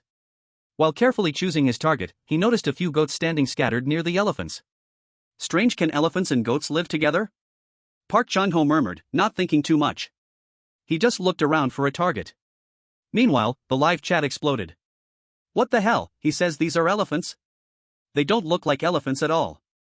Was he scared silly in the lion area? Why are there so many goats in the elephant area on his stream? I came from other streams, never saw goats there. Ah, so lucky Kimchi Country, accidentally found the real rules. Ha ha ha. Our Park Changho from Kimchi Country is invincible, Sumida. Chapter 44 Visitor, will I die? Soon I will succeed. As he got closer to the rabbit area, Park Changho fell into ecstasy. When he saw the rabbits again, he only felt a strange closeness to them. Hello? You are so cute. Excitedly, Park Changho put the snatched paper in front of the rabbits, watching with burning eyes as the rabbits tore it little by little and ate it. Eat, hurry and eat, once you finish I can clear and go home, ha. When he confirmed the paper was completely eaten, the strange closeness brought by the rabbits grew even stronger. After eating the paper, besides their eyes looking redder, the rabbits felt more and more human to Park Changho. It should be an illusion, right? Park Changho rubbed his slightly uncomfortable eyes. If there was a mirror in front of him now, he would realize that at this moment, his eyes had completely turned red, almost identical to those of the rabbits. This. I want to ask, is the color of his eyes normal? It's definitely normal. The rules clearly said that rabbits are safe, so the more his eyes resemble a rabbit's, the closer he is to clearing the game. But I see that other contestants hardly approach the rabbits. It's not just the first-timers, but even those with previous clearance experience, did they all make the wrong judgment?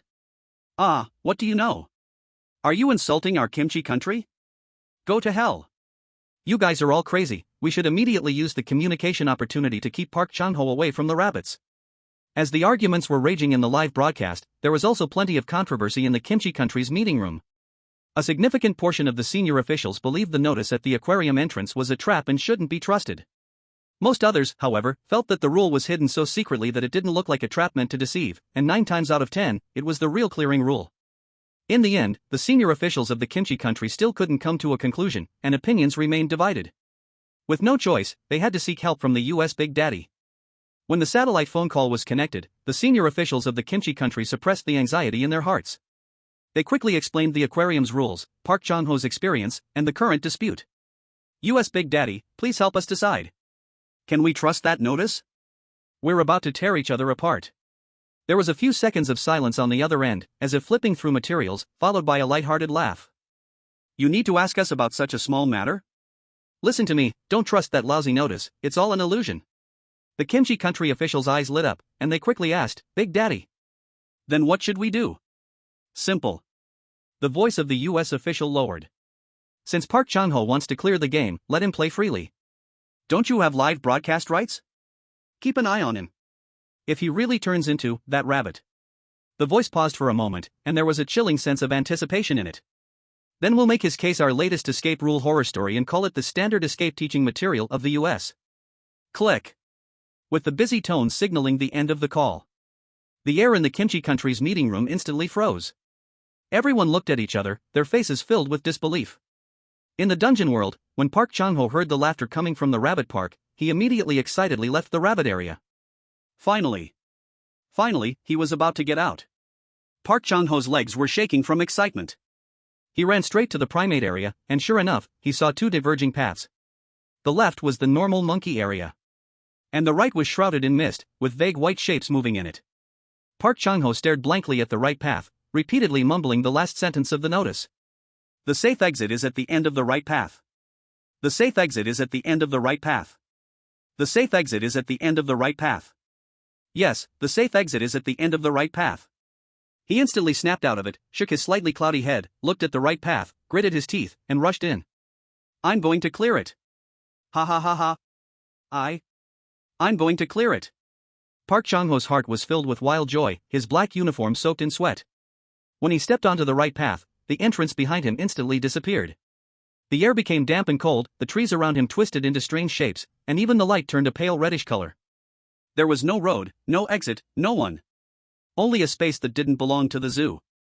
He panicked and started running wildly. But soon, he realized that the more he ran, the lighter his body became, the lower his vision dropped.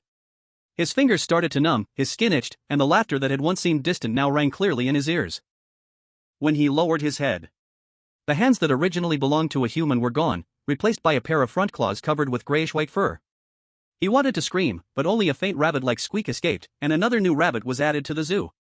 A contestant from Pickled Cabbage Country is eerily consumed. The eerie invasion is about to arrive.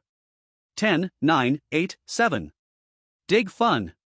Hidden Edition Big Money Earned. In the lion enclosure. Xia An showed a surprised expression as he looked at the lion pride resting on the rocks in the distance, letting out a loud exclamation. In the sunlight, 4 lions with snow-white fur squinted their pale golden eyes, lazily stretching their bodies. The lions he had seen on TV in the hospital all had light golden fur. As for the white lions, he only heard about them from Old Man Foam. Originally, he didn't believe it, and even mocked Foam for being in the mental hospital for too long and developing delusions. Now it seems he really misunderstood him. Just as he was still observing the surroundings, suddenly, the sound of an iron gate closing caught his attention. Xia An turned his head, and the first thing he saw was the tightly closed gate and the blue uniformed staff slowly disappearing around the corner. The next second, a lion's roar from the distance drew his attention. Roar! The once lazy lion pride roared furiously towards the visitors. Before Xia An could understand what was happening, the fence that separated the lions from the visitors broke open under the lion's violent charge. Among the shouts and cries coming from all directions, Xia An stared blankly at the spot where the staff had disappeared. Damn it, your zoo is invincible. Just had an incident at the elephant enclosure, and now the lion enclosure is in trouble again. Xia An was sure that if these visitors managed to survive, they would definitely report this zoo to shut down. Amid the chaos, a white lion noticed Xia An, who was standing still, and immediately rushed to him. After hesitating for a moment, it roared, opened its mouth, and fiercely lunged at Xia An. Chapter 45, The Tourist's Note. Thanks for the support and tips, one more chapter added. Looking at the white lion pouncing, Xia An frowned. Before he could act, the rabbit plushie on his chest extended 2 blood thorns that pierced through the white lion's brain and heart. Looking at the white lion lying in a pool of blood, Xia An's fingertips, which had just touched the hilt of the knife, paused, then he retracted his hand. No need to kill the white lion, just drive it away. He could sense that these white lions were just ordinary animals, and there was no need to directly kill them. Moreover, he looked at those white lions who were pouncing on the fleeing crowd. No, the word kill isn't quite accurate, because white lions rarely bite people to death. Even though those tourists were crying out in despair, slapping the iron gates, desperately hoping for staff to come to their rescue, it was all in vain. No matter where the tourists ran, they would eventually be pounced on by the white lions, who would gently bite their arms, but without killing them. Only a few of those who were bitten by the white lions would be directly killed. And those who were killed by the white lions were all in a state of panic after being scared earlier in the park. This strange situation made Xia An ponder, a hint of doubt flashing in his eyes. Could they be cleaning up pollution? Those who were directly killed by the white lions were the severely infected, while those who were only lightly injured were purified from light pollution. So, the white lions, like the normal elephants, were in the zoo specifically to combat it? Is this the meaning of Rule 8 and Rule 12? Violating the rules would get you targeted by it, leading to contamination and distorted perception. As for the white lions, their existence was to specifically fight it and purify tourists with light pollution. Those who were severely polluted would be killed directly by the white lions. With this thought, Xia An looked regretfully at the white lion lying in front of him, its breath gone. Under Xia An's instructions, the puppet had become much more restrained.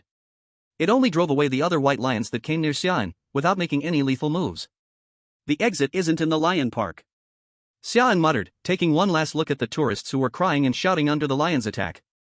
With a flash of the fruit knife's blade, he easily cut through the lock of the big gate and walked out. Just as he stepped out of the lion park's gate, a tourist who had climbed over the wall caught his attention. Xia An, curious, followed the tourist closely behind, hiding behind a big tree to peek out his eyes and quietly observe, making sure he wasn't noticed. The tourist seemed emotionally broken, kicking at the dry leaves around him, still muttering curses under his breath. After a while, he seemed to calm down. Sitting on a bench by the roadside for a while, he took off his backpack and pulled out some paper and a pen. He leaned on the wooden chair, scribbling something on the paper. After spacing out and finishing a bottle of water, about 10 minutes later, the tourist put the bag back on, disappearing at the end of the road. The paper full of writing was left on the bench. Xia An walked over to the bench and picked up the note, reading it carefully. The first few lines were filled with meaningless symbols and small holes, written in a violent, venting manner. Only below that were words left after he had sorted out his emotions. I have to get out, or I'll definitely die here. This zoo is not normal. I don't know why I stepped into the zoo, but this will be the biggest regret of my life. That strange map and rules, and the weird laughter that occasionally echoes around. I can't stand it anymore. I really can't take it anymore. Most importantly, I got separated from my friend. When I saw him again, he was already wearing a black zoo uniform. When I saw him, he was being choked by a man, and I saw my friend turn into a rabbit before my eyes. Upon seeing this, Xia An felt he was on the verge of losing control. If he ever meets that tourist again, he felt it was necessary to clear things up. His friend's transformation into a rabbit was definitely not his fault. I know, after going through all this terrifying absurdity in this zoo, there's a high chance I won't make it out the zoo gates. An elephant with rabbit ears, a rabbit that ate a monkey, and even a security guard who turned into an elephant. It's all messed up. It's all fucking messed up. My body is already losing control, I can feel it watching me, and soon, I will disappear. I don't know what I'll turn into, a rabbit? Or a goat? But, if possible, I hope when you pass by the rabbit park, you can feed the rabbits by the roadside a carrot. Because maybe that's me. I'm writing this note now, hoping it can help the person who finds it later. I hope it helps you escape and live. You must remember my advice. The handwriting stopped for a moment here, then became messy. Many sentences were written and crossed out, some even repeated several times, so sloppy that it was almost impossible to make out the original meaning. But in order to clear the game, Xia An furrowed his brows and forced himself to decipher each word carefully. Don't pay attention to the tourists who are laughing and sightseeing, they haven't noticed anything. No rabbit blood, it's goat meat. Crossed out. No, it's not goat meat, only rabbit blood. Crossed out. Still wrong, no. Both rabbit blood and goat meat? Yes, both. Damn. Goat meat is really raw meat. Later comment, I can't believe I can actually eat it. The goat park and elephant park are together. Sometimes visible, sometimes not visible, don't know when it will be visible. In the monkey area, cannot talk to staff or visitors, crossed out. No, cannot speak in the monkey area. Do not feed the monkeys. Do not let it see you are different from the monkeys. There is an exit, not in the monkey area, don't know what leaving the monkey area is. I am an elephant, I am an elephant. Crossed out. No, I am a goat. Crossed out. I am human. I am human. I am not an animal. Humans can turn into rabbits, eating the dashed line can become a rabbit-eared person, it will be happy. Rabbit-eared people going to the elephant area will be eaten, it will be angry, will take revenge on elephants and blame jellyfish. Thanks to the dried-up jellyfish and drowned elephants. I want to live, I must live. Yes, survive. Always remember you are human, not an animal. Xia An put down the note after reading, his brow had never relaxed since he started reading. Chapter 46 Long Live Meituan Kuan. What kind of nonsense is this? The more I read, the more confused I get? That visitor must be crazy, writing randomly to confuse the participants, right? Turn into a rabbit? Friend in black uniform? That man who grabbed the neck, could it be Xia An? Damn, lucky I am not doing this dungeon, otherwise just this visitor's note alone could blow my brain. So where is the exit? Leaving the monkey area is really not a way to survive? Could it be all animals in the zoo are humans turned? Then goat meat would be. Ugh. Don't say it, don't say it. I am eating roasted lamb chops, I beg you. Did the security Xia An met turn into an elephant to protect the visitors? Ugh, so touching. Xia An stared at each line of the note, his mind instantly became a mess, the more he read, the more absurd it felt, couldn't help muttering. How was this written? The logic is broken to pieces, is it really left by a normal visitor? But complaining aside, he forced himself to calm down, carefully picking through the information. First, there is something called goat meat in this zoo, yet he hadn't seen a trace of it so far. Just hearing the name, it felt strange, definitely not normal food you could touch casually. As for the monkey area, just staying with the monkeys, not talking or feeding, things only humans do, can avoid it noticing? Xia An frowned, thinking. This is too strange, what level is it as perception? Can't even tell humans and monkeys apart? Or in its mind, as long as behavior is not human, it is treated as a monkey and ignored? And the elephant area, normal elephants are actually security turned? Although he had guessed, this info made his heart skip. He subconsciously guessed, maybe the transformation trigger is related to the blue uniform staff who left the note in the elephant area.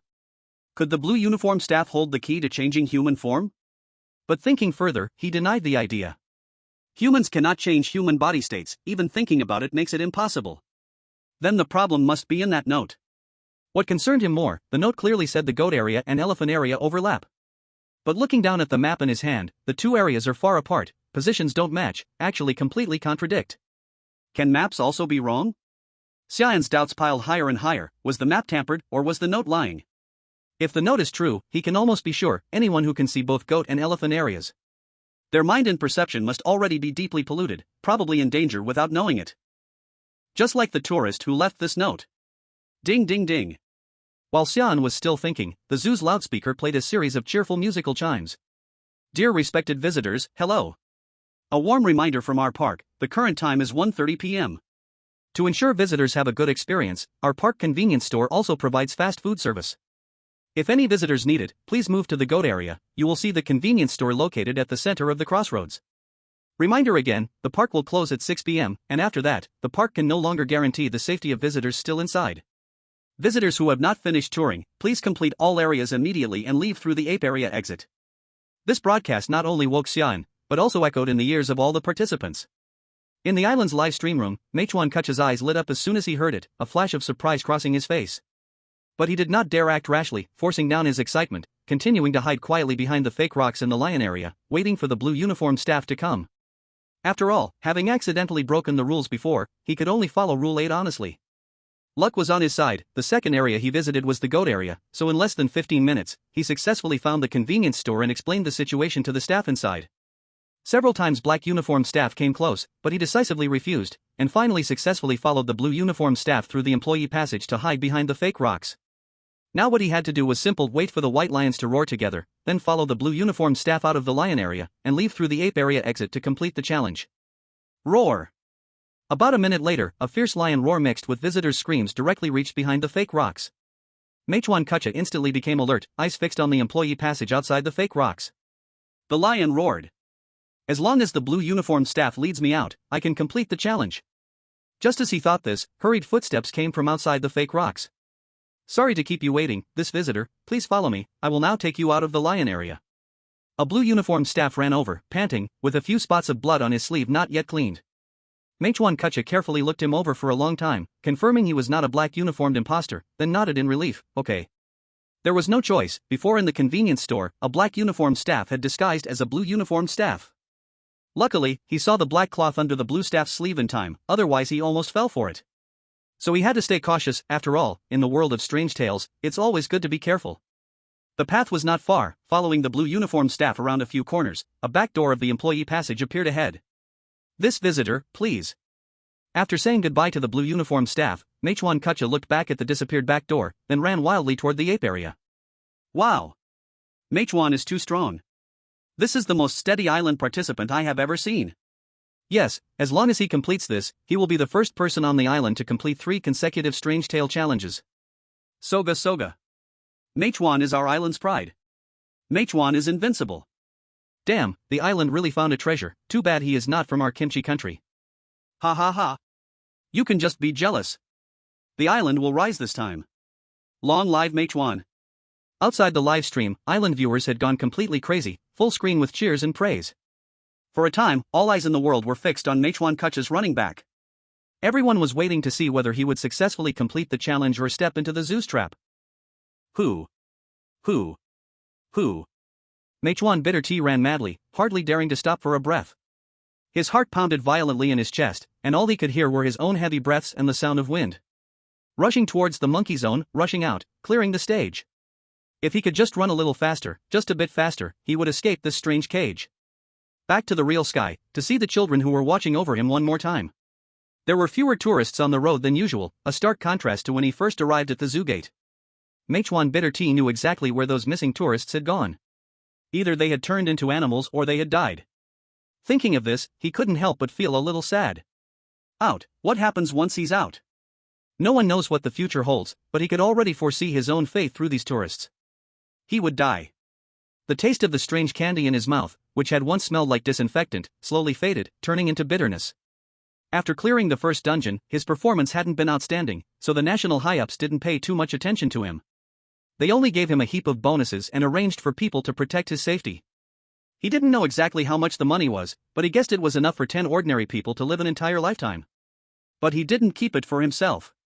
Instead, he took out most of it and donated it to nearby medical institutions and adoption agencies, leaving only a portion enough to cover the orphanage's expenses. After clearing the second dungeon, the whole country was in an uproar, and even the higher-ups had no choice but to pay attention to this unknown little person. Villa, luxury cars, beautiful women, fine wine and delicacies. Even if he didn't actively ask for it, these things still piled up in front of the orphanage like waves. In order to improve the situation of the island nation, which had repeatedly failed to clear the Ghost Stories dungeon and turned the mood of repeated losses around, the national higher-ups publicly promoted his existence, packaged him as a hero, and pushed him to the international stage. They even tried many times to bring him to the imperial palace to ensure his personal safety. But he still refused. Because all he wanted was a peaceful life with those poor children. Mealtime Bitor blinked his eyes, which had become cracked from not closing for too long. The journey was surprisingly smooth. There were no strange animals, only the monkeys quietly sitting on the trees or the ground, calmly eating bananas. The second path mentioned in the tourist rules didn't appear. When he ran along the only road and finally saw what he had been hoping for. The zoo gate. That exit. Just like when he first arrived at the gate, several blue-clad employees stood at the entrance, always smiling and handing out leaflets. The crowd was bustling, with people going in and out of the gate. Perhaps because it was getting late, more people were leaving than entering the zoo. Mealtime Bitor reached up and rubbed his eyes. It wasn't an illusion caused by pollution, nor was it a distortion of perception. That was indeed the exit. Just like when he first arrived, several blue-clad employees stood at the entrance, always smiling and handing out leaflets. The crowd continued to bustle, going in and out of the gate. Perhaps because it was late, there were far more people leaving than coming in. He could hardly stop himself from laughing, his eyes slightly misting up. Survive, finally, he could survive. He took a deep breath, trying to suppress the trembling, and stepped toward the gate. As long as he stepped out of this door, he could return to reality, back to the children's side. Closer. Even closer.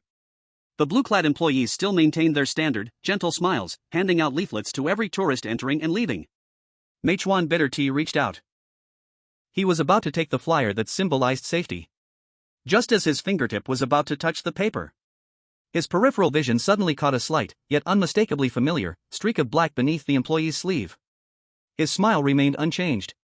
His actions remained the same. His voice was as gentle as the announcements on the radio. Welcome next time, the zoo sincerely welcomes you, tourist. It might have been a trick of the eyes, but the last two words seemed particularly emphasized by the employee. But luckily, the familiar system prompt sound rang through the sky above the copy. Congratulations to the island contestant for successfully clearing the zoo, clearance rating, near perfect. Ding. Congratulations to the island's Mealtime for successfully clearing this instance, clearance rating, near perfect. Clearance reward, 10% decrease in traffic accident occurrence rate, 5% decrease in accident fatality rate. The next second, a white light enveloped Mealtime body and took him away from the zoo. Cleared. He did it. Mealtime did it. He's simply my god. Mealtime. Hero. He is the true hero of our island nation. Who would dare mock us from now on? We have Mealtime. Seeing the words cleared on the live broadcast screen, the island residents, who had been staring at the screen, went absolutely crazy. Of course, where there's joy, there's bitterness, as countless foreign netizens raged in their comments. It's just luck, purely luck. Heh, you all celebrated too early, our country's experts have already confirmed. Actually, Mealtime is a citizen who was lost during a past war from our pickled cabbage nation, so he is actually one of our people. Someone kick this idiot who smells like pickled cabbage out of here. But these were just the extra comments from the netizens. The real excitement came from the high-ranking officials of other countries. Quick! Send this message to the contestant. We can't fall behind the other countries, send it to Bull quickly. Thanks to the island nation stepping on a landmine, quickly send it to Omar, tell him not to hide in this lion park anymore. Almost all the remaining contestants received messages from their countries. The monkey area has an exit, it's passable. Of course, this also included Thorne from the land of the eternal sun. However, his actions stunned the high-ranking officials and netizens outside the livestream. Because he didn't go to the monkey area, but instead walked towards the aquarium that shouldn't have existed in front of him. Even though the high-ranking officials of the Eternal Sun Nation thought it was just another message they had missed, Thorne remained unaffected, walking firmly into the aquarium. No! What is he doing? In the meeting room of the land of the Eternal Sun, a high-ranking official sitting at the head of the table slapped his hand on the desk, furious, pointing at the screen showing Thorne. The answer has already been given to him. Why isn't he following the instructions? Can anyone tell me why? Fuck. No one in the room answered.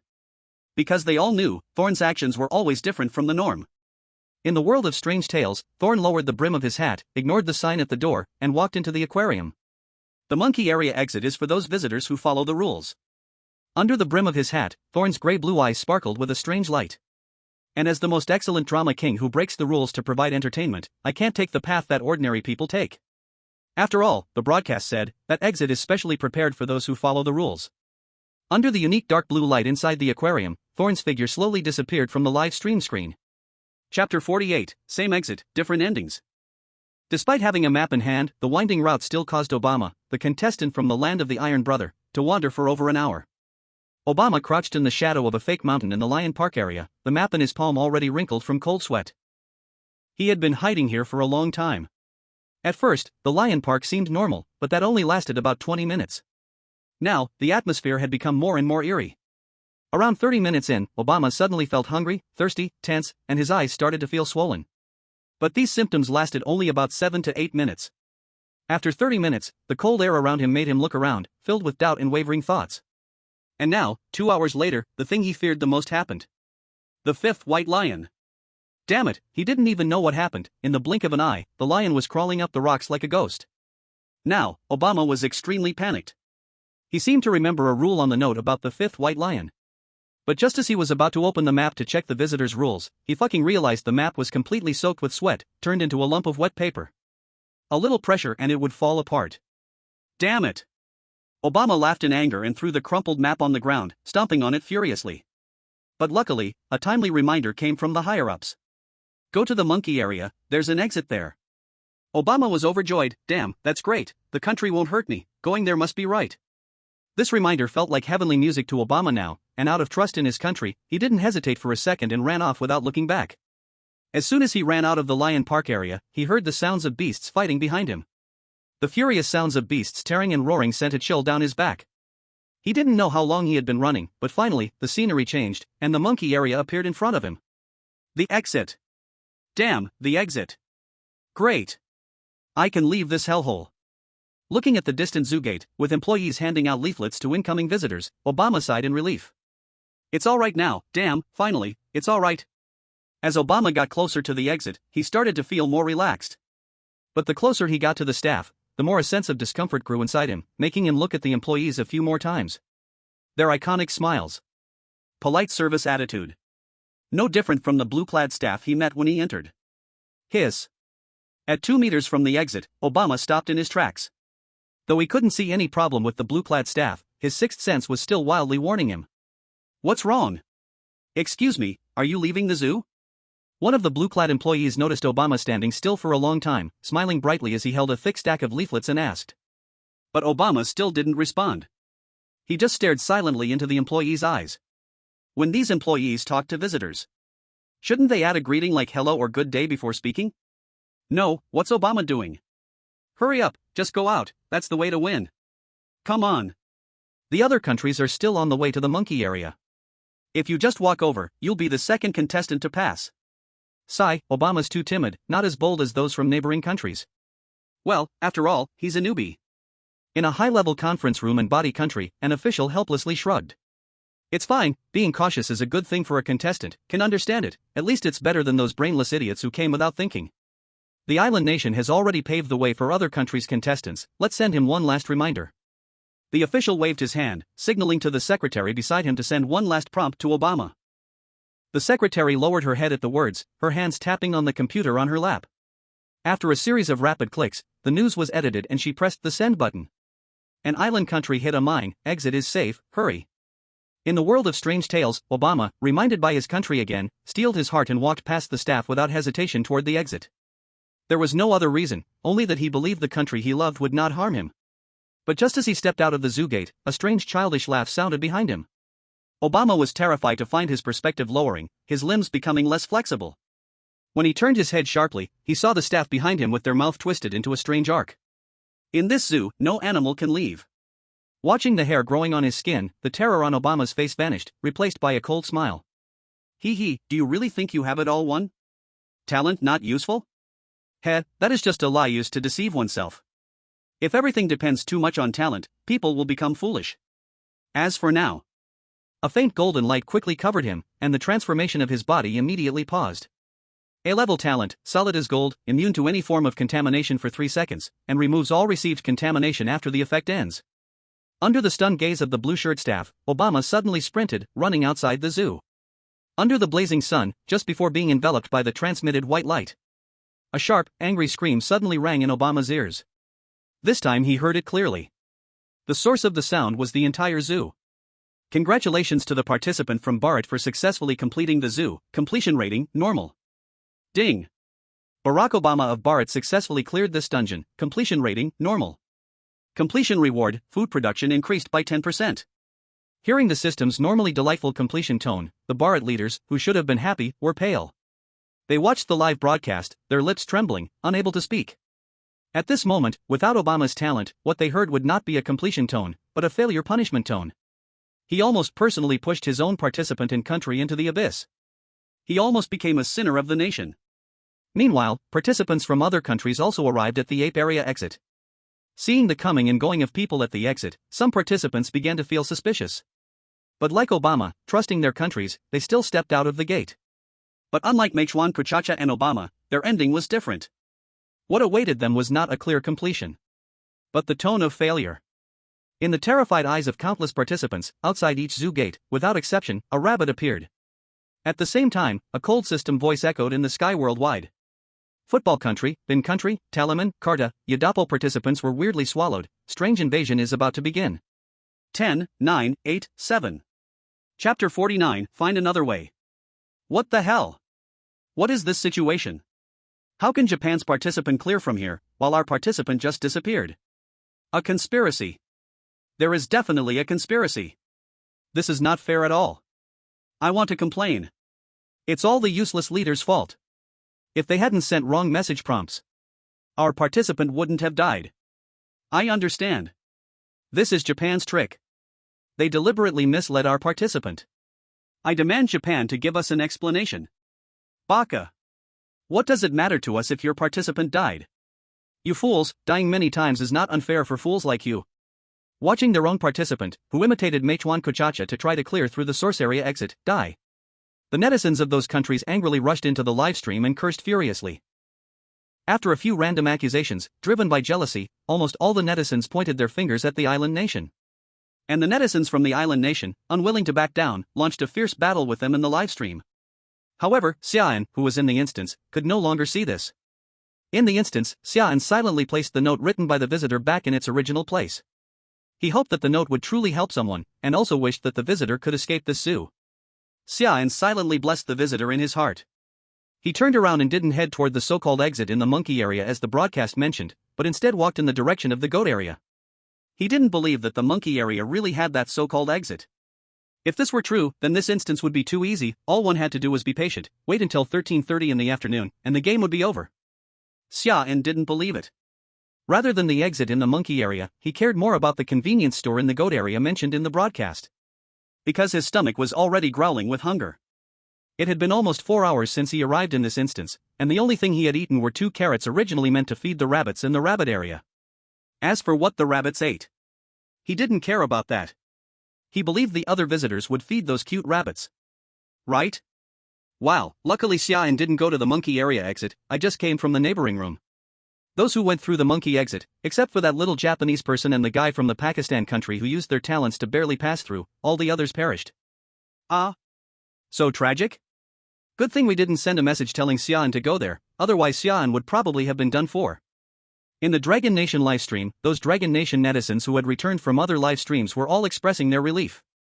In the Y5 Congress, Lin Shen adjusted his half-frame glasses, a trace of relief flashing in his eyes. Did you see that? This is the terrifying part of the rule-based horror stories. You can never trust or imitate others' actions. Because what works for others may not work for you. Beside him, the assistant's face turned pale, his voice trembling. Chairman, does that mean the exit in the monkey area mentioned in the broadcast was a trap from the beginning? Beside them, Elder Chen waved his hand, unusually not shouting, but calmly started analyzing. Not necessarily. Since the birth of rule-based horror stories, I have been studying these instances. I'm sure that this exit is not a trap. On the contrary, this exit is indeed the method to clear the instance. However, before Elder Chen could finish his words, he was interrupted by the crisis management expert. Chu Ning pinched the cuff of his sleeve, looking up with dark circles under his eyes as he rebutted, Elder Chen, I actually disagree with your point. If it's really like you said, then why did so many participants die? Elder Chen's forehead bulged with veins, but he still managed to hold back his anger and patiently explained. This is exactly what I'm about to explain next. He typed a few keys on the computer keyboard and projected 2 videos onto the huge central display screen. The first video was of Mei Chuan Kucha leaving the zoo, with the blue-shirt employee saying the word tourist to him. The second video showed all the other participants walking out of the park gates. The blue-shirt employees said, in this zoo, no animal can leave. Elder Chen stood up, walked to the screen, and deliberately slowed down the video playback. I don't know if you noticed.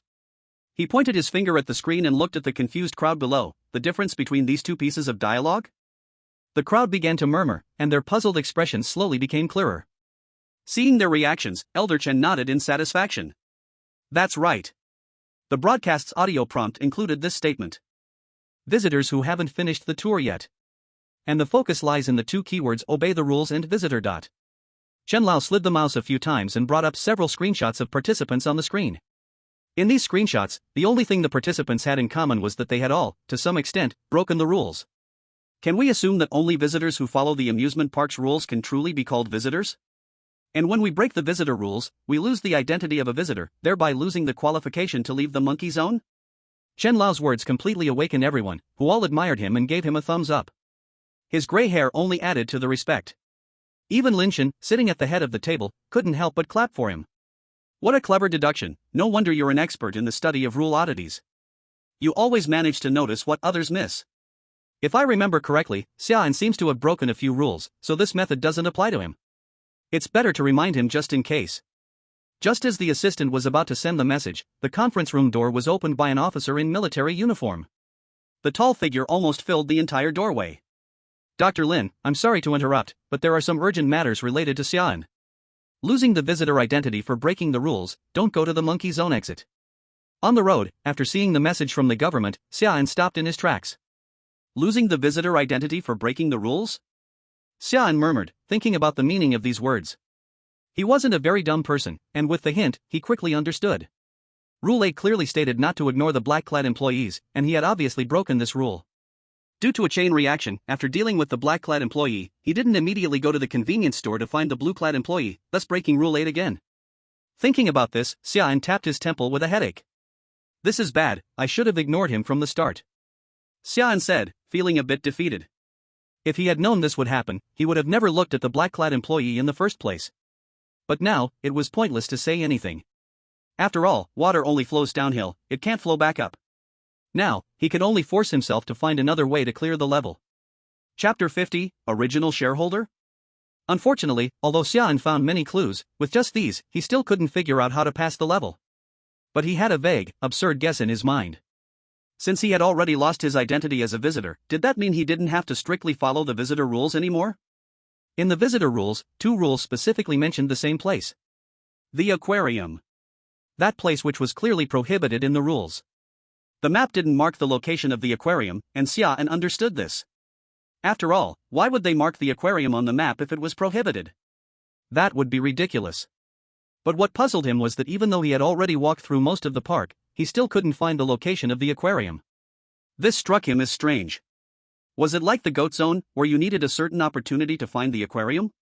While he was thinking about what that opportunity might be, he saw that the road to the goat zone ahead was blocked. What is this, dolls?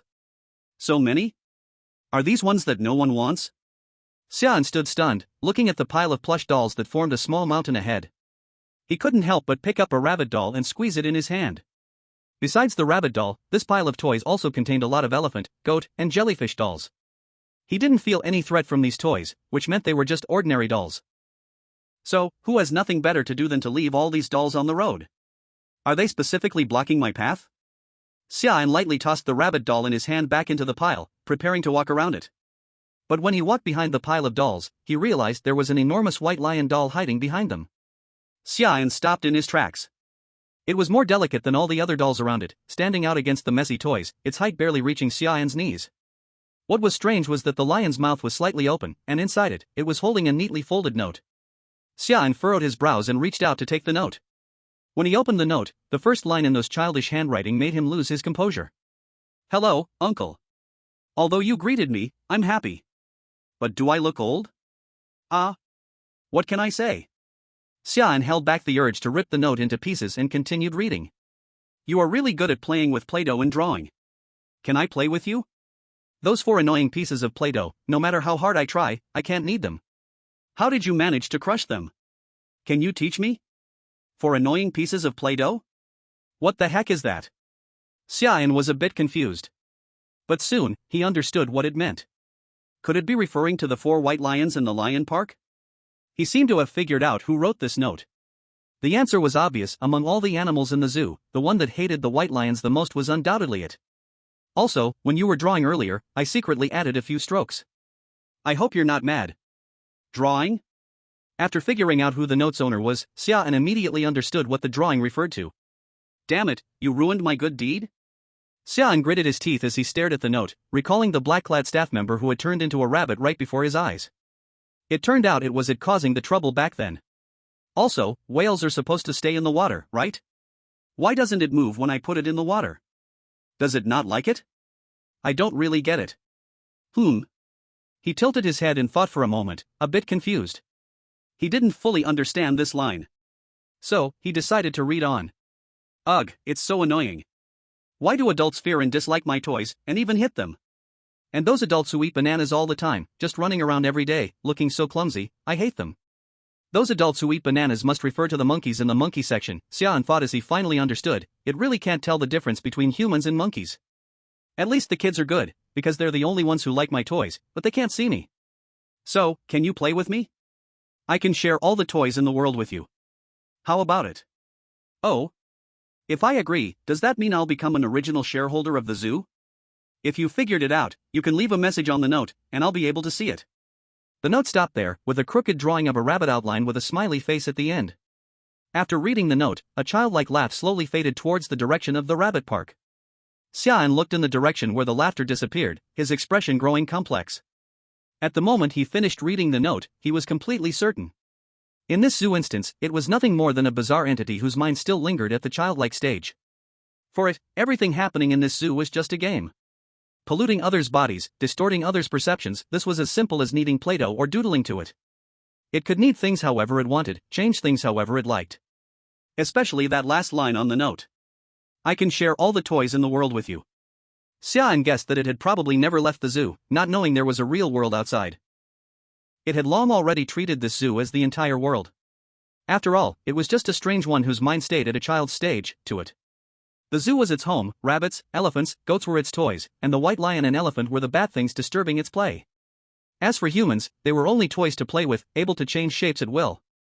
So it did all this absurd stuff in the zoo. It was not born evil, it just had no concept of life, death, or pain, like humans cannot understand why an elephant looks like a rabbit. It was simply playing with its own toys in the world it believed was the whole world. And humans were that toy. In the live broadcast on the screen, after a brief silence, the comments exploded. Wow, so it has a child's mind? I admit I spoke too loudly before. So it was just always treating us as toys to play with? So it is not bad, it really doesn't understand what it means to hurt people, treating humans like clay, treating the zoo as the whole world. This is too scary. Xia An was silent for a long time, quietly taking a pen attached to a note, and wrote one sentence at the very bottom. Then what do you think I am? Chapter 51, Collusion, Certain. Then what do you think I am? When the last stroke fell, Xia An stared fixedly at the blank part of the note. A few seconds later, a line of handwriting appeared out of nowhere in that blank space. Even though he did not blink once in the middle, Xia An didn't even see clearly when these words appeared. It was as if they had always been there. Here to play the game with me. Seeing this childish line, Xia An couldn't help but chuckle softly. At least this was good news, at least it would not treat him as one of those toys to play with freely. But in some sense, what it said was not wrong. They were indeed all playing a game, except its game took lives, while Xia An's game risked his own life. Its game could be controlled, because it was the maker of the game. But Xia An's game could not be controlled, because he was just an insignificant participant in the game. Suddenly, Xia An had a flash of inspiration. You see, maybe I can take it out of this zoo? After all, it wasn't very, smart, and its understanding of the world was very vague. But as long as I can instill the right ideas, it will definitely become a sharp blade for me in future dungeons. But... Hiss. Xia An's face looked strange. He always felt that his action was like tricking an innocent child. But if this action happened somewhere in the country, probably before even meeting the child, he would be beaten to death by passing old men and women, right? But Xia An quickly persuaded himself inside. Yes, I just want to take it to see a more colorful world. What's wrong with that? He picked up the pen again and began to write on the paper. You are right, I am here to play a game, but not here, because here is too small. A few seconds later, a line appeared on the paper, ending with a small question mark drawn with crayon. Uncle, but outside of here, there is no other place, right? Xia An held his forehead. Just call me brother actually, there is a bigger world outside, do you want to go to that world with me? Really, uncle? Question mark. Xia An held his forehead again, deciding to give up on the issue of names. Yes, bigger than here, like little rabbit and rabbit elephant. Cute rabbit elephant. I want to go. Xia An's lips slightly lifted. Success, he could feel it was already attracted by his words. Yes, brother never lies. Good. I want to go. Take me with you. Along with waves of happy laughter coming from all around, Xia An also thought of an important question. Alright, but do you have a name and a body? What is that? A confused voice came from the air around. Forget it, just follow me first, but do you know where the oceanarium is? Xia An still decided not to waste time on this matter, leaving here first is the most important thing right now. Originally, he wanted to go to the goat area convenience store to buy something to recover his strength. But now since it has no hostility toward me, then it is better to go early to the oceanarium to look for an exit. Directly asking it how to get out clearly will not get an answer, because if it knew, how could it still stay here all the time? Since now it has already been embarrassed with him, is the same kind of person as himself, then it is better to ask it who is most familiar with this place. You mean my toy box? I will go get it for you. It did not care about the matter of name and body he mentioned, but instead said something that made Xia An a bit unable to understand. About 2 seconds later. A huge building, mainly dark blue, with a layer of curved glass covering the surface, suddenly appeared out of nowhere on the road ahead. Looking at this building in front of him that looked like a giant whale lying on the ground, Xia An could be sure this was definitely the oceanarium. Because these 3 words were hanging right on the gate. How did you do that? Xia An stood there blankly, even forgot to write on the paper, and could not help but say it out loud. This shocking scene also stunned netizens from all countries in the live broadcast room. Baka. Why can he so easily get its help? Why? This damn thing cannot even be called opening a back door, right? This is directly opened, huh? I am so angry I laugh, why is it so hard for me to clear the level? 666, even I as a Dragon Country person feel this is not reasonable. But I still want to say, Big Boss Xia An is awesome, voice breaking. Rule weird talk, you just spoil him, I am peeing in the sky watching you give your own son the hidden cheat you covered. Not reasonable. This is too not reasonable. This is not fair at all. I demand to announce the talent level and effect of Dragon Country contestant Xia An. At this time in the Dragon Country live broadcast room, countless netizens from many countries were attracted, watching Xia An's live broadcast.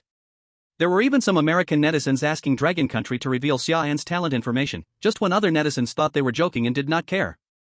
What they did not expect was the White House of America actually directly pressured Dragon Country officially through the United Nations. With a big brother attitude, they strongly demanded Dragon Country hand over the talent information about Xia An. However, they got one point wrong.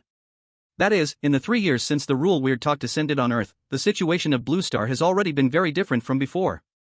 If it were before, there would definitely be many small countries echoing along. But now 3 years later, not many countries rely on America anymore, and even fewer are willing to follow them. As expected, America's idea failed.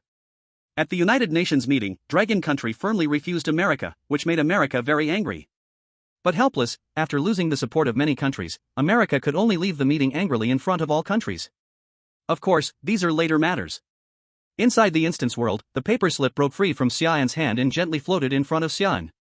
I just brought the toy box to in front of you. Looking at the childish handwriting on the paper slip, Xia An let out a helpless laugh. It seems that the strange methods still cannot be understood by normal methods, at least for the current Xia An it cannot. He quickly adjusted his mindset and walked toward the oceanarium not far away. A wooden notice board standing on the left side at the entrance attracted Xia An's attention. Aquarium notice? Summer quietly read aloud the title. 2 minutes later, he had roughly gone through the content above. He finally understood why the black-clad employee who turned into a rabbit wanted to trick him into doing something with that note. Chapter 52, The Drowned Whale? So, it was meant for the rabbit? Summer chuckled softly, now knowing who needed to follow these rules. The content on the notice. It was for the visitors and employees who had suffered minor or severe contamination to read.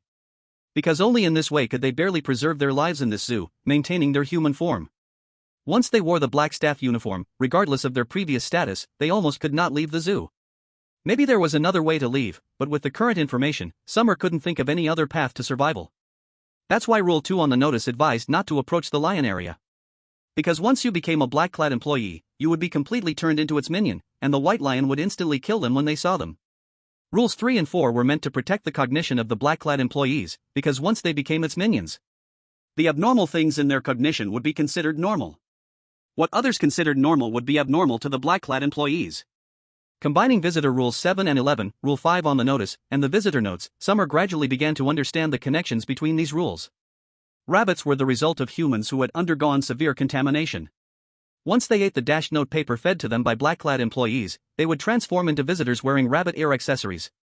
This explained the phrase in the visitor's note, humans will turn into rabbits, and eating the dash line paper turns them into rabbit-eared people. When these rabbit-eared people regained some cognition after eating the paper and entered the elephant area, they would be attacked by the normal elephants, who would turn on them. As for the rabbit-eared elephants, a twisted, polluted product, Summer speculated that they might be created when rabbit-eared people were defeated by elephants. However, according to the visitor note that said rabbit-eared people will be eaten when they go to the elephant area, it was also possible that the elephants ate the rabbit-eared people and were then transformed by the contamination inside them. If black-clad employees really followed Rule 5 on the notice and fed the rabbit the dash line paper, heading toward the second path in the ape-lion area, then their final outcome would likely be turning into a new rabbit in the zoo. Summer shook his head, bypassed the notice board, and entered the interior of the aquarium. As soon as he stepped inside, he noticed that the sunlight behind him had vanished. Turning around, he didn't see the aquarium's entrance, but a new notice board instead. Aquarium Visitor Rules. Rule 1, the aquarium is open all day with no closing hours. To ensure the visitor's experience, the aquarium's magpie mother exhibit has an independent jellyfish guest room for visitors to rest. Rule 2, all food inside the aquarium is provided for free. Visitors may help themselves, but please note that the aquarium never sells goat meat. Even if you see goat meat among the food, please do not eat it. Rule 3, when visiting the aquarium, visitors cannot stay longer than 3 days. If they experience discomfort before entering, such as red and swollen eyes, they must stay at least 4 hours inside. Rule 4, aquarium staff all wear red uniforms. They clean the aquarium at 12:30 a.m. every night, during which visitors may talk to them, and they will gladly keep you company and help alleviate boredom. Rule 5. In the whale area of the oceanarium there will only exist whales. If you in the whale area see an elephant swimming in the water, please do not shout loudly or make exaggerated reaction, that is a 3D projection special effect placed for fun. Please relax, pretend that is a whale. Rule 6, the oceanarium operates independently, outside the oceanarium there is no zoo, please no. Rule 7, the staff of the oceanarium will finish all work before 6 o'clock the next day, and leave work through the staff passage. If after one sleep you wake up and find there are no staff inside the oceanarium, please rest assured, they just went home. After reading the oceanarium rules on the signboard, Xia An stood in place with brows tightly wrinkled. The content on this has no relation with the zoo at all, even denies the existence of the zoo? And also, Xia An silently looked at the empty surroundings, the oceanarium where not a single person could be seen. Where is my gate that leads to the zoo? Do you need me to take you out? A piece of paper quietly appeared beside Xia An. In the blank space a line of childish small words appeared out of thin air. No need to go to the zoo. Xia An waved his hand at the air. Since he knew that directly speaking could also talk with it, Xia An became lazy to write on paper. He could be sure, here absolutely has a way to leave this place, otherwise there would be no need to make so many rules. After firmly remembering the rules, Xia An stepped forward and walked toward the depths of the oceanarium. When he came to the whale area, Xia An stood in front of a huge transparent glass. As soon as he raised his head, he could see in the aquarium tank, there was a scar-covered elephant. At this moment, it was quietly floating in the water, without a trace of life. Very obvious. It drowned in the water. Although Rule 6 in the oceanarium visitor rules clearly mentioned that this was only a 3D projection special effect placed for fun. But Xia An knew, this perhaps was not a projection, but a real elephant. Because not long ago, he still personally saw this elephant bravely defeat the rabbit-ear elephants that far exceeded its number. Thank you. Xia An quietly stood outside the transparent glass, 5 fingers pressed on the glass, silently watching that drowned elephant. Damn! Is this the elephant that the security guard turned into? Woo, thank you. Thank all the security guards in this zoo, go well on the road. Go well on the road. Go well. In the live stream room, netizens one after another floated cyberflowers on the barrage to mourn this security guard. You see, isn't this very strange? Clearly I already put this whale into the water, but it instead does not move, cannot understand. Xia An was silent for a while, then slowly spoke. No, child, it is not a whale, but an elephant that walks on land. The floating paper shook in confusion a few times, a new line of words appeared. Ah. Isn't it? Is not. Xia An moved his gaze away, left that aquarium tank. Actually there are many things, you all have wrong understanding of them, but it does not matter, after leaving here, I will slowly teach you. Okay. Along with a laugh, Xia An's figure disappeared in the depths of the whale area. Chapter 53 Staff Notes. After strolling through the whale area, Xia An while eating small snacks taken from the shelf in his arms, while came to the jellyfish area. Oh, so jellyfish really can glow, so beautiful. Xia An chewed squid tentacles, looking in surprise at the display cabinet where a few jellyfish like jelly, floating in water and emitting faint light. You also like glowing jellyfish? Me too. He nodded at the paper in front of him, showing agreement. The guest room of the jellyfish area was very obvious, Xia An almost did not spend any effort to find it. Xia An slowly pushed open the door of the restroom, walked into the jellyfish area guest room. The guest room was cleaned very clean, not a grain of dust could be seen. The guest room although very small, but very warm, especially those jellyfish-shaped small night lights in the room. Quite soft. Xia An sat on the edge of the bed, feeling a piece of softness under his body, his eyes unconsciously narrowed. This bed is much more comfortable than the bed in the hospital room, but he still prefers the original bed, after all he slept on that bed for 3 years. Speaking of it, he does not know how Xia Ning and Yu Qiqi the two of them are doing. Xia An rubbed his chin. He is sure Xia Ning will definitely secretly sleep on his bed. Inside the whole guest room, there is no light installed, the only light source all comes from that jellyfish small night light on the counter. Under the faint light of those jellyfish small night lights, the originally faint, somewhat anxious and uneasy emotions in Xia An's heart were softened little by little, smoothed out. A kind of strange and warm feeling lingered in Xia An's heart. This jellyfish small night light, could it even have a hypnotic effect? Xia An could not help but let out a small yawn, a bit of moist water light appeared at the corner of his eyes, even his sight became blurry. Go help me look, see if there are any clues, if there are then help me bring them over. He took out the rabbit doll in front of him, and gently threw it toward the door. The doll nodded, and before landing on the ground turned into a wisp of black mist, disappearing inside the guest room. Wow! Did you make that plasticine? So cute, can I touch it? The paper note excitedly flew to in front of the drowsy Xia An. Seeing he did not respond for a long time, it gently curled into a small ball, and softly poked his cheek with its tip. Oh, okay, you go play with it, but it is not plasticine, it is a companion. Xia An opened his eyes in a daze, his voice light like floating on clouds, casually answered, then heavily lay back on the pillow. After a pause, he half opened his eyes again, seriously added one sentence, his tone carrying a bit of sleepy gentleness. A companion is not a toy, cannot be used to play. Just as the words fell, his eyelids could no longer hold, completely dropped down. Only the faint light of the jellyfish small night light remained, quietly covering the whole guest room. When Xia An woke up again, it was in a shaking that he opened his eyes. Just as he got up, Xia An saw the rabbit doll lying at the bedside looking at him. Your fur exploded? Looking at the doll's originally smooth fluff now messy and standing up, even the tips of the ears slightly exploded. Xia An's sleepy eyes suddenly widened a bit. Not knowing if it was an illusion, Xia An could even see a trace of resentment and grievance from the doll's two button eyes. He. Hearing the giggling sound getting closer outside the door, the doll's whole body trembled.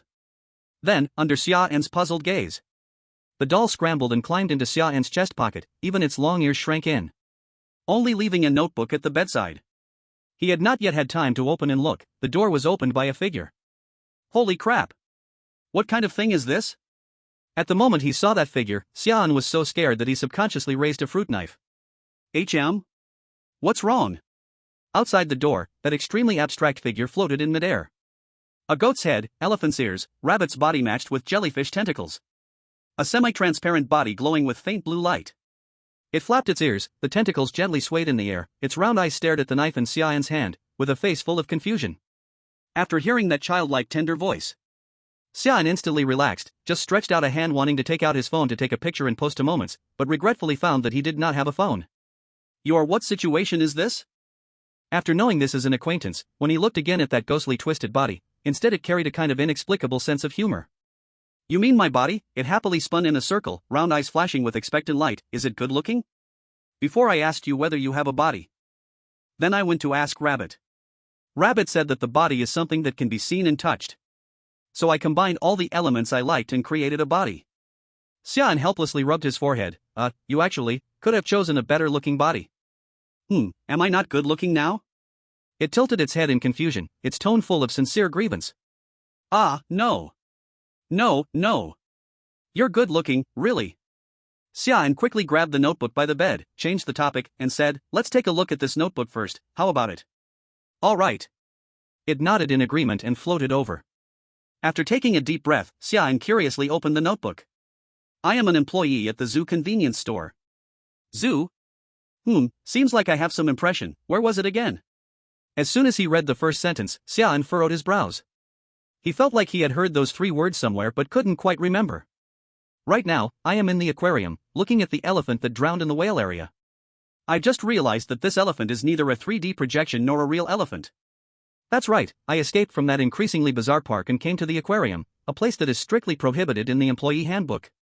It is 5 a.m. now, and I am in the jellyfish section's hourly guest room inside the aquarium. After staying here for a night, all the discomforts in my body have disappeared. After thinking for a long time, I believe I have figured out what this zoo is all about. From the red uniformed staff in the aquarium, I learned that they must all finish work and leave before 6 o'clock, but they insisted that I must leave after 6 o'clock. At first, I didn't understand why. But now, I know. If you are reading this note I left in the guest room and you want to leave here, then please follow my instructions. First, do not leave after 6 o'clock as they request. Tonight, no matter what method you use, you must not fall asleep. At 1:15, the red uniformed staff will turn off the jellyfish night light on time. Before that, you can talk to them about the zoo as much as you want. After 1:15, the red uniformed staff will leave the guest room, and all that's left is to make sure you don't fall asleep. Probably a few minutes before 6 o'clock, the red uniformed staff will leave the aquarium through the special staff passage. Sneak out and follow them. Congratulations, you successfully escaped the zoo. But no matter what, after 6 o'clock, I will leave the aquarium and head to the zoo to do something I must do. I will tear off the last page of the employee handbook and throw it to the last security guard in the elephant area. This is for the zoo and everyone in it. Lastly, I hope this note helps you. Always remember, you are human, not an animal. Chapter 54 Squid Tentacles. Thanks for the reward. Damn, the toy has really kicked into gear and gotten such important information. So, as long as you sneakily follow the red uniformed staff before 6 o'clock, you can clear the game? Speaking of which, it seems like Xia An's situation isn't looking too good, right? I feel like he's in a state where he drank too much and can't remember what happened. Xia Ning, brother, do you still remember me? Crying.jpg. Inside the instance world. Even when the last page of the notebook was closed tightly, Xia An's furrowed brow did not relax. Zoo. Why can't I remember? No matter how hard he tried to recall. The memory of the zoo was like sand, slipping away no matter how hard he tried to grasp it. After arriving at the aquarium, I spent most of my time in the guest room. Could it be because of the jellyfish nightlight? Xia An thought for a long time, and finally found this plausible reason. Pa. Ugh. As soon as he turned his head, his lips unintentionally brushed against its sheep-like face. After a burst of protest like an evil dragon roaring, Xia An finally barely pressed down the discomfort in his stomach and opened his mouth again. Can I ask where you found this notebook? It had no reaction to the small episode just now, but answered briskly. In the storage box in the whale area. In the storage box in the whale area? Xia An frowned in confusion, opened the notebook again, but wasn't it left in the guest room by that employee? After reading the content of the notebook, he already knew how to clear the level. Originally he planned to follow the notebook and write the method of clearing on paper, but the more he thought, the more unreliable it felt. Writing on paper was too unstable. After thinking, he simply gritted his teeth, clenched the fruit knife in his hand and aimed at his left arm. He found a place where the flesh was thin and would not hurt the bone, and his wrist suddenly used force. A burst of sharp pain exploded, the knife tip just pierced the skin, and blood immediately seeped out along the blade. He gritted his teeth and carved stroke by stroke downward. Blood-colored words slowly formed on the pale skin, blood flowed down along the arm, dripping on the ground and spreading into a small patch of dark red. When the last stroke was finished, he lowered his head and looked at the bloody and blurred yet clearly visible words on his arm. The nerves stretched to the extreme finally loosened a little. This way I won't be afraid of forgetting. After wiping the sweat on his forehead, looking at the blood words on his arm, Xia An nodded in satisfaction. This bloody scene directly shocked countless viewers in the live broadcast room into exclaiming. Helpless that I have no culture, one sentence holy shit goes everywhere, word bank empty face blank, still Xia and Big Boss is really awesome.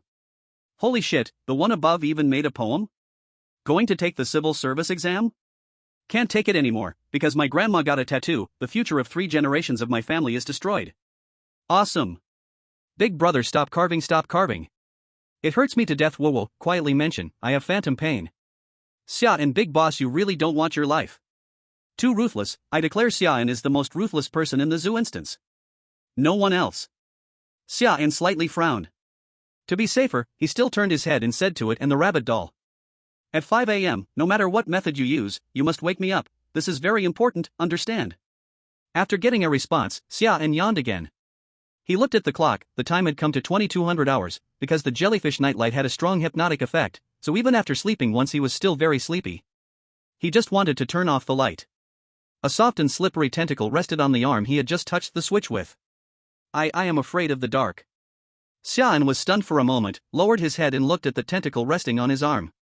He looked at it shrinking at the edge of the bed with grievance, without hesitation, immediately withdrew his hand. Alright, the light won't be turned off, but when the aquarium staff come at night, you have to hide, otherwise it is easy to scare people. Okay.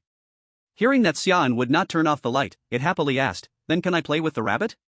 Sure, of course, no problem. Xia An did not care, directly took out the rabbit doll that was shrinking tightly in the pocket. The moment it saw the doll, it immediately happily took the doll out to play together. Strange, it's just playing for a while, what was that look? Thinking back to the desperate look full of betrayal in the doll's eyes before going out, Xia An scratched his head in confusion. Before, in the Anning village instance, when directly fighting hard with it at Anning Temple, he had never seen the doll show such an expression. Can't figure it out. To keep from falling asleep, Xia An went to the shelf in the whale area and took some snacks called squid tentacles. He found this thing had strong chewiness, biting it felt like a rubber band, very suitable for grinding teeth. The more he chewed, the more awake he became. In the long and painful waiting, Xia An, half conscious, lay among a pile of empty packaging bags and yawned. He was puzzled to find. He could no longer clearly remember the contents of the employee notebook. But the notebook was right beside him, so he could flip through it any time. As he was thinking about life philosophy, chewing on the squid tentacle he had been eating for 5 minutes without finishing, he suddenly remembered an incredibly important question. Wait, since the jellyfish nightlight is causing me to forget, why don't I just leave the guest room and rest for a while? Summerin suddenly sat up in shock, and the squid tentacle, still with his bite marks, fell onto the bed. Kids, I can't hold it anymore, why is this scene kind of funny? I'll take a screenshot and turn it into a meme first. Ha ha ha ha. I'm about to laugh so hard, it's Summerin's fault. Big Boss Summerin, you need to take responsibility for me. Look at how Summerin chewed on squid tentacles for more than 2 hours, now I'm drooling. Can this go on the little yellow car in the Ghost Talk livestream? It really looks delicious. After a long wait, Summerin finally got to the time when the aquarium staff would start their shift. 12:11 a.m. The aquarium staff smoothly opened the break room door and walked in. The moment he heard the door open, Summerin stiffly sat up from the bed. Hello, are you an employee of this aquarium?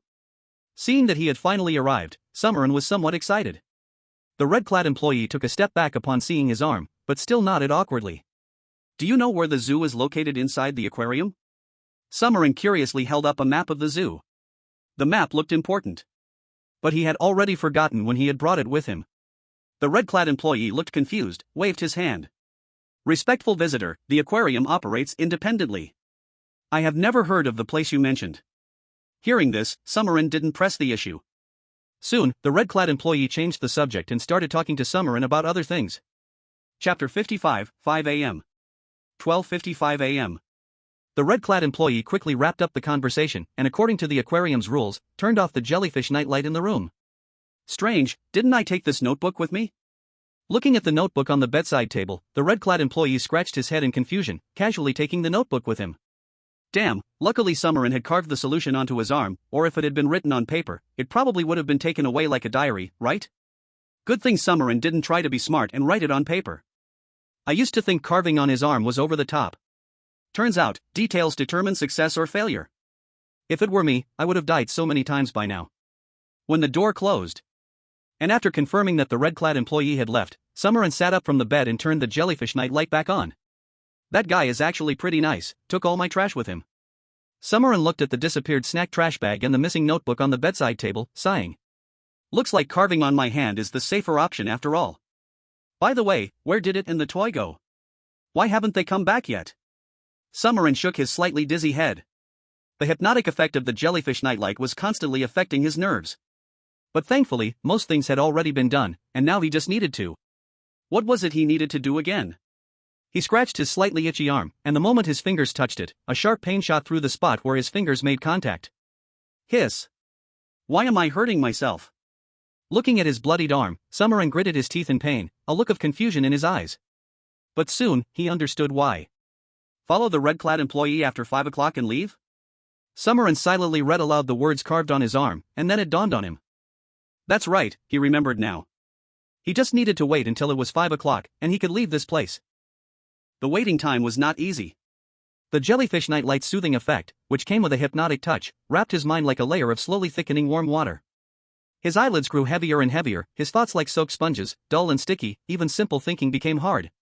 Xia An almost fell onto the bed to sleep to death several times.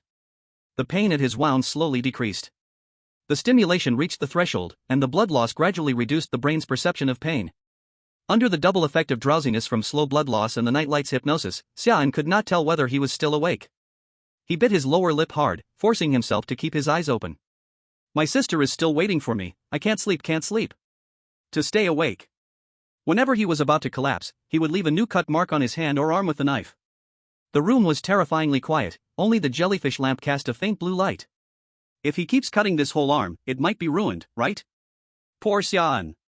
Now only Xia An and Thorne next door have hope to pass, all other contestants gave up. Whoa, Xia An is fighting too hard, he must win. Come on, Shrimpin. Come on, Dragon Rap.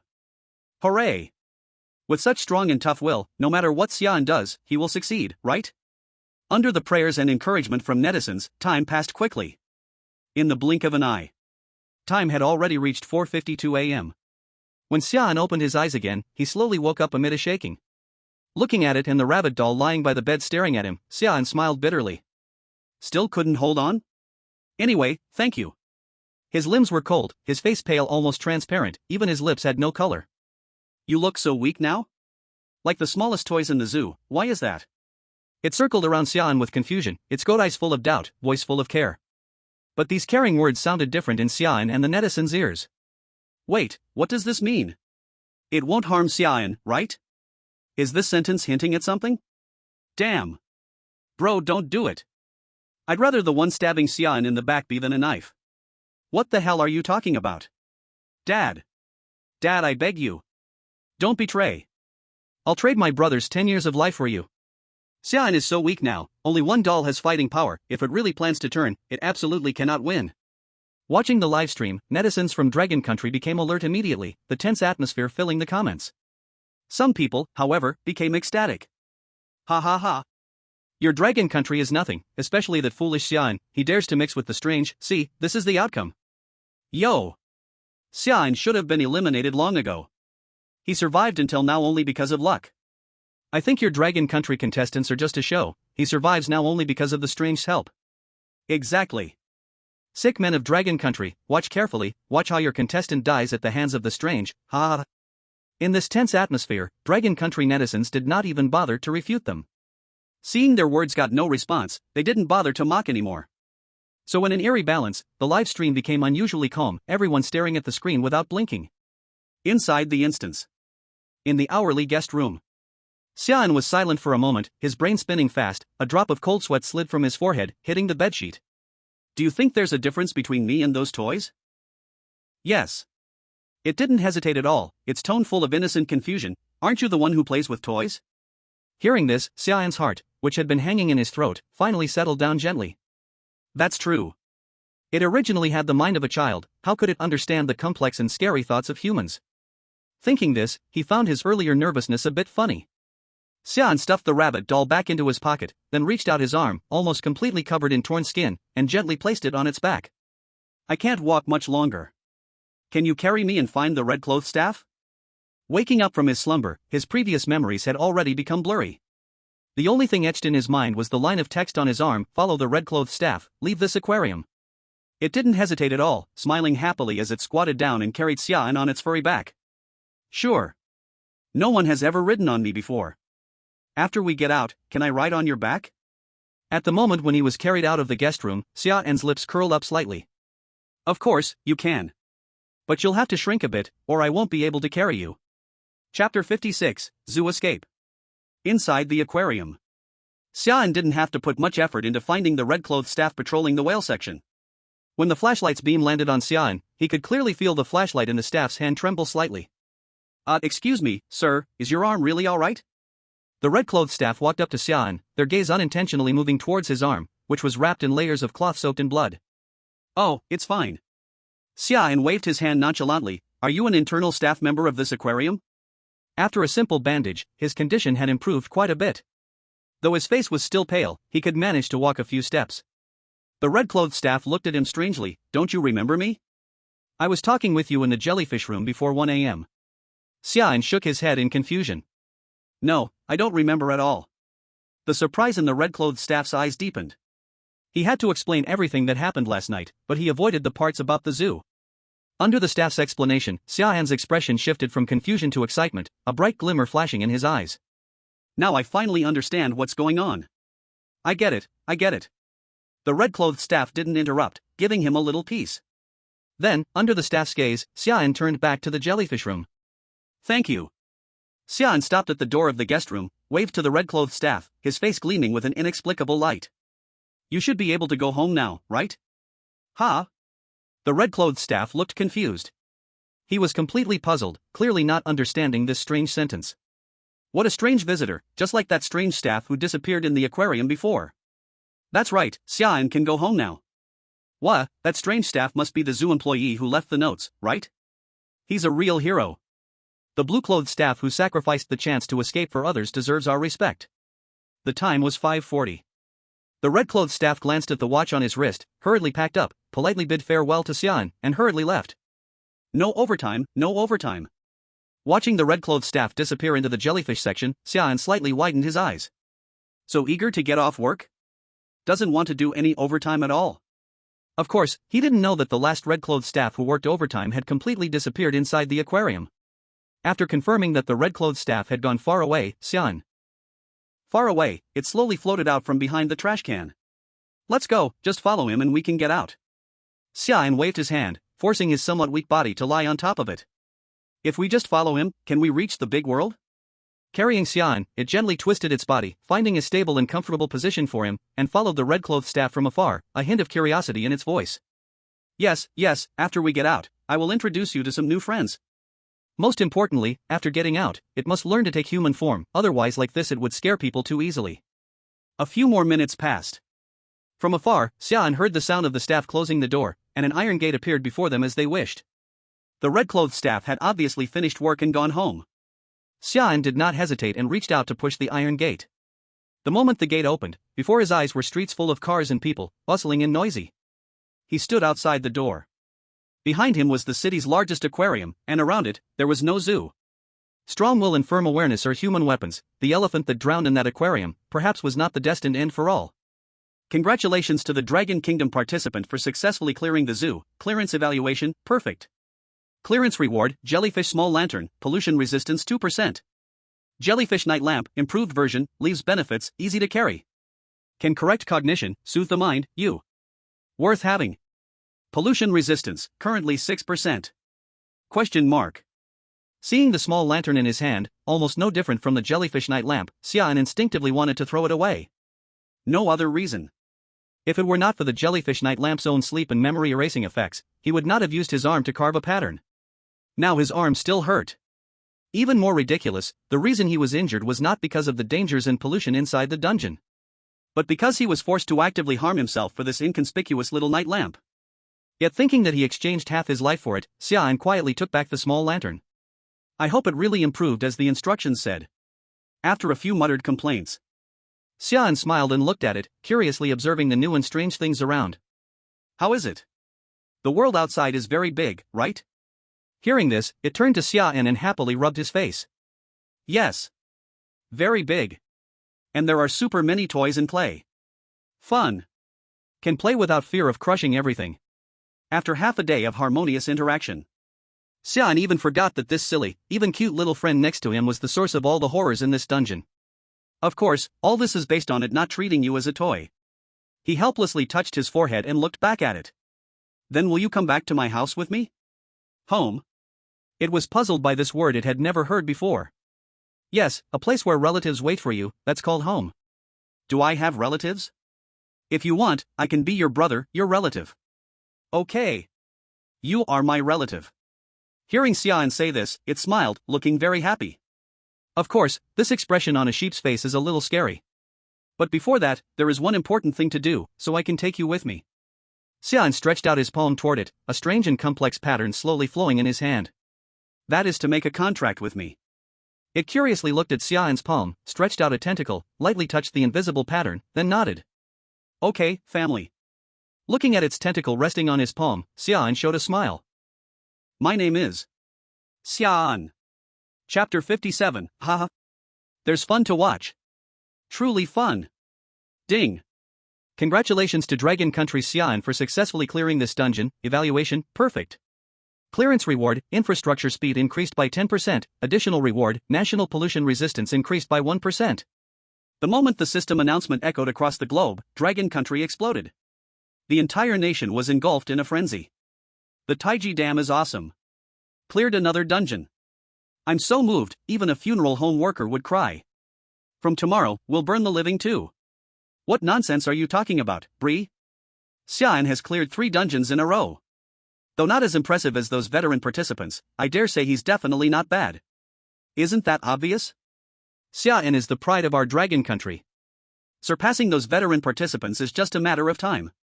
While netizens passionately discussed, Xia An and it were instantly teleported back to reality.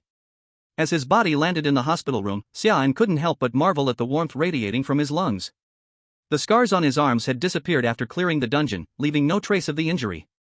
He looked out the window and realized that the flow of time in the dungeon and reality was nearly synchronized. The sky was just beginning to glow with the faint light of dawn. At this time, Xianing and the others should still be sleeping, right? In the dark, Xia An quietly curled his lips, swiftly reaching out to press down on it, which was about to speak. If they were normal people, they would definitely sneak out of the room. But as for him, he. Please be more tolerant with the patient. Under the cover of night, he tiptoed towards the bed, which was currently occupied by a figure, his own bed. Behind Xia An, it tilted its head, glancing at his departing figure, then raised its eyes to look at the ceiling, curiosity in its eyes. At this moment, thinking about what he was about to do, Xia An couldn't help but want to laugh. It was still a bit far. Should he get closer before pouncing? After taking a couple more steps forward, he tried to suppress his smiling lips and suddenly lunged towards the figure on the bed. His arms wrapped around, but he grabbed nothing. The soft bedding sunk slightly under his weight. What his fingers touched was only the lingering warmth of a faint girl's scent. The bed was empty. Xia An's mischievous smile froze instantly, and he stood still in confusion. He remained in the position of pouncing, staring down at the empty bed. Before his tired brain could process the situation, a figure suddenly shot out from the pitch-black ceiling. In the next second, Xia An felt himself being tightly embraced by a soft body that carried a faint fragrance. Xia Ning, like a nightingale, dove down from above, her arms tightly wrapping around Xia An's waist. Her cheek gently nuzzled against Xia An's neck, her voice soft and sweet, a little fuzzy. Her warm breath sprayed against his neck, making Xia An feel a slight itch around his collarbone. Bro, you're finally back? Feeling the familiar scent in front of him, Xia An slowly lowered his stiff hands and gently wrapped them around the warm body in his arms. His confusion was slowly replaced by tenderness. He slowly raised his head. In the distance, Yu Chi was holding a cup of hot water. She stood by the doorframe, her gaze falling on the scene of them embracing on the bed, the corners of her lips involuntarily curling up.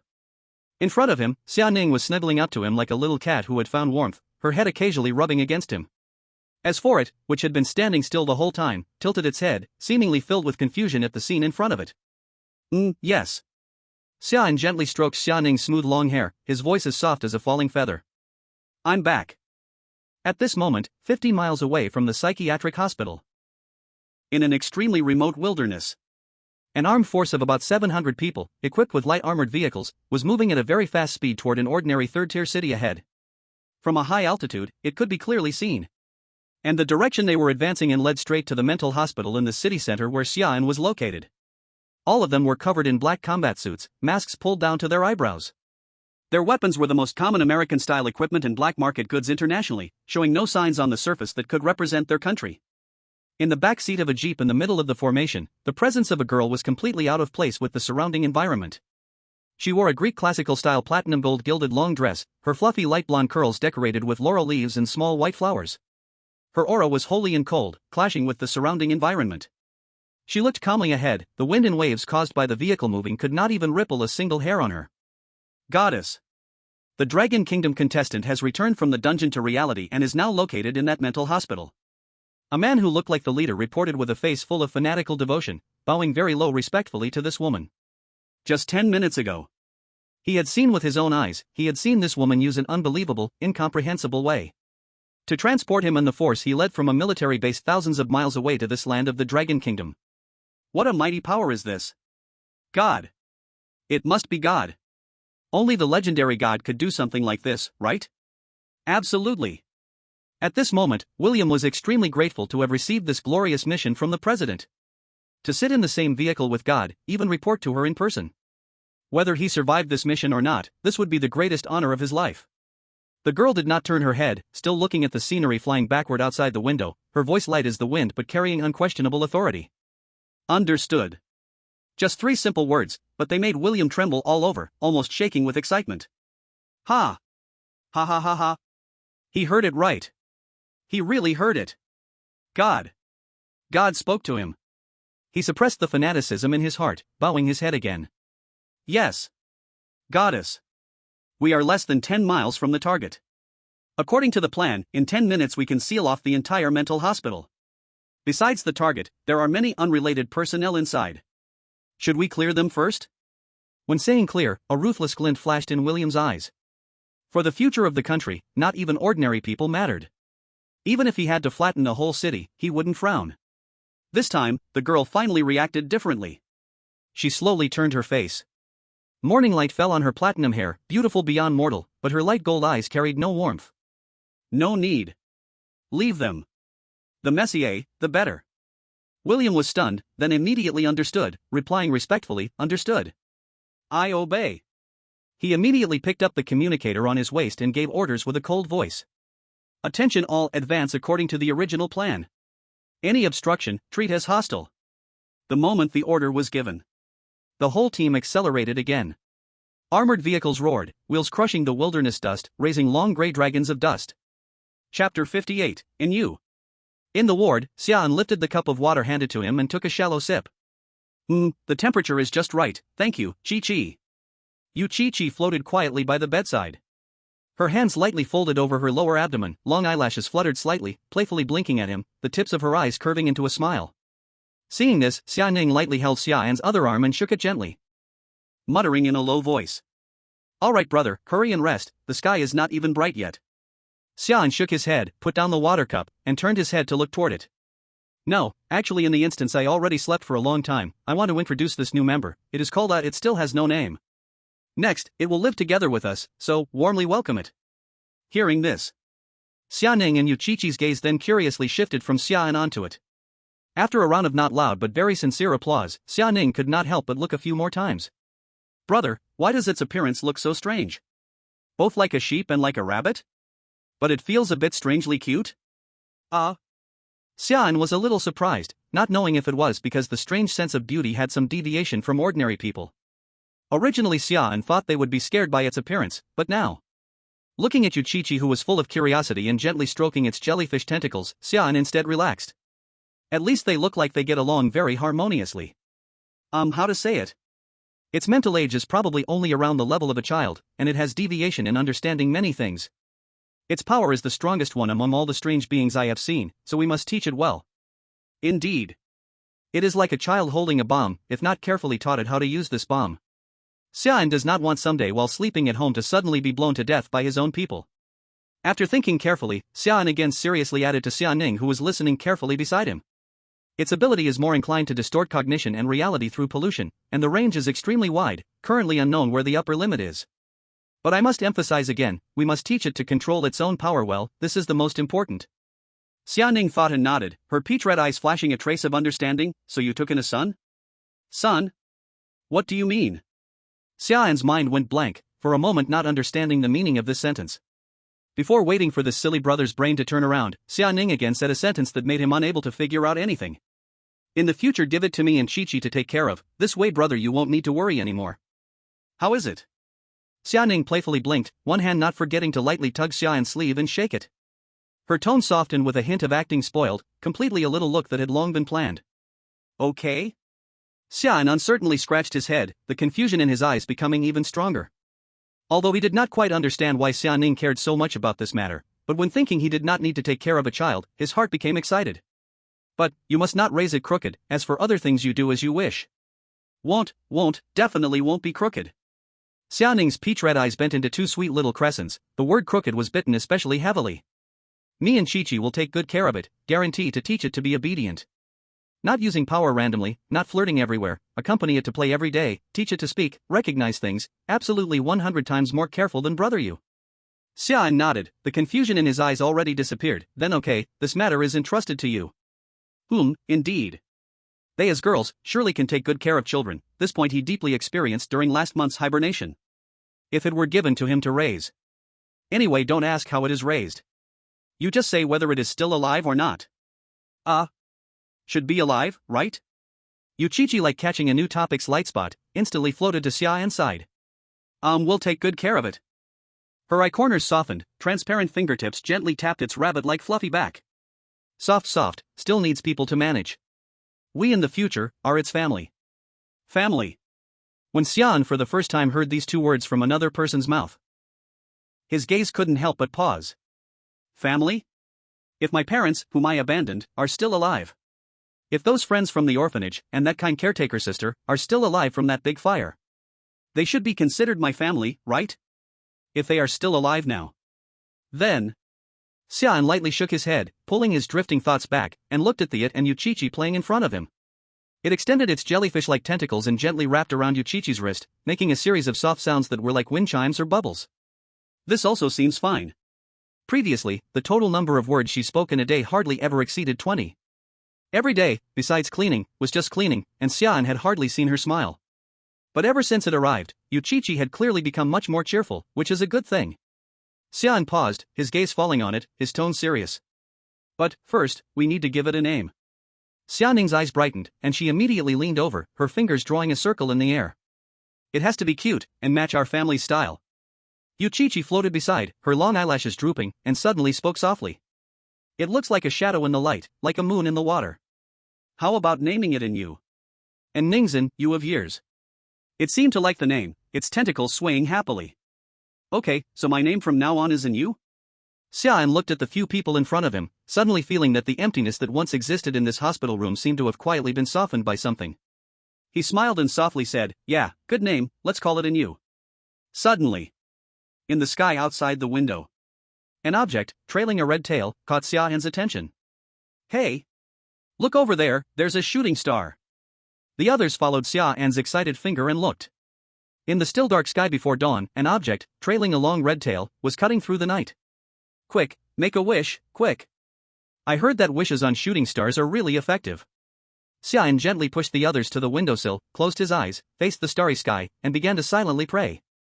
But before he had a chance to think of what wish to make, he suddenly felt something was off. Hiss. What noise is that? Xia An opened his eyes in confusion. It wasn't an illusion. There really was a sharp, piercing sound of something breaking through the air, and it seemed to be getting closer. Chapter 59, Shooting Star? It's a missile. Under Xia An's watch. That red shooting star, accompanied by an increasingly sharp sound of something tearing through the air, was flying lower and lower above the city. In the end. In the astonished gazes of countless early rising residents, it headed straight for the wasteland 10 kilometers outside the city. But what was shocking was, before the shooting star even hit the ground, it was as if it was blocked by an invisible shield. Countless explosions created flames that crowded into an arc in midair, yet they could never reach the ground below. The violent shockwaves spread rapidly, centered on the point of explosion, forcefully crossing the 10-kilometer wilderness, and crashing into the city's edge. Damn! This is a missile. I thought it was a shooting star. Xia An stood dumbfounded, staring at the distant explosion, gazing blankly at the swirling flames in the distance. The next second, the entire city was suddenly filled with sharp, urgent, and repeated air raid sirens. The ear-piercing sound tore through the early morning air, drowning out the distant explosion, drilling into every corner. The streets immediately descended into chaos, pedestrians scrambled to flee, vehicles honked urgently, and the entire city was instantly swallowed by the doomsday-like sound of sirens from the calm of the early morning. We can't stay here, it's very likely aimed at us, we need to leave quickly. Xia An wasn't stupid. He knew this definitely couldn't be a drill or anything like that. Not to mention that drills wouldn't use real ammunition. Even if there was a drill, it wouldn't be possible to launch a missile so close to the city without prior notice. Even if it was fortunate, and no losses or casualties occurred, whoever launched the missile would be sent to a military tribunal and sentenced to life imprisonment. Moreover, he was certain the missile had been launched from within their own country. Although this was just a third-tier city, its location was inland, making it impossible for missiles from other countries to reach. The floor where Xia An was located was the 5th floor, and it hadn't been fitted with an elevator yet. He had often complained about this behind the back of the old dean. To save time, he simply used his enhanced body to carry the 3 confused people and jumped straight down. The moment they landed, dust flew up. Question mark. Old Thorne froze, hand still holding a branch in midair, staring at the disordered sand beneath him, completely stunned. What the hell? Old man, stop saying what the hell. If you don't run now, you're really dead.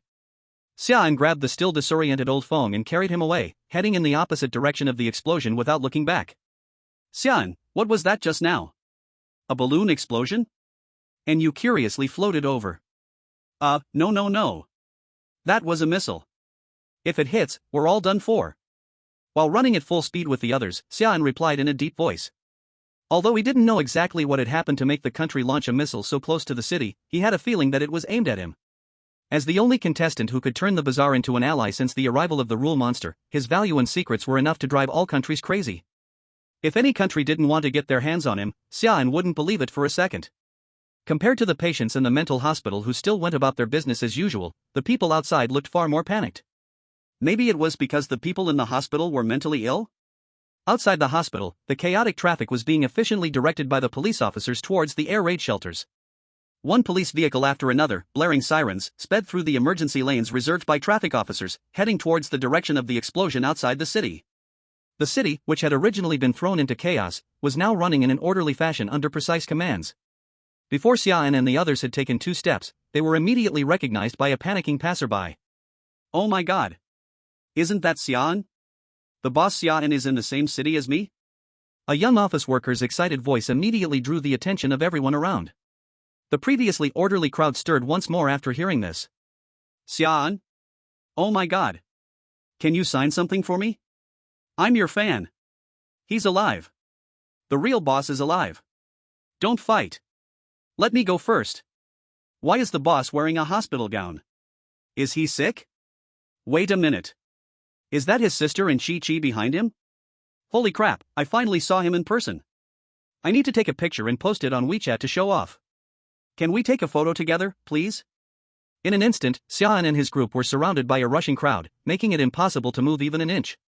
Xia An furrowed his brow and looked at Xia Ning, who was almost knocked over by the crowd. He was about to raise his hand. At that moment. Bang! A gunshot tore through the chaos, and the street, which had just been crowded and noisy, instantly fell into silence. Everyone, immediately retreat 3 meters to maintain a safe distance. Repeat, everyone, immediately retreat 3 meters to maintain a safe distance. From afar. A commanding, icy loudspeaker voice grew nearer. The crowd, once crowded, automatically parted like a tide, creating a straight path. The people surrounding Xia An were forcibly separated by a group of armed soldiers, who swiftly pushed them outside the safety line. Hello, Mr. Xia An. A military officer, wearing a combat uniform and a lieutenant colonel rank, walked briskly up to Xia An and gave a formal military salute. Following orders from our superiors, we are now implementing emergency protection for you. Please evacuate with us immediately to a safe area. Looking at the soldier in front of him, orderly and without hostility, Xia An's expression softened slightly. Okay, but may I ask what the current situation is? The soldier nodded slightly and took a tablet from his chest, handing it to Xia An. Alright, the current situation is that a group of unknown armed forces suddenly appeared 10 kilometers outside the city in the wilderness, behaving aggressively. We immediately locked onto the targets and carried out precise area strikes to intercept them. The explosion you just saw was our precise clearance operation in that area. But the opponent exceeded expectations, and they may be connected to anomalous phenomena, so the situation is still not fully under control. Our superiors ordered us to transfer you to an absolutely safe area immediately, to ensure your life and the lives of those with you. The soldier paused slightly, his tone suddenly hesitant, however. Based on inference, the person in the video is very likely a contestant from the United States. As his finger swiped twice on the tablet screen, a clear video popped up immediately. On the screen, a girl in a Greek classical long dress stood firm in place, extending her palm toward a speeding missile. Just as Xia An didn't understand what she was doing, a shocking scene happened. the next second, the high-speed missile exploded right in front of her without any warning. Chapter 60, Like a Man. Holy crap. Xia An's jaw dropped in shock. Could a human really do this? Stop a missile with bare hands? Oh my god. Sweat poured down him instantly, his back soaked with cold sweat. Xia An gently placed the old man phone, who had fallen asleep at some unknown time, onto Anyu's back. Then, he solemnly patted the soldier on the shoulder, speaking sincerely.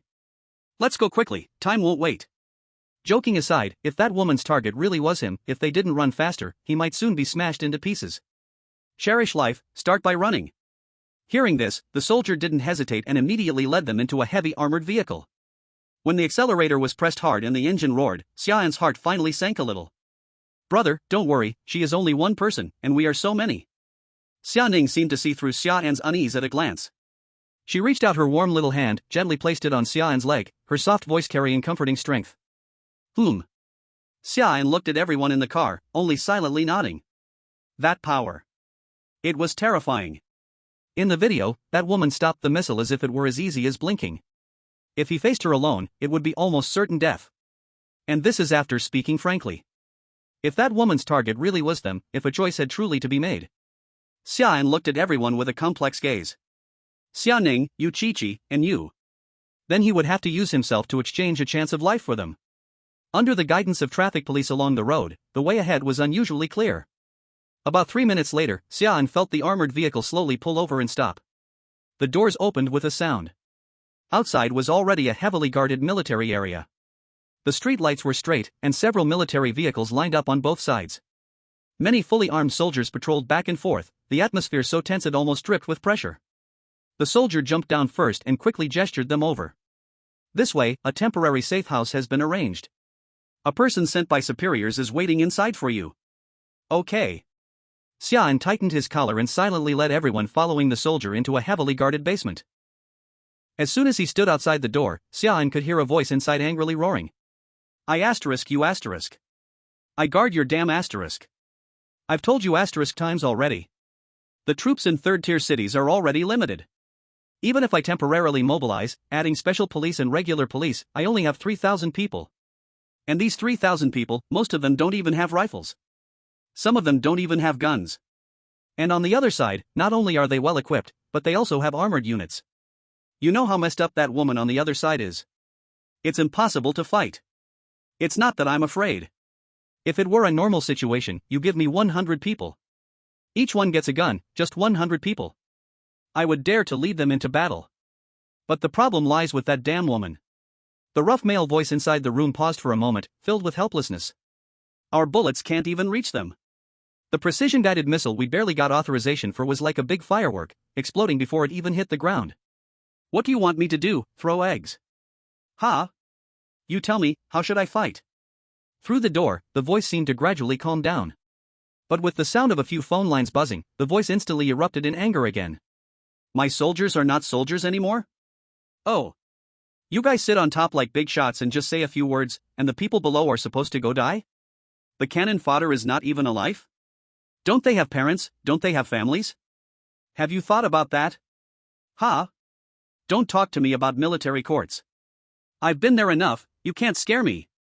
I'll tell you, I will do the mission. But not in your damn way.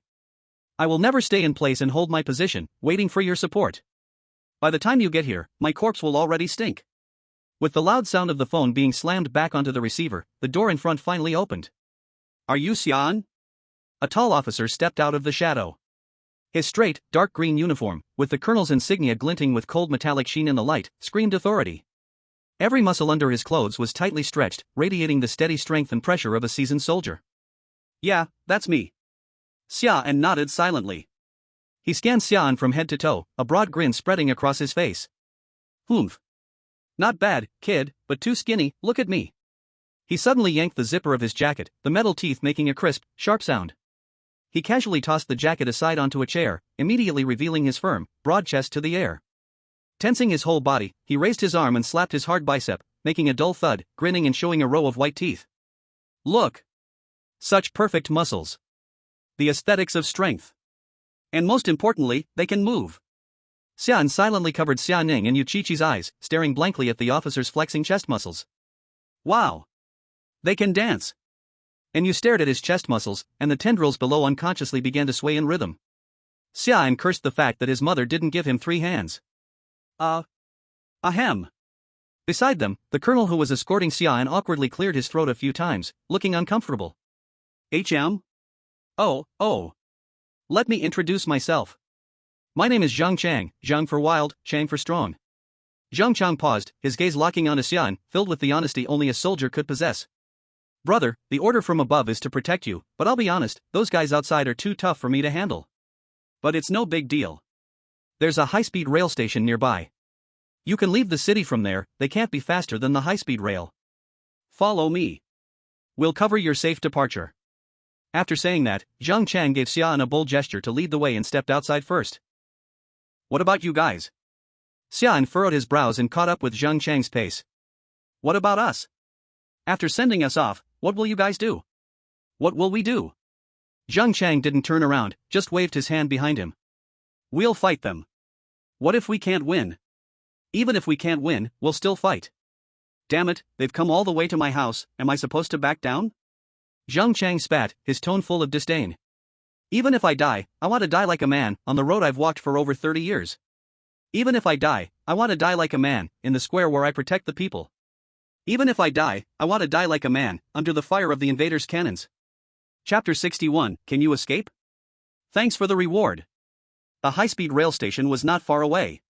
After leaving the military-controlled area, with Zhang Chang and a few soldiers escorting them, they reached the station in just 3 minutes. After getting off the car, everyone stopped in front of a specially made train. Brothers! Zhang Chang turned around and shouted loudly to the soldiers behind him, who here is the only son, with no wife and no descendants? Step forward. The soldiers at the platform stood silently, no one moved. What the hell? Zhang Chang twisted his military cap to the side, his Adam's apple rolling violently, and his eyes burned with anger and heat. Can't understand human language, huh? If you're the only child, unmarried, no descendants, step out. This is an order. This time, the soldiers hesitated, and a few quietly stepped forward. Zhang Chang raised his eyebrows, scanning the remaining soldiers, his gaze locking onto one of them. I'm talking to you, Li Mingchang. Zhang Chang sarcastically walked into the crowd and grabbed the figure hiding behind it. Xia An recognized him. He was the lieutenant colonel who drove them to the safe house. Good kid, disobeying orders. Li Mingchang wiped the cold sweat from his forehead, frustrated. Wasn't I learning from you? Ha ha. Well said. Zhang Chang laughed loudly, releasing his arm and patting Li Mingchang's shoulder. You just turned 28, right? That's right. Li Mingchang twisted his arm, which hurt from Zhang Chang's grip, but he didn't complain at all. You've been with me for 13 years since joining the army, huh? Old soldier. In 2 years, you'll be promoted to colonel, right? Li Mingchang didn't say anything. Your only family left is your mom in her 50s, right? Truly an only child. Zhang Chang spoke with some emotion, admiring him with his gaze. Your contributions over the years are no less than mine, and your future is bright. You'll find a wife easily. The two of them silently looked at each other. 1 minute later, Zhang Chang patted Li Mingchang's arm, his voice unexpectedly calm. Get in the car. But Li Mingchang's response? Under the gaze of the surrounding soldiers and Xia An, he still didn't move or speak. The wind blew across the platform, and the tracks hummed in the distance. The next second, he straightened his back, his voice hoarse yet incredibly clear. Yes. Sir. Zhang Chang smiled, reached into his pocket, and pulled out a plastic-like jade pendant. Bought it online a few years ago, just because it was cheap. Didn't expect that when I got it, I realized it was plastic. Guess what? This little crappy thing blocked a bullet for me. He repeatedly rubbed the clear bullet mark on the jade pendant with his fingertip. Take it, maybe it'll bring you luck. Zhang Chang shoved the jade pendant into Li Mingchang's palm and pushed him towards the train. Go on, little brat. Say hi to your mom for me. Zhang Chang didn't look back as he strode towards the open car door and got into the jeep. Xia An. Xia An silently looked at the jade pendant in Li Mingchang's hand. Hearing someone call his name, he turned to look in the direction of the sound. Win this. On the car, Zhang Chang waved his hand, and the jeep drove off the end of the road. The remaining soldiers quickly split into 2 groups, some getting on the train. The rest quickly returned to the car and drove in the direction Zhang Chang had left. Let's go, Mr. Xia An. Li Mingchang put away the jade pendant. Silently, it arrived in front of Xia An. Next, I will take you to a safe place. Alright, thank you for your hard work. Xia An nodded, holding Xia Ning's hand, and walked into the train with Yu Qiqi and Yu. As the train door slowly closed, a low muffled sound echoed, and the train gradually moved away from the platform. Wah! Did we enter the snake's stomach? Yu curiously stretched out her hand and tapped the glass of the train door, bumping her little horn on top of her head against it. Why does the snake have glass on its body? Xia An? Xia An lowered his head to glance at the soft little horn on top of Yu's head, gently pressing her small head down to prevent her from hurting herself. This is not the snake's stomach, it's a train, which can take us far and fast. Yu blinked, seemingly understanding but still unsure, watching the rapidly retreating platform and the empty tracks. She whispered, then, will it eat us? Yu Qiqi, standing beside them, gently patted her hair. No, it's taking us away. Time passed, and the train didn't seem to stop. Xia An only realized, when he came back to his senses, that the city behind him had already become a small dark dot. Sigh, I hope Chang Chang and the others have good luck. Xia An shook his head while looking at the distant city, forcing himself not to think too much. Some things were beyond his control. He withdrew his gaze and looked at Xia Ning, who was sleeping on his shoulder. His fingers gently wiped away the drool at the corner of her mouth. Still drooling while sleeping? Xia An smiled and reached out to gently stroke Xia Ning's small, delicate nose. So cute. So cute. The train carriage was very quiet, with only the clanking sound of the wheels grinding over the rails. The soldiers were mostly sitting, resting with their eyes closed. Only a few were standing at the connections between the carriages or near the doors. But whether they were relaxing or on alert, they all had one thing in common. That was, their guns were always firmly gripped in their hands, never leaving their hold. Li Mingchang sat across from Xia An. He wasn't asleep, instead, he was thoughtfully examining the plastic jade pendant in his hand, which had bullet marks on it. Mr. Xia An, do you think? Why can such an ordinary piece of plastic stop a bullet with such strong penetrating power? Noticing that Xia An was also awake, he decided to start a conversation. I don't know. Xia An didn't expect him to ask such a question. He lowered his head and thought for a moment, then hesitantly said.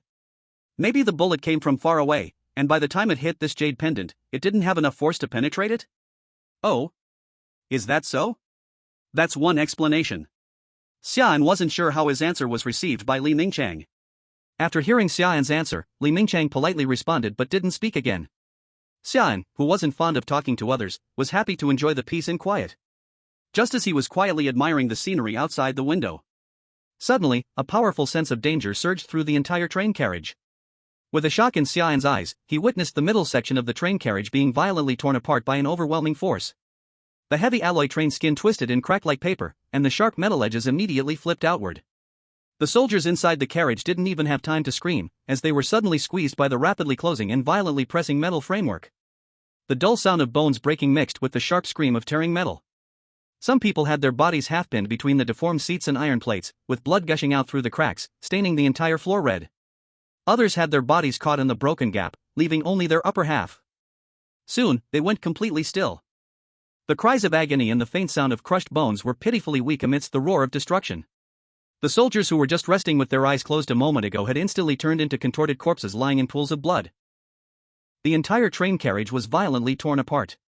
The front and rear halves instantly misaligned and tilted, crashing towards the outside of the track. Chapter 62, What is your name? Under the immense inertia.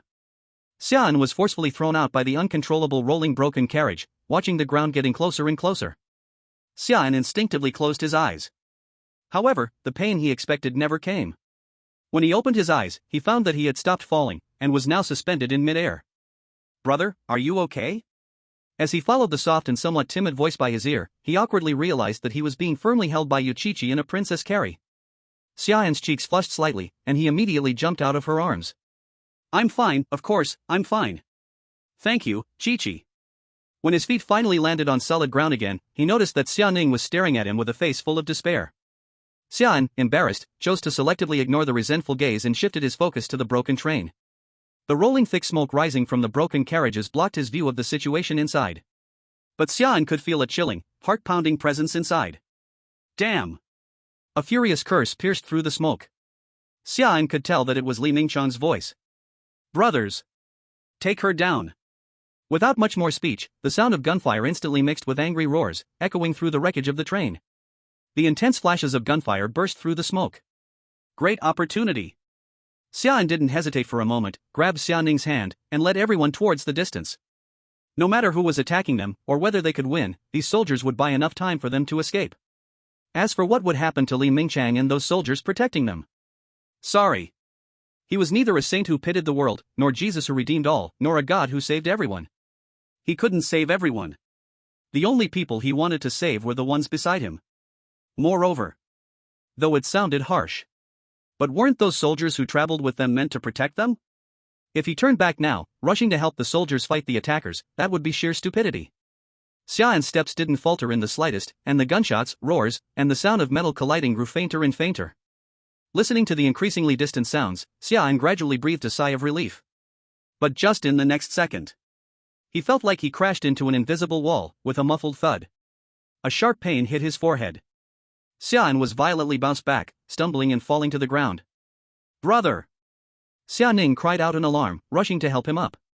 Xia An held his forehead, the pain making his vision dark, his head buzzing. Wasn't I running toward an open field? But there was nothing here in front of me, right?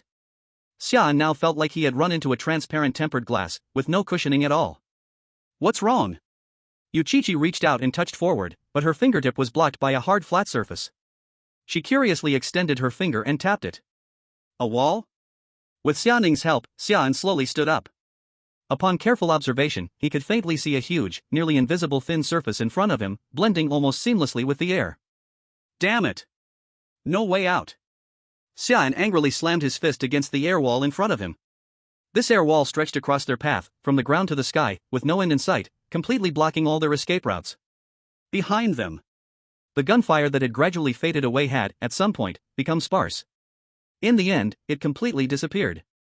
A deathly silence, like the tide, surged from the direction of the train wreck, slowly swallowing the sound of the wind around them. Xia An's heart instantly jumped to his throat, and cold sweat soaked his back completely. He turned around sharply. In the distance, among the train wreckage, the ground was covered in blood, with broken arms and legs everywhere, and pieces of entrails impossible to tell whose they were. Even from far away, Xia An could faintly smell a stench of blood in the air. In the center of that desperate wreckage, a pure white marble pillar, rising out of nowhere, stood quietly amid the blood and shattered bones. The pillar was smooth like jade, its lines simple yet solemn. It clashed with the bloody chaos around it, exuding a divine and perfect aura not of this world. At the top of the pillar stood a girl dressed in an ancient Greek long dress. Her skin was whiter than snow, her face so beautiful it seemed unreal. But in her eyes, there was not a trace of human emotion, only a wasteland of indifference. Under Xia An's gaze, a soldier with a severed arm was slowly lifted by the girl's slender, precise hands around his neck. His feet left the ground, kicking wildly, letting out broken whimpers from his throat. Blood gushed from his wound, scattering a string of crimson in the air. Yet the girl's face remained expressionless. She simply looked at the struggling life in her hands, as if observing a bug about to be crushed. Her delicate fingers tightened slightly. Crack! A faint but chilling sound of bone breaking reached Xia An clearly. The soldier's body went limp instantly, no longer moving. The girl tossed the body aside casually, it fell into the blood like garbage, splashing dark red flowers. Only then did she slowly lift her eyes, her gaze passing over the ruined battlefield, through an invisible barrier, landing directly on Xia An. No killing intent. No anger. Only a cold detachment, as if inspecting an object. What is your name? The next second, a clear, ethereal voice seemed to pierce space and distance, directly appearing in Xia An's ear. Question mark. This strange question made Xia An pause for a moment. He already recognized her. Even with a mosaic over her face, he could tell she was the contestant from the American livestream. Facing an enemy who could so quickly cut off his escape route, Xia An didn't believe she wouldn't know his name. Xia An didn't answer her question. Instead, he raised the fruit knife in his hand toward her, eyes narrowed slightly. Before asking questions, why not tell me your name first? And what do you want? Facing Xia An's unfriendly tone, the girl showed no anger, only a faint smile. Me? My name is Rainlia. She gracefully jumped down from the stone platform, her white toes barely touching the ground, not staining a drop of blood. It was as if even the stench of the earth didn't deserve to touch the edge of her dress. Those foolish leaders in America wanted me to take your two dear little sisters away. Watching the girl approach, Xia An cautiously stretched out his hand to protect the people behind him. But Rainlia suddenly stopped 50 meters away from them. She tilted her slender body slightly. One hand lazily supporting her chin, her posture as elegant as an ancient Greek statue, her tone carrying a teasing smile. I just didn't expect a little extra surprise. Chapter 63, Mortals? Such small mortals. After speaking, the girl walked back and forth, tapping her temple lightly with her fingers, her eyes showing thought. Then, she took long strides, bending down slowly. Her ancient Greek gown fell gracefully, drawing an elegant arc in the air. The hem of her dress didn't even touch the bloody ground, as if it formed its own clean realm. Rainlia looked up at Xia An. In her emotionless eyes, a faint smile suddenly appeared. Her voice soft and sweet, carrying a seductive laziness, floated lightly over. I didn't expect. Our meeting between us came so quickly? Her tone lightly rising, holding a hint of condescending amusement. Without any greeting, you came knocking, flipping through rubble, brushing aside dead branches. This doesn't seem like a guest. Xia An's voice carried a playful tone, his gaze fixed tightly on the girl in front of him, his grip tightening on the knife. It almost seems like a little mouse that entered without notice, carelessly breaking into someone else's home. The sarcastic tone instantly made Rainlia's gaze turn cold. A mouse? She slowly raised her arm, several slender marble columns rising slowly, aimed directly at Xia An's direction. Tell me your name. Xia An frowned. He didn't understand why Rainlia was so fixated on this question, but he still answered her. My name is Xia An. Rainlia raised an eyebrow. Xia An? Well then, Xia An. Your words have already angered me, so... The columns adjusted their angles in midair, now pointing at Xianing, and Yuchichi behind Xia An. To punish your disrespect, I will kill them in front of you, and torture their bodies. Kill them? Torture their bodies? Damn it! Xia An clenched his fist tightly, veins bulging on his forehead, completely unaware that his nails had dug deep into his palm. He forced himself to suppress his fury, a mocking smile at the corner of his mouth. You're so sure of victory? Of course. Rainlia let out a soft laugh, her body slowly rising into the air, her pale golden eyes looking down at everyone, casting a shadow on the ground. Because I am a god, I am omnipotent. Staring at the oppressive figure in the sky, Xia An raised his knife towards the horizon. A god? You, of all people, are worthy? Do you really want to die that much? Rainlia's face turned icy. As soon as the words left her mouth, several stone columns shot out simultaneously, piercing through the air with a sharp scream, heading straight for Xia An and his group. Swish, swish, swish. Looking at the falling stone columns, Xia An swiftly reached into his pocket and pulled out a rabbit plushie, throwing it with force. Go! As the two got closer, the plushie released countless black gases formed from pollution, swirling in the wind. Before the stone columns could fly too far, they turned to gray dust under the corrosion of the black gas. All together! Xia An shouted and charged toward Rainlia in the distance. Looking at Xia An and Xia Ning charging toward her, Rainlia disdainfully flicked her finger. A mere mortal wants to kill a god? How naive. Xia An ignored Rainlia's mockery, but quickly rushed toward her. However, the sudden violent tremor from the ground made Xia An's face change. Just as he was about to catch Xia Ning's hand from midair, the tremor slowly subsided. He looked up at Rainlia. He found her holding her head in pain, completely distracted from them. This aura. Rainlia's confusion gradually turned into disgust. Her gaze unashamedly pointed at the distant Yuchichi, who was muttering with her eyes closed. Disgusting goat. She whispered, her tone holding a barely noticeable quiver, soon covered by a colder, crazed madness. Countless stone columns, gleaming with a divine light, suddenly appeared out of thin air. They were dense and numerous, aimed straight at the defenseless Yuchichi and Inu, the killing intent almost tangible. Xia An's pupils contracted, his gaze rapidly flashing. No, it's too far, I won't make it in time. If I'm even a second too slow, Yuchichi and Inu will probably be pierced by countless stone columns. He gritted his teeth. His gaze turned cold, he didn't retreat but advanced, charging at the closer Rainlia with a near-suicidal speed. Xia Ning. Push me. As soon as Xia An spoke, his view started to rise higher. Just as he had prepared himself to be thrown toward Rainlia, he was puzzled to see Xia Ning standing still without any motion. Xia Ning? He looked at the gentle. The fruit knife, which couldn't be resisted, was taken away by a hand, and Xia An's whole body stiffened. Brother, let me handle this dangerous thing. Xia Ning looked at the stunned Xia An in her arms with tenderness in her eyes, released her hold, and rushed towards Laniel alone. Xia Ning? Xia Ning. Even though the ground wasn't high, Xia An still staggered, not even caring about the bloodstain seeping from his palm as it brushed past the broken stones. Xia An looked up in shock, only to see Xia Ning's slender figure surrounded by a sky of scarlet blood mist, charging towards the holy stone pillars in the sky. At a speed so fast it was almost invisible, she charged towards Lania in midair. Heh, just a bigger ant. You know nothing of the power I possess. Lania sneered at Xia Ning, a trace of an unnoticed memory flashing in her eyes. I admit you have some strength, but right now, facing me is still. The corner of her mouth slowly curled up, countless stone pillars turned their direction, aiming at Xia An. Too weak. With a soft command. The next moment. Under Xia An's anxious and angry gaze, countless stone pillars, glowing with divine light like raindrops, collided with Xia An and the scarlet blood mist behind her. In an instant, the blood mist surged violently and shook, quickly being scattered. The sky of blood mist slowly dispersed, and the scene in front of Xia An made his pupils shrink violently, his heart almost stopping. In midair, Lania was holding Xia An's snow-white neck, her grip vicious, lifting her whole body off the ground. Her delicate fingers seemed gentle, yet they carried an irresistible force. Looking at Xia An, who was struggling in pain, her face turning pale from suffocation. Lania's light golden eyes only held cold mockery, her ancient Greek robe spotless.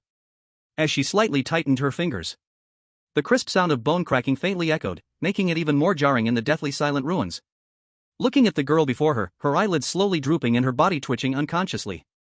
Her lips slowly curled up, her smile becoming lazier, and even more cruel. Mortal? What a tiny mortal. Looking at the light body in her hands and the despairing Xia An kneeling on the distant ground, Lania let out a light laugh, suddenly rising with an inexplicable idea. Chapter 64, Whispers of the Stars. Lania let out a light laugh, suddenly rising with an inexplicable idea. She gently wrapped her arms around Xia An's body from behind, as if holding a lover. She closed her eyes, her nose brushing against Xia An's face, as though sniffing her scent.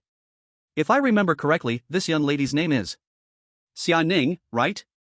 A trace of obsession flashed in Lania's eyes as her fingers gently wandered over Xia An's body. Finally, they stopped at her lifeless face. Xia An's face is so delicate, like a doll. Let me check her mouth, it's moist inside, a little slippery, sticky. Under Xia An's watch, Lania gently pinched Xia An's chin. She lightly inserted her two slender, snow-white fingers inside. Warm, soft. She really is a lovely young lady who likes to keep clean. Lania felt the comfortable touch of her fingers, a sickly flush gradually spreading across her face. I've changed my mind, Xia An. Her gaze reluctantly left Xia An's body and shifted to Xia An, her tone filled with a strong possessiveness. I won't destroy her body. Because. Her gaze grew increasingly excited, her light golden pupils shimmering with an inexplicable gleam. Xia An will belong to me from now on. I will cherish her well. Why is it so quiet? She quietly shifted her gaze and glanced at Xia An from afar. But she was puzzled to see that he was standing there with an expressionless face, showing no reaction to her actions.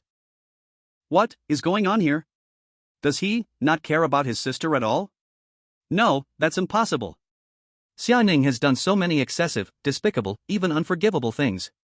Each of them is enough to make one hate her to the bone, all the trust betrayed, all the hearts hurt. But Xia An still chose to forgive her. Could it be because I didn't perform enough? Thinking this, Lanelia's expression became even more obsessed, slowly moving her hand downward. Next, let me appreciate your perfect form. Lanelia's hand slowly stopped in front of Xia An, a hint of unease flashing in her eyes. What's going on? Why is it so quiet? Lanelia's heart grew uneasy, and her expression began to crack. A hesitation slowly wrapped around her heart, and the divine sixth sense was screaming a warning inside her. Suddenly, it was as if she had thought of something, her eyes widening in shock. Yes. Everything is too easy, too smooth. This unreal feeling. This dreamlike illusion. The crushing of several copies had made her arrogant, making her forget. The opponent in front of her had never been one of those weaklings she could play with, but Xia An.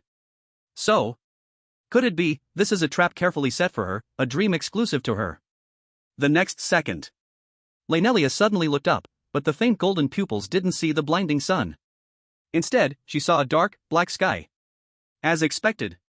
It's just as I thought. When did I fall into it? Was it when we fought earlier?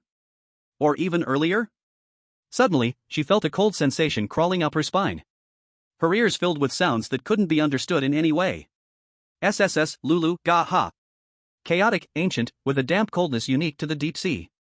It was as if she heard the endless stars in the dark sky far away whispering madly to her. You, this cunning group of ants. Lanelia gritted her silver teeth, her voice trembling with anger. Again, this power that can drive one crazy, hateful, and fearful. And it seems to be a new kind of aura I've never seen before? Damn. The trouble is getting worse. A flash of cold light appeared in Lanelia's eyes, and the surrounding darkness instantly shattered under the holy light like a popped balloon. Looking at the sunlight that was again spreading on her, Lanelia didn't feel the slightest joy of escaping the dream. Instead, her emotions sank to the deepest bottom. Xia An. Lanelia ignored Xia An, her angry gaze sweeping over the distant Yuchichi and Inyu. For the first time, her usually arrogant tone carried an uneasy irritation, her eyes filled with cold killing intent. You will regret mixing with them in the future. It's bad. Looking at Lanelia, who had woken up from the dream, Xia An's face became a bit ugly. He shook his wrist, which had been sore from holding the knife for too long. He looked helplessly at the transparent shield that was firmly protecting Lanelia, still completely unharmed after countless strikes. The time to weave the dream was too short. Even with me, I can't trap her for long, huh? Looking at the angry Lanelia, Xia Ning immediately felt something was wrong and quickly retreated with Xia An. The next second, countless semi-transparent spikes erupted in an irregular shape, densely spreading out from the center where Lanelia stood. Damn! In midair, with Xia An held in his arms, Xia Ning swallowed nervously, looking at the scene on the ground. If he had been standing nearby, he would have been turned into a sieve, right? Definitely, right? Very good, ha ha ha ha ha. A series of suffocating and slightly insane laughter echoed from the center, which looked like a crystal cluster. I've already forgotten the last time someone annoyed me. As the transparent crystal layers peeled away, a thin figure gradually appeared in the rolling dirt pit. I've changed my mind. Under Xia An's heavy gaze, Lanelia mechanically lifted her head, and her eyes suddenly burst with golden light. I will kill you first. Before the words could even finish, Xia Ning frantically realized that the person in her arms had vanished without a trace. Exclamation point. Boom. In her panic, as she hurriedly looked back towards the sound, the first thing she saw was Xia An, far in the distance, his throat gripped tightly by an invisible hand. And beneath his feet, a sinister, glaring bloodstained trench cut across the earth. That was the mark left by Lanelia's sudden ambush, tearing through the ground in an instant. Brother, brother? Xia Ning's voice trembled, her words lost as she stared at the dying figure on the ground. Standing in front of Inyu, Yuchichi also couldn't hold back, covering her mouth, her eyes full of shock. No, no, no. Lanelia, who had remained standing still all this time, suddenly laughed. Don't be sad, because soon, you will all reunite. Chapter 65, I am Arrogance. My name is Xia An. I am an orphan with no parents. I know you're laughing, but please don't laugh just yet. 3 years ago, I was inexplicably caught by a group of police officers. They said I was sick. And so, the following time was spent entirely in a mental hospital for 3 whole years. Although I've insisted from the beginning that I wasn't sick, today I realized I might actually be sick. Consciousness sank deeper into the dark mud, with thoughts growing dull. When I opened my eyes again, I found that the familiar darkness greeted me. So dark. Xia An walked barefoot on the cold ground. He was still wearing the same hospital gown, with a bracelet on his wrist displaying a string of numbers. 1527. That number was his identification in the mental hospital. Xia An sighed and reached out with one hand, stretching it forward and backward. He could feel the hand slowly opening under his control, then tightening again. But even though the hand was right in front of him, he couldn't see the slightest bit of it. Although he knew it was only because it was too dark, it still made him wonder if he had gone blind or if it was just that this place was truly too dark. Xia An sighed again. Why is it this dream again? 160,152 hours, which equals exactly 18 years, 3 months, and 9 days, totaling a full 6,669 days. He had come back here once more. But this time, unlike before, he wasn't asleep when he came. Instead, he was offered a thoughtful baby sleep service and directly brought in. The surroundings were still the same darkness from his memories, without any change. How long would he stay this time? Half an hour? An hour? Or perhaps he wouldn't wake up next time, dying and getting lost completely in this darkness? What's happening outside now? What about Xia Ning and the others? He didn't know any of it. He had tried, he had attempted. He tried to hurt himself to wake up in pain, but here, he couldn't feel the slightest pain. As for running? That's even more ridiculous. It was like an endless void.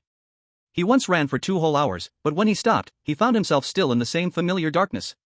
Just when he thought he would once again be stuck in this eternal darkness as usual, a faint light in the distance caught Xia An's attention. It's so easy to find today? Xia An raised an eyebrow and without hesitation walked toward the light. Although he knew that only a mirror would appear there. But people always subconsciously move toward the light in the darkness. As Xia An approached, that faint light gradually became blinding, revealing something beneath it.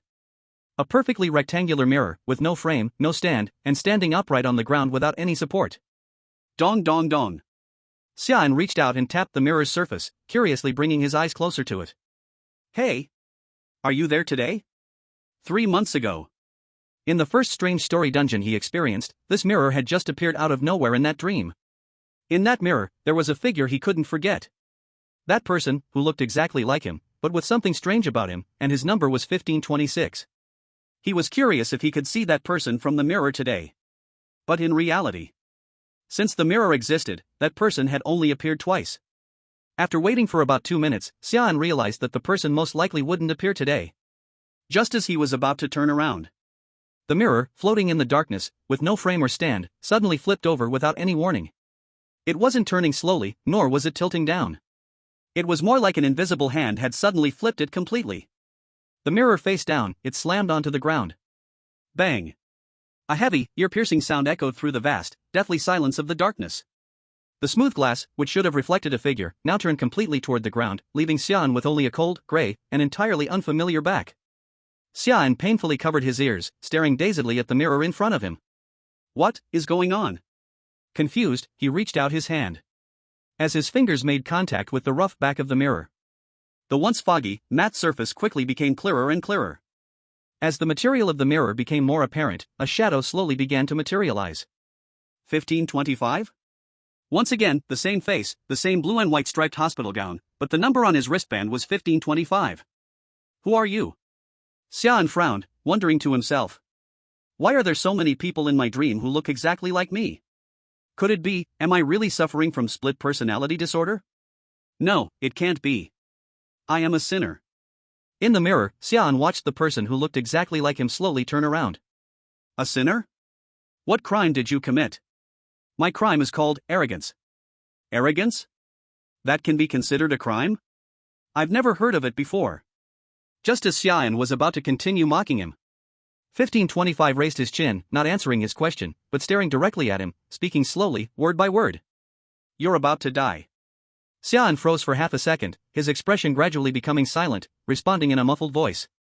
Yeah, you're right. Wait, where are you going? He had only said half of his sentence when he realized that the person who looked exactly like him in the mirror was already walking away. To kill a god. 1525 didn't look back, his voice was flat, but there was a hint of ease in it.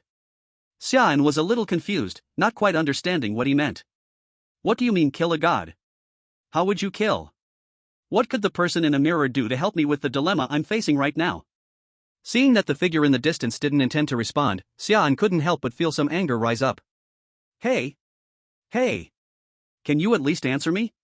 In the distance, the figure paused, turned his head slightly, and glanced at Xia An who was watching him. All you need to do is watch in the mirror. Watch in the mirror? Xia An froze for a moment, grabbing the frame of the mirror, about to ask for clarification, only to realize that his voice was growing quieter and quieter. Until he could no longer make a sound.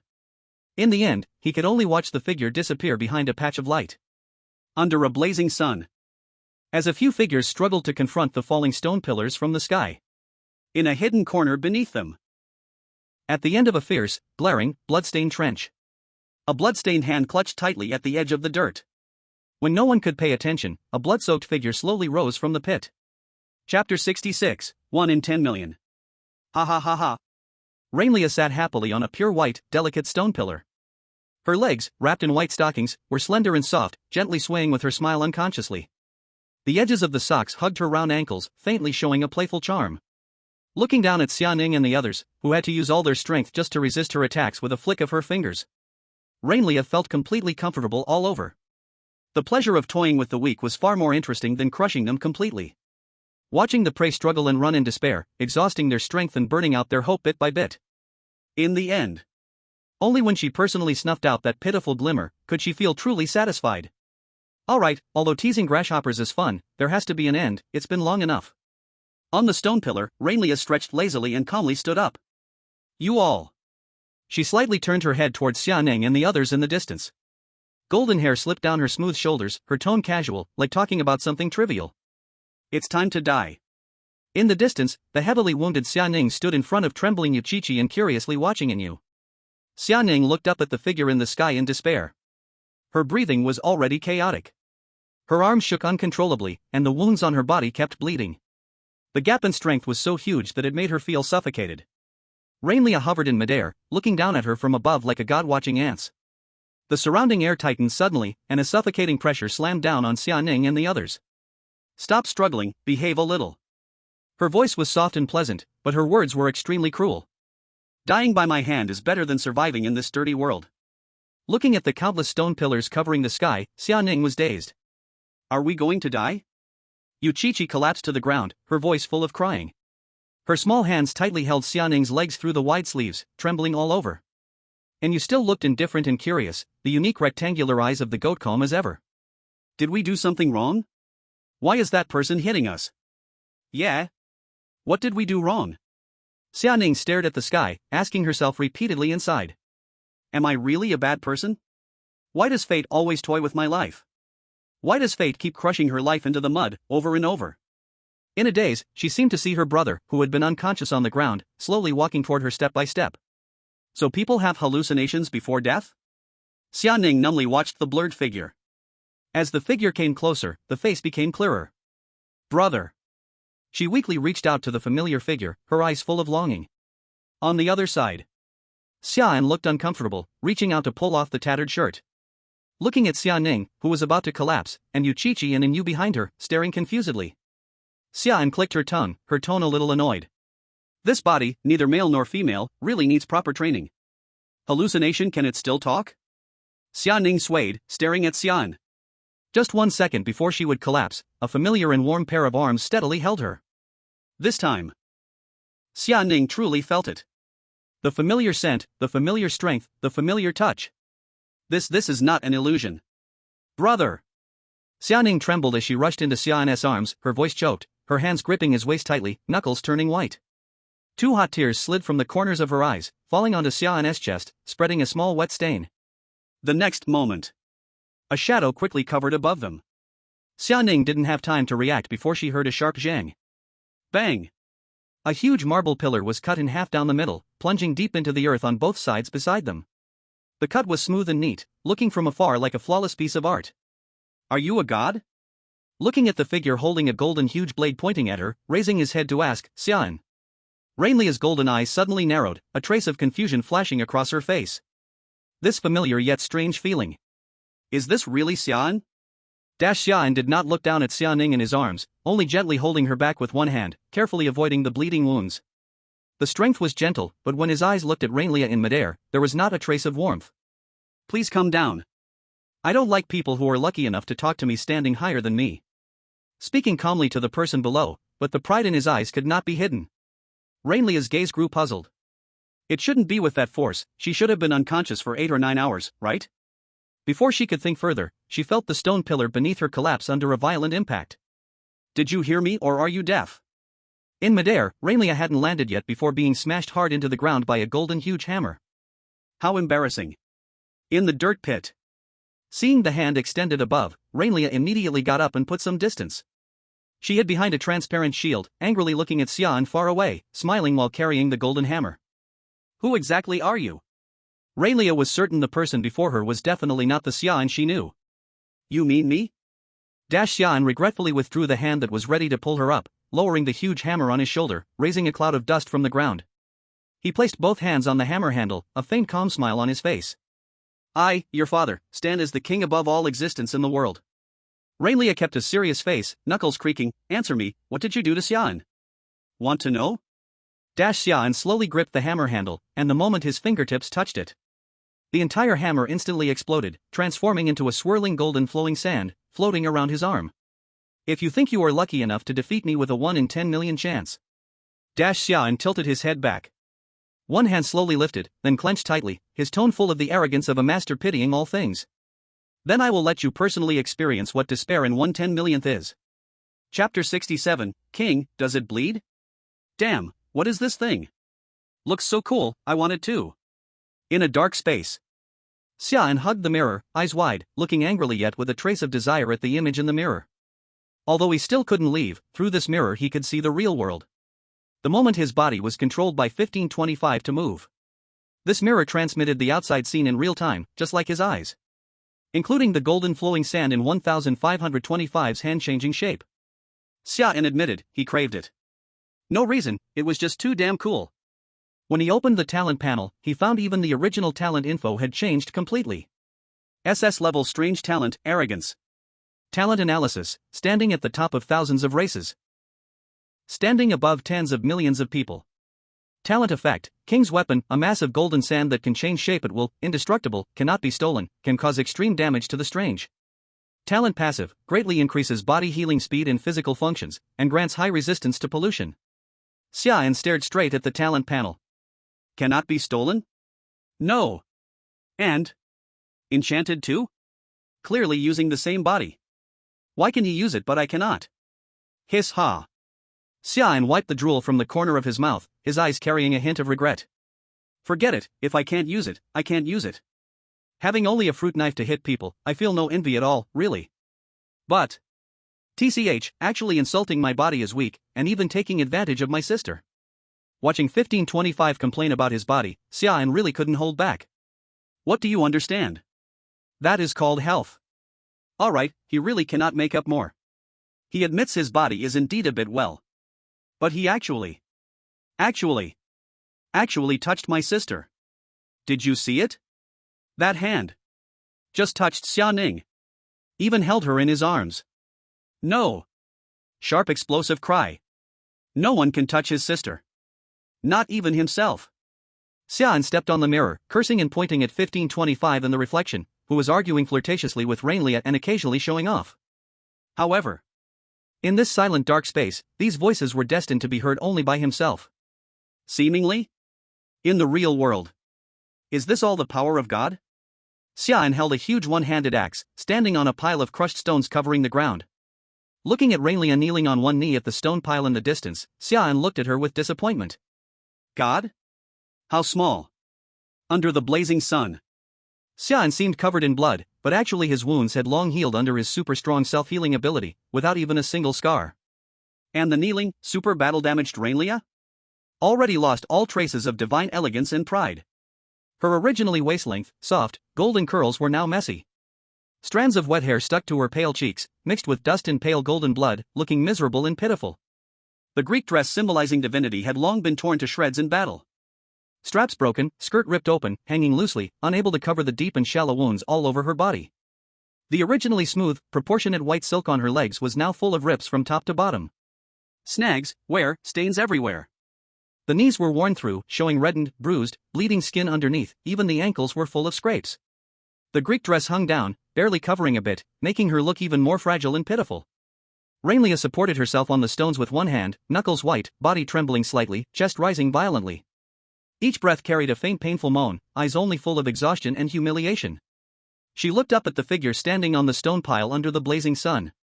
Although the hot sunlight made it impossible to see the face, it did not stop her from gnashing her teeth in rage. Word by word. For the first time, she spoke the Chinese characters she didn't want to admit. Tell me. King will bleed? On the tall stone pile, Xia An lowered his head, plunging the one-handed axe violently into the ground. He slowly opened his arms, the posture like he wanted to embrace the entire world. The king will not bleed, but God will. Heh, really? Rainlia let out a sudden cold laugh. Then, her consciousness fell into a crimson space. In this space, directions were upside down, crimson mist rolling like rotting flesh. Even the light was twisted and sticky. And more horrifyingly, in this crimson space, countless identical Rainlias quietly stood on a mirror-like surface, like water. Their eyes shimmered with a faint golden light. Countless faint golden threads connected beneath each person's feet, forming a dense spider web. Rainlia staggered, supporting herself, and reconnected her consciousness to the web. After a moment, the Rainlia closest to her slowly spoke. All information has been stored, Apocalypse Master 453, welcome to the Collective Consciousness Network. After taking a deep breath, Rainlia raised her head and spoke to the person in front of her, almost identical to herself. 352, the difference in target level is too great. Requesting more energy or unit support. 352 did not immediately respond but instead pondered for a long time. As the spider web on the ground spread faint golden light in all directions. 352 remained silent for a while before, under Rainlia's expectant gaze, coldly uttering a single sentence. Request denied. W what? Rainlia froze for a moment, then immediately became angry, loudly questioning. Tell me why. Isn't this important? This is a great opportunity, if only 453, the subject needs more energy. 352 coldly interrupted Lane Lia's words and continued. We need to conserve our strength. As for this matter, someone else will take your place later. Upon hearing the word subject, Lane Lia froze completely in place. After a moment, she slowly spoke as if resigned to her fate. I understand. Then, under the cold gaze of 352 and countless other Lane Lia's behind her, Lane Lia took the initiative to cut off the golden thread that belonged to her and completely vanished from the consciousness network. In the real world. As her consciousness withdrew from the network, Lane Lia's face turned pale as paper. Having lost the ability to quickly replenish energy from the consciousness network and almost exhausted of energy herself, she was now no different from a lamb ready for slaughter. Chapter 68, The Path of Kings. After actively cutting off her anchor in the consciousness network, Lane Lia's mind suffered a great blow. Now, she couldn't even create the most ordinary stone pillar. So, how do you plan to deal with me, the fallen god? Looking at the approaching Xia An, her lowered eyelashes fluttered, her voice trembling due to the mental injury. Do you want to humiliate me, or just kill me directly? At this moment, Lane Lia was dejected, her bloodstained hands digging into the cold ground beneath her, her knuckles turning white. She closed her eyes, her body slightly curled, presenting a posture of being at the mercy of others. Kill you? Xia An smiled and, with his final step, stood firmly in front of Lane Lia. Looking at Lane Lia, kneeling before him, he slowly placed his sword on her shoulder. Lane Lia clenched her teeth, and a suppressed groan escaped her throat. The pressure on her shoulder shifted slightly. As the sword's edge brushed her skin, a sharp itch and pain came with it. No. Xia An tilted his head back, his tone filled with pity. A king's sword never kills the weak, for they are too useless to even deserve to die by my hand. That would be a disgrace. Only true strong enemies or villains have the right to die under my permission. Xia An paused for a moment, his gaze shifting toward the train wreckage lying on the tracks in the distance. His tone carried a hint of acknowledgement. But clearly, you don't belong to either of these categories. Ha! Lane Lia chuckled. She didn't know whether to feel angry for being humiliated to her face, or relieved that she was spared from death. Before she could clear her confused emotions, Xia An's next words followed quickly. I won't hand you over to the police or the military, but I also won't just let you leave my sight. Upon hearing this, Lane Lia furrowed her brows slightly. She looked up at Xia An. So what do you want to do? Are you planning to tie me up like a dog with a rope? She couldn't think of any other way to achieve this effect. Lane Lia moved her injured wrist and quietly gazed up at Xia An. And Xia An sneered, looking at the figure on the ground with curiosity. A dog? Is that how badly you want to be one? I didn't know you had such a special interest. You. Ugh. Lane Lia instinctively tried to stand up and retort. But she forgot that a sword was still pressed against her shoulder. In an instant, countless light golden drops of blood splattered out from her new wound.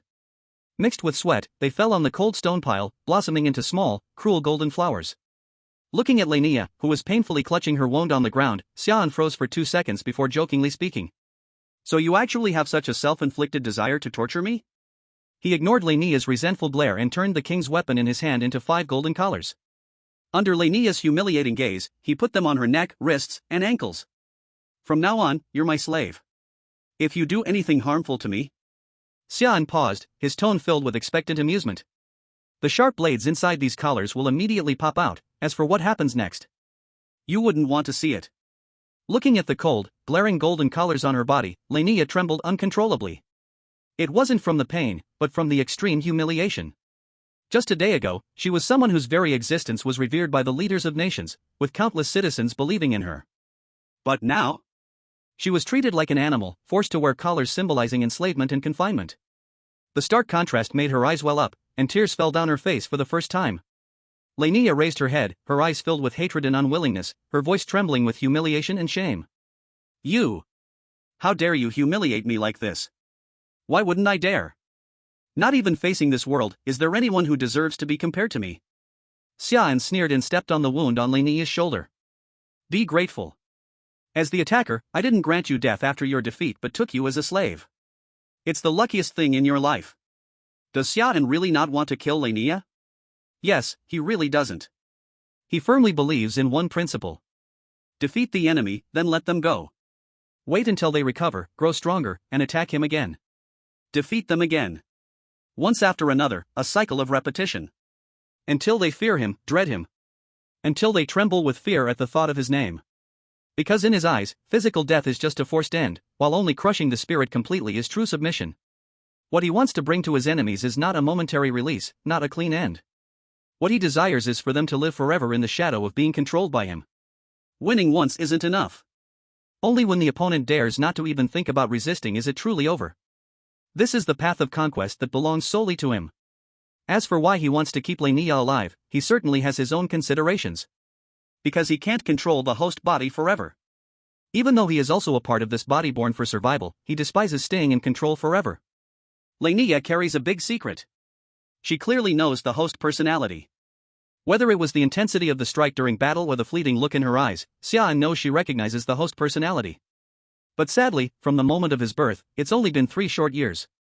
As for whether the host personality had any previous interactions with her, this is what the master personality is supposed to do.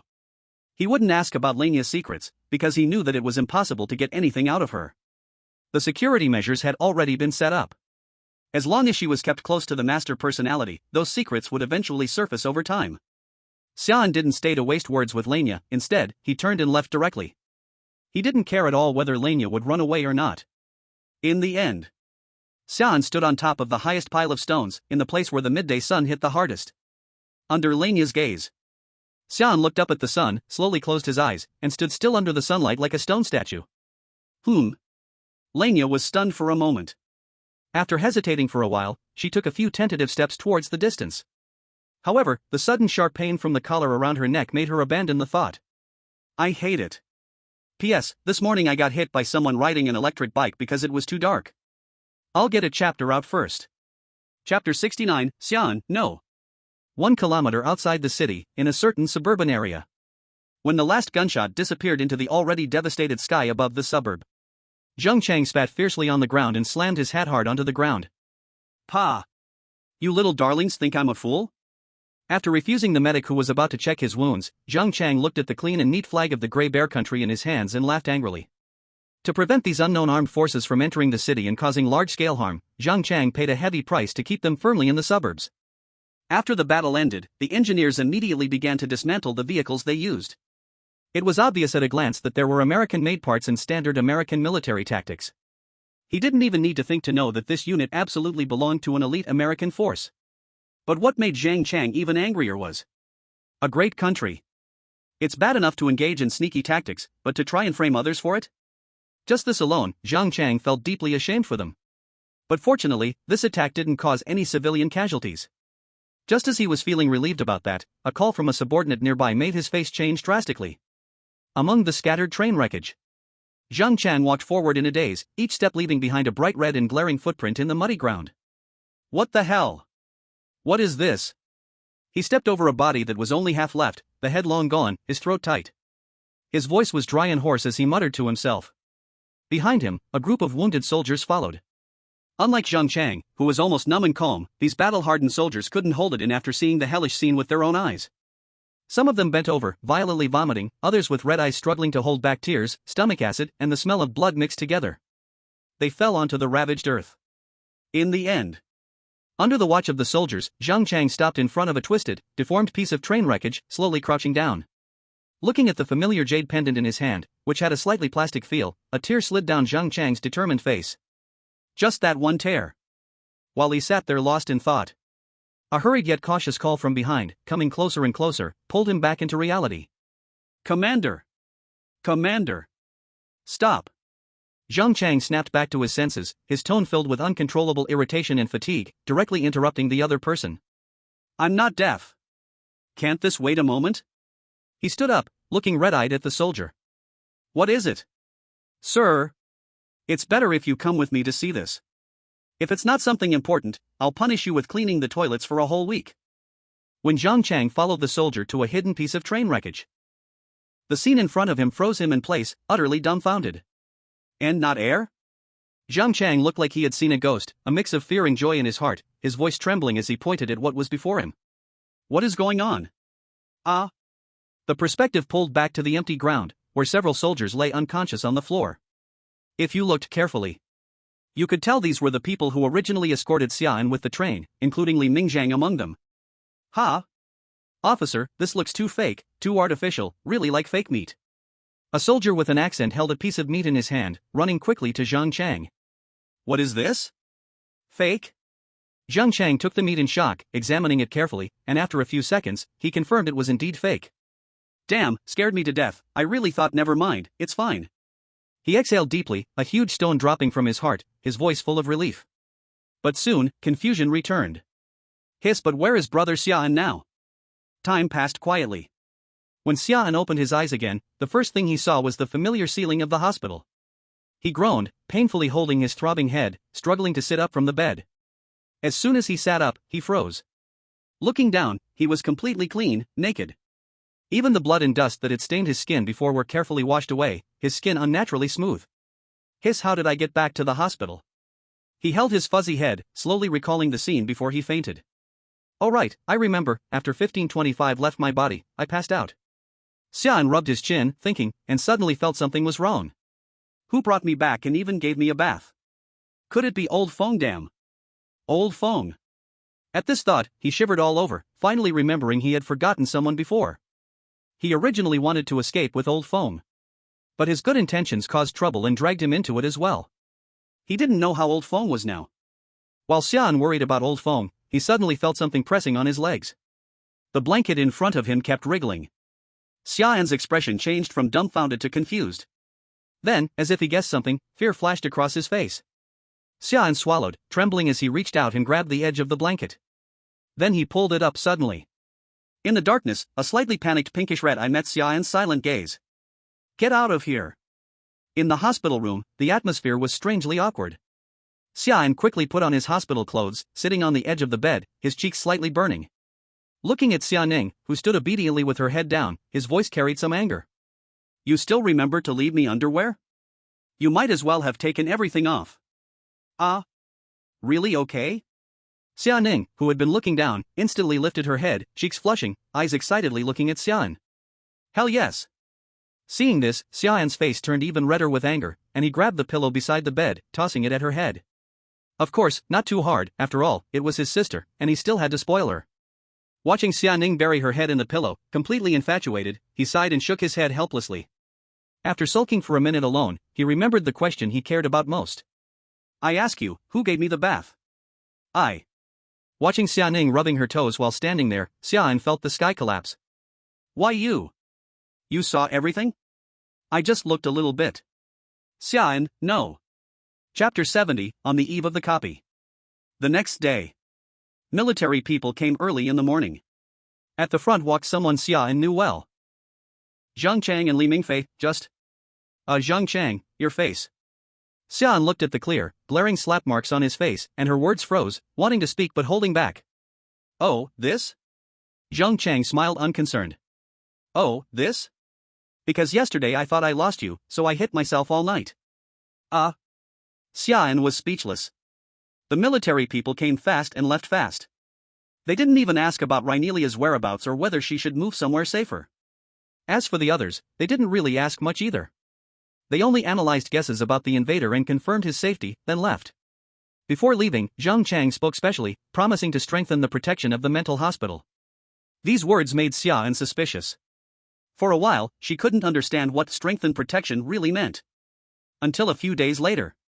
Helicopters and fighter jets circled in the sky, armored vehicles and tanks passed by the suburbs from time to time, then he finally understood the meaning of that sentence. After saying goodbye to Zhang Chang and his group, Xia An turned and walked toward another ward not far from her room.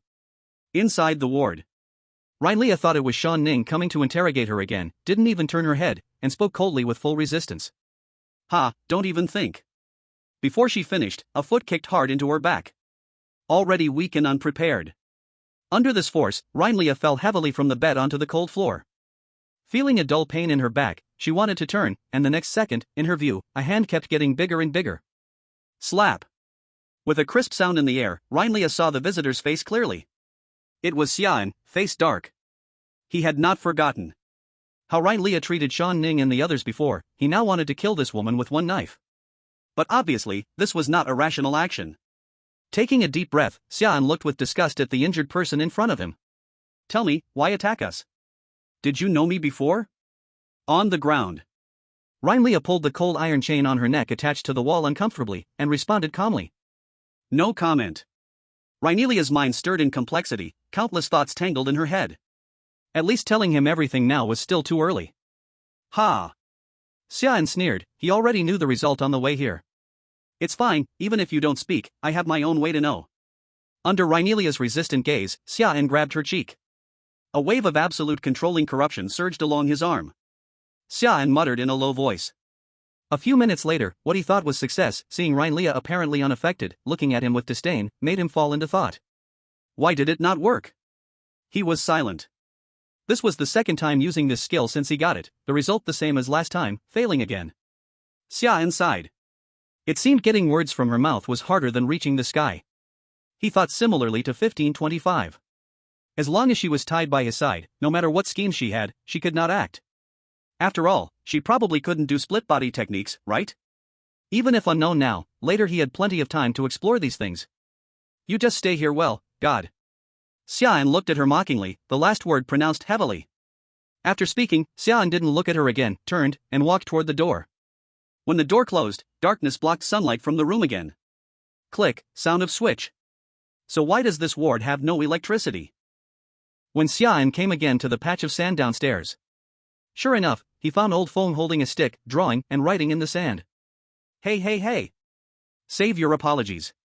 As Xia An approached, old Thorne seemed to know exactly what he was thinking. Without turning his head, he waved his hand behind him, wiped a drop of sweat from his forehead, and then picked up the stick again to gesture in the sand. All right. Xia An squatted awkwardly beside old Thorne, sighed, but I still have to say this really is my fault. The stick in old Feng's hand paused, then slowly drew another line, plain and calm. Such a small thing, saying it again and again is pointless. Xia An pressed his lips, and stopped insisting on apologizing. Following old Feng's gaze to the sand, he saw that the once messy patterns had formed a few words. Holy crap! Old Thorne, you've outdone yourself. In an instant, Xia An returned to his usual self, pointing at the words in shock. Do you know what you just did? You used 3 years to write a few words. Oh my God! You are truly amazing. Old Thorne twitched his mouth, holding back the urge to hit him with the stick. Let me take a good look at what you wrote. Xia An eagerly leaned forward, observing carefully, silently reading every word aloud. A blind foolish god defeated the bone-cutting knife that followed him across the end-time dusk to fight himself? Suddenly, Xia An felt his brain was not enough. He frowned, squatting there, pondering the sentence, and turned to look at old Thorne in confusion. Isn't it, old Thorne? You haven't finally gone senile, have you? You're writing a tongue-twister here, fighting yourself? No one will ever read what you wrote. Hearing this, the old man chuckled, stroking his chin beard, poking Xia An with the stick. Aren't you reading it? At the United Nations Assembly. The Dragon Nation representative and the U.S. representative faced off, trading sharp words, their eyes almost sparking fire. Even the Grey Bear Nation, just watching, was occasionally dragged in by the U.S., forced into this shouting match. The Dragon Nation firmly stated that the mastermind behind the recent attack was the U.S. The U.S., shameless as ever, dumped all the blame onto Grey Bear Nation, insisting it had nothing to do with them. The original UN meeting now looked like a vegetable market, with papers flying everywhere, thrown back and forth. In the end, with the US's wall-like shamelessness, no one got any satisfaction. The meeting ended in nothing. Chapter 71, New Dungeon, Ebony Castle. Fortunately, except for the last attack, there was no movement from the US side. Xia An went to see Rhaenelia every day, but no matter what he tried, she did not reveal a single valuable piece of information. Time passed quickly. A month flew by. Ding! A new round of dungeon is about to start. All participants, get ready. This time, the monster tale world is Ebony Castle. Hint, this is a team cooperation dungeon. Welcome 7 detectives to Ebony Castle. 1 day ago, the castle mate Eileen died in the attic storage room. Officer Lake, sent to investigate, disappeared completely after entering the castle. You are entrusted to investigate. You must find the truth behind the maid's death and the officer's disappearance within 7 days. Failure to do so will bear the consequences. Clear condition, find the truth within 7 days. Hint chances, 0. When Xia An opened his eyes again, he found himself standing at the edge of a road. At the end of this road, a castle was faintly visible. The ebony-colored outer walls rose high, and the spires pierced the clouds. The tower was eerie, with windows completely blacked out. The entire castle was unsettlingly quiet, exuding a dead silence that warned of danger. "Brother," she called softly. Before he could catch his breath and take a closer look at the castle, he was gently embraced at the waist by a pair of delicate hands. Alright, stop clinging, Xia An said helplessly, patting her hands. Xia Ning gently hugged him from behind, her voice soft and sweet, her cheek rubbing against his back. Look at how obedient Chi is, unlike you, always sticking to me like a little tail. When praised, Chi tilted her head and smiled lightly. A soft girl like me sticking close to you, don't you like it? Pushed away, Xia Ning crossed her arms and stared at him, feeling a little upset. Fine, stop talking and let's go, grandmother. Xia An was at a loss for words after hearing that. Ever since that night when she secretly climbed into his bed and was caught, he realized that his once sweet little sister had seemingly stopped pretending. Compared to the quiet, demure girl she once was, she was practically a different person. He sighed as he thought about it. This time, only Xia Ning and Chi came with him on the quest, and you hadn't come alone. She was probably banned again. That thought gave him a headache. I hope he doesn't cause too much trouble at home by himself. Xia An, worried, absent-mindedly reached into his pocket, but found it empty. Huh? The doll didn't come with me? He froze for a moment and looked down, realizing his chest pocket was completely empty. Well, it's fine. At least they can keep each other company. Though Xia An felt regretful that the doll didn't come, the thought that the two of them would keep each other company, preventing Yu from causing too much trouble, made him feel slightly more at ease. Let's head to that castle. Xia An pointed toward the castle and led Xia Ning and Chi toward it. A team-oriented quest? Interesting, I've never seen one like this before. Xia An mused, curiously stroking his chin. So, in this quest, will he encounter other participants? The journey wasn't far, and in just 2 minutes, the three of them reached the castle's heavy doors. When Xia An slowly approached the door, he noticed that 2 people were already standing outside. Next to the door, Mechuan Kucha sat on the ground, casting a quiet glance at the man leaning against the wall beside him, a man with strange clothing and gray-blue eyes. When Mechuan Kucha arrived, the man had already been standing there. Originally, Mechuan Kucha had wanted to greet him. But he awkwardly realized the man completely ignored him, not even sparing him a glance. The castle door wouldn't open, so reluctantly, he sat there with the man. Just as he thought he would be stuck here for hours, 3 new figures appeared on the road ahead, breaking the silence. Seeing the new participants, Mechuan Kucha immediately smiled and walked up to greet Xia An. Hello, you must be Xia An, the participant from Dragon Country? I'm a participant from the island nation, you can call me Mechuan. As he spoke, his peripheral vision caught sight of Xia Ning beside Xia An. Ah. It's you, sister. How have you been? I remember you. You were the little girl from An Ning Temple. Thanks to the note you gave me, I wasn't killed by old lady Chen. As he said this, Mechuan Kucha wiped the cold sweat off his forehead, still a little scared. After talking on and on by himself, he suddenly seemed to remember something and took out a portable candy machine. Unfortunately, I don't have anything to give you, but here, take these few candies. In front of the door. Sadly, I have nothing else to offer you, so please accept these candies. Xia An, completely confused, stared blankly at Mechuan Kucha, who was happily saying a bunch of words they couldn't understand. Then he bowed to them and offered the candies. Although he could feel the obvious kindness of the contestant from this island in front of him, they simply could not understand what Mechuan Kucha was saying due to the language barrier. But seeing the candy being offered, Xia An also felt too embarrassed to refuse. He awkwardly took the candy, his eyes hesitating as he looked at Mechuan Kucha. We can't understand what you are saying. Mechuan Kucha froze for a moment upon hearing this strange language.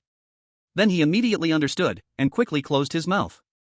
After expressing welcome and friendliness with gestures and a smile, he glanced at Xia Ning and Chi, who were staring at him in confusion.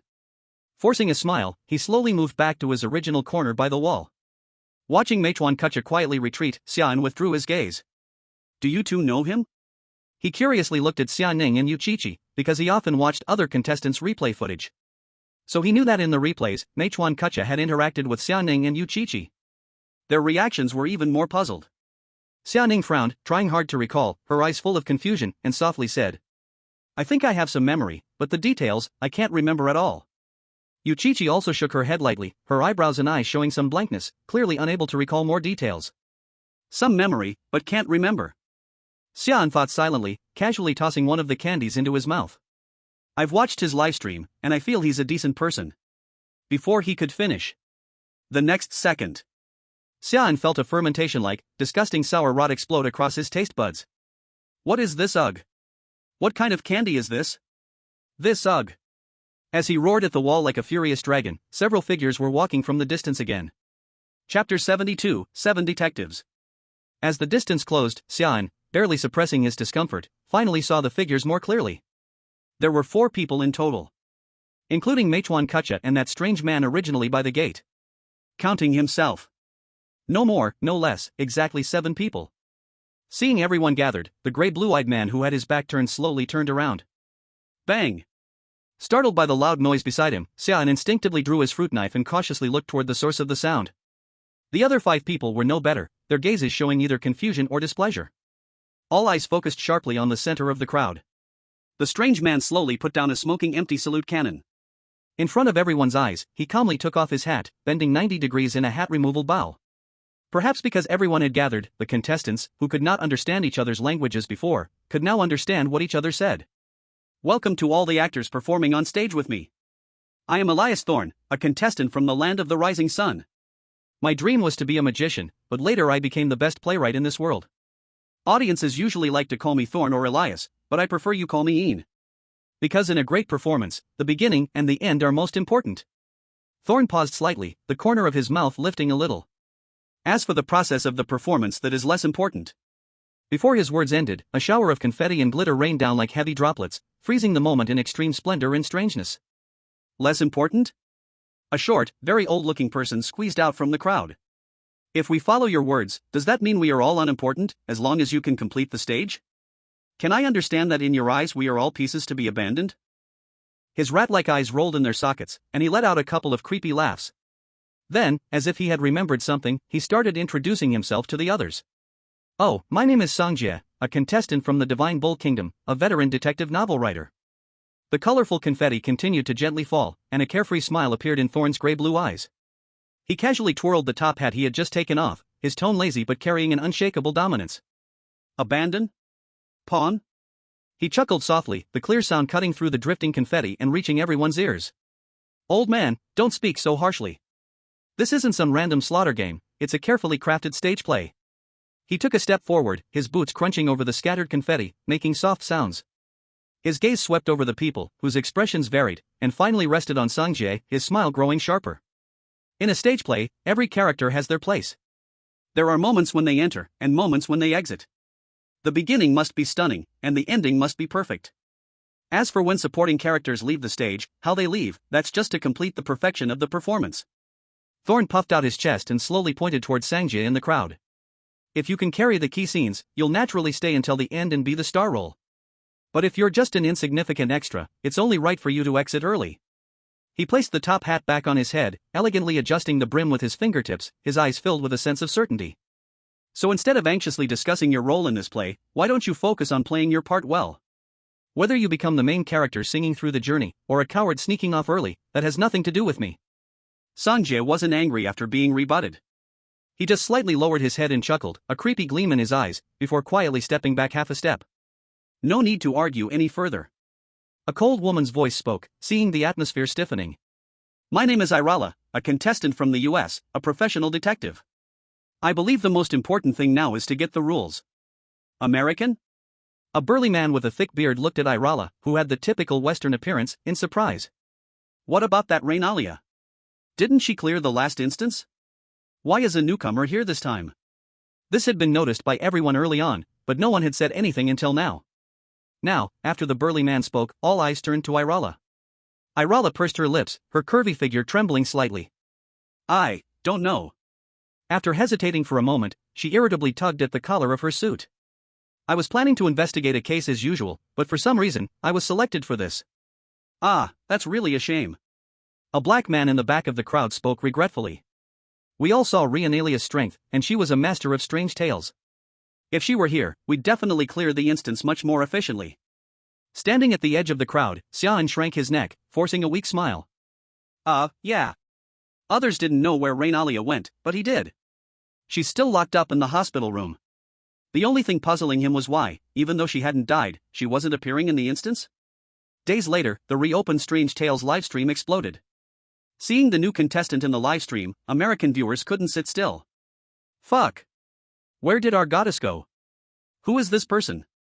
Why is the camera showing her? Why isn't Rainalia in this instance? Didn't she clear the last one? What's going on with her now? Did she get assassinated? Fuck you, bitch. If you dare to jinx again, I'll come to your house through the internet and shoot you dead. It's over. Our goddess is not here. There is no hint opportunity for this dungeon either. We're definitely doomed this time. In front of the castle gate. Xia An lifted his eyes and immediately noticed the black man walking towards him with a smiling face. Hey, brother. According to the relationship between our two countries, we can be considered brothers. This time, we'll have to rely on you veteran participants to guide us through. Xia An recognized him instantly. Since there were only a few participants who cleared the last dungeon, he remembered each of them clearly. And the man before him was none other than Obama from Body Country. Those who cleared the dungeon are no ordinary people, so it's best to build a good relationship early on. Thinking this, Xia An smiled politely and shook his hand. Afterward, Obama shook hands with Thorne and Mealtime one by one. However, these two were a bit different from Xia An. Thorne insisted on using his left hand to shake Obama's right hand, saying that he had never shaken hands like that before and found it interesting. And Mealtime, Xia An, oh. This damn shyness. Chapter 73, The Survival Rules of the Ebony Castle. Now that you all have introduced yourselves, it's my turn. I'm Ivan, a contestant from Grizzly Bear Country. The remaining strong man enthusiastically pointed at the beer pattern on his leather jacket with his big thumb. I don't have any special skills, I'm just an ordinary guy. By the way, I like drinking whiskey. After everyone had introduced themselves, all attention turned to the closed castle gate. No one awkwardly asked what their abilities were. Because in the world of eerie tales, revealing one's abilities carelessly without any trust can easily make one a target. A useless ability would lead to being looked down upon, abandoned by teammates, or even used as a shield in critical moments. A powerful ability might attract fear in schemes, making one a threat in others' eyes, with people secretly plotting against them. Although there was no experience in team dungeons before, this was the complexity of human nature. Xia An sighed in relief as he watched the calm group actively discussing things. Looks like he's lucky. At least the newcomers for this dungeon have decent mental fortitude, no one has directly broken down and started shouting. If it were a solo dungeon, it would be fine. But with a team dungeon, people like that are nothing but pure harm with no benefit to the team. At the gate. Obama curiously knocked on the black iron door in front of him, which was engraved with ancient patterns. So, since everyone is here, why isn't this door opening? Ivan, who was nearly 2 meters tall and muscular all over, stretched his body and walked toward the gate. This is nothing. Watch me smash it open. He was just about to get into position in charge, but before he could, the heavy door slowly opened from the inside. It was dark behind the door. Only a few faint, flickering ghostly lights could be seen deep inside, making it unclear what was inside. Ivan's motion, which was ready to go, froze, and his thick arms slowly dropped. With his rugged eyes squinting, he stared into the pitch-black interior of the door. In an instant, everyone froze in place, silently observing the situation. Not a single person moved forward first. The next second, the lights deep inside the castle all turned on at once. At the door, a female butler dressed in a black vintage gown quietly stood inside. She slightly bowed, and her soft yet cold voice drifted into everyone's ears. Welcome, detectives who have come from afar, to the castle. I am the butler here, responsible for your stay. I believe everyone knows the reason the castle invited you. After speaking, the butler paused for a moment. Her gaze swept over the participants outside the door. Some unpleasant events have happened in the castle recently, so I specially invited all of you detectives here. As her words fell, she stepped aside to make way, making a standard inviting gesture, her eyes calmly resting on everyone. Please come in. You are free to explore the castle. If you encounter any problems, you can come to me. Seeing that the housekeeper did not plan to speak further and was about to leave, Xia An did not intend to let her go so easily and quickly called out to her. Wait. What is it? This guest? Hearing the call from behind, the housekeeper slowly turned, expressionless, looking at Xia An. Aren't you going to introduce this castle? Xia An paused to think for a moment, then added, also the layout of the castle and the current personnel situation. The housekeeper looked at the gazes all focused on her, remained silent for a few seconds, then slowly spoke. Then I will briefly introduce the current situation of the castle. I will not repeat the specific commission content. The castle has 5 floors, from top to bottom, attic, guest rooms, dining room, living room, and basement. Behind the castle is a garden. And the place we are in now is the living room. There are 5 people including me. Besides me, there is a male servant in charge of chores, an old gardener who manages the yard, a doctor residing in the castle, and a temporarily staying acrobat. If anyone wants to know more, you can ask them. After speaking, the housekeeper pointed behind them. Following the direction the housekeeper pointed, everyone immediately saw an old slate covered with writing hidden behind the main door. There are not many rules in the castle, all are written on that slate, please read by yourselves. Meals are served on time daily in the dining room. If needed, you may go yourself. The housekeeper lifted her skirt slightly with 2 fingers and left the living room. Of course. At this moment, everyone's attention was completely absorbed by the slate, ignoring the departing housekeeper. So sneaky, hiding such important rules in a corner like this. If we didn't ask, we might not have found it. Ivan complained, taking the first step toward the slate. The others closely followed behind, afraid of missing any information. When Ivan held the slate in his hands, everyone's eyes fixed on the writing on it. Ebony Castle Survival Rules. 1. This castle has 7 guests, no new personnel. If you see an 8th person, remember, he does not belong to your group. 2. At midnight exactly, the castle enters silent moment. Before 6 o'clock, you must stay in a closed room, lock doors and windows, do not go out, do not open doors. Any knocking, shouting, scratching, must not be responded to. 3. During the day you may move freely, but do not enter the deepest part of the attic or the underground secret room. If you must, go with a companion. 4. There are 5 staff in the castle. They can be trusted, but not completely. If they say something against the rules, follow the rules, do not obey them. 5. Do not look in mirrors after midnight. If you see a shadow that is not yours, close your eyes, turn, leave, do not clean the mirror, do not try to find the source. 6. If a companion is missing, do not search actively. During the day, you may check public areas. The missing person will not return. If someone returns, they are no longer the same. 7. Running, screaming, or panicking in the castle is forbidden. The stronger your emotion, the easier it will target you. Stay calm, it is the only way to protect yourself. 8. You may suspect anyone, including other detectives and staff. 9. Do not try to escape the castle. The main door seems open during the day. At night or when attempting to escape, the outside is not the real world. Those who leave will remain forever in the fog outside the door. 10. Rules can be thought about. Oh. This doesn't seem that hard, there are only 10 rules, and it's not difficult to remember. Ivan said lightly, tapping the stone slab with his finger, laughing a couple of times with his back turned to the others. Can't say that, it's still better to be careful. Irira hesitated for a moment, pushing her half-frame glasses up. I took a good look at the rules, and based on my initial judgment, I believe the danger in this scenario is most likely concentrated at night, and it could very well come from that it mentioned in the rules. I don't know if my analysis is correct, but what do you think, Mr. An? After speaking, Irira turned her gaze toward Thorne, the longest standing contestant among the veterans, excluding the newcomers. Oh? You want to hear my opinion? Thorne grinned, and under the gaze of the crowd, he slowly said something nobody expected. In order to really play my role well, my script is a little more enthusiastic compared to yours. So? He paused, the corner of his mouth lifting slightly. If you want to hear my opinion, it's better if you don't.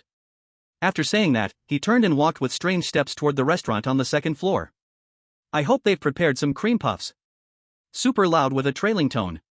Everyone exchanged glances as they watched Thorne whistle and disappear around the corner of the stairs. This guy, he's quite interesting. Ivan blinked a few times before slowly letting out that evaluation. Obama waved his hand indifferently and stood up. Forget about him, he does have some strength, and instead of worrying about him, we should focus on ourselves. So, what about Brother Xia An's suggestion? Looking at all the eyes once again gathering on him, Xia An didn't want to refuse. After thinking for a while, he scanned the faces of everyone present. I still want to first explore the layout of this castle and look for some clues. Also, it's best if we stick together and return to the hall before dark. What do you think? His idea was simple. Take advantage of the generally safe early stages of the dungeon to familiarize themselves with the layout and look for clues along the way. This was considered a safer and less risky approach. As he finished speaking, everyone present nodded slightly, clearly agreeing with this idea. All right then. Ivan slapped his chest and laughed loudly. You go look for clues, and I'll go to the attic. It's called the crime scene, right? I'll check that out. After saying this, he awkwardly lowered his head and scratched his head. After all, finding clues is a bit too delicate for me, hey. Big sister? Do you want to come with me? Ivan looked toward Irira not far away, flexing his muscles and striking a pose. If any danger comes, I can protect you. Irira hesitated for a moment, biting her lip, and finally shook her head. No, I want to go with Xia An to get familiar with the environment. Too bloody of an environment isn't suitable for me. Obama looked at Irira with confusion, his tone a bit skeptical. Aren't you a detective? Haven't you dealt with bloody crime scenes before? Yeah. Ivan, whose mind was simpler, also caught on, looking at Irira with a dangerous look in his eyes. Big sister. I remember rule number 1 mentioned the 8th person, maybe you can explain? In an instant, everyone's gaze pierced Irira like knives. No, it's not like that. Irira's face turned pale in an instant as she stood at the center of the crowd. Her hands nervously twisted together, her long eyelashes trembled nonstop, her unease and embarrassment clearly visible. I'm just an apprentice detective, not yet official. Earlier, when I said I handled cases, I meant. It's just my first case, I haven't officially started yet, I've never been at a bloody crime scene. I'm good at reasoning and analysis. But I really can't handle those bloody scenes, I won't be able to bear it. Ilara took a deep breath, her voice trembling noticeably, even her tone became staggered. I didn't mean to hide it, it's just that I didn't think it was necessary to mention. Damn. Look at her. She's scared just from being suspected like this. Is she really fit to represent our America? I wish someone like her would go straight to hell. This is an embarrassment to our great country. It's a disgrace to America. Compared to the goddess, she's not even in the same league. How dare you compare her to the goddess? What is she even? Who is she to be compared to the goddess? In an instant, the viewers in the American livestream room were not buying it anymore. A bunch of already upset viewers seized this chance and started ranting furiously on the screen. Almost no one, not a single comment or bullet screen, was supportive of Ilara. In the copy. When everyone heard this explanation and saw her expression, which didn't seem fake, their faces softened. Ah. I see now, haha. Big sister, I'm so sorry, I wrongly accused you. It's my mistake, my mistake. Ivan awkwardly chuckled twice, embarrassed, and scratched his head. Well, I won't waste your time. I'll see you in the lobby before night. Looking at Ivan walking further away, Obama shrugged, sorry, Ilara, but it's better to be cautious in the world of haunted tales. He nodded slightly to express his apology, then shifted his gaze to the remaining people. Are you guys coming with me to the attic with Ivan? Sorry, I still want to stay with Xia An. Mechuan Kucha shook his head at the edge of the crowd. The only one who hadn't made up his mind, Sangjia, was short, hunched over, and looked thin and insignificant. He gave Obama a meaningful glance with his small eyes. I'm going to find Ain. As soon as the words were out, Sangjia moved his frail body past Obama and headed towards the restaurant where Thorne had just left. From then on, everyone had formed their own groups. All right then. Watching Sangjia disappear at the end of the stairs, Obama let out a relaxed laugh. Good luck to you, Xia An, brother. You too. When Obama's figure also disappeared on the stairs, Xia An turned around to look at the two people behind him. No time to waste, let's go quickly. Ilara and Mechuan Kucha nodded. They stepped onto the wooden stairs covered in a thin layer of dust, making a soft creaking sound as they climbed to the 4th floor. The corridor was dim and narrow, the walls peeling and stained. The doors to the guest rooms were tightly closed, and the air smelled musty and old, eerily quiet. Let's split up and look around. Xia An ignored the two behind him, and casually walked into the nearest guest room with the silently following Xianing and Yu Chi. As he carefully examined the room's furnishings, a creaking sound came from behind, footsteps tapping on the wooden floor, and the door was quietly closed. Who? At the entrance of the 4th floor stairs, watching Xia An enter the guest room with two strange people. Ilara stood in the corridor, her eyes behind the glasses full of hesitation, her heart filled with complex emotions. She took a deep breath. The moment she confirmed that Mechuan Kucha had mistakenly entered another room, she resolutely turned and followed Xia An into the room he had entered. As soon as she entered, Ilara slowly took off her high heels, all while countless shocked expressions filled the livestream room. Her bare feet touched the slightly cool floor, her seductive arch delicate and silent. She locked the door behind her, carefully securing it. Then, she raised her hand and slowly began to unbutton her custom black suit, accompanied by the faint rustling sound of fabric. A heavy coat slowly slid off, casually placed aside. Eventually, a sharp suit was completely removed. Only the most basic, simple undergarments remained, making her figure appear cold and sharp. Who? A slightly confused male voice sounded in this small room. Thinking it was Mechuan Kucha who couldn't rest easy and came looking for Xianing and Yu Chi, Xia An turned around. But as soon as his gaze locked onto the figure behind him, Xia An froze instantly, his ears turning bright red, and even his breath stopped for a moment. The person in front of him was not the expected Mechuan Kucha, but Yalara, after shedding her suit. In the already small guest room center, Yalara's form-fitting, simple undergarments highlighted her curvaceous body, hiding a somewhat stunning figure, which was especially tempting in such close proximity. What the hell is this? Xia An's breath hitched, his entire body freezing, and his gaze momentarily forgetting to move away. I'm still just an innocent little boy barely over 18 years old. This is way too intense for him. Xia An's throat unconsciously bobbed, his hand reaching out to touch his nose. Looking at the familiar red liquid on his fingers, Xia An's worried heart relaxed. Oh, it's just a nosebleed. And all of this happened in just a few seconds. The next second, he felt a soft, fragrant hand gently cover his eyes. Behind him. Sensing something was wrong, Xia Ning turned just in time to see her brother being distracted by a naked, plucked chicken. The air instantly froze. Xia Ning's originally lively eyes suddenly shrank. The warm vitality in her gaze seemed to instantly fade, leaving only cold, almost crazed possessiveness. She immediately pressed herself tightly behind Xia An, tiptoeing and barely stretching out her hands to tightly cover his eyes. When the vision in front of him turned dark, Xia An's embarrassment eased a lot, his tone unconsciously softening, with an unusual trace of awkwardness. Yalara. How did you get in? And why did you take your clothes off? In front. Yalara looked at Xia An with confusion, her gaze dangerous, her eyes glowing with a sinister red. Strange. Could it be that she's afraid I'll do something harmful to Xia An? Even so, shouldn't she be protecting him, standing in front of him? Why is she covering his eyes with her hands? I can't figure it out. Yalara shook her head, and after organizing her words, she almost pleaded as she spoke. Xia An. I know, although you didn't experience the same copy as Endo from the Sunset Kingdom, I can tell you're the strongest of all the participants. I don't understand why the Strange Talk world would choose a new participant again, and it just happens to be me, but I really can't die. Her fingertips slightly curled, her eyes behind the glasses drooping, revealing a fragility she had never shown before. My parents are still lying in the hospital, seriously ill, and I can only support them with the wages from the job I barely secured. They can't live without me. If I die in this Strange Talk, they'll have no one to rely on. Yalara's voice dropped lower, filled with suppressed panic and pleading. I don't want to die, I don't want to die. I really want to live, as long as I can get out alive, I'll do anything. I took off this clothes because it's too bulky, it's not for any other reason. Please, take me with you. Her words were straightforward and desperate, completely dropping her usual calm and rationality, leaving only the urgency to survive. Behind Xia An, Xia Ning's fingers that were covering his eyes tightened little by little. The girl remained silent, but the air around her grew colder. The faint red in her eyes surged, the hostility almost spilling out. She didn't care what reason Yalara had. She doesn't care who is sick or who is pitiful. No matter how many people die in front of her, she won't feel a bit of pity. She only knows one thing now. This woman in front of her is too close, and she's distracting her brother. This woman makes her brother's heart race, his ears flush, and even, she's making him soft-hearted towards her. Xia Ning gently leaned towards Xia An's neck.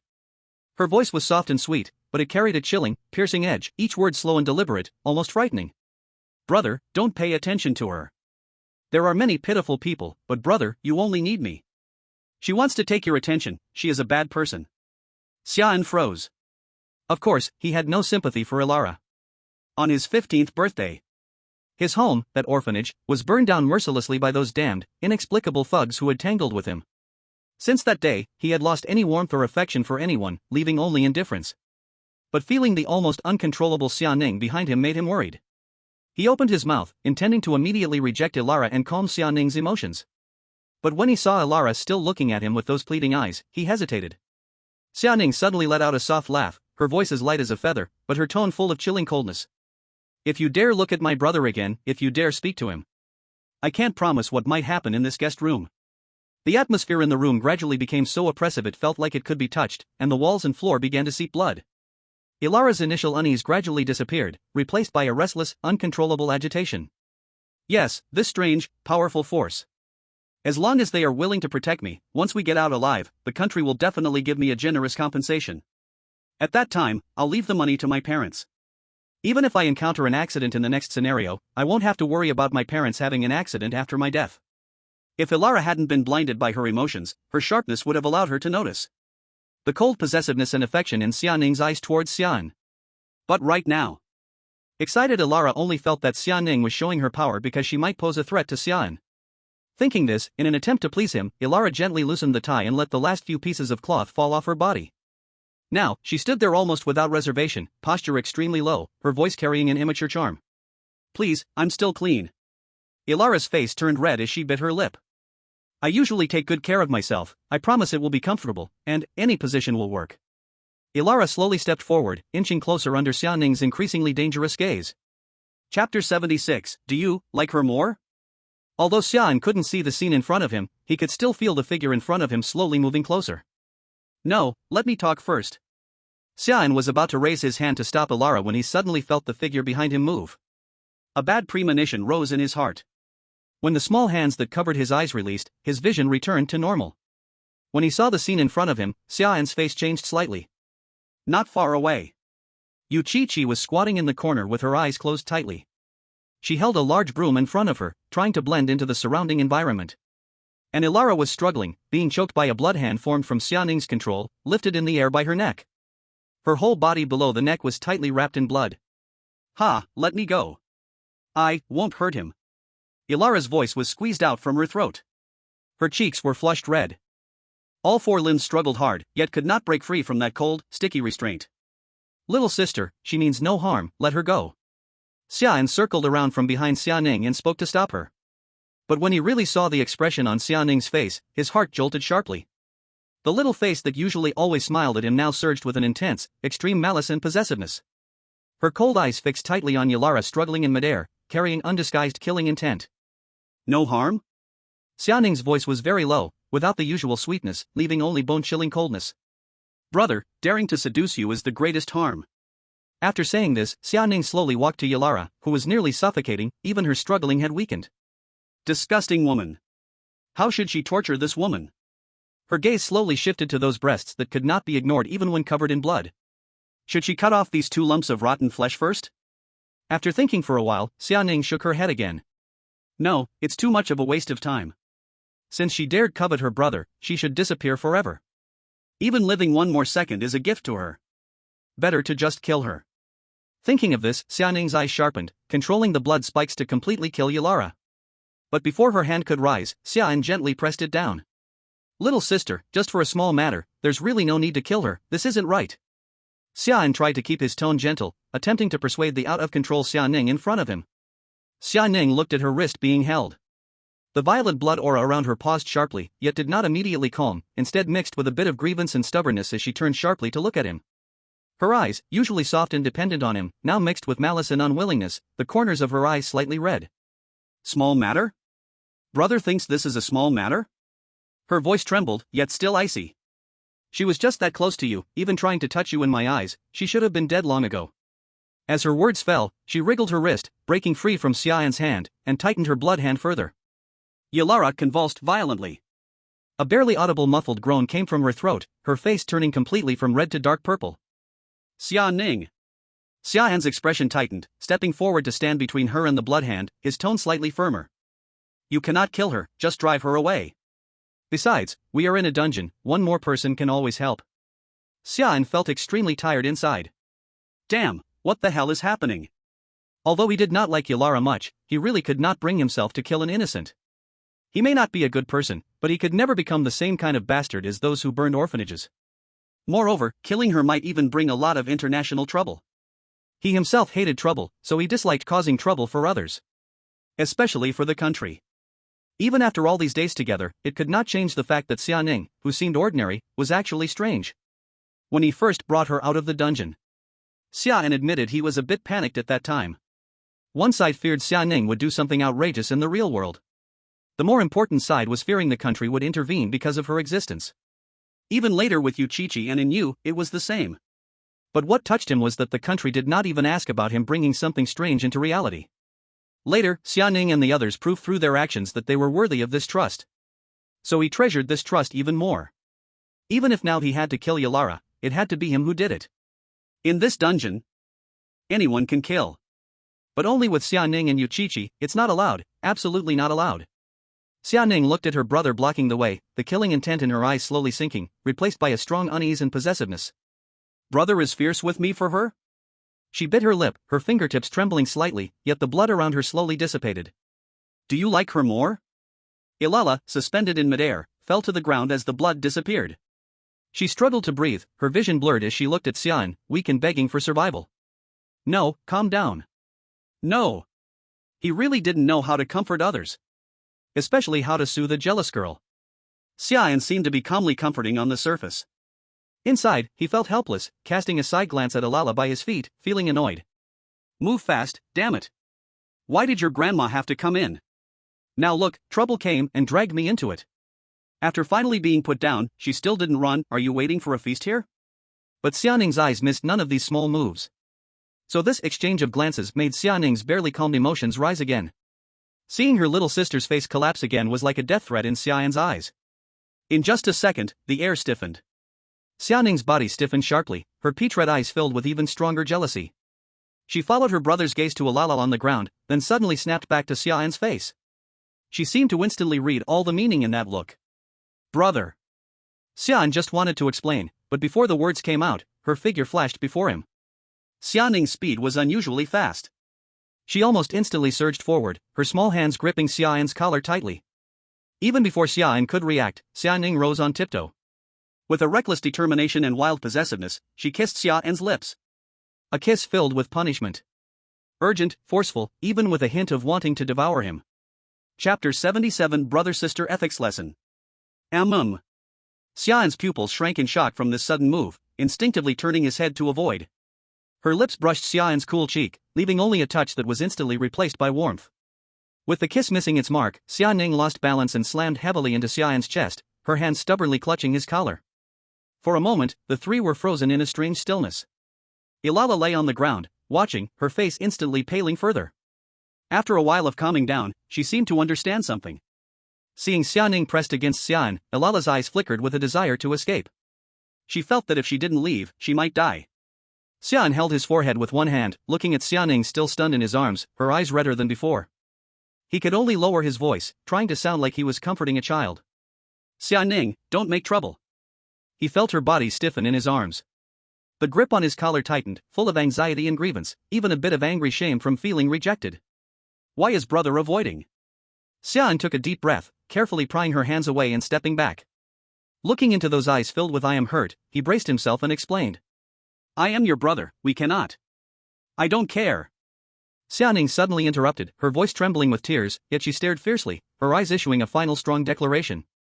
Brother is mine, no one can look. No one. After speaking, she tried to step forward again, but Xia An held out a hand to stop her. The palm of that hand was calm. There was an undeniable firmness in her eyes. Xia An looked at her, sighing inwardly. He knew that if there was no explanation given for today's matter, this jar of vinegar would probably spill forever. Let's send her away first, all right? He pointed at Yalara, who was still rooted in place, not daring to move, his tone carrying a hint of negotiation. Xianing followed his finger and looked, her eyes instantly flaring with anger again. She glanced at Xia An again, finally biting her lip as the blood in her body unwillingly, slowly, retreated. Get lost. Yalara, as if granted amnesty, scrambled to her feet, barely supporting herself with her hands. She didn't even dare to look behind her, stumbling to grab the clothes scattered on the ground, turning quickly, and disappearing into the room. It wasn't until her figure completely disappeared that Xianing slowly turned around, looking back at Xia An, her eyes red, like a wronged but stubborn little beast. Xia An looked at her, helplessly rubbing his brow, but in his heart, he was already making plans. After returning, he absolutely had to find a time to have a deep sibling ethics class with his stubborn sister.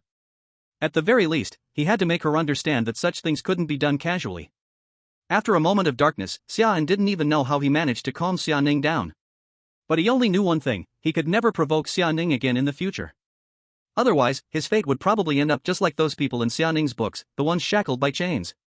After a blunder, Xia An finally had time to calmly search the guest room. But unfortunately, no matter how many times he searched, he still didn't find any clues. When he and a still sulking Xianing, along with the finally willing to come out of the corner, Yu Chi, stepped out of the room, they saw Mei Chuan Ku Cha coming out from another door. The two exchanged glances. Seeing Mei Chuan Ku Cha shake his head, Xia An sighed. No clues over there either? Xia An shook his head. It seemed unlikely that there would be any clues in the guest room. Now, they could only hope for some good news from Ivan and Thorne. There was still some time before the evening.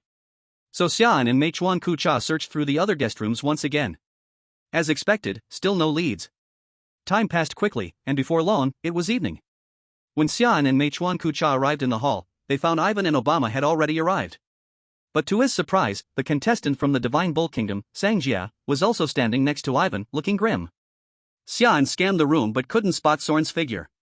Sangjia, didn't you go to the restaurant with Ein? Looking at the confused Xia An approaching him, Sangjia's face darkened further. Don't mention it, I figured it out, that Ein is completely unreliable. I thought he was going to the restaurant to look for clues, but he only cared about eating, wasting over an hour.